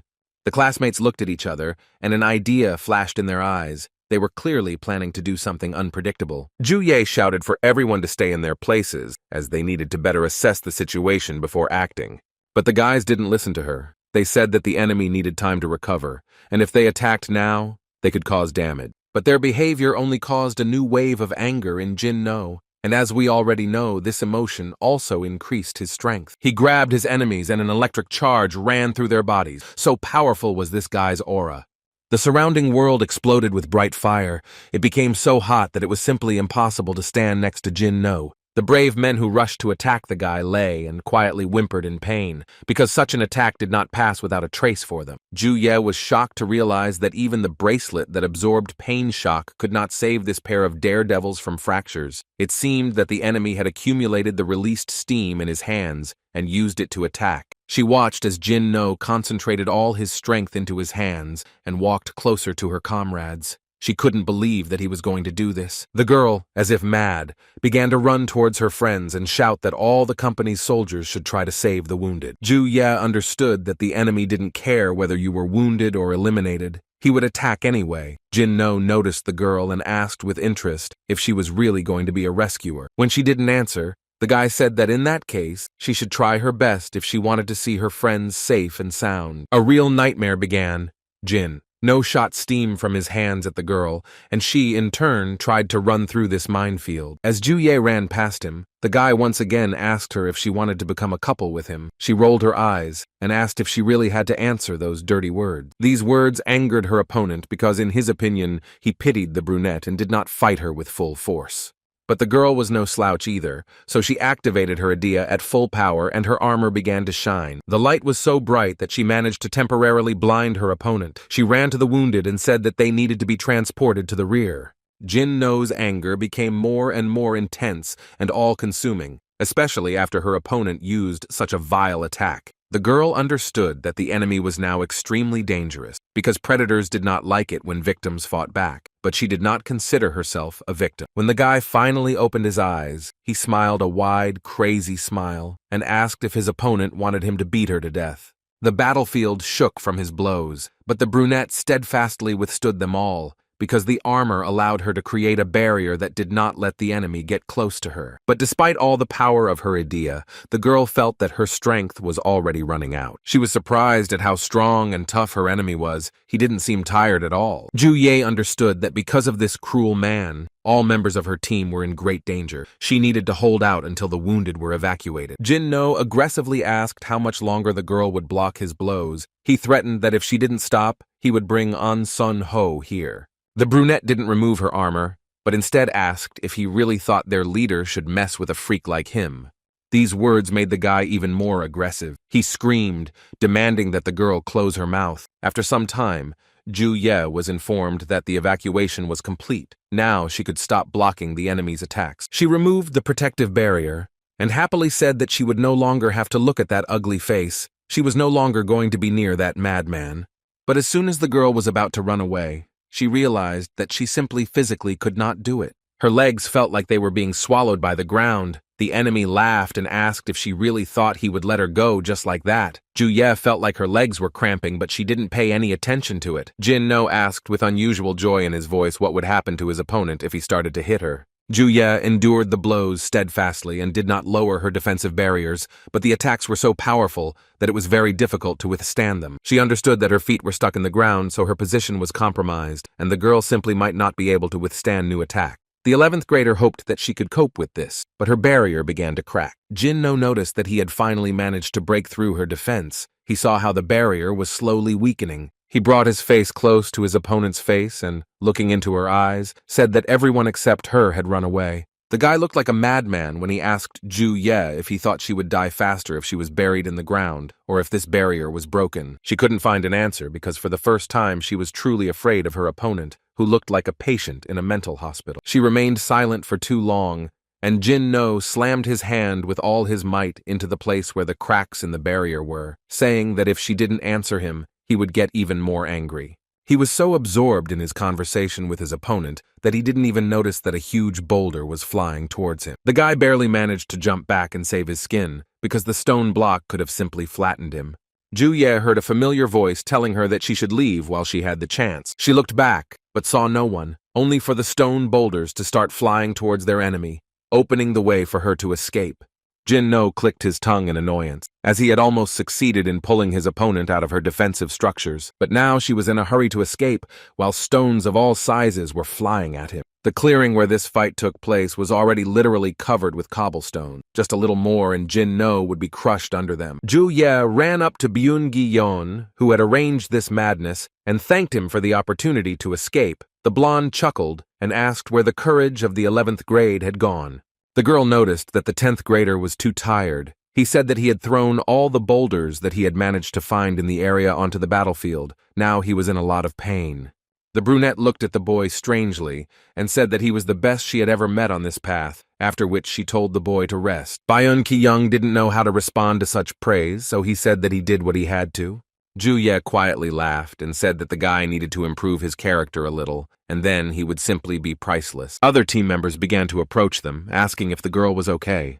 The guys reported that the path was blocked. Someone suggested gathering the rest and joining the center, but this was a bad idea, because there was no guarantee that the enemies would not cross this barricade. Thanks to Gi-yong's attack, 988th High would have to work hard to get past it, but right now, their main plan of breaking through the left flank had reached a dead end. Someone suggested that Jin-no might remain under the rubble, but the girl doubted it. Their main enemy was convinced that the leader was not here, so he would probably go another way. Her classmate asked where he could have gone. Ju-ye said that if he couldn't determine the leader's location, then there was only one way left. She made eye contact with the team members and said that this path was the center. Jin-sung sat listening to the new member of the zombie squad say that the enemy could come to even the weakest squad. He replied that he doubted that the enemy would need to come here. The guy thought exactly what Ju-ye had said, that the enemy most likely went to the center because it was not far from there. The 9th grader asked what they were going to do next. They managed to move forward a little thanks to the attack, but reinforcements arrived from the other side, so they were at a dead end. Jin-sung was thinking about the best way to handle this situation, because really, they had very few options to maneuver right now. One thought came to his mind. He asked the boy if they could break through this dead end and move the battle line with just the freshmen.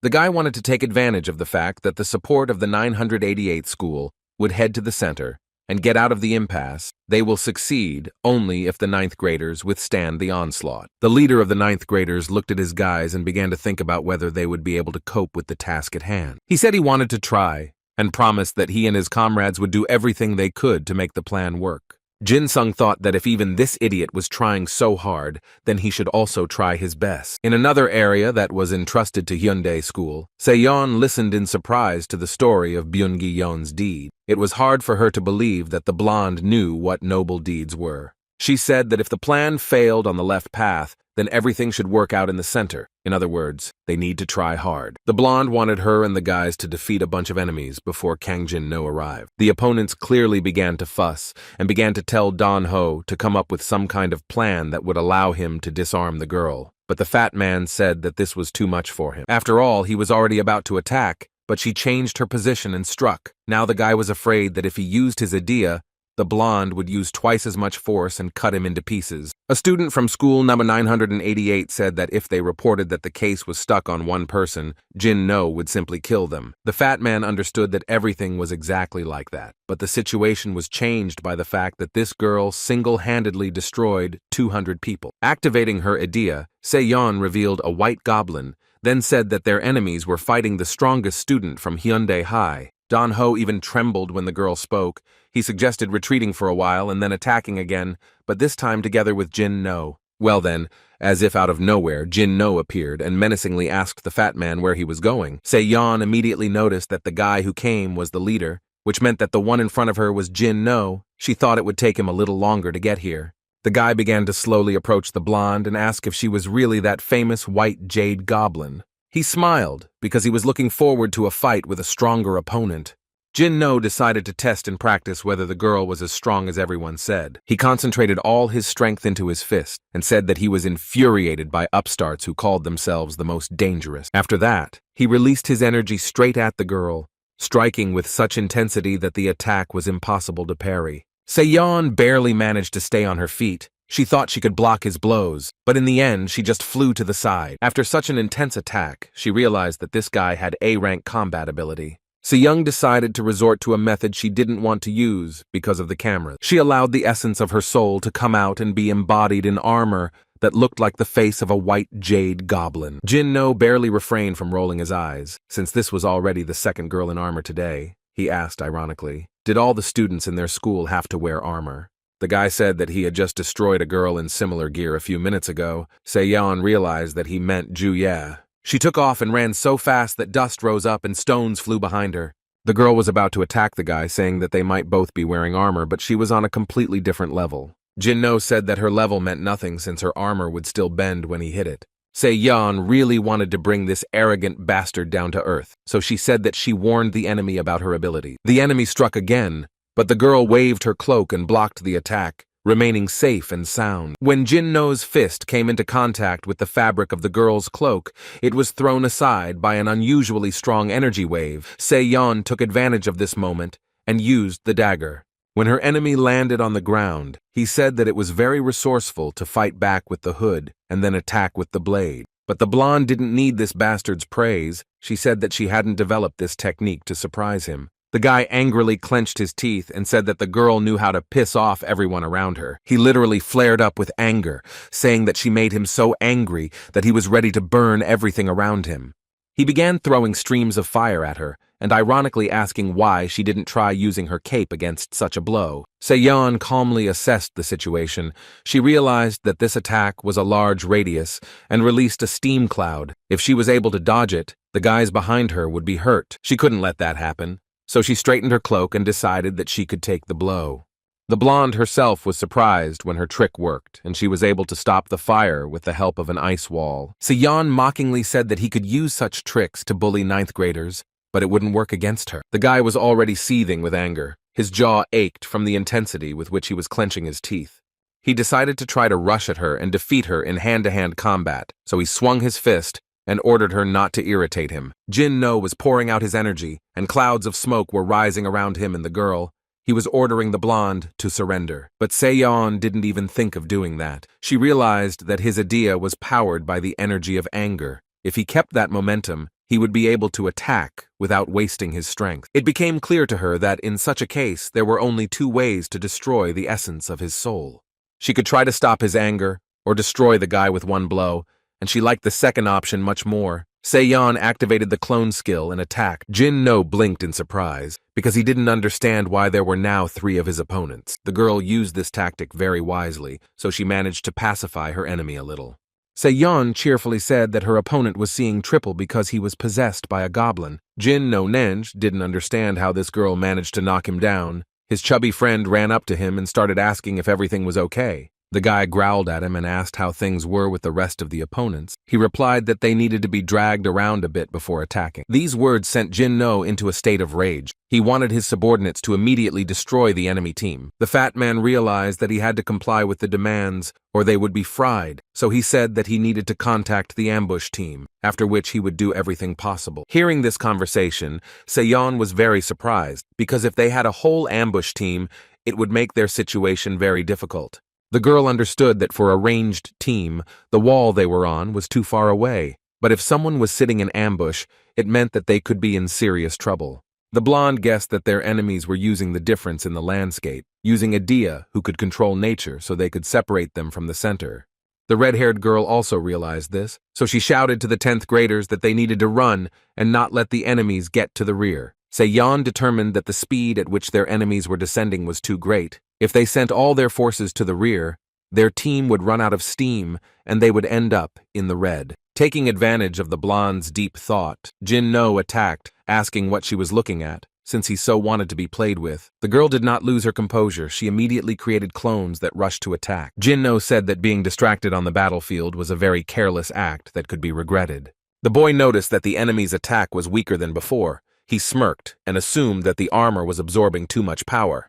Jin-no lit a fire in his hand and began to advance towards the girl, asking what she would do since he was in front and the ambush team was behind him. Se-young said that she could handle everyone, but the guy just laughed and said that judging by the expression on her face, she wouldn't last even a couple of minutes. The blonde thought that this was to be expected from a military training squadron. She decided that she should at least finish off this idiot. But some loud screams distracted her from the battle. She turned around, wanting to see what kind of crazy guys were shouting so frantically. It was a squad of zombies who selflessly defended their area and told the enemy that they would never pass by them.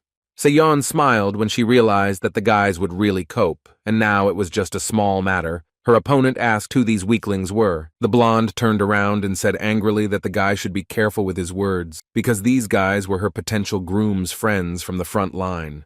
Jin-no grimaced and asked with disgust if a high school girl had decided to play at being an adult. The guy's body was literally smoking with anger. He decided that he had enough and needed to quickly deal with his opponents. Jin-no said that he initially thought the blonde was nice, so he felt sorry for her, but it turned out that he was just wasting his time. The guy said that they had no choice but to finish what they started and figure out which of them was stronger. After that, he activated a skill called Forgotten Wrath. This skill gave him even more strength. The girl noticed that the atmosphere around her suddenly changed and became more oppressive and gloomy. After that, she noticed that the steam began to turn into ice. It was clear that this did not bode well. The blonde didn't even notice that Jin No was literally a couple of centimeters away from her, because he had approached so unnoticed that it was impossible to track his movement. But when she finally noticed him, she did not lose her head and covered herself with her cloak, which helped her to repel the enemy's blow. The girl realized that the guy had changed his tactic, because he had not kicked her before, and his strength and speed were also significantly different. She prepared herself for a battle that promised to be very intense, because the enemy decided to use all his skills. Jin No was no longer burning with anger. It seemed as if all his feelings had frozen. He said that he would soon end all of this. The guy attacked again. All these blows felt different. If the previous ones were heated with rage, then these were like cold anger. Jin No decided that there was no point in him messing with the girl's robe. It was better to try to block the blade, which was much more dangerous. Se-yeon was able to jump away from his blow. She moved carefully, because now she didn't know what to expect from her enemy. The girl said that she really should train more in armor, because then she would be able to defeat the enemy from the 988th school faster. The guy slowly approached her, asking if she wanted to admit defeat, because no one would allow her to escape. The girl said irritably that she did not plan to ask anyone's permission if she wanted something. After these words, she made a very unexpected move. A flash burst around her and the armor began to disappear from her body. A blue haze began to envelop her dagger and fill it with additional energy. It seemed that she decided to transfer her power from the armor to the dagger. It was a stunningly beautiful sight, a fragile-looking girl holding a blade in her hands, which was filled with a huge amount of energy from her idea. Even her opponent couldn't help but stare at this picture, because it was simply impossible not to admire it. But then Jin No came to his senses and asked ironically if she was really going to make a full blow. In his opinion, it was naive to think that such an attack would affect him. Hearing this, the blonde smirked and said that it seemed like the guy hadn't learned anything at all. She asked if he had seen her blade in action before. After saying these words, she used the cloning skill, and now her enemy had not one problem, but three. It seemed that Jin No also realized that troubles were literally multiplying before his eyes, but he was still confident that he could not be defeated by any tricks. The guy kept wondering why his opponent was so confident. Now he realized that it was because she had an ace up her sleeve in the form of this trick. Se-yeon shouted that the enemy could prepare to get hit in the neck right now and go to the hospital to rest. She and her two clones simultaneously used the blade's powers and, combining the energy into a common flow, directed it straight at Jin No. A column of dust rose up around, blocking the view, but the successful attack was indicated by the cries of a self-confident boy who considered himself an invincible warrior. Such a huge surge of power turned out to be very exhausting for the girl. It took a lot of her strength. The guys from the zombie squad began to happily run up to her, saying that she was able to deal with the trump card of the 988th school and his friend with one blow. The blonde looked towards the battle site and said that unfortunately, the guys were wrong. She understood that if Kang Jin No had blocked the blow, the guys behind would not have been harmed by the shockwave. But this guy wouldn't worry about his buddies. He would rather just jump to avoid the blow. And given his physical attributes, a jump from such a height wouldn't do anything to him. The guys from the zombie squad said that he was just a scumbag. They were sure that their leader would never put the lives of his team members at risk. Se-yeon turned to the guys and finally asked where the leader of their squad was, because she hadn't heard anything about him for a long time. The girl's guesses turned out to be correct. Jin No really jumped off the cliff. He was safe and sound, but he was dangerously close to trouble. His team members were also with him. Their leader said that they just needed to deal with An Sun-ho and press the button as they had planned earlier. He approached Don Ho and asked what he was doing here. The fat man didn't think at all about the time the leader was able to buy for them. The guys were so engrossed in their conversation that they didn't even notice that the enemy was sitting quietly not far from them. Jin Sung said that he had already thought that his main opponent would not show up until the end of the competition and he would have to be bored alone. Jin No did not lose his head and immediately attacked. The guys met in a duel. Their forces clashed like two opposing elements.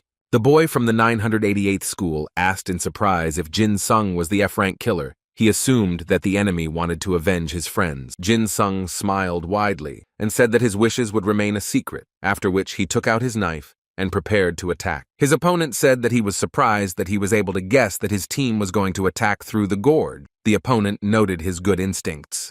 Jin Sung noticed that his opponent was talking too much, which meant that he was not tired yet. These words seriously angered the guy. Jin-no said pointedly that the noise wouldn't reach the bottom of the gorge, meaning that it would be a good idea to get rid of it now and then, just make it look like an accident. The boy was not frightened by these words. He grinned and said that first his opponent should try to kill him.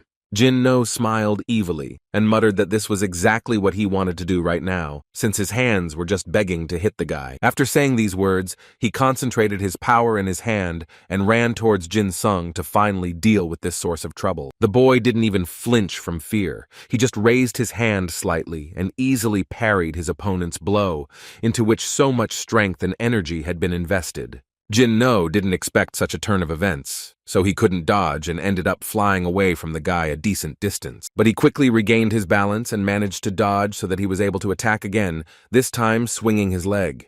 Jin-sung took out his dagger and arrogantly said that his enemy was so self-important, but in fact he was worthless because his skills were very mediocre. His opponent had no wittier words than baseless insults. While this guy was incredibly rude not only because of his physical strength, but also because of his character. Jin-sung told his enemy not to slack off, because he probably had a secret skill that he didn't want to reveal yet. The guy said that the student from Hyundai High School was incredibly annoying, and he decided that he would make the guy regret his words. He announced to his classmates that he was going to move on to the 4th stage, so he ordered them to get lost. Dong-ho reminded them that they needed permission from the instructor to move on to that stage. Hearing this, Jin-no just laughed. He said that this guy was just a pawn that no one would make a scandal over. Dong-ho realized that his commander was not going to retreat, so she ordered all the students to run, because if he moved on to the 4th stage, they would all be blown away in the blink of an eye. Jin-sung said that if 988 school was going to escape, then could they please head to where he pointed, then pointed his finger at a stone staircase that was carved into the mountain. The guys from the 988th detachment said that this was the way to the rear guard. The guy calmly said that if they did not want to go there, they could fight with him. Dong-ho decided that it would be better for them to climb the huge staircase carved into the rock than to fight this strange enemy. Jin-no was irritated by the way his subordinates reacted, so he said that he would do his best to ensure that Jin-sun would stay in this place forever. The eyes of the leader of the 988th school lit up with an ominous purple fire. It was clear that he was about to use a skill that he had not used before in this battle. He activated the 4th stage of madness, which conveys anger and reflects the state of consciousness. At this moment, there was a huge release of energy. Anger could consume the mind of the user of this skill to such an extent that it would take complete control of the user, causing the user to lose their memory. Jin-sung knew that it would be difficult for him to fight a man who possessed such a crazy idea, but he, like no one else, could understand true madness. Jin-no laughed loudly and rushed to attack his opponent. His movements were simply lightning fast, so it was necessary to watch him carefully so as not to die. The guy from Hyundai High School noticed just in time that his opponent was going to attack him with his foot, so he already knew what to do. He swung his dagger and tried to hit the enemy in the pain point, which was located near the ankle. This blow was not very powerful, but it helped him push the enemy back a little and move to a safer distance so that he had the opportunity to maneuver.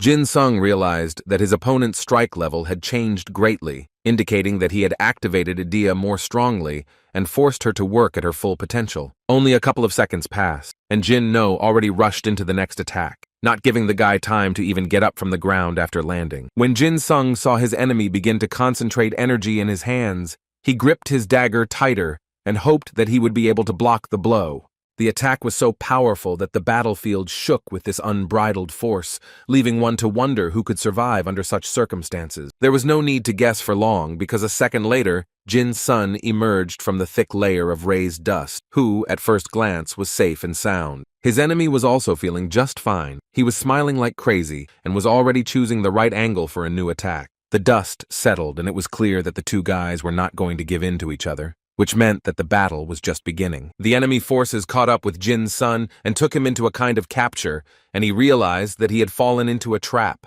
Madness had already completely taken over Jin-no's mind, and there was no hint of common sense in her eyes. The student from the 988th school attacked, but his opponent found the strength to restrain his ardor. The battlefield looked like hell, with columns of dust and scorched earth everywhere. Jin-sung realized that the opponent's energy was presented as a physical impulse. If this trick was used on Se-yeon, she would not be able to resist. Jin-no didn't give him a second to catch his breath. He was already approaching again with the intention of incinerating his enemy. This guy liked to dominate through violence, The Hyundai student thought that his opponent wouldn't want to fight like that if he was in his right mind. But the crazy part of the personality that lived inside Jin Sung himself rejoiced because it had finally found a worthy opponent. The boy activated his bloodthirsty idea and allowed the brutal killer inside him to come out as red smoke began to billow around him, causing his opponent to stagger back. Now a crazy smile was on Jin Sung's face too. Finally, he could let go of control a little and walk the monster that lived inside him. The guy laughed loudly and began waving his dagger threateningly. He looked like someone who could cause real trouble. Even Jin Sung's voice changed. He hoarsely said that he found someone who wanted to play with the leader of the 988th school. Meanwhile, Dong Ho led his men along the route that Jin Sung had indicated. He wanted to get out of this place before their leader got into trouble because of the fourth stage. One of the guys thought it was strange that Jin No didn't send a defense team up. Maybe their opponents didn't have the best strategy. But their own situation was even worse. They came out into a clearing, in the middle of which stood a small structure, the entrance to which was patrolled by one of the opponents. An Sun Ho didn't receive the news that the front line had been destroyed. As expected, the students of the 988th school got ahead of everyone and came up with a secret passage. The opponents were shocked because they saw An Sun Ho, who was the strongest fighter. At the very end, one of the guys ordered to inspect the area because there could be an ambush. Sun Ho calmly announced that there was no ambush here. He was patrolling alone. The guys from the other school said that they were not fools who would take his word for it. The guy grinned and, flexing his hands, said, "Let them decide for themselves whether to believe him or not."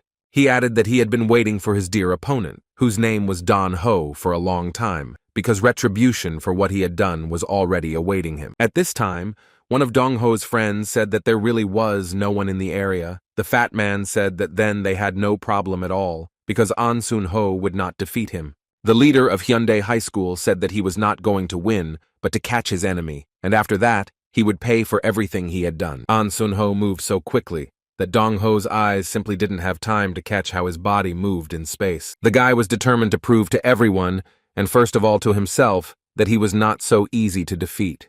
He decided to deal with Don Ho's retinue first. It was even easier than one might think. A couple of seconds after his attack, the three guys were lying motionless on the ground. Don Ho said that Sun Ho might have dealt with his comrades, but he wouldn't lay a finger on him. The guy thought that it would be better to put that crazy guy with the dagger in that position. The leader of Hyundai High School immediately understood who they were talking about and felt proud of Jin Sung. The fat man shouted that if he beat Sun Ho, their team would win, and the 11th grader found it very funny to listen to this stupid and arrogant plan. Don Ho used an ability that allowed him to increase his own weight and the weight of all of his opponent's equipment by 20 times. The fat man was very tense because his enemy didn't even flinch when he approached him. An Sung Ho said that ever since the day he lost to him, he couldn't stop thinking about why it happened. While the guy was lying in the hospital bed, he was oppressed by thoughts about whether he was too exhausted from training or whether he was not up to par with his opponent. These thoughts drove him crazy because Sun Ho felt like there was something he was missing.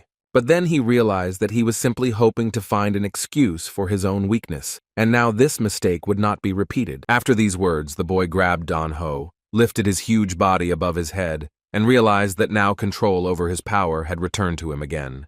Dong Ho was simply shocked that An Sun Ho was able to lift him, because in his opinion it was impossible. But the leader of Hyundai High School didn't even strain himself when he held his opponent. He was so focused on his energy that he didn't notice the weight. Sun Ho decided it was time to stop messing around with his enemy, so he threw him hard onto the rocky ground of the clearing. At this time, the duel between Jin Sun and Jin No was in full swing. The two madmen found each other and could not just let go.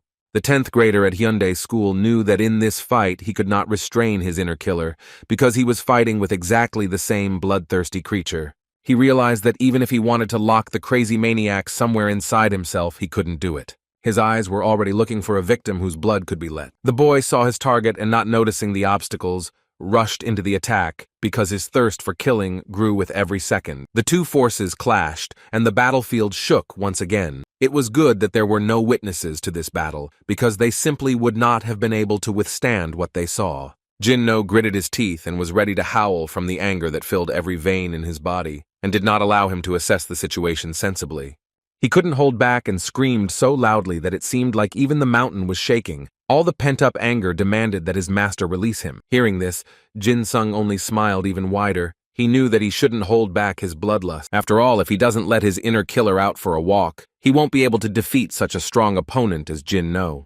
So the boys rushed at each other, each hoping to tear his opponent to shreds. One wanted to release his anger, and the soul of the other demanded to shed blood. The flashes of energy that were released outward were so bright that they were probably seen far beyond the gorge. Unable to withstand such intense attacks, Jin-No flew up, raising clouds of dust behind him. The guy was just furious. He thought that his enemy was an easy target, but it turned out to be completely different, and this F-rank fighter could easily beat him. Deciding that it was worth trying a few more techniques, Jin-No began to spread his idea's energy throughout the area. Jin-Sung watched his opponent carefully. Even though he was under the control of his shadow personality as a killer, he did not lose his common sense. Such powerful attacks awakened something even darker within him, something that craved violence in any form. And his opponent could satisfy this need, because it seemed he himself needed to splash out on someone all the dirt that had accumulated inside him. The guys bumped heads, and Jin-Sun, smiling, asked how he could amuse his enemy without taking his life. The two forces collided again, creating a small explosion of energy that caused the ground to shake. This force threw Jin-No several meters away and slammed him into the ground. The blow was so powerful that it even left a crater in which the guy was now lying. Jin-Sung, on the other hand, landed calmly not far from his opponent, and it felt like he was in control of the situation. The Hyundai high school boy asked if his enemy was already exhausted. If so, then this battle was going to be very boring. These words deepened the madness of the leader of the 988th school. His eyes no longer showed his own consciousness, only all-consuming anger and fury. Jin-Sung approached his opponent and asked why he was crawling away, because in theory, he should be begging him for mercy. The boy held his knife at the ready and said with a smile that his enemy could no longer even use his pathetic tricks to amuse him. Jin-Sung looked at the guy lying in front of him and said that it was time to end this fight because everything was already clear. He gripped the handle of his dagger tighter, the blade glowing red, and swung. Jin-No screamed when he saw that small knife, and for the first time he felt truly afraid because there was a risk that he could lose his life. The battlefield once again shook from the force of the blows that fell on Jin-No. This power was simply astonishing. When Jin-Sun finished, smoke was coming out of his dagger, and the crater around the enemy became even deeper. The leader of the 988th school lay there and did not move. The guy didn't hit Jin-No's body. He chose places that were as close to the flesh as possible and aimed at them, but even so, he managed to get rid of the enemy's idea. Jin-Sung said that he couldn't do anything about the essence of his soul when his opponent was agitated. If he hadn't lost the will to fight, he would have been dead long ago. Jin-No finally opened his eyes. He realized that he was not dead, and not even seriously injured. This realization surprised him greatly. The angry guy asked why his idea had passed out and where those small cuts on her body had come from. Jin-Sung guessed that at the 4th stage, memory is lost. He even envied, because in his case, the memories were preserved and tormented him every night. While he had the chance, the 10th grader decided to talk a little and said that he had heard that the guy sitting in front of him had once defeated An Sun-ho. Because of these rumors, the guy was looking forward to a juicy fight with Jin-No, but after it happened, he was disappointed. The leader of the 988th school shouted, asking how dare the opponent compare him to some losers. The guy felt anger, but now it was not generated into energy that fed his idea. It was very strange to feel it. He asked fearfully why he felt this tremor. Jin-Sung said that it seemed that despite the memory loss, his opponent still remembered something, albeit on a physical level. The boy said that he was finished with the leader of the other school for the day, so he ordered Jin-No to get out of here. This kind of disdainful attitude was unfamiliar to the leader of the 988th school. He was used to being feared and respected, but not belittled, which is exactly what his enemy was doing now. But he still grabbed his place and ran towards the stairs that were carved into the rock. The guy promised that F-Rank's killer would still regret not finishing him off now. Jin-Sung only smiled when he heard these words. No one could know how the future would turn out, so there was no point in talking about it. Jin-No was simply beside himself with anger and humiliation that he experienced due to the unsuccessful battle. He was climbing the stone steps when he noticed that there was a guy walking in front of him, whose figure was very familiar to him. The boy turned around and Jin-No recognized him as An Sun-ho, who looked at him with a look that did not bode well. The leader of the 988th school looked around the clearing and noticed that Don Ho was lying on the ground and not moving. He asked what happened here and why his comrade was lying unconscious. An Sun-ho said emotionlessly that everything was obvious. He fought with Yuk-dong Ho and won. Jin-No was stunned to say that the leader of Hyundai High School was unable to do this and demanded that he tell him what kind of trap he used. Sun-ho calmly said that he didn't use any tricks. He was simply stronger today than he was last time. That was the whole secret recipe for his victory. Jin-no shouted that the guy was cheating. He was sure that his comrade had made some mistake and paid for it. He said that in any case, Sun-ho's hand was already injured, so even if the guy wanted to, he wouldn't be able to stop him. Jin-no desperately wanted to let off some steam and take out his anger on someone, so he shouted at Sun-ho that he couldn't defeat a fighter like him. Sun-ho knew that it would be a little difficult to confront the enemy in such a state, but he still did not refuse the duel. Jin-no noticed something strange under his opponent's jacket, and upon closer inspection he realized that he was wearing a bulletproof vest. Sun-ho took off his shirt and revealed that he was wearing a sand-filled training vest. The leader of the 988th school said that if he took off this item of clothing, nothing would change. Jin-no asked why there were some strange sounds coming from the vest. He assumed that the enemy had taken over his comrade's idea with the help of that vest. Sun-ho didn't answer directly, but only said that they were both injured, so it could be considered that the fight was on equal terms. Before the leader of the 988th school could begin to complain, his opponent was already approaching him at incredible speed. Jin-no didn't even have time to react. Everything happened so quickly. Sun-ho grabbed him and threw him with all his might to the other end of the clearing, so that his opponent could not even try to defend himself. The leader of the 988th school realized that his old friend wanted to test what he was capable of, so he activated his idea and decided that he would give the guy what he wanted. Jin-no reacted very quickly and attacked his opponent with his knee. He really wanted Sun-ho to die. But not all wishes are destined to come true, because the 11th grader managed to repel this powerful blow. Sun-ho grabbed his enemy's leg and said in a completely even tone that he was very interested in one thing: why Jin-no did nothing during their last fight. But now, looking at the guy's skills, everything became clear to him. Over the past 3 years, Sun-ho had worked hard on himself and become stronger, while his opponent was stuck at the same level. Jin-no growled, asking if Sun-ho meant to say that he didn't intervene because he was scared. His anger was so unbridled that the essence of his soul burst forth, generating rage into energy once again. Sun-ho realized that his opponent was not himself, because his eyes reflected nothing but anger and hatred. The leader of Hyundai High School decided to jump back and take a more advantageous position in this battle. The boy landed behind his enemy and said that he had solved the key to his idea, a combat technique that deprived him of awareness and increased his strength. As Kang Jin-no rushed towards him to destroy him, Sun-ho calmly said that the boy was making a mistake. After all, first of all, he should get acquainted with the skills that Sun-ho had acquired. After these words, the 11th grader grabbed his old enemy by the arm and twisted it tightly so that he screamed. He threw Jin-no over himself and slammed him into a wall nearby, and the sound of stone cracking and a groan of pain could be heard. Jin-no tried to hold back, but he didn't succeed very well because the blood rose to his throat and he started coughing. Sun-ho explained that he used a judo technique that deprived the opponent of all strength. Jin-no relied only on his strength, and this sealed his death sentence. The leader of the Hyundai school approached the lying opponent and said that he had won. It was even a shame that the fight was so boring. After that, the boy loudly asked Jin-sung to come out of his hiding place. Jin-sung was embarrassed to be noticed. He asked how the mentor knew he was there. Sun-ho said that it was easy to guess that the boy would follow Jin-no. The squad leader said that the guy had a very interesting plan. He asked what was supposed to happen in the end. Jin-sung laughed and said that everything was obvious. His mentor had to press the opponent's button. Sun-ho said that judging by his actions, the guy could immediately tell that he didn't plan to do that. Jin-sung replied that it was expected. The squad leader reminded them that according to the rules of the game, he should have dropped out due to the injury that Dong-ho left him with, and if Jin-no had come here with the bracelet intact, they would have had to let him through. After these words, Sun-ho said that he was retreating and would not do what everyone expected of him. He turned around and looked at the boy, smirked over his shoulder, saying that he would let Jin-sung finish this battle. The leader of the zombie squad saluted and said that he simply had no choice. He promised to quickly finish everything and return. Meanwhile, the zombie squad was still fighting the opposing team, not letting them get a step ahead. The guys said that they wouldn't move from the spot until all the enemies died like flies. The opponents were beside themselves with anger. They understood that if they dealt with these zombies, then only all sorts of midges would remain, but still they could not do anything. Suddenly, the guy from the 988th school team felt some kind of powerful energy that was quickly approaching the place where they were standing.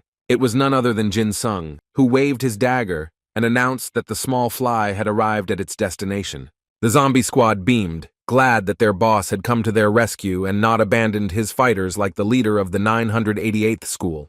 The guy praised his squad and said that it was amazing that the guys were able to hold out for so long. They really worked hard. He asked what had happened here. The guys explained that Se-young had retreated, so they were moved back a little. They reminded that they had to hold out for another half an hour, and then victory would be theirs. Jin-sun began to think hard about whether they would be able to break through the enemies and hold out for another half hour. The guys from the squad asked if they really needed to go ahead. Jin-sun said that the leader had given him this task because they needed to complete the competition.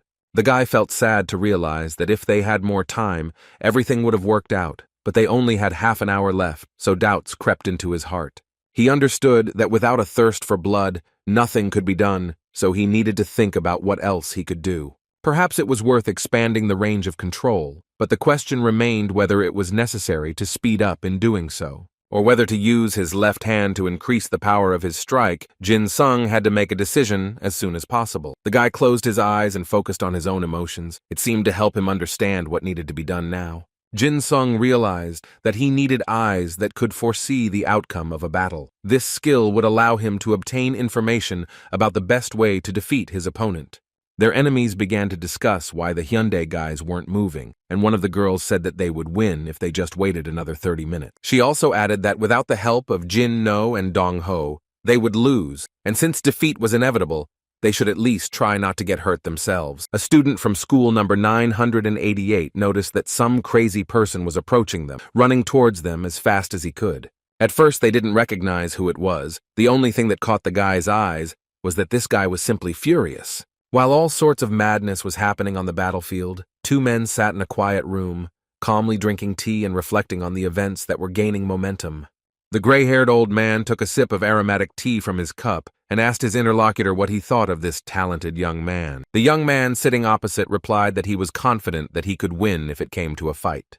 The guy added that the weapon that Jin-sun used was very primitive, and he could not lose to someone who attacked with a small dagger. The old man said that he had to be 100% sure that he could trust him with his daughter, because in his opinion, one sword was not enough, and the armor was just stupid. The old man was sure that Jin-sung was not at all suited to the White Jade Goblin family. The boy smiled and said that the gentleman should not worry, because he would be able to see its value when the opportunity arose. At this time, Jin-sung managed to capture the enemy's red flag and pressed the button, which meant that the 988th school point had been captured, and the Hyundai High School squad was the unconditional winner. The boy hoped with all his heart that they would succeed, but when they actually won, he was able to smile and feel that he had done everything right. The young man who was drinking tea with the white-haired old man said that he would take full responsibility for Miss Se-yeon. Analyzing the outcome of the battle, it could be said that the 988th school began their training to infiltrate the school circle by attacking An Sun-ho. During the battle, many students distinguished themselves. Byun-gi-young was among them, as he demonstrated his abilities to the fullest extent. Ju-ye once again proved that she had excellent defensive skills and the ability to boost the morale of her squad. The 9th grade students were able to repel the enemy attack despite the unequal forces. Kim Se-yeon demonstrated the unique power of the White Jade Goblin and proved that her abilities were incredibly dangerous. An Sun-ho proved to himself and the others that he was the strongest leader in the school, as he was able to defeat his longtime enemy in a rematch. It was a complete and clear victory for the students of the Hyundai school, although the enemy forces were 3 times greater than them. But what attracted the public's attention the most was the zombie army, where the average ability level of the students was equal to the D-rank mark. But the main discovery of this battle was Jin-sung, or rather his low rank, which did not prevent the guy from doing simply unimaginable things, because of which he was nicknamed the F-Killer. An F-rank student, who was considered the weakest, single-handedly broke through the encirclement of several hundred B-rank people. He became an example for the low-ranking students who had already given up on their future, and seeing him carry the victory flag lifted their spirits. Now Jin-sung had to endure being shown off to everyone as the pride of the school, but he felt like a show monkey. The director showed the guy to the press and said that he was the best fighter who gained his strength and became who he is now, thanks to the excellent training of the Hyundai school. Jin-sung really didn't like the behavior of the head of the school because he believed that the man took advantage of the situation, since before that, he only did what he did: discriminate against students because of rank. Certain changes also began in the school itself because the kids finally realized that ranks were just a framework into which they were trying to force them. The high technology department also initiated the changes and contributed to the development of the school. An Sun-ho, who was the first to experience all the new things, thought that Jin Soon was able to create problems out of nothing, but thanks to this, the school began to receive a lot of support. Jin Sung walked with Se-yeon and told her that he wanted to stay away from the press. The girl sighed and replied that he now understood her pain. She said that now they were equal, and all that was left for them to do was get married. The guy froze in place. He didn't even understand how they even got to the point where they were discussing such things. Se-young saw that she was embarrassing her friend, so she deliberately continued to tease him, saying that she would be a good wife with whom they could run away from reporters together. The guy said that he would agree to this only if he wanted to walk around beaten every day. The blonde retorted, saying that if he didn't want to live, then she could finish him off. She grabbed her friend by the shirt and jokingly asked him what decision he had made.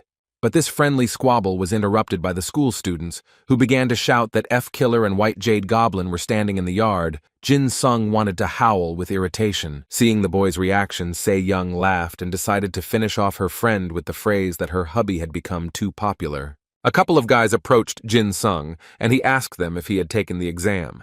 The red-haired classmate said they had just left the classroom after taking the test. His companion said he was about to go crazy. Red said that he was confident in his abilities, but in the end he didn't even make it to the second round. He said that everyone was whispering that Jin Sun passed on the first try. Both boys began to apologize to their classmate, who was bullied in the past. Seeing his current success, they realized what he is worth. Not daring to look up, the red-haired man said that after all the bullying, it was impudent to ask for forgiveness. But he and his friend wanted to become like him and persuaded him to give them a chance. Jin Sun didn't even know how to react to this confession. The guys said that even though they failed the exam, they wouldn't give up trying to pass it. They were ready to endure what they themselves did to the guy, only he trained them.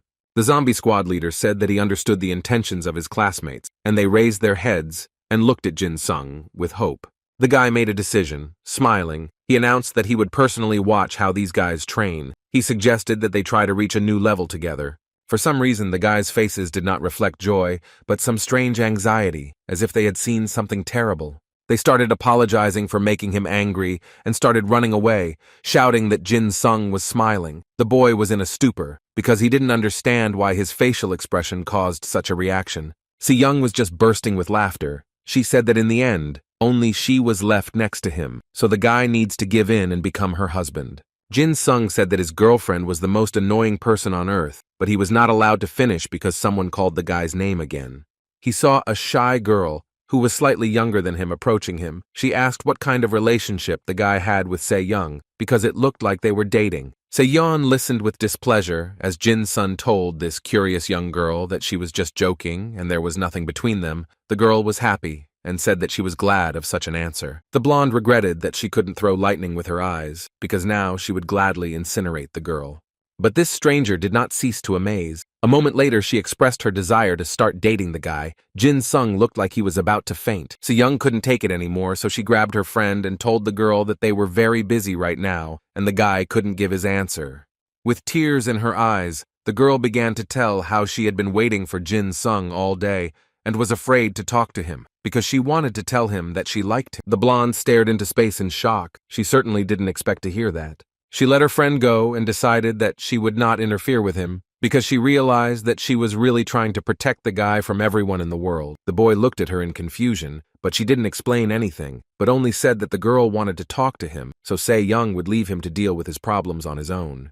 Jin Sung wasn't used to seeing his friend in such a state, so he immediately realized that something was wrong with her. He was so deeply thinking about this that he didn't even immediately remember that he was not alone in the middle of the schoolyard. There was a girl standing next to him who wanted to tell him something. The stranger surprised him when she asked why he was standing there. She ordered him to immediately follow Se-yeon. The guy could only blink his eyes in confusion.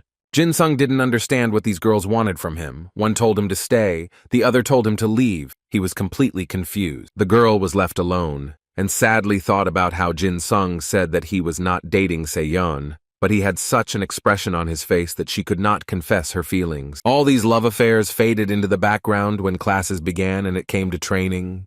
The guys from the zombie squad cast frightened glances in the direction where Se-yeon was training. They asked Jin Sung what was happening to her, but the guy said that he himself would like to know. Watching his girlfriend aggressively train her idea, he told the guys that he caught up with her and asked what happened, but still didn't understand anything. When he asked why her mood had changed so abruptly, The blonde only asked why he hadn't stayed to talk to that cute schoolgirl. Se-yeon became even more angry when Jin-sung said that he was sorry that the conversation with the cute schoolgirl didn't work out, but he still wanted an answer to his question. The girl was simply the embodiment of cold anger. She was so irritated by the guy's words that she was ready to destroy both him and that girl. She screamed, asking why he came, because she needed to hear how they confessed their love to him. The guy could only say that this would not happen, because it was like a dream. Se-young blurted out that she talks about it every day, but no one notices. She began to say that she had a neat appearance, was attractive and sweet, and also very strong. She did not understand why the guy did not pay attention to such a bride. Jin-sung laughed nervously and said that judging by these jokes, she wasn't really angry, so he decided to go to training. The girl was literally going crazy with anger. But the guy didn't understand what he had done wrong, and he told his friends, who remained silent but thought that, if you judge, the commander was really guilty. While planning to kill her rival, Se-young was distracted by the sound of a notification on her phone. She saw a message from her grandfather and thought that she would be nagged at again. What she saw on the screen of her mobile phone not only surprised her, but shocked her. She ran up to her friend in a panic and said that someone she didn't want to see was coming. Jin-sung had never been particularly quick-witted, so he asked who exactly was heading to school.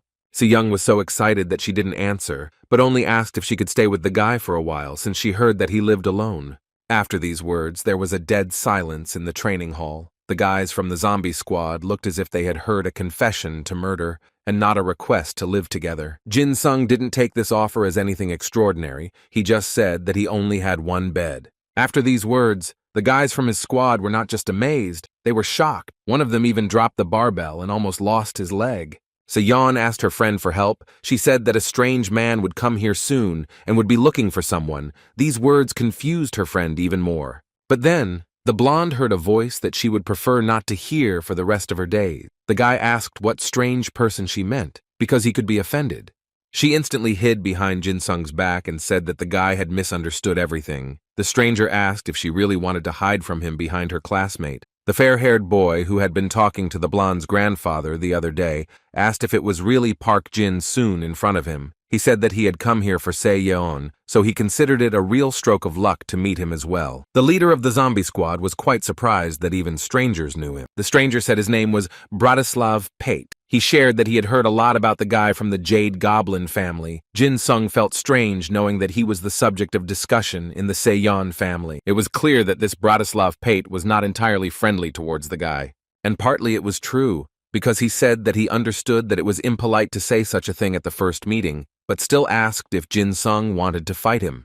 This proposal, to put it mildly, shocked the 10th grader, because he did not expect that his life would be invaded by those who wanted to measure strength. The guys from the zombie squad started whispering about whether this was the same Pate who won the European youth competition. It was strange to see him in the Hyundai school uniform. Jin-sung asked his friend why this guy was here, since it seemed like he was her acquaintance. The blonde narrowed her eyes and said that it was not like that at all. She said that Pate was something like a hired gun. These words surprised her friend, but she said that this was practiced in her family.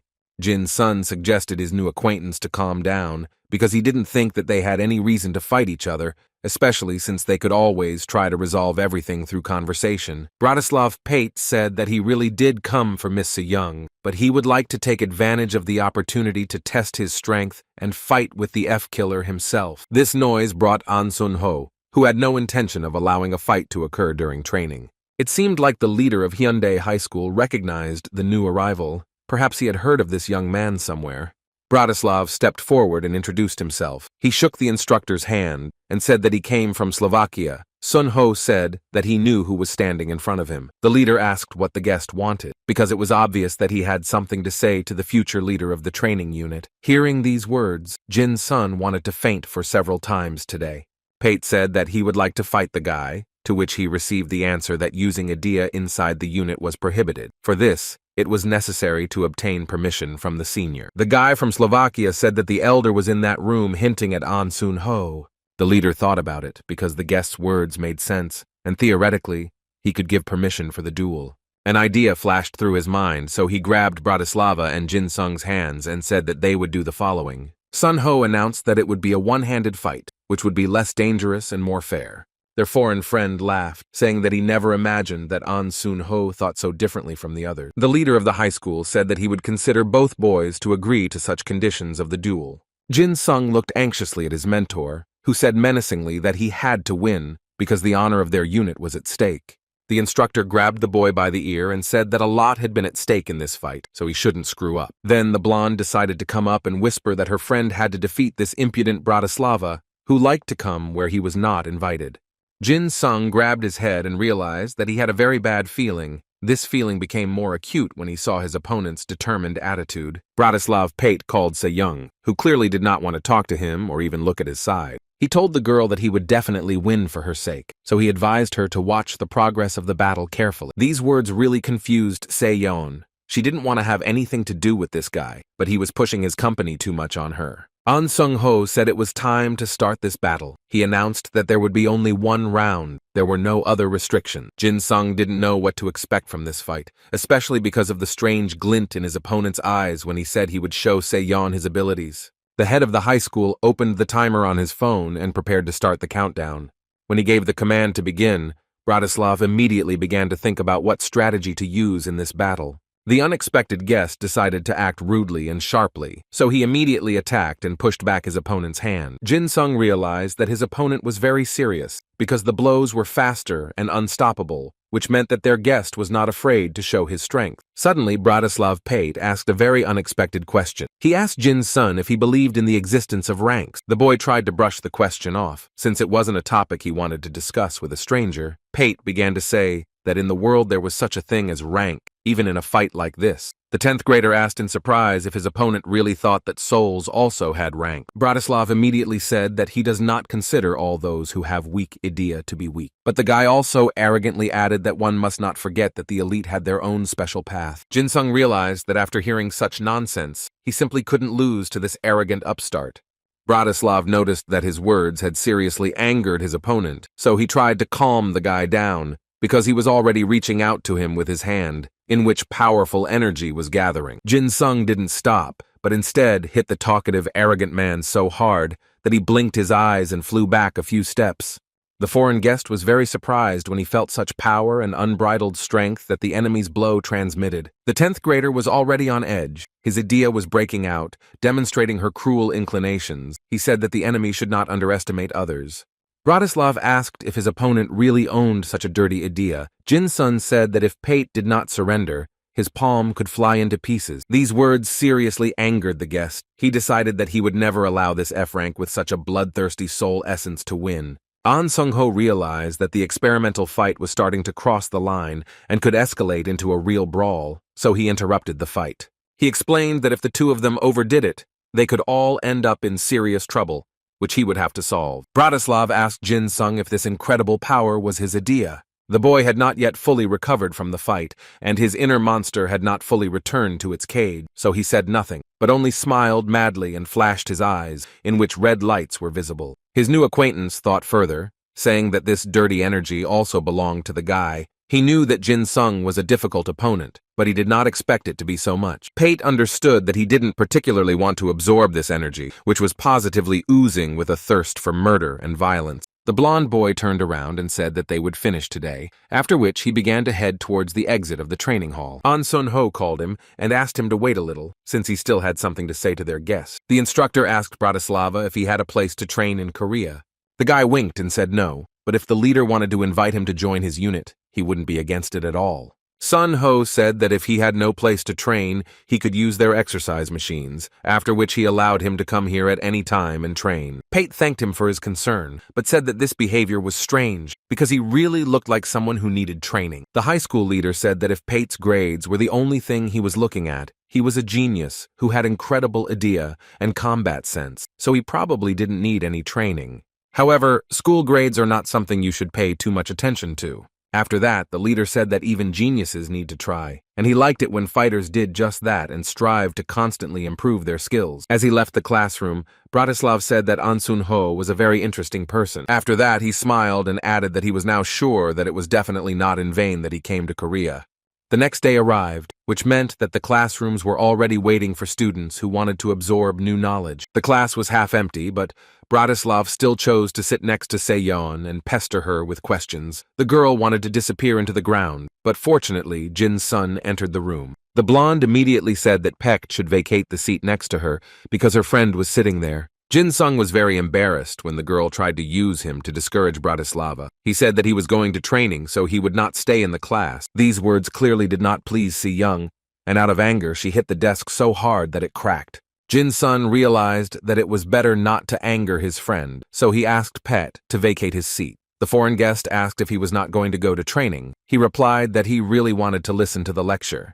Bratislav turned to Seyon in an exaggeratedly cute voice and said that this guy was very difficult to understand. The blonde couldn't take it anymore and screamed that there was no need to talk to her in such a sweet voice before she beat someone up. Jin Sung had never wanted to train as much as he did now. Suddenly, an announcement was heard in the classroom that Corporal Kim Se-yong of the 2nd Company, 10th Platoon, was being asked to report to the hospital. The girl beamed because she was saved from the obsessive attention of a foreign guest sent by her grandfather. She immediately rushed out of the office and said that she needed to go because she didn't want to make those who called her wait. Jin Sung decided that he could finally go practice, but Bratislav asked if he could talk to him. The boy wanted to roll his eyes in annoyance because it looked like he wouldn't make it to the training hall today. At this time, Se-yeon knocked on the hospital door and asked if she had been called here. Nurse Ayeon apologized for calling her during lunch, so she suggested they have dessert and talk at the same time. Hearing the word dessert, the blonde couldn't help but smile. It seemed like a tasty reward was waiting for her for enduring the presence of her new classmate all morning. Ayeon told the girl not to be shy and to eat whatever she wanted. Se-yeon didn't even think about being shy, especially when it came to delicious things. The doctor said that if she wanted anything else, she just needed to say so, because the woman had other treats. Se-yeon asked in surprise if Ayeon always ate such a big meal. The woman laughed and said that she bought more food to chat with the girl. Usually she ate no more than 30 donuts. The nurse began to examine her dessert, after which she asked if the girl had thought about her offer. Se-yeon's hand froze in place. She still didn't know how to answer the nurse who was waiting for her decision. Yeon saw how her interlocutor's face changed, so she asked her for forgiveness, because she didn't think that the girl had received such an offer for the first time, and it could put pressure on her. Se-yeon said that everything was fine, and that she should be grateful for the honor bestowed upon her. But the blonde's face said something completely different. It was gloomy and overly thoughtful. The doctor said that the 10th grader could become an excellent master. That's why she made her such an offer. The woman extended her hand and said once again that she was inviting Se-young to join the Maestri. The Maestri were a group of masters in Korea that only the best and most capable fighters with unique abilities could join. Unlike other unions, where representatives of one clan gathered, the White Goblin lured capable masters of different directions here. Korea's greatest figure, Lee Sin, who was called upon to respond to emergency situations, created a so-called special squad, which included the best masters in each of the areas. These were the Maestri, the squad that Dr. Ayeon suggested joining, because she believed that Se-yeon would make an excellent master. The blonde said sullenly that, as she had said earlier, she had only managed to achieve an intermediate level of swordsmanship, but the woman still strongly advised her to join the Maestri because of her outstanding defensive abilities, skills she valued more than ball handling. But Se-yeon stood her ground, saying that she had to succeed as a swordswoman. Ayeon said that she realized something when the girl asked for advice on the aura. The woman was sure that they could make her better, but Se-young had to want it herself. The blonde once again said that she was a goblin who was connected to the ball. She just needed to become the best swordswoman. Ayeon said that no one was suggesting that she stop improving in this matter, but it would be good if she became a swordswoman who could perfectly repel attacks. The girl sadly lowered her head and thought that the woman did not quite understand what was going on. As a child, she had really wished that she had no ability in fencing. She didn't want to be the best at hurting others, but even when she wasn't trying hard enough to swing her sword, Idea still grew. She managed to reach the expert level without much difficulty, but she was not at all happy with these skills. The blonde wanted to try to tell the woman about this, but she interrupted her, saying that she understood that the Kim family was very worried about her, because the people from the White Goblin clan were not quite ordinary. Ayeon suggested that the girl was nervous about having to act secretly. The woman said that she could join the Maestri, learn the most necessary things, and then return to her clan. Se-yeon was so gloomy and upset that all these words drove her into a depressed state. She determined that the doctor was a maestri master who had reached the top. Usually, such people have a sense of self-worth and a desire for self-improvement that is not the same as others. The woman probably always wanted to be the best, so she will not understand her feeling. Se-yeon felt sad thinking about whether Idea wasn't changing. She wanted to talk to Jin-sung about it, so she got up from her chair and told the doctor that she needed time to think. The girl walked down the corridor and thought that the guy was trying to prove his abilities to those around him with the help of Idea, which everyone considered pointless, but he still succeeded, even though he put in a lot of effort. Se-yeon was so happy when she first got the aura cup, which manifested itself as a cloak and armor with a white jade goblin design. During the fight with Kang Jin-no, when she saw her opponent running away, she realized one thing. She could have dealt with her enemy with a simple aura counter, but the attack filled with aura power caused him to flee and helped to defeat the army of the 988th school. The girl realized that if the strongest masters of Korea could not change anything in their education, then even defense would turn into a technique that harms others. She stood in front of the classroom door and didn't know what to do, because she really didn't want her power to harm people. Meanwhile, Jin-sun and Bratislav Pate were talking about a very interesting topic. The foreign guest was saying that the guy should give up Se-young because she is not right for him. Jin-sung was completely confused, because he didn't understand how he could give up something that had never belonged to him. New classmate said that he found his powers amazing, but that a representative of the Kim family should not be closely associated with people like him. The guy said that it seemed like his new classmate had misunderstood everything, because Se-young was just joking and teasing him, and he thought that there were no feelings behind it.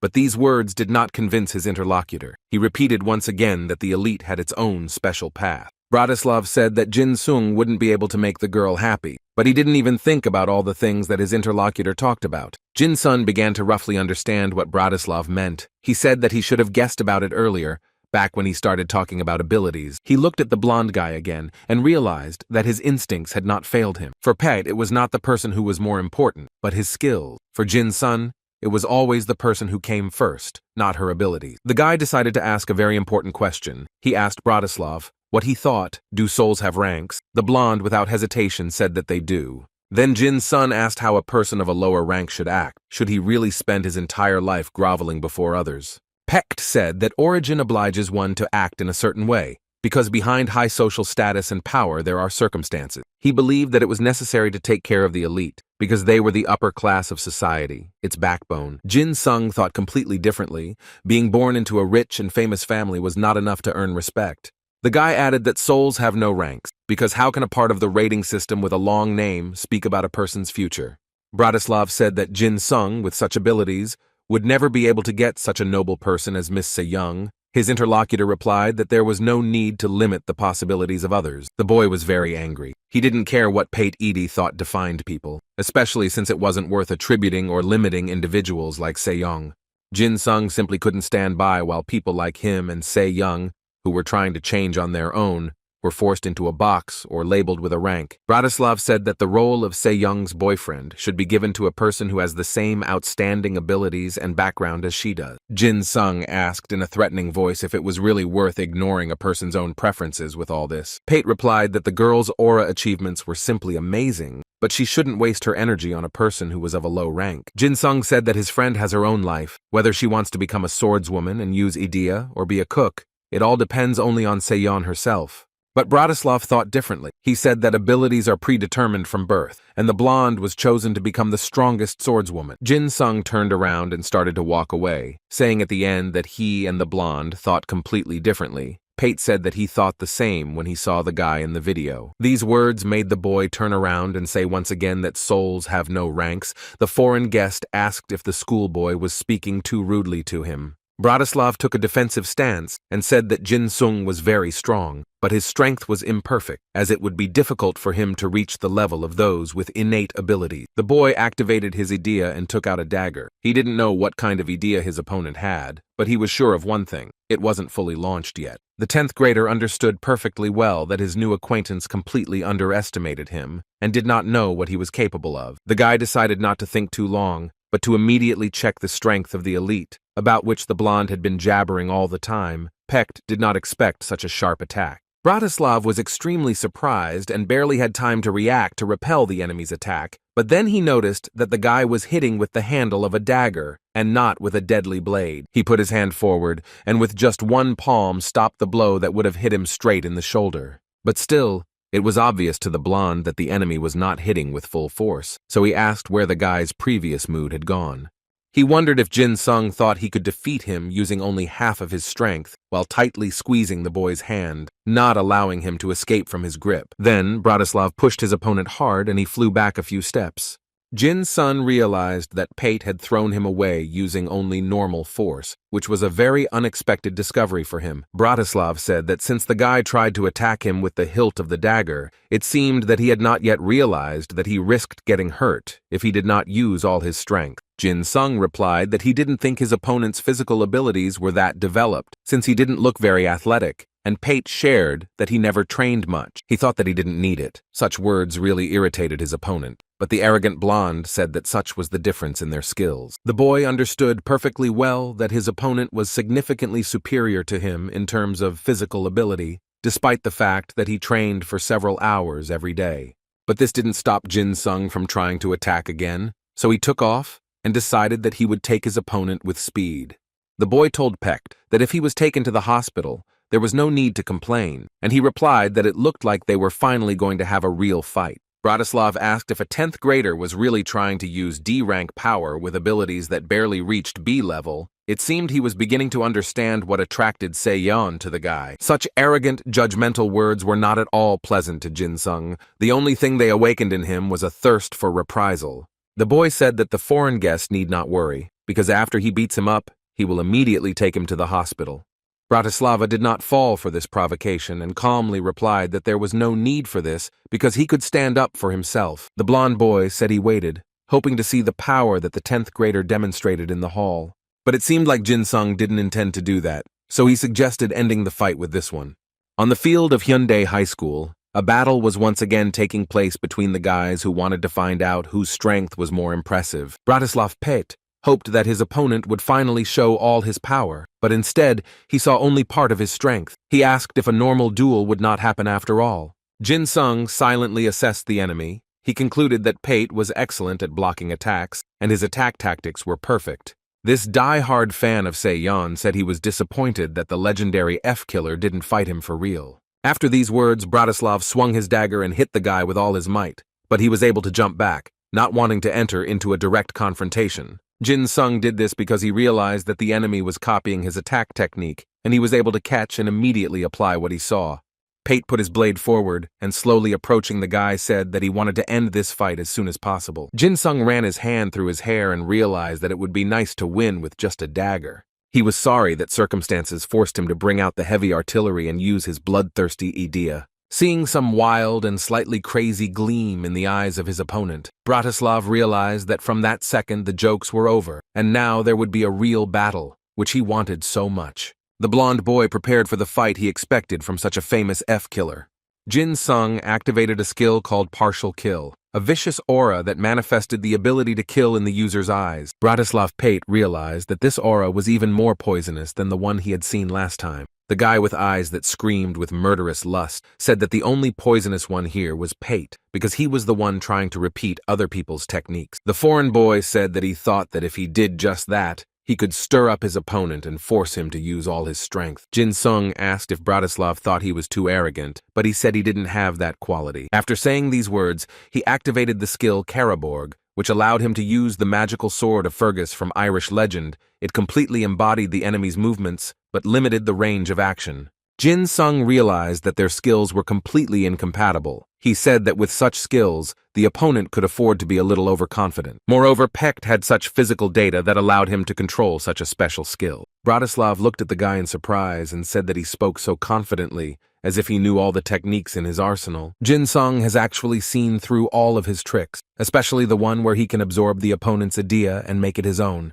The boy realized that his enemy possessed noble strength. Judging by the fact that Pecht was not affected by his killing power, the blonde's life was not so simple. But Jin Sung had no intention of backing down. He was determined to end this fight with his victory and prove that even with a low rank, one can achieve what one wants. Bratislav said that he took into account that the enemy did not like that he was copying him, so now he will show his personal abilities, which were called Navanhu. He swung his weapon, and the sword seemed to have an energy tail that struck Jin Sung without the blade even coming close to his body. The boy jumped back, but was surprised by such an interesting ability, because it was the first time he had seen something like this, and it made the battle even more interesting. Jin Sung was surprised that his opponent was late in taking an attacking stance, but was still able to push him away. Bratislav Pate began to playfully wave his sword, demonstrating the deadly blade and saying that this was only the beginning. He had even more impressive skills in his arsenal that he was determined to demonstrate. This time, the guy used a technique called Schlüssel, in other words, the key.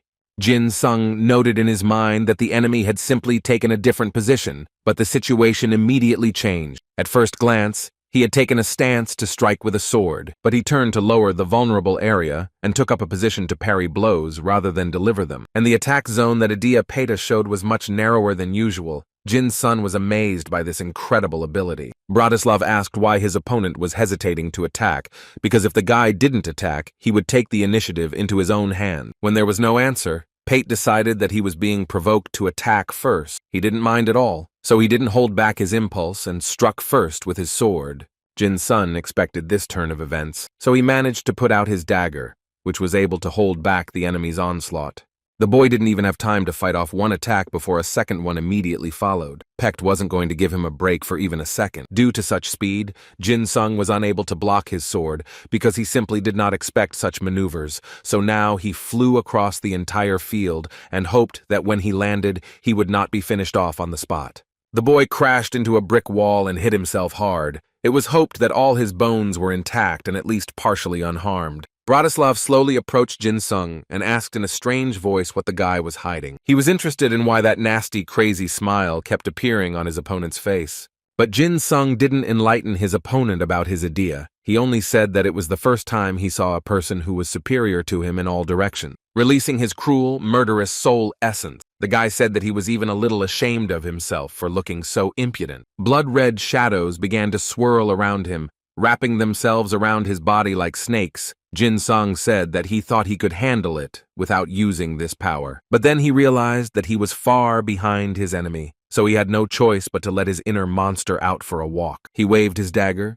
indicating that he would soon use it, and said that Bratislava was simply an amazing fighter. Pate was glad that his opponent was finally using the same power he had seen before. The blonde said that the last time they fought in the training room, he was distracted, but now he would not make such an irreparable mistake. Bratislav decided to attack first, because he couldn't let the enemy take advantage of the moment of surprise, so now Jin Sung has nowhere to go and uses his dark skills. But Pecht's attack was not as strong as he had expected, because his opponent easily parried the blow. It seemed he did it so easily that he did not even strain his hand. The blonde was amazed not only by the fact that an F-rank fighter had withstood his onslaught, but what was most incomprehensible was that he had done it with one hand. Jin Sung said that he thought Pate would do well, but in reality, without his amazing strength, it was no fun to fight. So the boy decided to use the partial kill ability, the area of effect of which was his right hand. Now he will force the arrogant elite to answer for their words and actions. F-rank will show what people with his level of abilities are capable of. Jin Sung smiled madly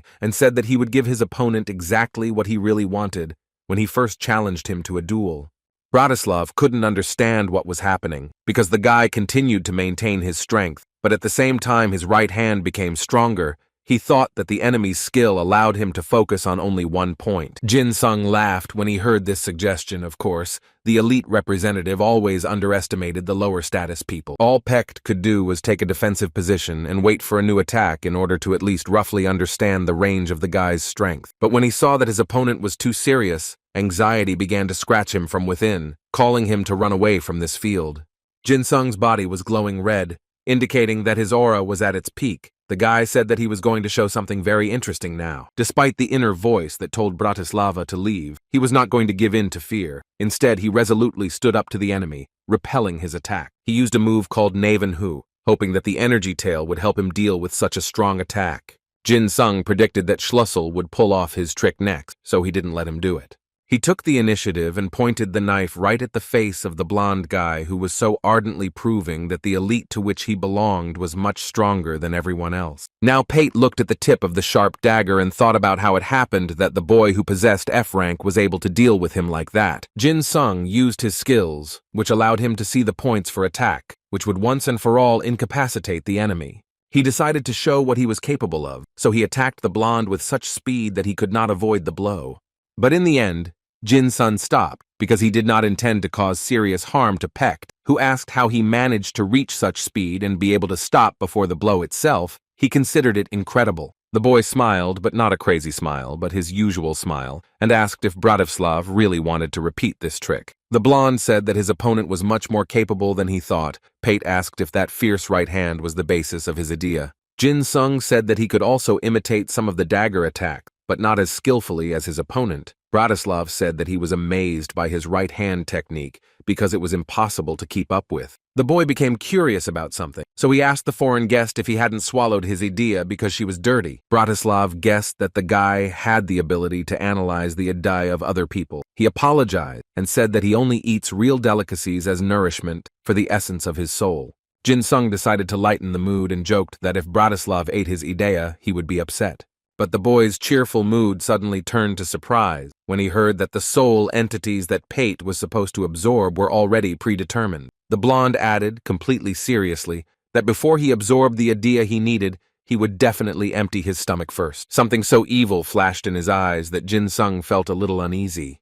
The boy once again let his inner monster off the leash to warn the enemy not to approach him or his friends in order to absorb the essence of their souls. He rudely warned Bratislava not to dare touch Se-yeon, because then he would face serious consequences that he would not like. Pate just shrugged and said that it was not his choice. He would act as the head of the clan ordered him. Jin Sung gritted his teeth and said irritably that he couldn't interfere in someone else's family's affairs because he respected other people's personal boundaries. Pate surprised the boy when he said that he could intervene because the head of the clan wanted to see him, and they fought only because the old man wanted to see the 10th grader's abilities before his visit. Bratislav said that since Jin Sun had won, he would give him one piece of advice. Don't try to persuade old man Kim, because it was even more difficult to negotiate with him than with Pate himself. The boy's blood ran cold. It was hard to believe that there was an even more arrogant person on this planet than his blonde opponent. Jin Sun asked why Bratislav listened to the head if he was not from the Kim family. The blonde said that the head of the family would teach the guy this personally. And today, the boy literally froze in place when he heard that the head of the Kim family, who was also Se-yeon's grandfather, wanted to see him today. Meanwhile, some strange events were happening at Incheon International Airport. The brunette who arrived at the scene was simply furious. He loudly slammed the door of his car and said that he simply had no words to comment on everything that was happening. A huge monster, which resembled a bear but was 10 times larger, destroyed planes and everything that came under its clawed paws. This creature turned to the young man who approached and said that he himself ordered her to eat as much meat as possible, and that is what she did. The man stopped and froze in place because only now did it dawn on him that Idea could speak and not just make sounds but construct structured sentences. The brunette knew that there were people who were able to summon Idea, who was incarnated in the form of a monster, but this specimen was simply huge and even spoke as if it had consciousness. The man immediately thought of Pekta, but perhaps it was some other group, so there is no need to rush to conclusion. He began to approach the huge bear. It was necessary to hurry to save the people who were still nearby. Those who saw the brunette began to say that military advisor Ishin had arrived. The bear stopped destroying everything for a moment and raised his huge, furry muzzle with interest to see who had arrived. The man introduced himself, saying that he was Ishin. The bear suddenly sat down and leaned towards the brunette, sniffed him. The animal said that he smelled strange. Ishin could hardly contain his delight. It was the first time he saw Idea speaking, so he immediately asked who his master was. The bear growled loudly again, and said that his master had ordered him to wake up and go eat meat. The man realized that although Idea could speak, she clearly lacked intelligence. Ishin laughed and said that the beast had bad breath, and advised him to rinse his mouth with seawater after he had eaten. His gaze became serious, and looking into the bear's eyes, he said that he would be able to do this only if he was still alive. After that, Ishin decided to attack the huge furry monster, so he activated his Idea. The bear put out his paws, trying to close himself off from the blinding light. Like the white jade goblin, the man put a lot of effort into creating a special Idea that resembled various heroes from legends and tales. But most of his attempts ended in failure. Only a few individuals were able to keep the legend in their souls. Among these people, there was one who possessed a unique hero soul. His idea was called Chungmugon Lee Sun Sin, and was even C-rank. It was embodied as beautiful armor and helmet, and also allowed the use of a dragon sword. That famous sword that General Yi Sun Sin used to control minds was now in the hands of Yixin. All he had to do was swing this unique weapon once, and rivers of blood would flow. The bear looked in surprise at the transformed man in armor and did not understand who was standing in front of him. The animal growled loudly and was ready to tear its enemies into small pieces. Yixin used a skill called Double Dragon Left Sword, which lit up the rivers and mountains with blood with just one swing. The man asked the furry monster to stop growling so loudly, because his ears were already starting to hurt. But the bear did not stop howling, saying that he did not want to eat the poisonous meat, after which he ran to the sea as fast as he could. Having reached the water, the huge carcass of the beast rushed into the reservoir and disappeared from sight. Yixin thought bitterly that he would like to have another conversation with such a unique creature, especially since he still hadn't managed to find out anything about the owner of this idea. The longer the monster remained in the sea, the less dangerous it seemed, both in other countries and in Korea. The man raised his sword up and said that he was taking an oath to the sky, while the mountains and rivers were moving. After these words, his weapon began to shine. When he finished speaking this strange spell, the sky suddenly split into huge bolts of lightning.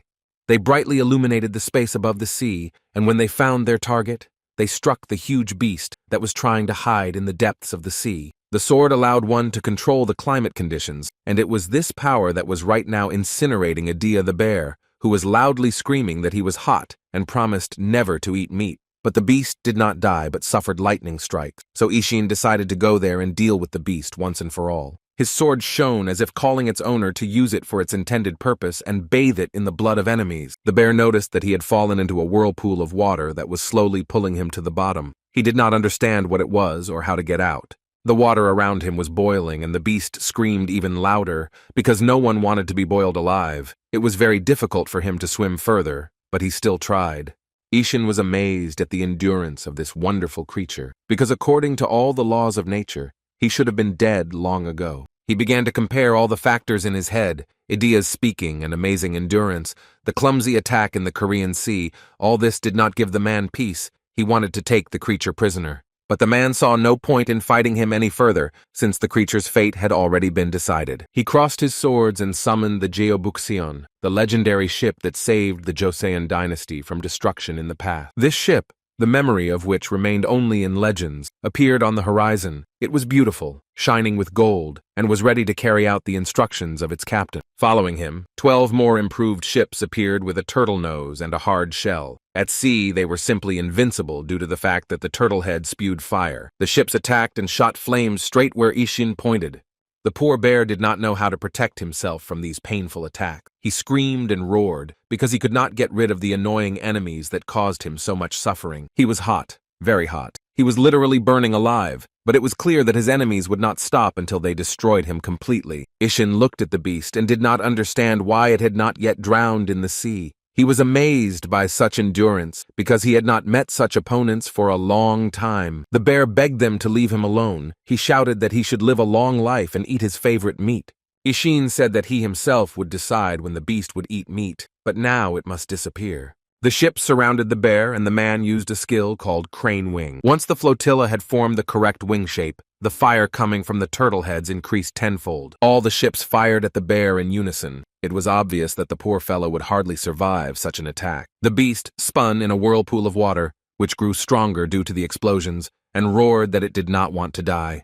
When Yixin realized that he had finally finished with such a strong opponent, he hid his idea and his armor instantly dissolved, and the flotilla disappeared. He had expended a lot of energy, so now he felt very exhausted and had a headache. But despite all this, the man was pleased with the work done, because he was able to destroy a simply unique specimen of idea. Now it was interesting what the owner of this bear would do. It was deep night, but some people could not sleep, because in one of the huge buildings, every window was lit up, indicating that there were night workers who did not go home. A man walked along, his boot heels loudly slamming on the stone floor, but he was not in an ordinary corridor, but in some kind of dungeon. He asked the empty air whether the locals' eyes hurt from such darkness. It was none other than Kim Il-jung, the sinister leader of the plague gang. Still speaking into the void, he said that he was glad that the leader liked the surroundings here. Finally, a man in a cloak, to whom the bandit addressed, came out of the darkness. The mysterious stranger asked if Il-jung had really returned. The leader of the criminal group said that thanks to his interlocutor, everything went smoothly. The stranger grumbled that he had something to say about this. The mysterious man said that the second one had disappeared in the place that Il-jung had spoken of. The bandit answered frivolously that this was entirely possible, since his interlocutor had sent the monster to fight Ishin, who objected, saying that if the bear had died, his body should have floated up, but it had disappeared. Il-jung frowned and suggested that Ishin might be keeping the body. The other man objected again, saying that in that case, his presence should be felt, but the bear had completely disappeared. The bandit threw up his hands and said that he didn't even suspect that Ishin had such abilities. The man in the hood said that the first one would soon appear in the south. The stranger was worried that the disappearance story would not repeat itself, because then his plans would be disrupted. Il-jung scratched his head absent-mindedly and said that they couldn't just go and fight Ishin, although the former's appearance should be a great distraction for him. The man in the cloak asked if there was no way to bring the bear back. The bandit replied that it was no use, because the monster didn't even remember that he was ordered not to go into the sea. The mysterious man looked down from the mountainside where they stood and admired the pentagrams carved into the rocks, hoping that the rest of the monsters would be successfully born.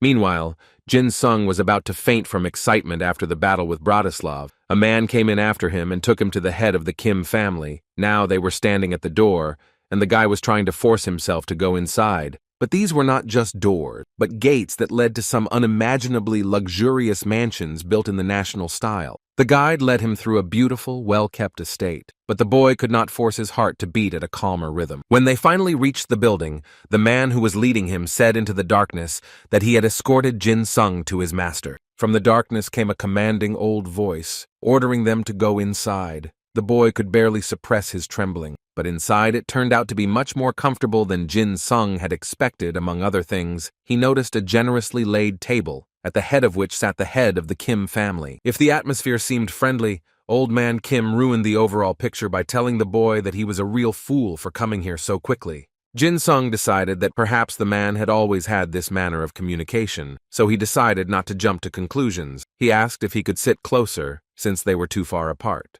But the old man called him a fool again, and now the boy was almost sure that the head of the family was hostile towards him. Jin Sung sat at the other end of the table and waited for Grandpa Se-yeon to tell him. Several minutes had passed, and the old man still hadn't spoken. He was just devouring the guy with his eyes. The boy decided to ease the tension a little, so he asked if he could eat something. The man nodded his head. After that, Grandpa Se-yeon said that he wanted to ask directly whether it was because of Jin Sung that his granddaughter had empty hopes. While chewing his food, the boy asked what kind of hopes were being discussed, since he understood absolutely nothing. The old man was irritated by such lack of insight. He banged the table and said that because of the guy she went down the wrong path. Jin Sung began to guess that it was about the aura cup. He said that Se-yeon received this ability through her own efforts, so he did not understand what could be bad about it. The man shouted that the guy didn't understand anything at all. It was obvious that he was the one who pushed her to do this. Jin Sung tried to calm the old man down and asked him not to be angry. He had already asked him a question, so it would be fair if the guy also asked something. The head of the Kim family thought that the boy sitting in front of him was very unpleasant. He said that he would let the boy speak his mind as soon as he finished the conversation. Jin Sung decided to stop pretending to be a polite, obedient boy, so he seriously asked what the old man wanted to know since he called him to his place. The head of the Kim family said bluntly that he did not like him hanging around his granddaughter, but the man also heard that the boy was also at the scene of the attack. He asked what Se-yeon was doing there. Jin Sung replied that his friend was trying to save people. Everything was as it was said in the news. The man once again called the guy a blockhead and asked if he really thought that they were asking him about common knowledge. The old man was interested in whether Kim Il-jung's granddaughter had pinned him down. Jin Sung blinked in confusion when he heard the phrase that the best always prove themselves, so Grandpa was wondering if her victory was worthy of the title of Sword Goblin. The boy asked if the old man hadn't heard that Se-yeon and Il-jung's battle was the longest. Jin Sung could barely contain his irritation when the head of the family began to command and demand that he answer the question properly.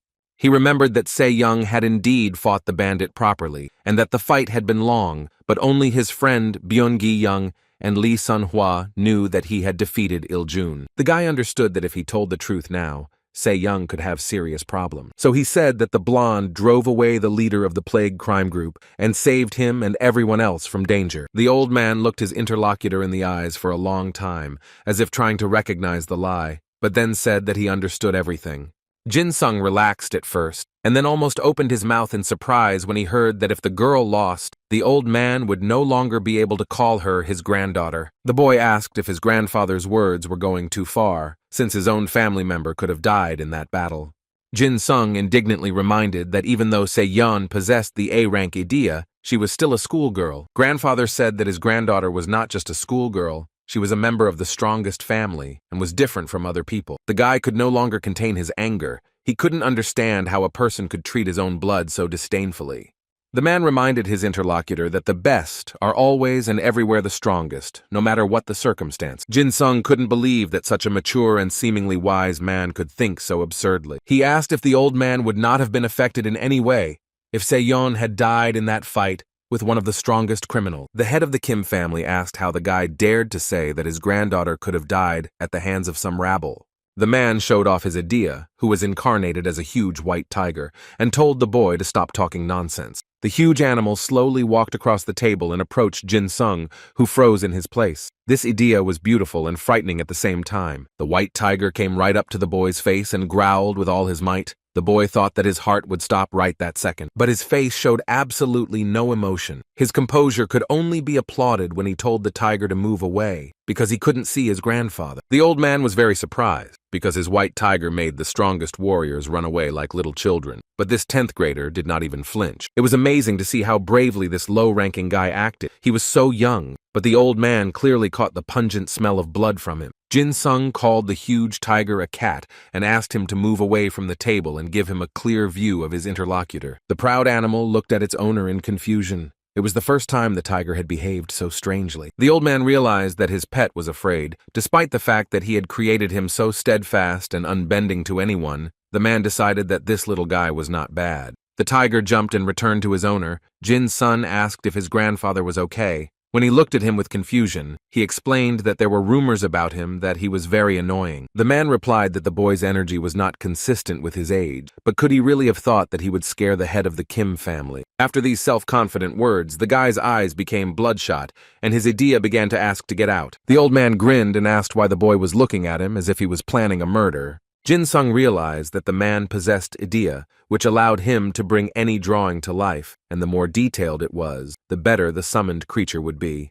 The guy wondered if he could really fight with such a good idea, and if there was any point in using something that had been created with such great effort in battle. The head of the family said that by looking at the boy's face, one could immediately understand what he was thinking. He explained that the Jade Goblin clan had a duty to create stronger goblins. He explained that since he was male, he was not a goblin, but as the head of the clan, he had reached his current level. Jin-sung asked what interested him more than the legends of their family. He was worried about whether Se-yeon was dear to them as a person. Grandfather said that he no longer saw the point in continuing the conversation, but the boy asked even more insistently whether his granddaughter or the best goblin in the world was more important to the old man.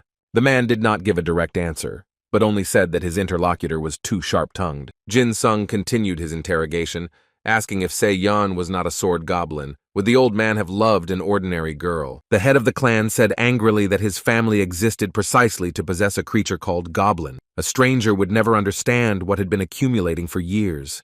The guy understood that this was an abnormal attitude towards close people. He thought that his girlfriend had everything, but it turned out that she was treated like a thing. He remembered their conversation when they were in the gym. Then he asked if she was being scolded for coming home so late. Her friend said that she didn't want to be at home.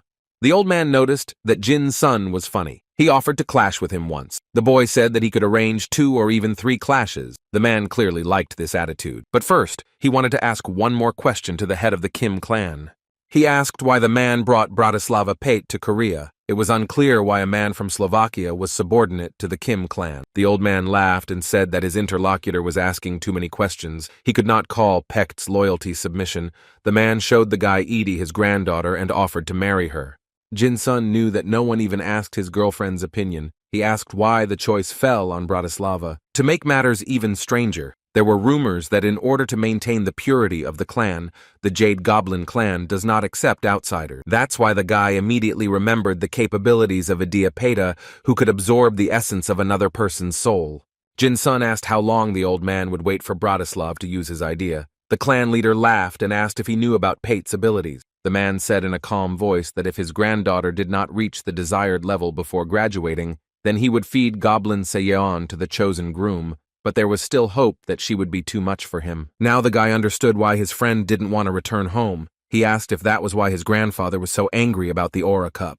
The man said menacingly that by protecting others, the girl would never achieve the status of the strongest, and their clan had been waiting for the appearance of a powerful goblin for so many years, he was sure that his granddaughter was him. Jin's son rubbed the back of his head and said that it seemed like the old man couldn't be persuaded. If he were in his friend's place, he wouldn't have returned home either. Hearing these words, Grandpa Se-young growled and said that the boy was getting closer and closer to trouble. The room was filled with a powerful energy, and the man said that their conversation had dragged on because he felt an unusual aura in the guy. But in the end, all he wanted to say was that Jin Sung should leave his granddaughter alone. He argued that the boy was a member of the lower class who would be of no use to their family. In turn, Jin Sung activated his idea and released some power onto the surface, saying that he had no intention of helping the Kim family. The essence of the old man's soul, which was embodied in the form of various animals, hissed. This menagerie was ready to pounce on the guy right now.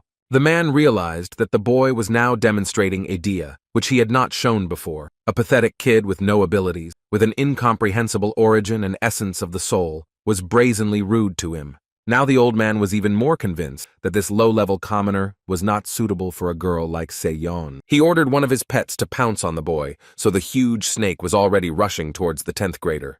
Jin Sung's eyes turned red. He didn't want to fight his grandfather, but his grandfather left him no other choice. Suddenly the door to the room swung open and Se-yeon burst in, shouting for this whole mess to stop. The old man's idea instantly stopped heading towards the guy, and a second later she began to dissolve into thin air. Jin Sung followed suit, and the red haze around him dissipated as if it had never been there. The girl walked angrily towards her grandfather and asked why she was with Pecht and the patrol squad. Not a muscle moved on the old man's face when he said that all this was happening because he decided so. His granddaughter boiled over, saying that she warned him that she didn't want this. She looked at the guy sitting nearby and completely stopped understanding what was happening. Jin Sung felt very awkward in front of his friend, because he didn't even have time to warn her that he was heading to her house. The blonde asked in horror what her friend was doing there. All the boy could say was that this was how the circumstances worked out. She walked up to him and put her hands on the guy's shoulders, then told him not to make excuses. She smiled sweetly and said that if he wanted to propose to her and meet her family,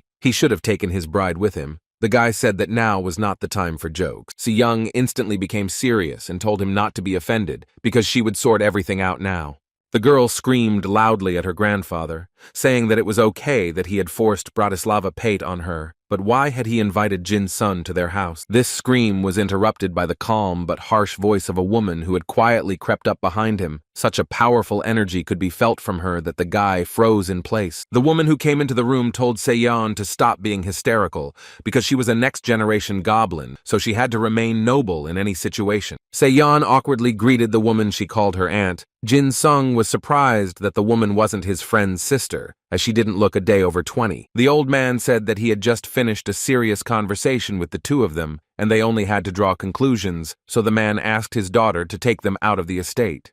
The woman told the boys to get moving right now, because they heard what the clan leader said. Se-yeon knew that the conversation was over, and there was nothing more she could do, so she whispered to the guy that they should leave quickly. When they went out into the corridor, the woman asked if it was that same Park Jin soon standing in front of her. The guy bowed and replied that it was him. Aunt Se-yeon told him that he didn't have to be nice since they would never meet again, and the boy thought that she was acting just like his grandfather. He took a closer look at the woman who was the previous goblin of the White Jade family. She could reproduce the power of the creature the owner had created. Aunt ordered her niece to go and change her clothes quickly, because she had to watch the 3rd district with Bratislava. Se-yeon immediately said that she didn't want to patrol with this guy. The woman said seriously that now was not the time for jokes, because an hour ago, the strongest idea destroyed Incheon. It was dealt with. But a national alarm was declared, and the government asked them for help. These were the duties of the White Jade family. Jin Sung only now digested this information and asked again if Incheon had really been attacked. The clan leader's daughter said that there had indeed been a large-scale attack,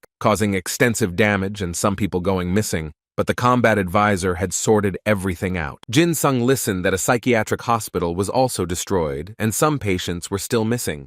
The woman noticed that the once self-confident guy suddenly turned pale after this news, and she asked if he really had a family living near Incheon. The boy immediately hesitated and said that no one had died, but it was clear that he did not want to answer this question fully. The clan leader's daughter said that she would not interfere in the boy's personal affairs, so she turned her attention to her niece and told her to silently follow the instructions. Se-yeon obediently lowered her head and said that she would do everything as needed. Jin Sung had never seen his friend so quiet and humble before. The boy told his aunt that he needed to talk to her about something. Se-young immediately became worried and tried to take him away from the house. The woman said harshly that there was no place for extra people in their house, because the matters that were discussed here concerned only the White Jade Goblin family. This was a hint that it was time for the guy to leave. Jin Sung was very angry and could barely restrain himself from being rude to the arrogant elite. Se-yeon took his hand, trying to somehow calm him down so that he wouldn't say anything stupid. He announced in an uncompromising voice that from that day on, he would personally patrol the 3rd district and that his girlfriend would be with him. It seems that his action impressed the head of the Kim clan, because now he was allowed to do what he said. Together with Se-yeon, they walked along the dark streets of the city. She said that the guy surprised her a lot, after which she asked him for forgiveness. Jin Sung was confused and said that there were no hard feelings between them. The girl blushed and immediately turned away, saying that she didn't expect the guy to stand up for her in front of her aunt. The boy smiled and replied that he thought it would be right, since they did not take her own wishes into account at all and ignored her dislike for Peck. The friend laughed and said that her relatives do not pay attention to such a trifle as the wishes of other people. Suddenly, Se-yeon remembered that she wanted to talk to Jin Sung about something that was bothering her. The girl asked if her friend knew that the army doctor was connected with Maestri. He said that it was not surprising, because the woman was very skilled. Se-yeon said that she received an offer to join them. The boy said that it was very cool, because the Maestri are real professionals, but his friend did not share his enthusiasm because she was offered to become a specialist in a field other than the one in which she specialized. She knew that she could master the art of swordsmanship perfectly, but she didn't want to use talents that could harm people. Jin Sung saw that the girl was very deep in her thoughts, so he asked why she was thinking about it so hard. The guy seemed to respect her thoughts, because he said that when you learn a skill that can harm others, you also learn to protect at the same time. The main thing is to understand what you are doing. Se-yeon's eyes widened in surprise when she heard that she could do what she thought was right. No one had ever said these words to her. All the decisions were made by her older relative. The blonde was so touched that she was ready to burst into tears like a little girl, because it turns out it's so nice when your opinion is important to someone. She grabbed the boy's hand and hoped that this gesture would help her express all the gratitude she wanted to convey. Jin Sung was very surprised by his friend's reaction to the fact that he simply said the words that he thought were right. The way she thanked him showed that she lacked a normal attitude towards herself. After all, Se-yeon was touched by the words that her opinion had weight and value. It seemed that her relatives only valued the goblin inside the girl. The boy began to feel a little embarrassed by how intently and tenderly his girlfriend was looking at him. A week has passed since then. It was a quiet evening. Sitting in the park under the dim lanterns, you could enjoy the fresh air and silence. Ishin, who had come to this place to clear his head, looked at his tablet and realized that the article about Hyundai School that they had worked so hard on had barely been used. Who would have thought that such an incident would happen in Incheon on the same day? Now his article about Hyundai School versus School 988 was simply included in the general news. Also, the man could not relax because digging up information on one person was such a difficult task. Usually, he spent much less time and resources on it. He realized that the boy who survived the incident at the bank had a very turbulent life, and now his only relatives, his uncle and his wife, were missing. Ishin looked at the illustrations in his notebook, hoping that they would help him put all the events together. He assumed that idea in the form of a bear could have belonged to Pecht, but there were still many nuances. The man lowered his head and rubbed his eyes tiredly. He thought that he had gone too far, and had gathered a lot of information, among which he was now very confused. He was distracted from his thoughts by an old woman who was walking through the park in his direction. The elderly woman apologized and began to come even closer. Ishin looked up and tried to understand what she wanted from him. When he asked what was the matter, the old woman handed him some book. The woman did not explain anything. She just gave him some kind of weighty book, which seemed very creepy to the man. He thought that this volume was connected with some religion. Ishin decided that it was worth accepting it and then getting rid of it. On the cover, he saw a cross. The man was surprised that the palette was very high quality. Basically, such books were not given away just like that. Out of pure curiosity, he opened the book and was surprised to see illustrations there. On one of the pages, there was a picture of a winged lion. Now there were even more questions about this edition. The man analyzed it and decided that everything was very detailed and well drawn, which once again proved that such copies would not be handed out on the streets. Ishin froze when he saw on the next page an image of a huge bear that looked exactly like Idia, who had destroyed the airport. The military advisor began to get nervous that he had gotten his hands on this publication. He understood that if he could translate what was written in the book, he would understand what was happening. Ishin didn't notice that the shadows were thickening around him, because he was so absorbed in thoughts about the need to study what was written in these letters. He closed the book only when he realized that something huge was standing behind him, and saying what a pity Ishin couldn't read what was written. The man slowly turned his head, and what he saw made his heart skip a beat. Someone's huge paw froze right above them. Huge, sharp claws were about half a meter long. Such a sight will not leave anyone indifferent. From that day on, street patrols began every day for 3 hours. Jin Sung attracted a lot of attention, but he took it calmly. Se-yeon was stressed by the behavior of those around her, and she was counting the minutes until they could go home. But today, everything was just beginning for her. It was already about 8, so she would have to suffer for a long time. She began to wait for the man with whom she would patrol this district. He was supposed to arrive any minute. From the dark alley came the voice of a man she did not want to see or hear at all. Bratislav Pate walked smugly towards her. Perhaps the guy didn't deserve her hostility, but he was her grandfather's pawn, which automatically made him an enemy. Se-yeon asked why the guy came to the district that she was guarding, since it was unknown whether he was the one who was supposed to replace her. Bratislav said that he was very glad to meet her and announced that she would be patrolling with him today. The girl growled in anger and asked where Jin Sung was. Then she guessed that her aunt must be involved in all of this. Pate raised his hands in a conciliatory manner and said that her aunt had nothing to do with it. He asked the blonde to calm down, but she wanted to know what was going on. Bratislav said that he himself should ask Jin Sun for a favor because he wanted to say something very important. He had already tried more than once, but the conversation never worked out. But Se-yeon didn't really want to listen to all this, because Bratislav came to Korea in order to absorb her idea. She offered to share the essence of the soul in exchange for the guy going home. The guy seriously said that he was not going to go to Slovakia in the near future, because he had business in Korea. The blonde still expressed her desire for him to get out of this district and country, but Pate said that for the sake of a girl like her, he was ready to endure anything. As the guy started to get closer to her face, Se-yeon tensely said that they had never even met before, so there couldn't be any sympathy between them. Bratislav smiled tenderly and said that he fell in love with her after watching a couple of videos, because even they were able to convey the girl's charisma and fighting spirit, and there's no need to even mention her beauty. The girl's hands clenched nervously. She could hardly keep from hitting him, because she didn't like such speeches, especially from a man who was so interested in her idea. But luckily, a notification came on her phone, which saved Pecht from a broken nose. The blonde said that she needed to check her messages and turned away.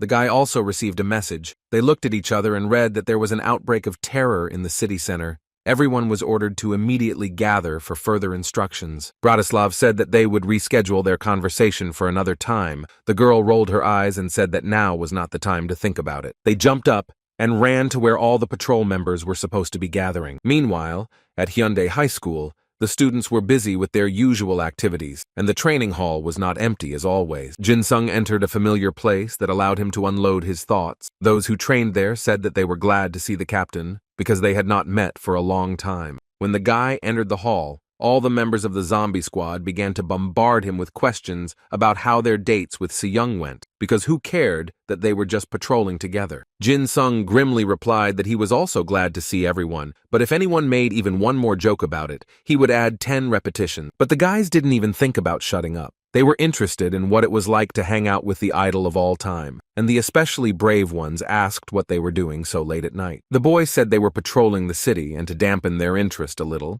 he added another 20 repetitions, but his friends were too curious. The boys realized that teasing their leader was dangerous, since they were already numb from the tension. But what caught their attention was that Jin Sung's face changed after reading the notice. The boy was extremely annoyed, so he said that it was no surprise that his training had been disrupted again. An Sung-ho seemed to have received the same message, as he told the boys that training was over for today. The school leader read the notice again and said that it was time for them to move out to the parade ground. There was real chaos in the city. The military surrounded the center and evacuated residents because a huge winged lion was walking through the streets, destroying everything in its path. From experience, the city that was attacked by a huge bear realized that this was Idea, who would be very difficult to deal with. The creature said that he needed to go north and that he did not intend to harm anyone here. But to trust the words of such a monster was madness. The soldiers shouted for the rank and file to keep formation and prepare for a long-range interception. They had to stop the monster's advance at any cost. The lion growled and said that he just needed to get to the north, but no one was going to listen to him and let him go unhindered. One of the commanders announced the beginning of the assault operation. After these words, the archers released their huge arrows. Sharp arrows rained down directly on the lion, who became increasingly enraged because who would appreciate such hospitality?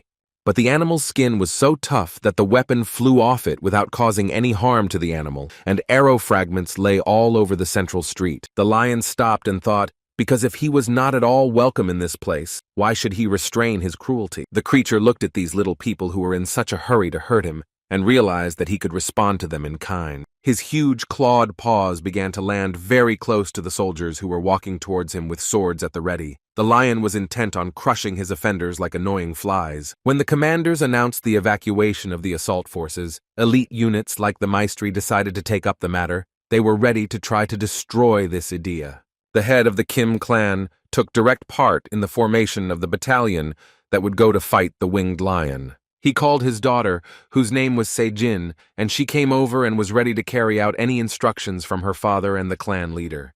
The old man ordered her to take on the main job and deal with the monster. Se-jin said that she would do her best, but added that Se-yeon and Pate still hadn't arrived. The man told her not to pay attention to it, because his granddaughter and her future groom were already on their way. The head of the Kim clan organized the work, gave orders, and sent his subordinates into battle. All he could do was wait for the outcome of what could have turned into a complete disaster. The man unrolled some kind of scroll, and his idea immediately began to take shape. It was a drawing that was now becoming a reality, thanks to the power of its creator. A beautiful white tiger materialized and looked like a real animal. The old man turned to him and said that the situation was quite dire. The events that unfolded on the central streets cannot be described in any other word, because the roads were covered with blood and debris from buildings and cars. The lion had no intention of stopping. Having sensed blood, he could no longer keep his cruel nature on a leash. The beast's attention was drawn to people who reeked of strong energy, which could create serious problems for him. The animal became seriously wary because it felt a force that could pose a threat to it. The energy of the woman who walked ahead was very unusual and dangerous because it carried the power of the white jade goblin. But that wasn't enough to defeat the winged lion, so he told Se-jin to get out of the way. The woman was in no hurry to follow anyone's instructions, so she asked Idea where her master was. The lion said that his master was sleeping in a distant dimension. He was the only one who came to this damned world. The animal asked to be considered first. Se-jin activated her Idea, and she grew a horn just like her nieces. She said that there is a lot of talk about the essence of the soul, but she considered the lion simply a toy of terrorists, which needed to be gotten rid of in order to protect the residents of the peaceful city. The essence of the woman's soul caused a white jade goblin to be born in her body, which reproduces the incredible strength of previous generations. She walked proudly straight towards her enemy and told the animal to immediately stop the mess it was making in the city. The monstrous Idea did not want to follow this plan, so she asked why the woman was so stubborn.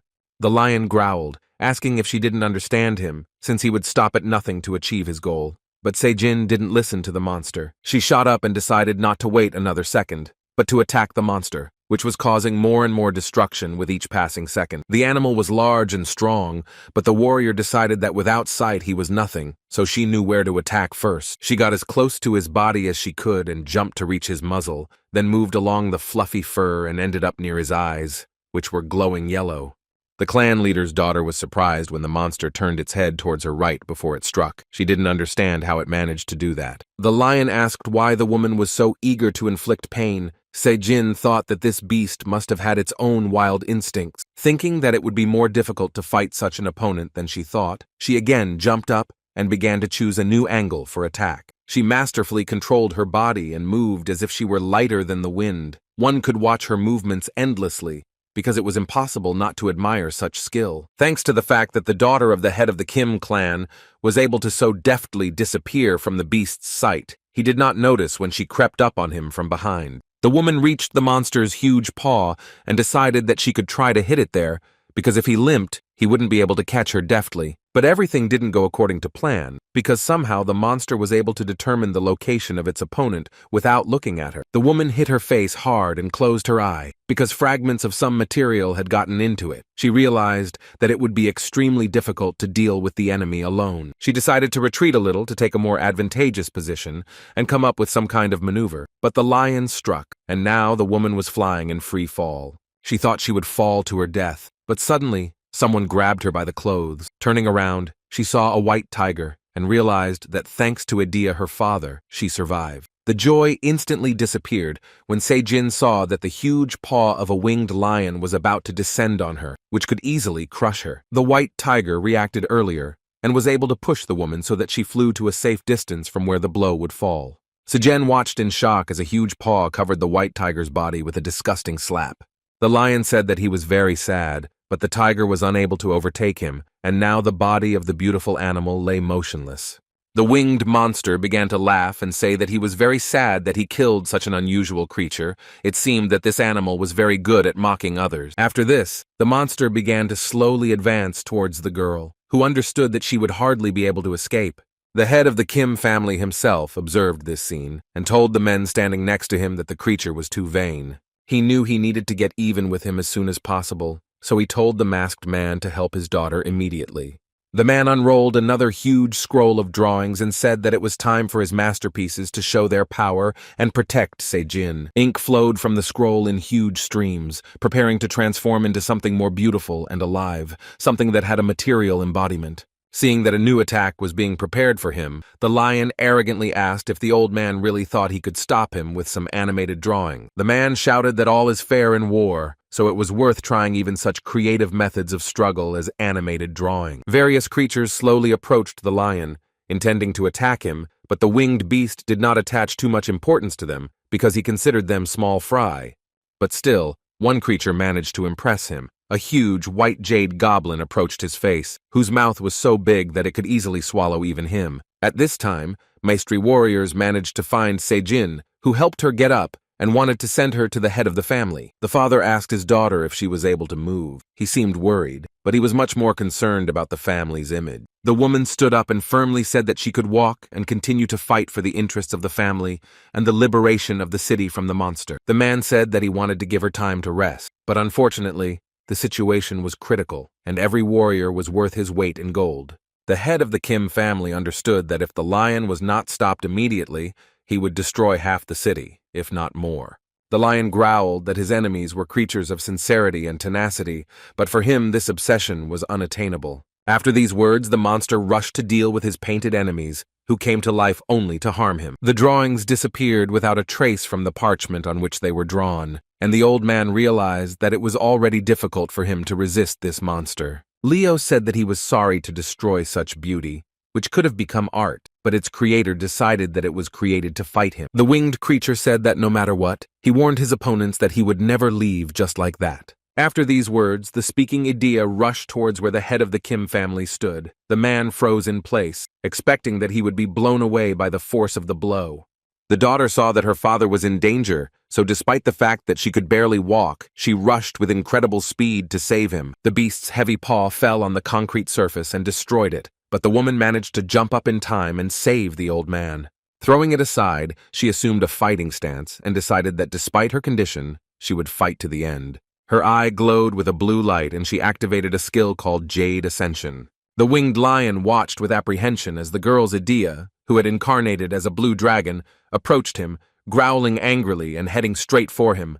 But the creature that the woman created began to behave very strangely, and could not be controlled. It roared and did not want to listen to the orders of its mistress. Sejin was knocked off her feet by the energy that emanated from the being that was the essence of her soul. She looked at her dragon and did not understand what could have happened, because such incidents had never happened before, and the creature always obeyed her orders and was under control. Leo said ironically that this move of the woman was already better than the previous ones. Sejin hissed irritably so that the creature would stop fooling around. But the winged monster had no time for talking, because he had already decided that everyone who was preventing him from implementing his plan into reality had come to an end. After this, the beast's heavy paw fell on the woman, and a disgusting crunch was heard, which meant that her bones were crushed. He removed his paw, and the body became visible, which lay in a pool of its own blood. The head of the Kim family felt such a strong bitterness of loss for the first time. He could not believe that his daughter, his poor Sejin, would never speak to him again.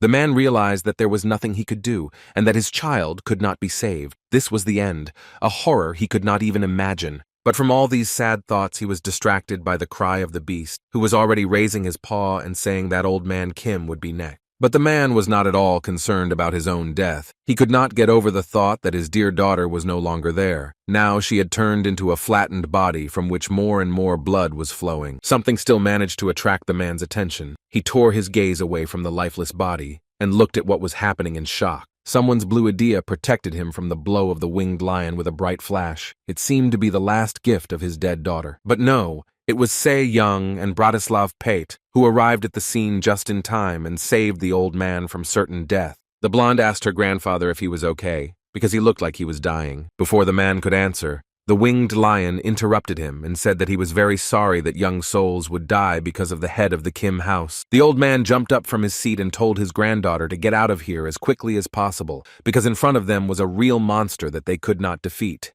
Bratislav helped the man stay on his feet and said that they all needed to calm down, because panic during a battle was the worst thing that could happen. The blonde asked why her aunt was nowhere to be seen, because the girl was sure that a warrior like her would not miss a single battle.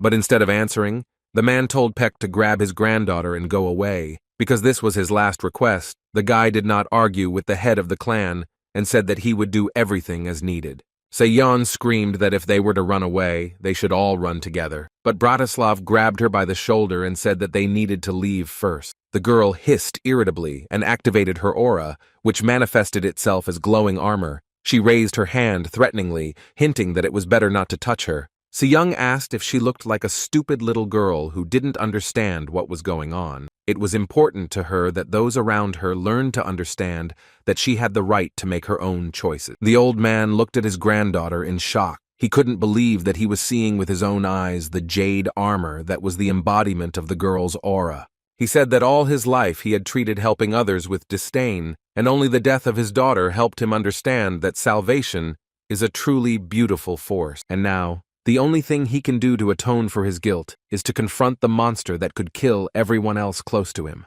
Finally, the head of the Kim clan turned to Bratislav Pate, telling him to take his granddaughter away as quickly as possible, since it was his duty to protect the girl.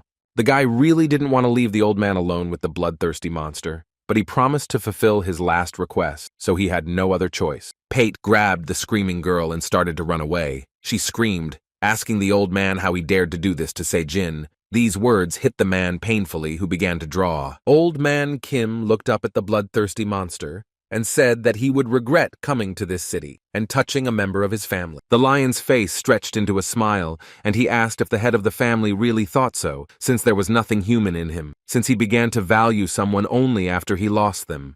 The old man looked at his drawing, which depicted a legendary dragon killing all living things. Next to him was a drawing of his beloved Sejin, a white jade goblin who carried their family's legacy. The evil dragon and the goblin girl were embodied from the drawing, and at least this way, the father saw his daughter once again. The combination of these creatures was very strong, but still it was not worth wasting time. The dragon grabbed the lion's furry body and began to bite into the flesh, but the monster did not even flinch. It seemed that he was absolutely invulnerable. The winged monster looked with sorrow at the incarnation of his daughter in idea of his father. He did not want to destroy what he had already finished off. Leo said that it was not enough to rely on fate and legend, because they were very unreliable companions. After these words, his paw closed around the girl's painted body, and he destroyed her once again. After that, he grabbed the dragon and began to squeeze its paw, sending his claws straight into its ghostly flesh.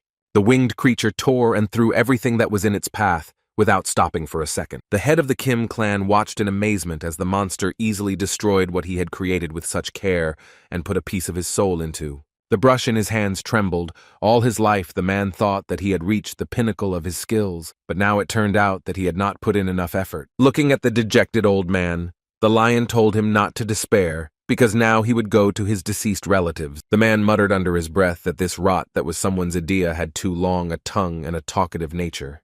The school children, who had been gathered together for safety reasons, were literally going crazy about what was happening in their once quiet town. Jin Sung approached An Sun Ho and asked if he had seen Se Yeon. Since she was nowhere to be found, the school leader said that he would try to contact her. The guy himself wanted to call his girlfriend, but his phone was out of coverage area. Sun Ho looked at his mobile and said that he had exactly the same problem. It became obvious to the guys that all this was happening for a reason. An Sun Ho assumed that the connection was broken on purpose, so that no one would transmit information about what was happening.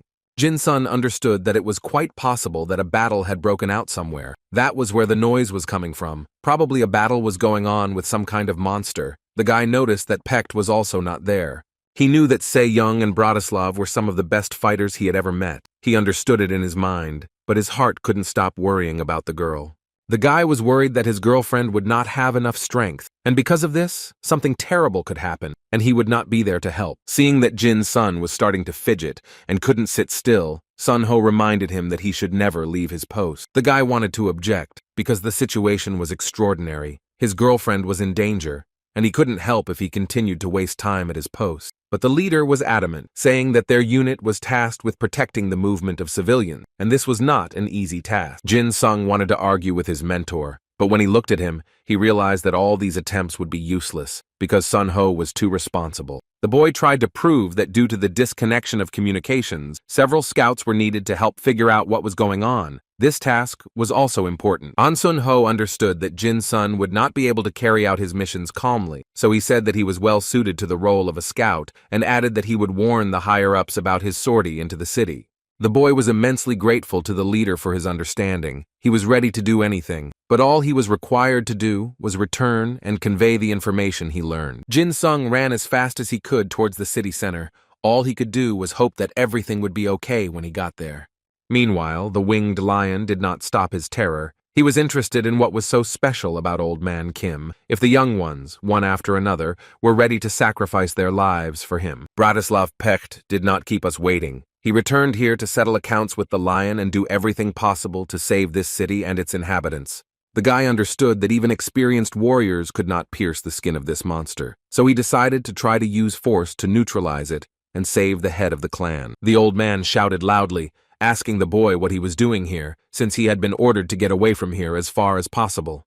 The guy apologized to the head of the clan and said that he could not leave his beloved in tears, so he had to do as she told him, because he wanted to protect her from suffering. He looked into the old man's eyes and said that he was very sorry, then grabbed his hand and the space around him began to shine. The boy activated a skill called Kalabolg, which allowed him to absorb another person's idea, improve and develop it into his own. When absorbing a new soul essence, previously acquired abilities would disappear. The size of idea that could be absorbed was proportional to the mental strength of its owner. Leo realized that this was a strange boy doing this, so he said that no matter how hard he tried, it was all in vain. After this, the beast opened its mouth, and a blindingly bright red light poured out of it. The space was filled with such powerful energy that even the air became somehow heavy.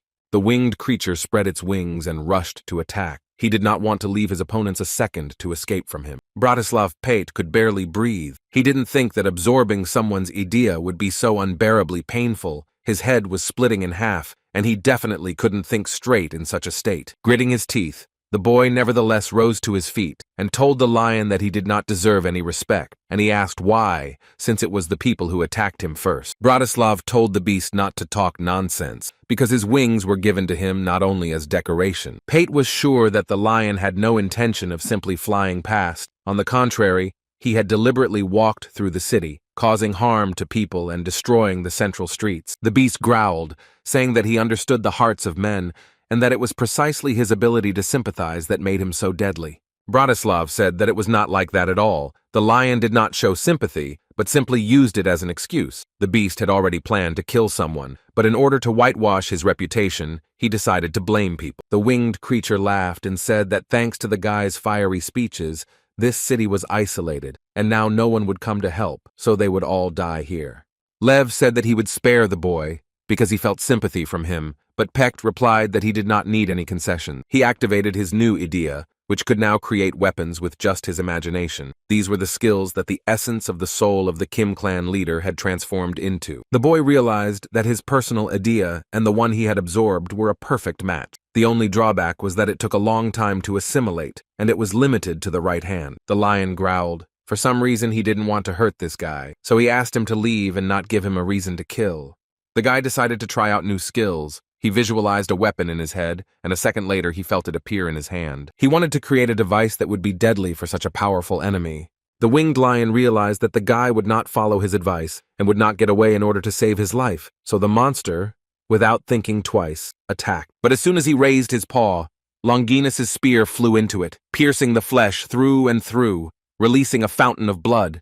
But it wasn't that simple, because it took almost all of Bratislav's strength to do this, and now he felt completely empty. He knew he needed to summon some other weapon, but he had no energy left, and the blow hadn't done much harm to the lion. The spear seemed like a slightly annoying toothpick to him. But still there was a certain discomfort from this blow, because despite the creature's regeneration, its paw did not want to heal. Lev picked up Bratislav and brought him closer to his muzzle, saying that the guy's talent was unique. He didn't think that some little man could summon the holy spear. Pate asked with a grin if after these words the monster would once again promise to spare him. The lion said absolutely seriously that it would be so. The winged monster said that he would be very sorry to destroy such a young talent as he. Seyon watched as the monster was about to devour Bratislava. She didn't like him, but she didn't want him to die at all, especially after what he did for her.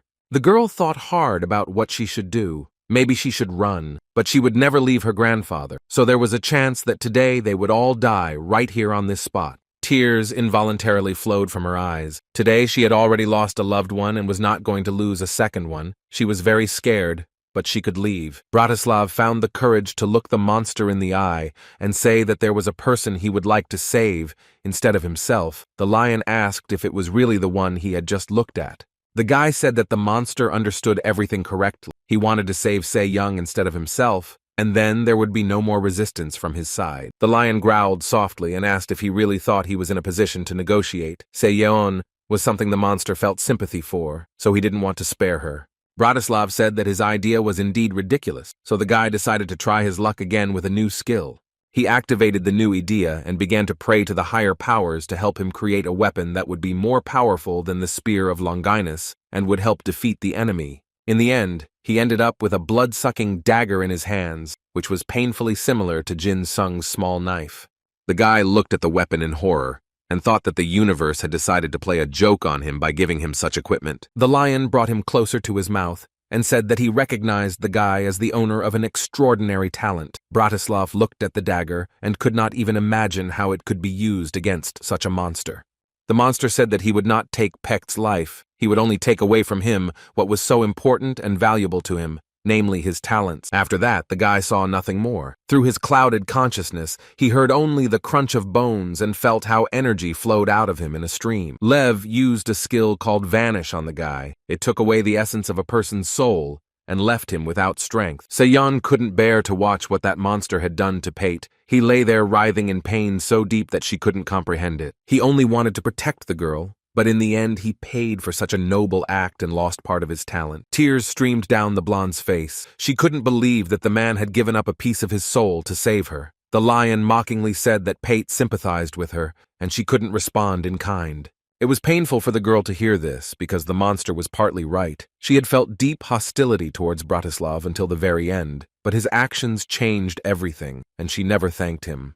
The winged creature was intent on mocking her further, as it had told Se-young to speak louder if she wanted to reach an agreement with him. But the only thing the girl really wanted was to kill this vile lion, who was guilty of the deaths and injuries of people close to her. Her horn glowed an unusual red light and became longer than usual. She considered herself guilty because her strength was not enough to protect everyone. She frantically repeated that she needed strength because then she would be able to save everyone herself. Her aunt would be alive and Pecht would have his strength. The lion growled in surprise and said that he admired the girl's unbending will. Now she was a different person, ready to do anything for the sake of her loved one. Seyon was able to activate Tuoxini mode, which allowed her to focus all her energy and aura solely on strength, the four tigers' sword enhancing her skills. The winged lion wanted to destroy her, not allowing her to reveal her powers, but the girl was able to quickly jump back because she would not allow the enemy to kill her until she took revenge. Her eyes were blood red, and when she locked eyes with the beast, she promised to bring him to his knees. The monster was struck by such a strong energy. He never expected that such a small girl would dare to attack him. He began to think whether he could suppress the girl by force, because her potential was growing right before his eyes. Seyon didn't think anymore. She was an absolute force that would stop at nothing. The girl swung her sword and jumped on the lion, hoping that she wouldn't be torn apart. She hit the enemy so hard that the ground around them shook. This power was something new, but Seyon was not afraid of this power, but accepted it. The lion didn't give up either. He tried to hook his opponent with his paw, but this only enraged the blonde even more. She hit and hit, screaming that she wanted to see this creature die. Seyon was seriously irritated by the fact that her enemy was so unkillable. She promised that she would do everything possible and impossible to destroy him. The winged lion watched these strained attempts to kill him, and with a slight grin said that he really felt sorry for the girl. This prompted her to attack again. Seyon won't let anyone feel sorry for her, so she activated her idea to the maximum. She felt like the energy was about to explode inside her, but she didn't notice that her horn was cracking. The monster said that if they had attacked him as a crowd, they might have had at least some chance of surviving, but they were not smart enough to figure it out, and he would destroy each one in turn. Seyon could no longer listen to this talk about how enlightenment comes to people only after cruel treatment. She wanted this creature to close its mouth once and for all, but she had to stop, because she felt that her horn had split into many small pieces. Her head exploded from pain. The girl thought that she was about to lose consciousness. Leo smugly said that they all fell in a useless tournament. Instead of helping each other, they were selfish, and because of this, they suffered a complete defeat. The monster's philosophical speech was interrupted by someone's voice calling the lion, who was extremely surprised because he decided that he had dealt with all his opponents. A guy was approaching him, walking fearlessly along the dilapidated street and asking if he and Seyon really needed to join forces to defeat him. It was Jin Sung who asked the lion what the big talk was about, after he had deliberately provoked a tournament that had resulted in casualties and destruction. Si-young couldn't believe that she had a guy in front of her. She didn't want to lose him too, so she would have preferred that her friend stay in high school and keep a low profile. She was so angry at the guy that she grabbed him by the shirt and, without expecting it, asked why he had only come now, because subconsciously she had been waiting for him earlier, even though she didn't want to put him in danger. The situation was much worse than the guy had imagined. There were corpses everywhere, and even Pecht was in such a state as if he was about to kick the bucket. The head of the Kim family also looked terrible, and Se-yeon's hand was shaking convulsively. The guy apologized for coming late. The girl said that he shouldn't have come here. After these words, she clutched his shirt even tighter and laid her head on his shoulder, bursting into tears. Jin Sung realized that he would kill the monster just because he made this girl cry.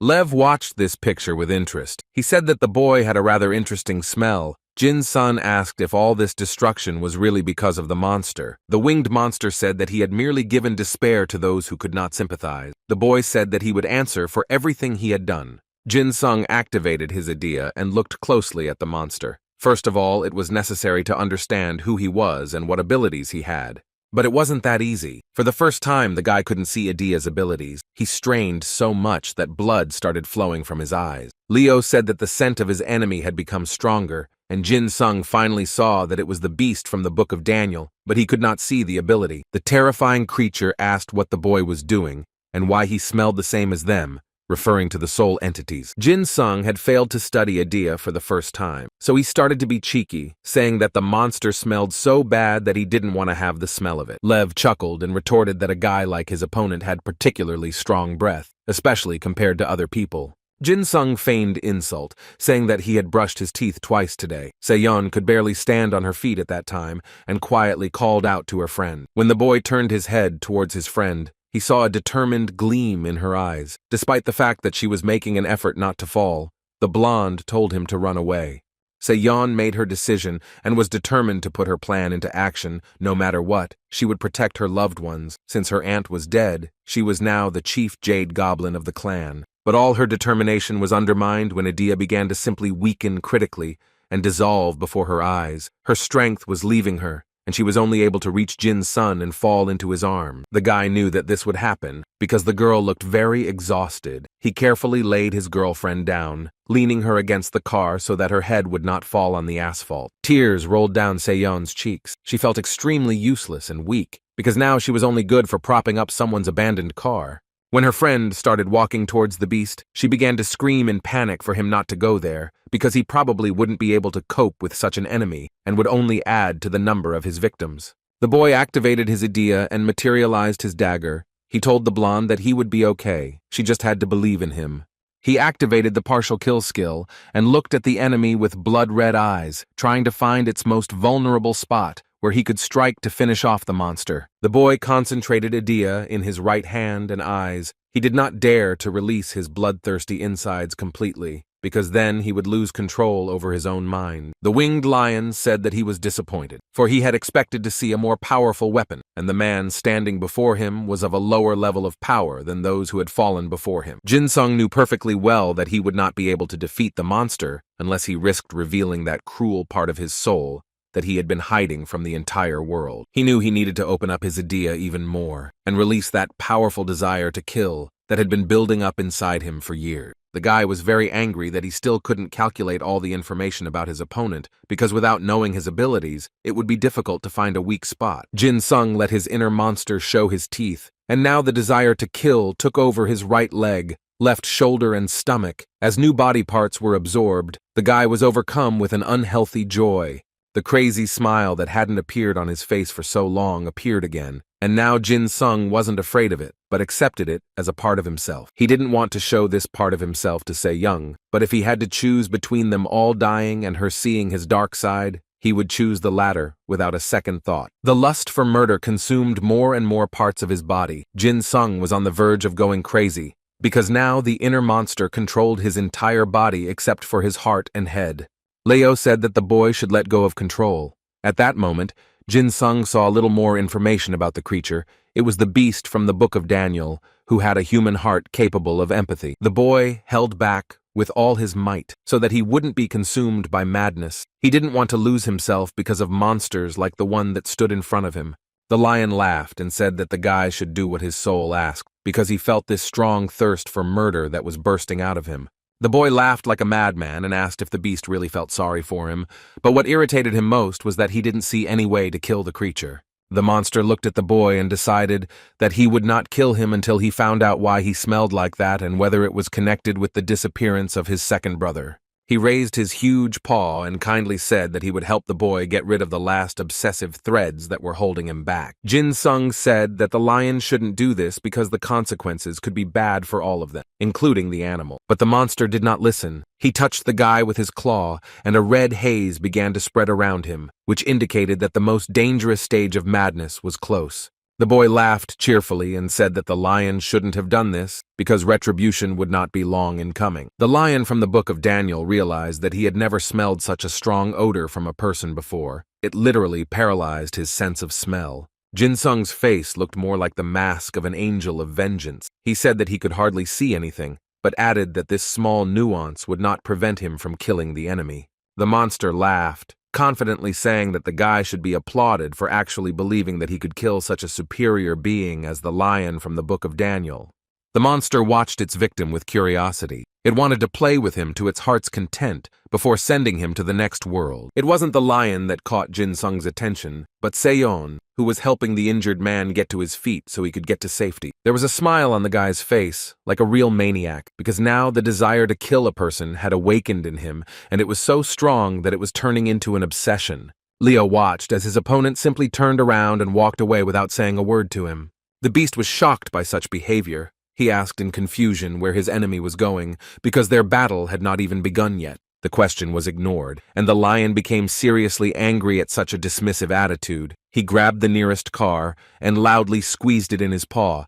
in an attempt to attract attention. Jin Sung only turned his head towards the monster when its screams and growls became unbearably loud. He barely managed to move away from the place where this hysterical lion threw the broken car. It seems his furry friend didn't have enough attention. Jin Sung asked if the monster was asking him to kill it first. If so, then he simply couldn't refuse it. The lion from the Book of Daniel was not used to being threatened. People ran away from him screaming, and they didn't say they would kill him. This was something new for the beast. The creature growled that the guy was the one asking for a kill. But Jin Sun didn't think it was necessary to comment on anything, so he decided that it would be more appropriate to simply attack. He pierced the beast's paw so hard that blood spurted out like a fountain. The animal did not expect to be harmed, so it pulled in its wounded limb.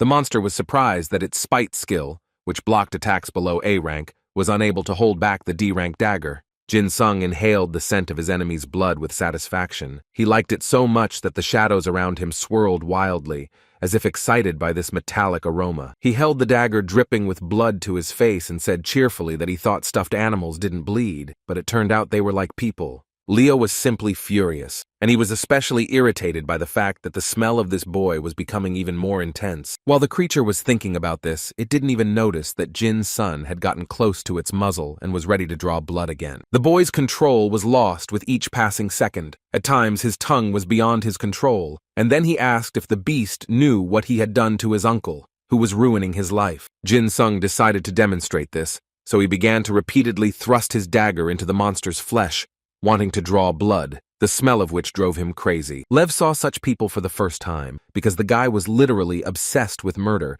He called him crazy, because other words could not describe his nature.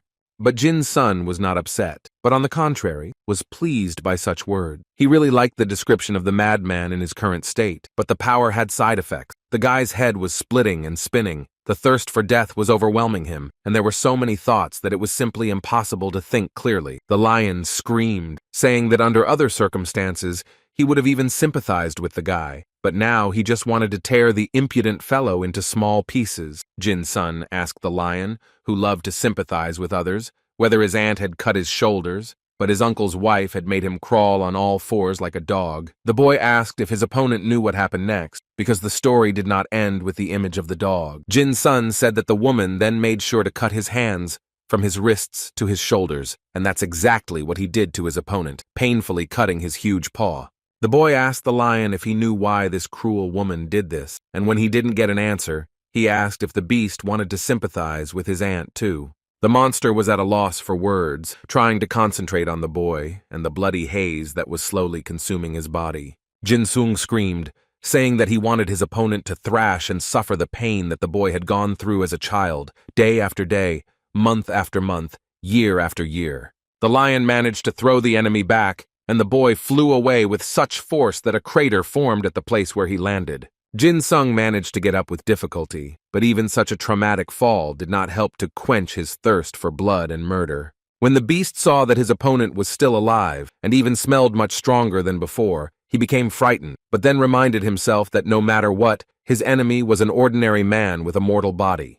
The lion growled that deep down in his soul. The boy was very unhappy because he had experienced a lot of cruelty, but now, he himself did bad things. Jin Sung suddenly realized that even if he killed the beast, it would not die, but would simply return to its owner. This was very curious.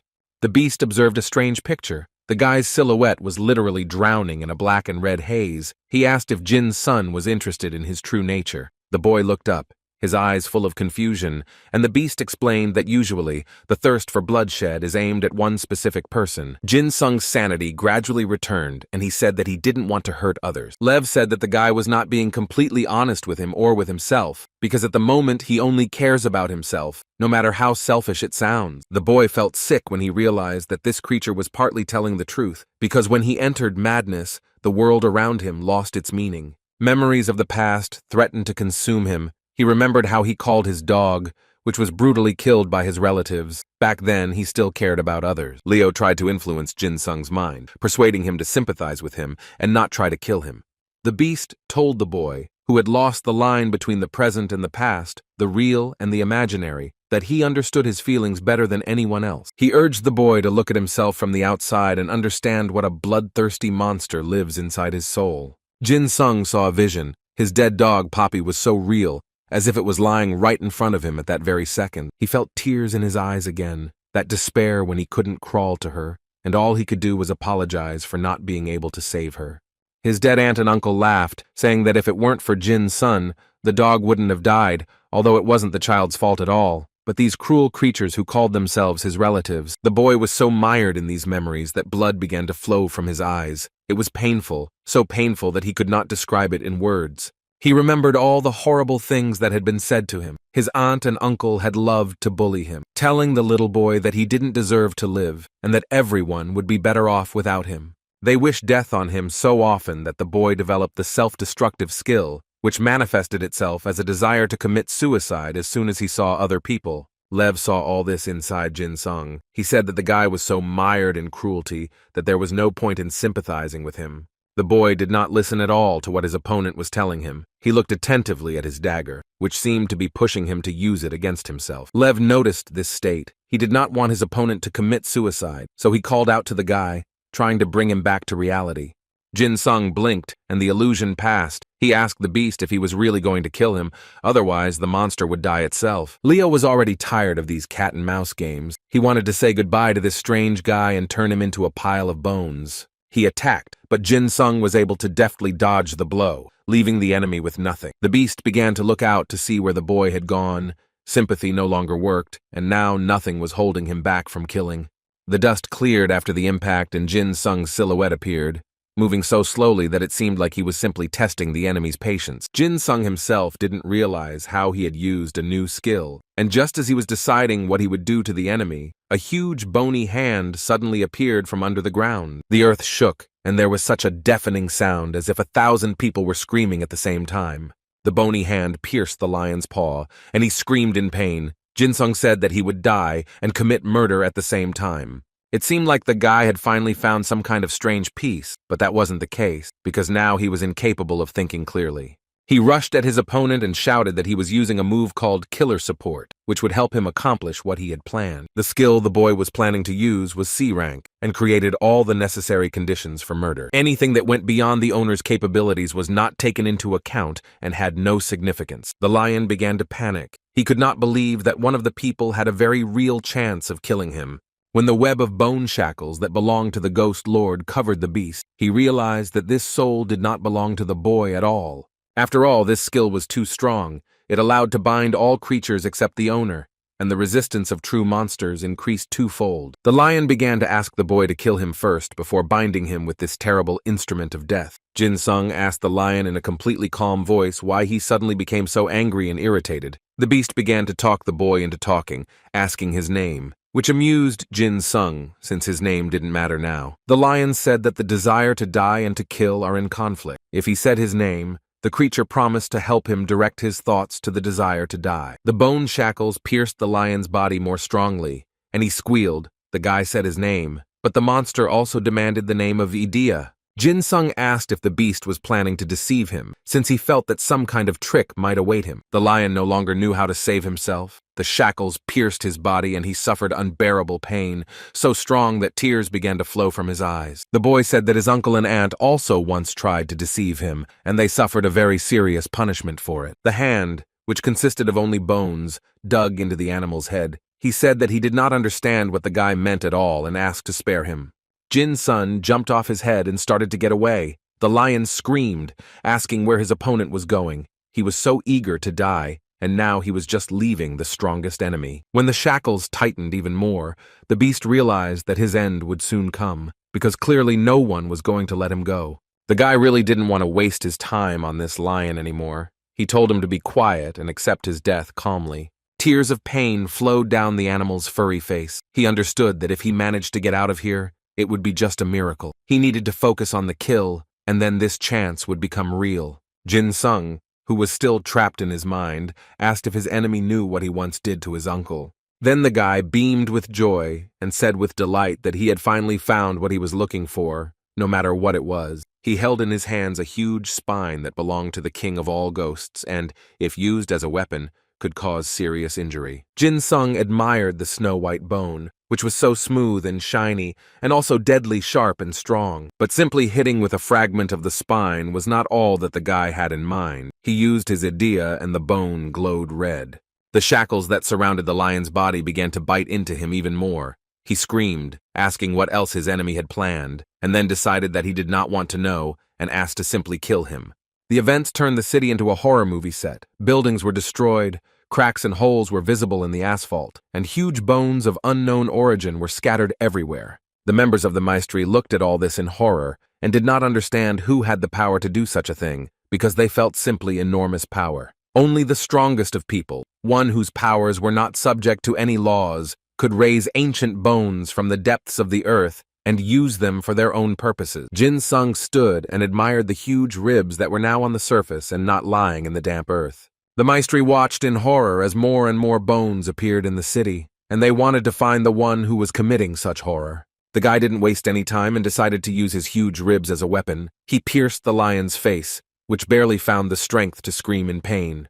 This is the picture that Dr. Yeon, who was hiding under the mask of Maestri's member, saw. She was shocked by this sight, and her first impulse was to run away from there as fast as she could. But when she realized that the cruel madman who controlled the ancient remains was Jin Sung, she almost fainted. Her team members asked if the woman knew him. She didn't know how to answer.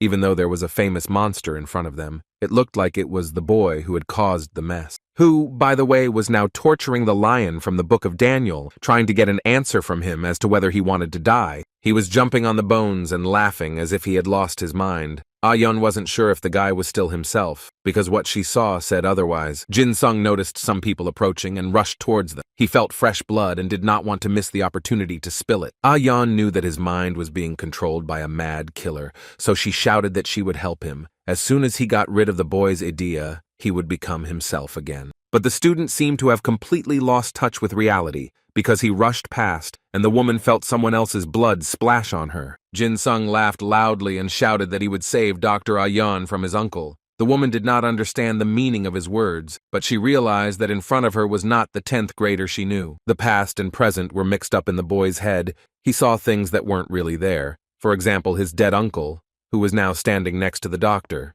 Swinging a huge bone, he inadvertently caused serious injuries to those around him. He told Ah-yeon that he would help her. Only then she would have to kill him. One of the Maestri members realized that the entire mess was Jin Sung's doing, so he activated his skill, Furious Fist, the force of his punch increasing with each new attack. But his attempts to stop the guy who was rushing at him with a huge bone were just ridiculous. The boy asked contemptuously why the man was so slow. Did he really want to die before his allotted time? Finally, the two fighters met in a fight, the winner of which was obvious. But for now, the man did not lose hope that he would be able to stop the schoolboy.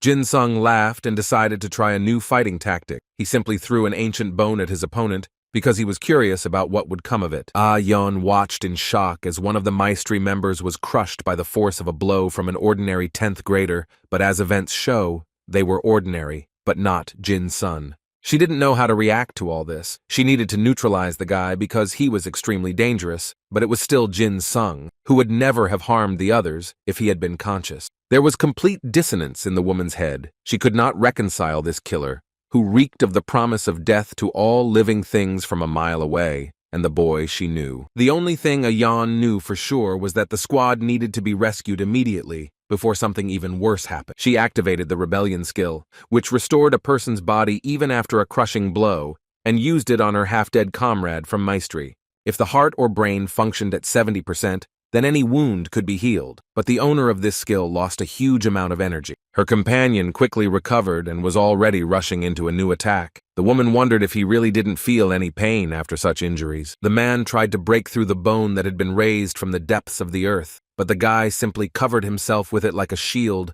and watched with a slight smile as the futile attempts to disarm him were made. But the Maestri member could not be stopped. He decided that he would not give up trying to break through this ill-fated bone, which did not give in, no matter how many blows he dealt. Jin Sung raised his hand and blood began to flow from the ground, after which a bony hand appeared, similar to the one that was clutching the lion in its grip. The guy said that the enemy had better not twitch.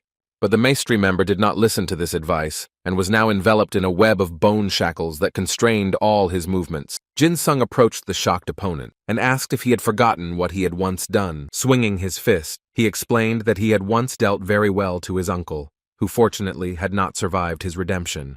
Again blood. Again that metallic smell that Jin Sung liked so much, because it awakened in him an even stronger desire to kill. The boy laughed and asked his victim if he was crazy too, since his uncle was just as crazy and cruel a tyrant. The school doctor stood and listened to all this in shock. She did not understand what was happening, but she realized that Jin Sung's uncle had once inflicted severe psychological trauma on him. She decided not to hesitate and immediately use her rebellion skill on the man who was seriously injured by the ancient bone. His body slowly began to come to life, but there was no joy in his eyes. They were empty. It seemed that this man did not want to live anymore. That's exactly it. He turned to the woman and said that he didn't want to feel pain anymore, hinting that she should stop healing him over and over again and let him retire. Jin Sung let him go. He was covered in blood from head to toe. The guy asked if his opponent had lost interest in life. The bloodthirsty boy decided that he would gladly finish off his enemy. He activated Idea, and suddenly a club made of rotten wood appeared in his hands, exactly the same as his uncle had. But this did not bother him at all, because he was so out of his mind that he was ready to go and kill, regardless of what weapon he had.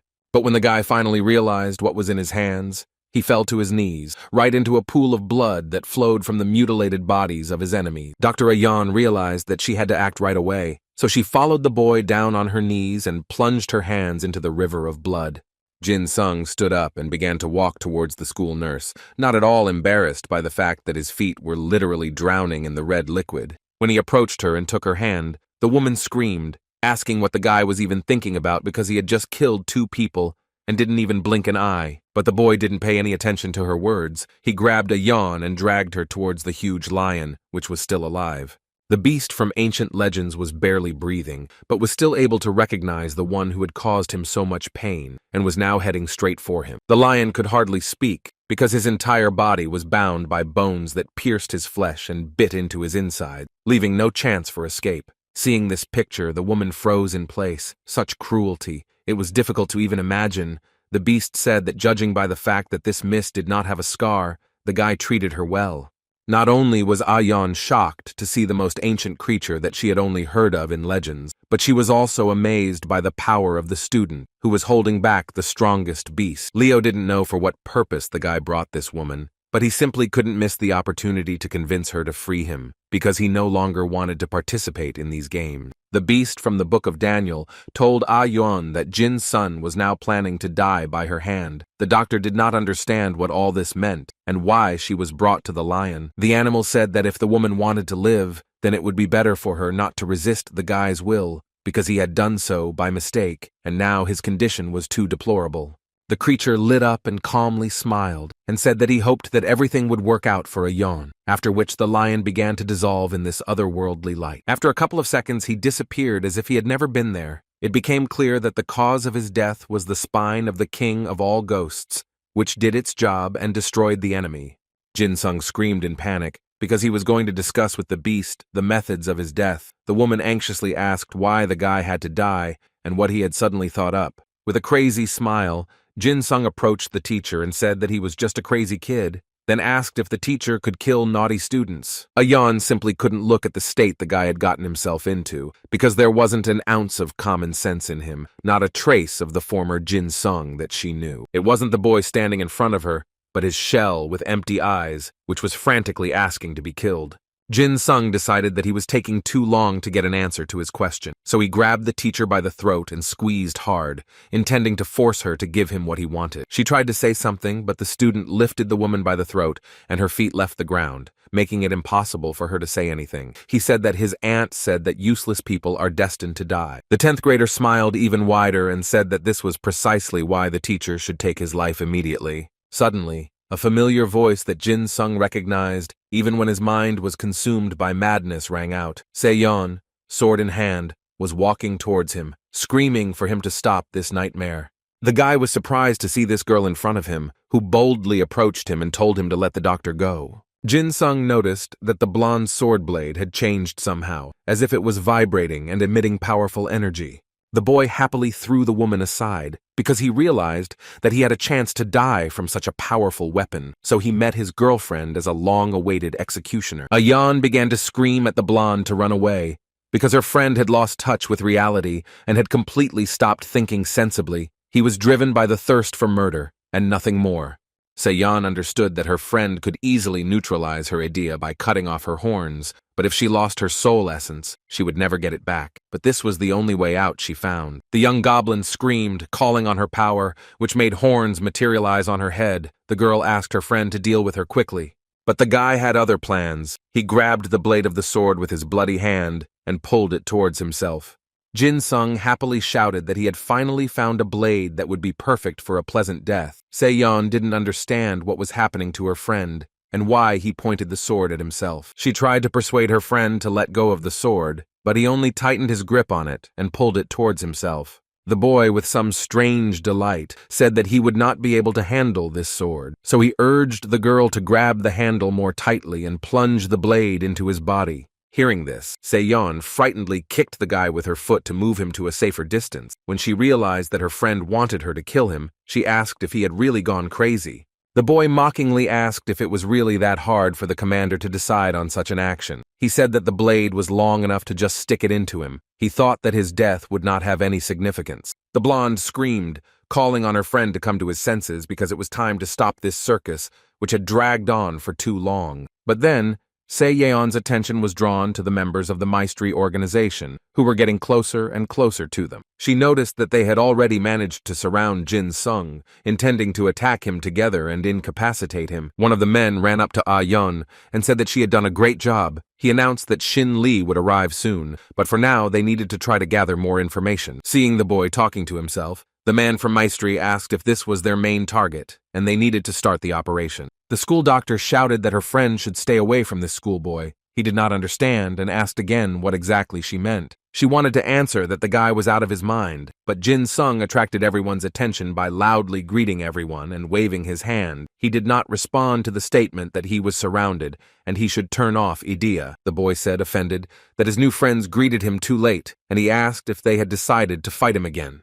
Jin-sung informed him that with their disrespectful attitude, they had made him very unhappy, which meant that he would have to get rid of them. The guy spread his arms out to the sides and used a skill called Killer Support, and he also activated a corridor of darkness. The members of Maestri's group looked around in horror, because it was now completely dark. Someone asked if there really was an idea that could change places. Jin-sung didn't listen to all this chatter. A blood-red cloak appeared behind his shoulders, literally out of nowhere, which was a harbinger of the approaching powerful force of the corridor of darkness. Se-yeon didn't recognize her friend. She was unfamiliar with the skills he used. It all scared her to no end. She was afraid that she wouldn't be able to return the guy to his original state. The boy burst into hysterical laughter and said that he no longer needed his aunt and uncle because he had dealt with everyone himself. Se-yeon understood that this madness had to be stopped, because if it continued like this, everyone would die, and her friend would never regain consciousness. Jin-sung didn't even think about coming to his senses. He looked less and less like a human and looked like a fiend from hell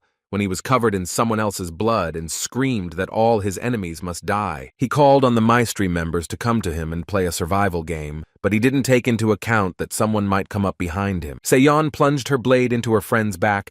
It was difficult for her to do so, but she understood that it was necessary, because Jin-sung had lost the rest of his mind and was dangerous to those around him. The guy finally felt that long-awaited pain that he so longed to feel inside his body. Deep down, he was even glad when he saw the tip of the sword that pierced him through and through. The blonde couldn't believe she had done it. Her hands shook and the sword fell out of them. She looked at the blood that had covered her body and she felt sick. It got worse when her friend turned to her and said that he expected this from the captain because he believed that sooner or later the girl would plunge her blade into him. When he touched her cheek with his hand, tears involuntarily rolled down the girl's face. The guy said that he should have aimed higher to hit the heart right away. After that, Jin-sung fell. Se-yeon also couldn't stand it and plopped down on her knees next to her friend, hoping that he would still be able to survive such an injury. She hugged him and started to cry, saying that she was very sorry that this happened.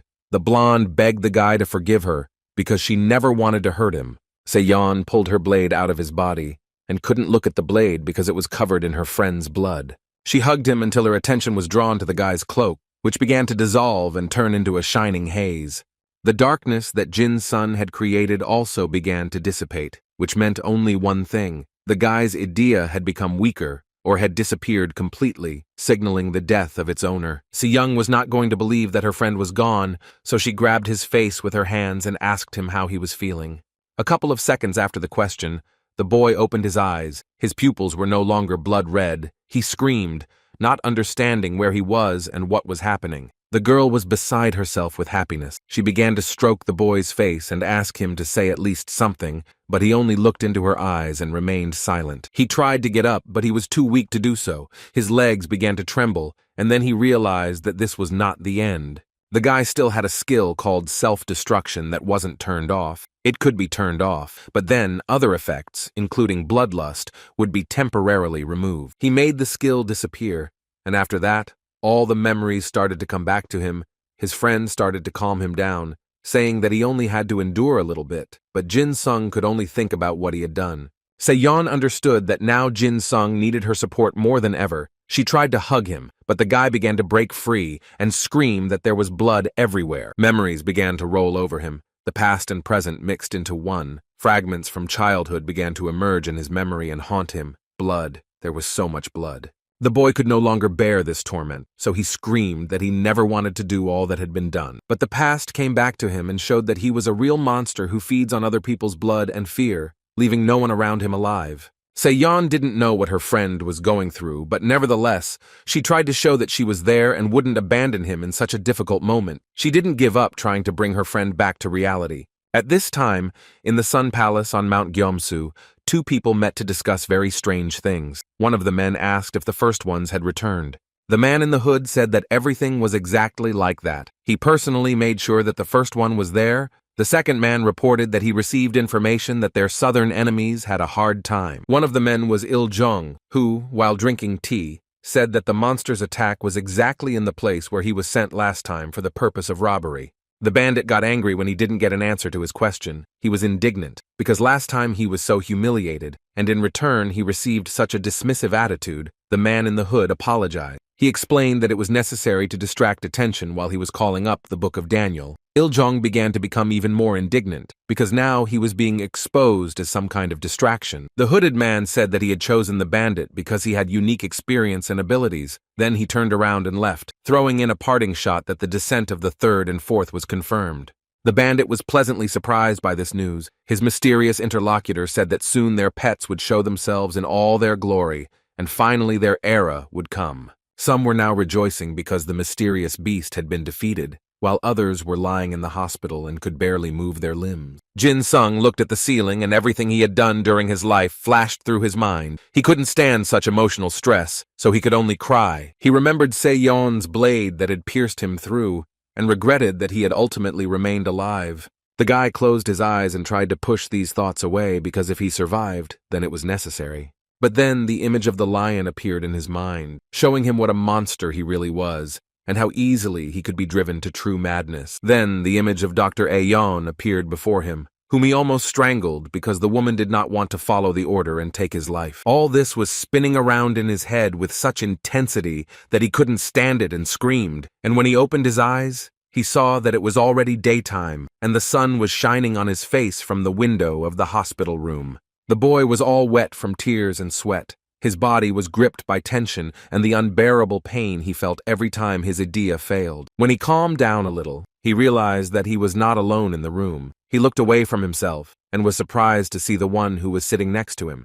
Sitting on a chair next to the bed was Se-yeon, who looked anxiously towards her friend. Her eyes were just incredibly sad as she asked how the guy was feeling. Seeing that the girl was okay, Jin Sung felt incredibly relieved. He jumped up from his seat and wanted to hug his friend to make sure that this was not a vision. But when the guy tried to get up, a sharp pain shot through his body, causing him to wince and lie back down on the bed. Se-yeon said with concern that it would be better for Jin Sung not to move for now, since he was still too weak to get up on his feet. He asked how long he had spent in the hospital. The girl replied that the guy had been there for 3 days already. After these words, he had an unbearable desire to get to his feet. The girl sternly said that it would be better for Jin's son to lie in one place. A male voice was heard behind her, saying that it was necessary to listen to the wife, because only then the marriage would be strong. Sir Ide Li Xin, with whom the boy had once talked in the schoolyard, entered the hospital room. He pulled out the second chair that stood next to the bed and sat down next to Se-yeon. The man asked if Jin-sun was feeling a little better, and the boy modestly said that he was already on the mend. Se-yeon stepped aside, leaving her friend to talk to such an important person. She didn't want him to start getting bothered with news right now, but she had no say in this matter. The man announced that the National Disaster Management and Crisis Warning System had assigned the boy a national emergency level of 1. He explained that these structures decided that the schoolboy was a threat to residents, property, security, the economy, and many other aspects. In their opinion, he was more dangerous than a hurricane or a terrorist attack, but only high-ranking officials knew about this. The rest were not aware. Li Xin asked if the guy understood what this meant. Jin-sun asked him to explain it to him. The man crossed his legs and calmly said that he had blocked this information from prying eyes and ears. The boy rose from his bed and asked what all this meant to him. Li Xin said that no one knew about his idea, which was the only one in Korea that was equal to SS rank. Even he was only a C rank. He estimated that the guy had hidden well all this time. The boy crumpled the sheet out of nerves and said that he asked for forgiveness, but he would hardly be able to use idea again. He was almost sure that he would not be able to do it. The man told the student that the whole world was currently in turmoil, with crime and death rates rising every day and problems such as discrimination getting worse. Jin-sung clenched his fist when he heard Li Xin feel sorry for jumping to conclusions so quickly, but it was his duty to tell the boy what to do. The guy heard the news that there was a war not only with North Korea, other countries were also acting quite suspiciously. The man patted him on the shoulder and said that the country needed the kind of strength that Jin-sun possessed. The guy couldn't hold back and burst into tears. He hysterically asked if they really needed the power of a mad killer who was flooding the streets with the blood of innocents. Li Xin gently turned the boy's face towards him and looked closely into his eyes. He asked if Jin-sun remembered their first meeting. The man urged the boy not to betray himself, because they need people who believe in the growth of souls. Hearing this, Se-yeon turned around and looked at them in surprise. She couldn't believe that the theory about the growth of souls was not a fiction. In the White Goblin family, they always taught that one must follow the prepared path of the soul. The girl had to follow her idea all her life. Now she realized that she should have listened to her own desires and needs. Now Se-young decided that she would no longer allow her soul to dictate the term. Jin-sun repeated Li Xin's phrase about the growth of the soul with a grin. It was clear that he was very skeptical about the man's proposal. He screamed that he had the soul of a maniac. The guy loudly asked what such a gut as his would grow into. Li Xin decided to take the conversation in a different direction, so he asked the guy if he knew the number of casualties as a result of the recent events. Jin-sung silently looked at the man, who announced that about 12,000 people were injured. The damage was estimated at 3.5 trillion won, but the guy was able to stop the disaster. The boy listened in shock to the tirade about how he was the salvation of the country, although Jin-sung himself considered himself more of a curse. This is exactly what he tried to prove to the man, but he stood his ground and did not accept his opinion. The boy said that he was truly grateful for all these words, but he really considered all this absurd because his power was dangerous and unbridled. He wanted to continue proving his point, but suddenly, many people began to enter the room and silently bowed to him, expressing their respect. Tears began to flow down his face involuntarily. Jin-sung couldn't believe that someone respected him so much for what he did with his power as a homicidal maniac. The guy began to shake his head and say that he was not a hero, but a madman who killed the friends of those who stood before him in Bo.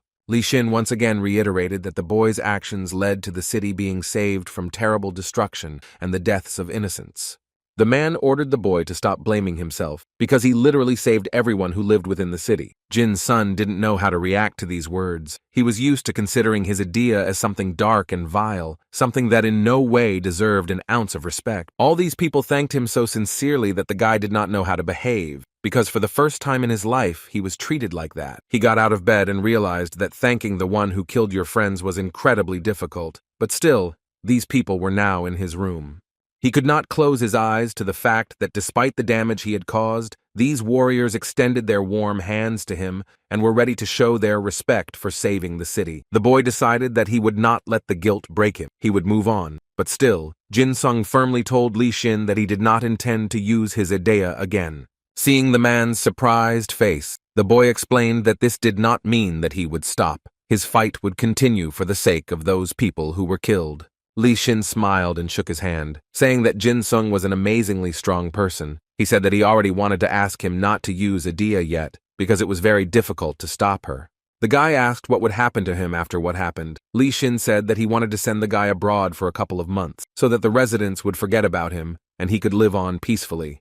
Jin Sun said with concern that he wanted to finish school and serve in the battalion, but the man suggested that he consider an educational program abroad where he would be promoted to sergeant. Li Xin strongly recommended that the guy take a rest, and he decided to follow this advice and start from scratch. An Sun Ho came to the airport to see his friend off. He told the guy not to relax while he was not around, because when he got home, he would give him a test of endurance. Se-yeon also did not stand aside. She hugged the boy tightly and told him not to forget to call her. Jin Sung promised to do this at every opportunity. He hugged his girlfriend tightly and said that he would be in touch with her whenever she wanted. In her arms, the guy felt at home. He did not want to break away. An Sun Ho and Se-young watched the plane fly away, and in both of their heads were their friend's words that he would come back even stronger than before. Jin Sung's plane finally arrived at its destination after a tiring flight, and the boy walked calmly through John F. Kennedy International Airport. But he didn't fly there alone. Several other guys were standing with suitcases and waiting for the escorts to come to them. Byung-gi-yong, as always, grumbled discontentedly and called everyone scum. The ninth grader indignantly said that it was impossible to call the leader of his squad that way. Somehow, the wind also brought Yuk-dong-ho here, who waved his hand shyly to the guys and said that they hadn't seen each other for a long time. Jin Sung was extremely surprised by such company. But what surprised him most was that Lee Seon-hwa was also with them. The boy thought that all the problematic and inconvenient school children were sent abroad, but this schoolboy was not one of them. Song-hwa ran up to Jin Sung and shook his hand warmly. He said that the boy looked much cooler than before. A student from So-young's school guessed that it was because he was no longer wearing glasses. Byung-gi-yong started whining, saying that he should have stayed home instead of going to God knows where with such idiots. Jin Sung asked if he could communicate with the guys informally, since he was a sergeant now. The blonde was surprised that the boy had surpassed him in rank, but said that he could do whatever he wanted. Ji-young asked if anyone knew their schedule. The ninth grader jumped up to him and angrily said that the blonde was the one who should be doing this. But then their attention was drawn to Don Ho, who said that some people had been looking at them since the moment they got off the plane. The guys were indignant, asking why the fat man was only talking about this now. Jin Sung looked at the trio with a grin who just wouldn't shut up and thought that it would be quite difficult to put up with them for more than a month. Then an unfamiliar male voice called out to them and asked when they would stop chatting. The guys turned in unison towards the stranger. In front of them stood a blonde man who looked like he stepped out of a glossy magazine cover. He said that the guys could call him Teddy. He was a representative of the protection unit. When the guys got into a big black limousine, the man began to tell them that he had been working in the organization relatively recently, and that he would be helping foreign guests with translation and small tasks. The man said that as long as his idea was working, there shouldn't be any problems with the translation. A couple of minutes later, the car stopped and Teddy announced that they were there. Before opening the doors to the guests, the man said that in this place, the guys should be more careful with their words. When they entered the spacious auditorium, all eyes were on the boys, and the way these strangers looked at them could not be called friendly glances. Teddy led them to the empty seats and walked forward. Jin Sun guessed that the people sitting here were high-ranking officials. There were also people in military uniforms present. The guy really didn't like the atmosphere that reigned in this room. It was ominous and somehow gloomy, as if the people who were here were expecting something very bad. The lights went out, and the boys involuntarily opened their mouths in surprise. If they had felt uneasy before, now they felt truly uncomfortable. The commander came to the podium and said that since their guests were there, they could begin. He announced that just 2 hours ago, a 35-year-old woman had died in Manhattan. The official cause of death was considered to be shock from a blow to the stomach. The man added that the case was very similar to the previous murder. One of those sitting in the hall asked what the previous incident was about. The commander said that 4 hours ago, some crazy person in a clown's guise threw the victim's body into the river. He also announced that, according to their calculations, at least a dozen criminals were involved in the murders. The methods of committing the crimes were very different, and because of the different days, it is extremely difficult to find a suspect. However, the staff managed to identify one common feature, and it makes one think that the Thousand Heavens sect from Korea is behind everything. One of the proofs was the use of the Korean language by the group's leader.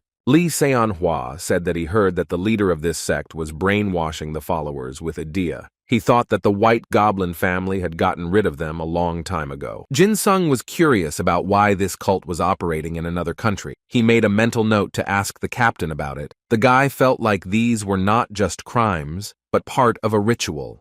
The boy also noticed that they were being watched closely, which was logical, because people from another country were committing crimes in their homeland, and they were sent a couple of teenagers to watch them work.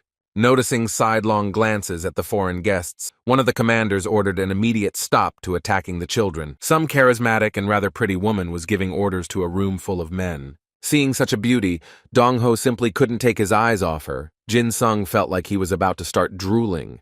Dong-ho said that it was a shame not to know such people. Jin-sung looked at him with incomprehension. The fat man explained that Vladi Chep was standing in front of them. The guy didn't know anything about this name. Don-ho said that she was a vampire at the top of power in the United States. The woman owned an SS-ranked idea. The fair-haired woman smiled warmly at the foreign guests and introduced herself. She was very beautiful, but what attracted them most were her blood-red eyes, which stood out strongly against her pale face. Dong-ho almost went crazy with joy when he saw the vampire smile at them. Jin-sung didn't understand what was so special about this woman. Yes, she was a beautiful vampire, but it didn't cause such delight. Fat Man said that at 28 years old, Vladi Chep was a lieutenant general, and she also controls Delta, the largest U.S. Special Forces unit. Thanks to her fighting ability and charisma, she was recognized as a leader and made Delta the best unit. Suddenly, Vladi Chep turned to Byung-gi-yong and pointed her finger at him.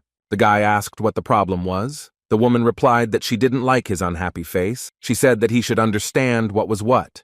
Gi-young said that he was sure that scum like them shouldn't do anything at all. The blonde replied that it was great that the guy knew his place. Vladi Chep said that if any of her people cast an angry glance at them, then she apologized, but if it weren't for Li Xin's request, they wouldn't have had to deal with the school children. Jin-sung realized that the woman wanted to draw a clear line between them, after which he became curious to test the vampire's ability. He used his skill, but he couldn't see her idea's rank or her overall combat abilities. The guy only learned that she was the descendant of all bloodsuckers. After he saw this information, he felt really bad. The guy's head threatened to split in half. This happened to him for the first time. Jin-sung grabbed his head and felt blood start to flow out of his eyes in streams. This reaction of his body was very strange and frightening, as if she had smelled blood, and maybe that was exactly what happened. Vladi Chep suddenly jumped up to the place where Jin-sung was sitting and asked what he was doing. The guy decided not to beat around the bush, especially since his bleeding eyes were visible. He honestly said that he was trying to read the woman's idea. She ordered the boy to tell her the truth about what he wanted to know. Jin-sung explained that the difference in strength was too great, so the recoil was not long in coming, and in the end he only read the name of Idea. Vladi Chep smiled widely, showing sharp vampire fangs, and said that if he was lying, she would suck every last drop of blood out of him. Jin-sung wiped his eyes and calmly said that he didn't have to resist her. He could prove that he wasn't lying by telling Ade the names of the people who were present in the hall. The vampire was surprised by the boy's calmness and said that Li Xin sent her a very interesting character. Perhaps it would not be as boring as she thought. The woman said that since there were different ideas involved in the case, it was not possible to single out one specific suspect. Jin-sung said that he would be able to do it. The vampire looked at the guy with interest, then handed him a piece of paper and a pen and asked him to prove his words in practice. Jin-sung wrote something intensely on a piece of paper for several minutes. It was clear that he was carefully considering every word. After that, he handed a completely written sheet of paper to Vladi Chep and said that now she should not have any doubts left. On paper, he described Teddy's abilities. His idea was called Word, the starting point of all events. He also indicated the level of idea and that it allowed him to freely communicate with people in different languages. The woman said that the guy's gift was simply amazing. It could be very useful to them. She was pleased that the student was not afraid to prove his case. Vladi Chep said that initially she just wanted to teach him a lesson and kick him out, but now everything has changed, and she will do something that even Li Xin could not predict. The boys asked her worriedly what she meant, and the woman announced that from now on the students would help them solve the case, and perhaps someone would even die. After that, Vladi Chep turned to Jin-sung and asked his name. The guy introduced himself and said that he was a sergeant. The woman nodded and told the boy to come to her at 9 o'clock in the evening. He said that he would carry out the order, but only when the commander left, he thought that it was strange to talk to her alone. The vampire looked again at the group of foreign students and thought that everything was turning out very interestingly. Dark and very scary things were happening in the city again. Someone was strangling another victim who was begging for mercy. The killer smiled widely and showed his sharp fangs. When the victim almost lost consciousness from fear, the vampire added that he did not want to leave her alive. He then made an elegant movement with his hand, and a small blade cut the victim's neck, releasing a fountain of blood. The one who called himself Jack the Ripper did not stop cutting the body of the unfortunate woman, who had even stopped screaming, but the criminal did not stop striking because he enjoyed doing it so much. When it was approaching 9 o'clock in the evening, Teddy came for Jin's son, who said that he would take him to Vladdy Chep, and now the guy was already knocking on the door of her office. A voice came from the room saying that the young liar could come inside. The boy did not like this nickname at all. The vampire, who had changed her uniform to a strict suit and long boots with high heels, looked simply stunning. She said that her guest could settle down wherever he felt comfortable. She told the guy to call her sister, since that's what almost everyone called her. Jin Sung asked why he was invited here. The woman said that she had no idea that he was reading Idea, since the information that Li Xin had sent her didn't mention this skill. The guy said that no one knew about this skill because he didn't talk about it in Korea. Jin Sung realized that even Li Xin didn't know about it. The vampire smiled, showing blood-red lips, and said that the boy was giving her two vague answers. She looked slyly at the guy, and once again calling him a liar, offered to join her.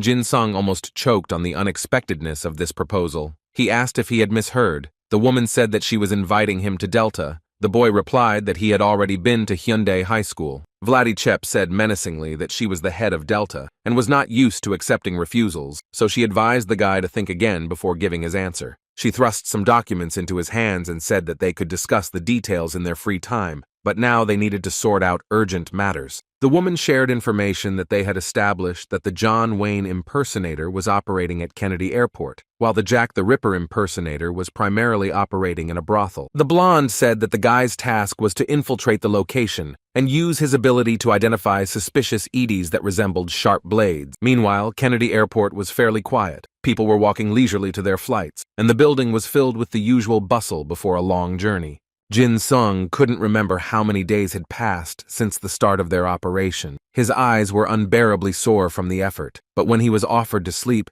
he said that he couldn't fail the mission. Vladdy Chep approached them and said that the leader of the Thousand Heavens sect had been spotted in the slums an hour's drive away. She said that the guys should continue their reconnaissance and not wander too far away. The woman said that she was inviting the translator and the deceiver to go with her. Jin Sung felt absolutely terrible. He hadn't slept properly for several days, but the guy simply couldn't give in and complain because there was an important matter at stake. The guy looked so exhausted that the blonde said he could take a little rest, but Jin Sung convinced her that it was a waste of time and he was perfectly fine. When they got into the limo and Teddy drove them to their destination, the woman asked if there was any news on the case, but the guy had nothing to tell her. He asked how he managed to catch the leader so suddenly. The vampire said that she herself was surprised. She had to personally verify that it was true. It turns out that their second squad successfully barricaded the slums, so they will still cross paths with the guy while he is on reconnaissance. After some time, the guy was sitting in Vladdy Chep's office and learned that there had been an increase in murders and repeat crimes in the city. The woman said that they had an information leak. He learned that most of the killers were spotted at Kennedy Airport. The local police were unable to cope with the situation. Jin Sung jumped up because his guys were there, but he was ordered to calm down. The woman said that she was able to deal with all these problems, so there was no need to worry. She began giving orders over the radio to the first and third squads, saying that they had to catch as many killers as possible, while the second squad was to block the exits so that no one could escape.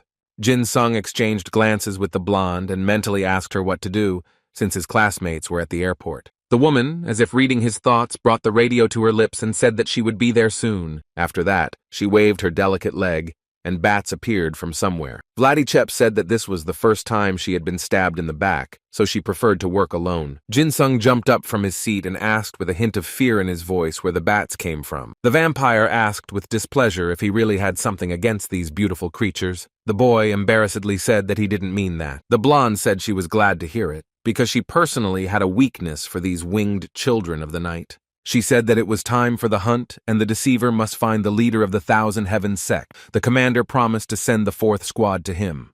Dodging a swarm of bats, he shouted that he wanted to go to the airport too, because it was important for him to know that his friends were okay. But instead of answering, he watched as the winged creatures surrounded Vladichep and completely covered her body with their membranous wings. Even when she got into the limousine and went on a combat mission, these creatures, like obedient servants, followed her every step. The airport was in chaos. People were screaming and trying to hide in the most inconspicuous corners that were difficult to find. The guys who arrived with Jin Sung were also seriously scared, because it was an attack by terrorist killers and any sane person would be scared. The 9th grader stopped and activated his idea. He focused on one object in his field of vision and tried to determine its speed and direction. At the other end of the building was Byun Ki-young, who had fallen behind his comrades and was now surrounded by shocked people who were either injured or in the hands of the killers right now. He watched in horror as one of the men, who simply wanted to fly away from this damned place, was stabbed to death right in the middle of the hall. The blonde asked the people if they were really going to continue running away instead of grouping up and fighting back. The 9th grader believed his friend was in the wrong, so he yelled at the people to get away while he distracted the killers. Gi-young said that all these people were low-ranking trash, but then Lee Seon-hwa came up and said that it was time for the guy to leave. He promised to cover for him. The blonde was very angry about the whole situation, and especially about the people who waited to be rescued instead of saving themselves. Gi-young understood that there were more opponents, and it was best not to engage in an unequal fight with them, so he shouted to Dong-ho to hurry up, because they needed to find cover. But for some reason, the fat man decided to use his idea, which increases the user's weight by as much as 20 times. It was the first time Gi-young had seen the guy use this skill, so he was very surprised when he saw such a giant who was collapsing the floor with his weight.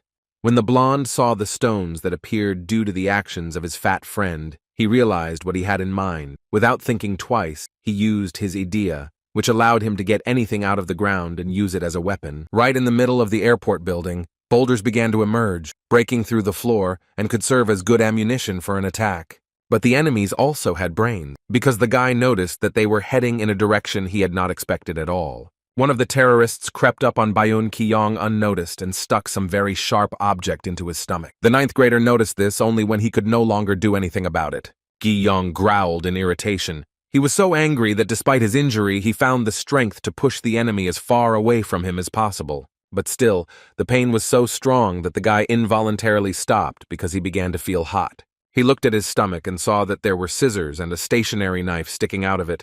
The wound was not fatal, but only if he did not bleed out before the doctors arrived. Dong-ho got really excited. He decided that he would crush his enemies like the little bugs they were compared to him. All the guys rushed to help Byun Ki-young, who could barely stand on his feet due to his abdominal injury. The boy irritably ordered his friends to shut up and stop whining, because he had not planned to die at all, and Lee Sun-hwa, in a panic, asked to examine the wound. Sun-hwa activated his idea, and his hand turned into scissors. This ability allowed him to stitch up any wound except for an internal one. The guy promised the blonde that he would patch him up right away and he would be able to grumble with his former enthusiasm again. Gi-young watched in amazement as his friend's amazing ability quickly stitched up his soft tissues and prevented him from bleeding out. When Song-hwa finished, there was a neat stitch left on Gi-young's skin that would disappear over time. The guy said that even though he had stitched up the wound, there was still internal bleeding, so the blonde man shouldn't overexert himself, because the stitches might come apart, and he would die from blood loss. At this time, the killers continued to commit atrocity. They mercilessly killed people, just for fun. The entire airport hall was flooded with the blood of the dead victim. Byun Ki-young realized that it would be difficult for him not to exert himself, so he used a skill called healing in battle, and decided that he would not just stand aside during the battle. The boy laughed and thought that now he would have a lot of fun with these bloodthirsty creatures. He picked up a huge boulder and told his friends they could begin the attack. One of the guys asked irritably why he couldn't just take a break and take care of his injured stomach. Sun-hwa looked at what the once quiet airport had become and realized that the enemies were still there. He realized that there were almost no strong people left who were capable of fighting for their lives. The guy closed his eyes, hoping that at least one idea would come into his head that would help him get out of this situation. And at that very moment, he remembered Jin Sung's words that he said during the attack on the bank. Then he said that there was no point in running away, because the enemies would be everywhere if you ran away from them. The guy also said that idea Song-hwa was much better than his own, so he could improve it if he put in the effort. So the boy clenched his fists and decided that he would fight and go ahead, no matter what it cost him. because he had a great example in the person of Jin Sung. With every step, his determination grew stronger, and he promised himself that he would try to be as brave as his friend. There were bloody fights going on all around, but Sun Hua resolutely moved towards the enemies, because there were crowds of people around who could not defend themselves on their own. Byung-gi Yong summoned one stone after another, but along the way he shouted that there was simply no end to their opponents. Suddenly, the entire airport hall froze as it was filled with bats, and even the killers realized that this was clearly not a very good sign.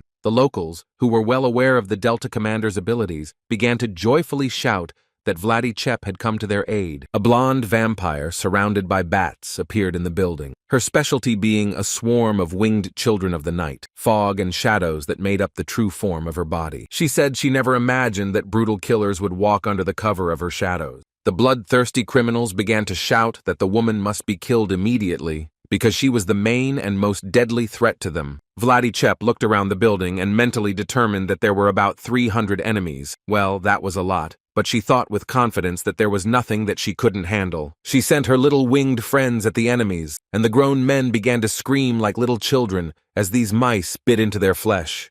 The woman came closer to these criminals and noticed a frightening emptiness in their eyes, which could indicate that they were all out of their minds. Over and over again, these men repeated that the vampire must die, and it was funny for her to hear these words because it was very difficult to kill her. The men attacked the blonde, throwing various weapons at her, but they did not take into account that she had an inhuman body that could not be injured. She could only be killed by driving a sacred stake into her heart. She grabbed these would-be murderers by the throat and said that simpletons like them would never defeat her. The vampire grinned widely and said that the two of them would make a wonderful dinner. After these words, a scorching smoke began to appear around the men's bodies, as if absorbing their essences. After the vampire finished feeding on their energy, the sagging, emaciated bodies fell to the ground, dead. Vladdy Chep said that these worthless men were not even good for a snack, but she had hoped for a good dinner. Seeing what had happened to their comrades, the bandits retreated in horror, but it was too late to regret their decision. The woman activated her skill, which helped use the absorbed blood to resurrect the dead. The corpses began to come to life and unquestioningly worship her will. She said she had recently worked with the Mexican government and her catch was quite good. The main advantage of her skill was that the dead could be collected until they died, but she destroyed these individuals because they were not good enough to be part of her army. At this time, Jin Sung was tensely asking if everything was okay at the airport. Teddy continued to drive him to his destination, saying that the commander was a real monster, so if she was there, then there was no need to worry.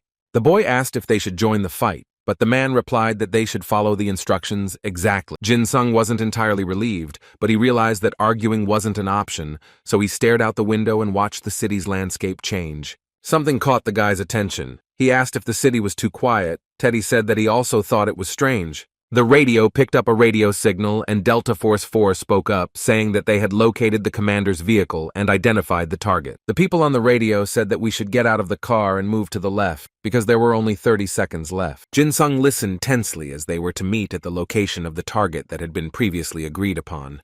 The car moved even faster. It was rushing at such a speed that the guy was literally pressed into the seat. When he finally got out of the car, he told the driver that the radio had not transmitted any response. Teddy yelled at him to go back because he had a bad feeling about this. But Jin Sung said that they had to do something because the others were fighting with all their might. The blonde man rolled his eyes and silently followed the stubborn boy, shouting at him to wait for him. Jin Sung also felt that something was wrong. The man said that he wondered how many passages there were in this place. Before the guy could answer, something caught his attention, and he stared ahead with wide eyes. Teddy could barely keep up with him, but when the guy broke away and ran, he wanted to scream in irritation, because you can't walk alone in such situations. Despite the cries of his guide, Jin Sung rushed towards danger, despite the fact that something was wrong. He remembered the conversation with the vampire when she said that they had an information leak. Now he found the messages from the 4th Delta Squad suspicious. After all, they talked about Vladdy Chep and called it their goal. It dawned on the guy that this was all a trap set up to catch the commander. Jin Sung started shouting to the 4th Squad to get out of here quickly because they could fall into a trap. The elderly man who led the fighters understood that he could not miss the opportunity to get rid of the problematic organization. These people were already working for Vladdy Chep. There was a man involved in all of this who called himself Jack the Ripper, and there was another man standing next to him who was whispering to him that his experience with the vampire was preventing people from understanding who she was. The Ripper agreed with the man completely. The creature was a serial killer from 20th century England. His influence continued to spawn imitators to this day.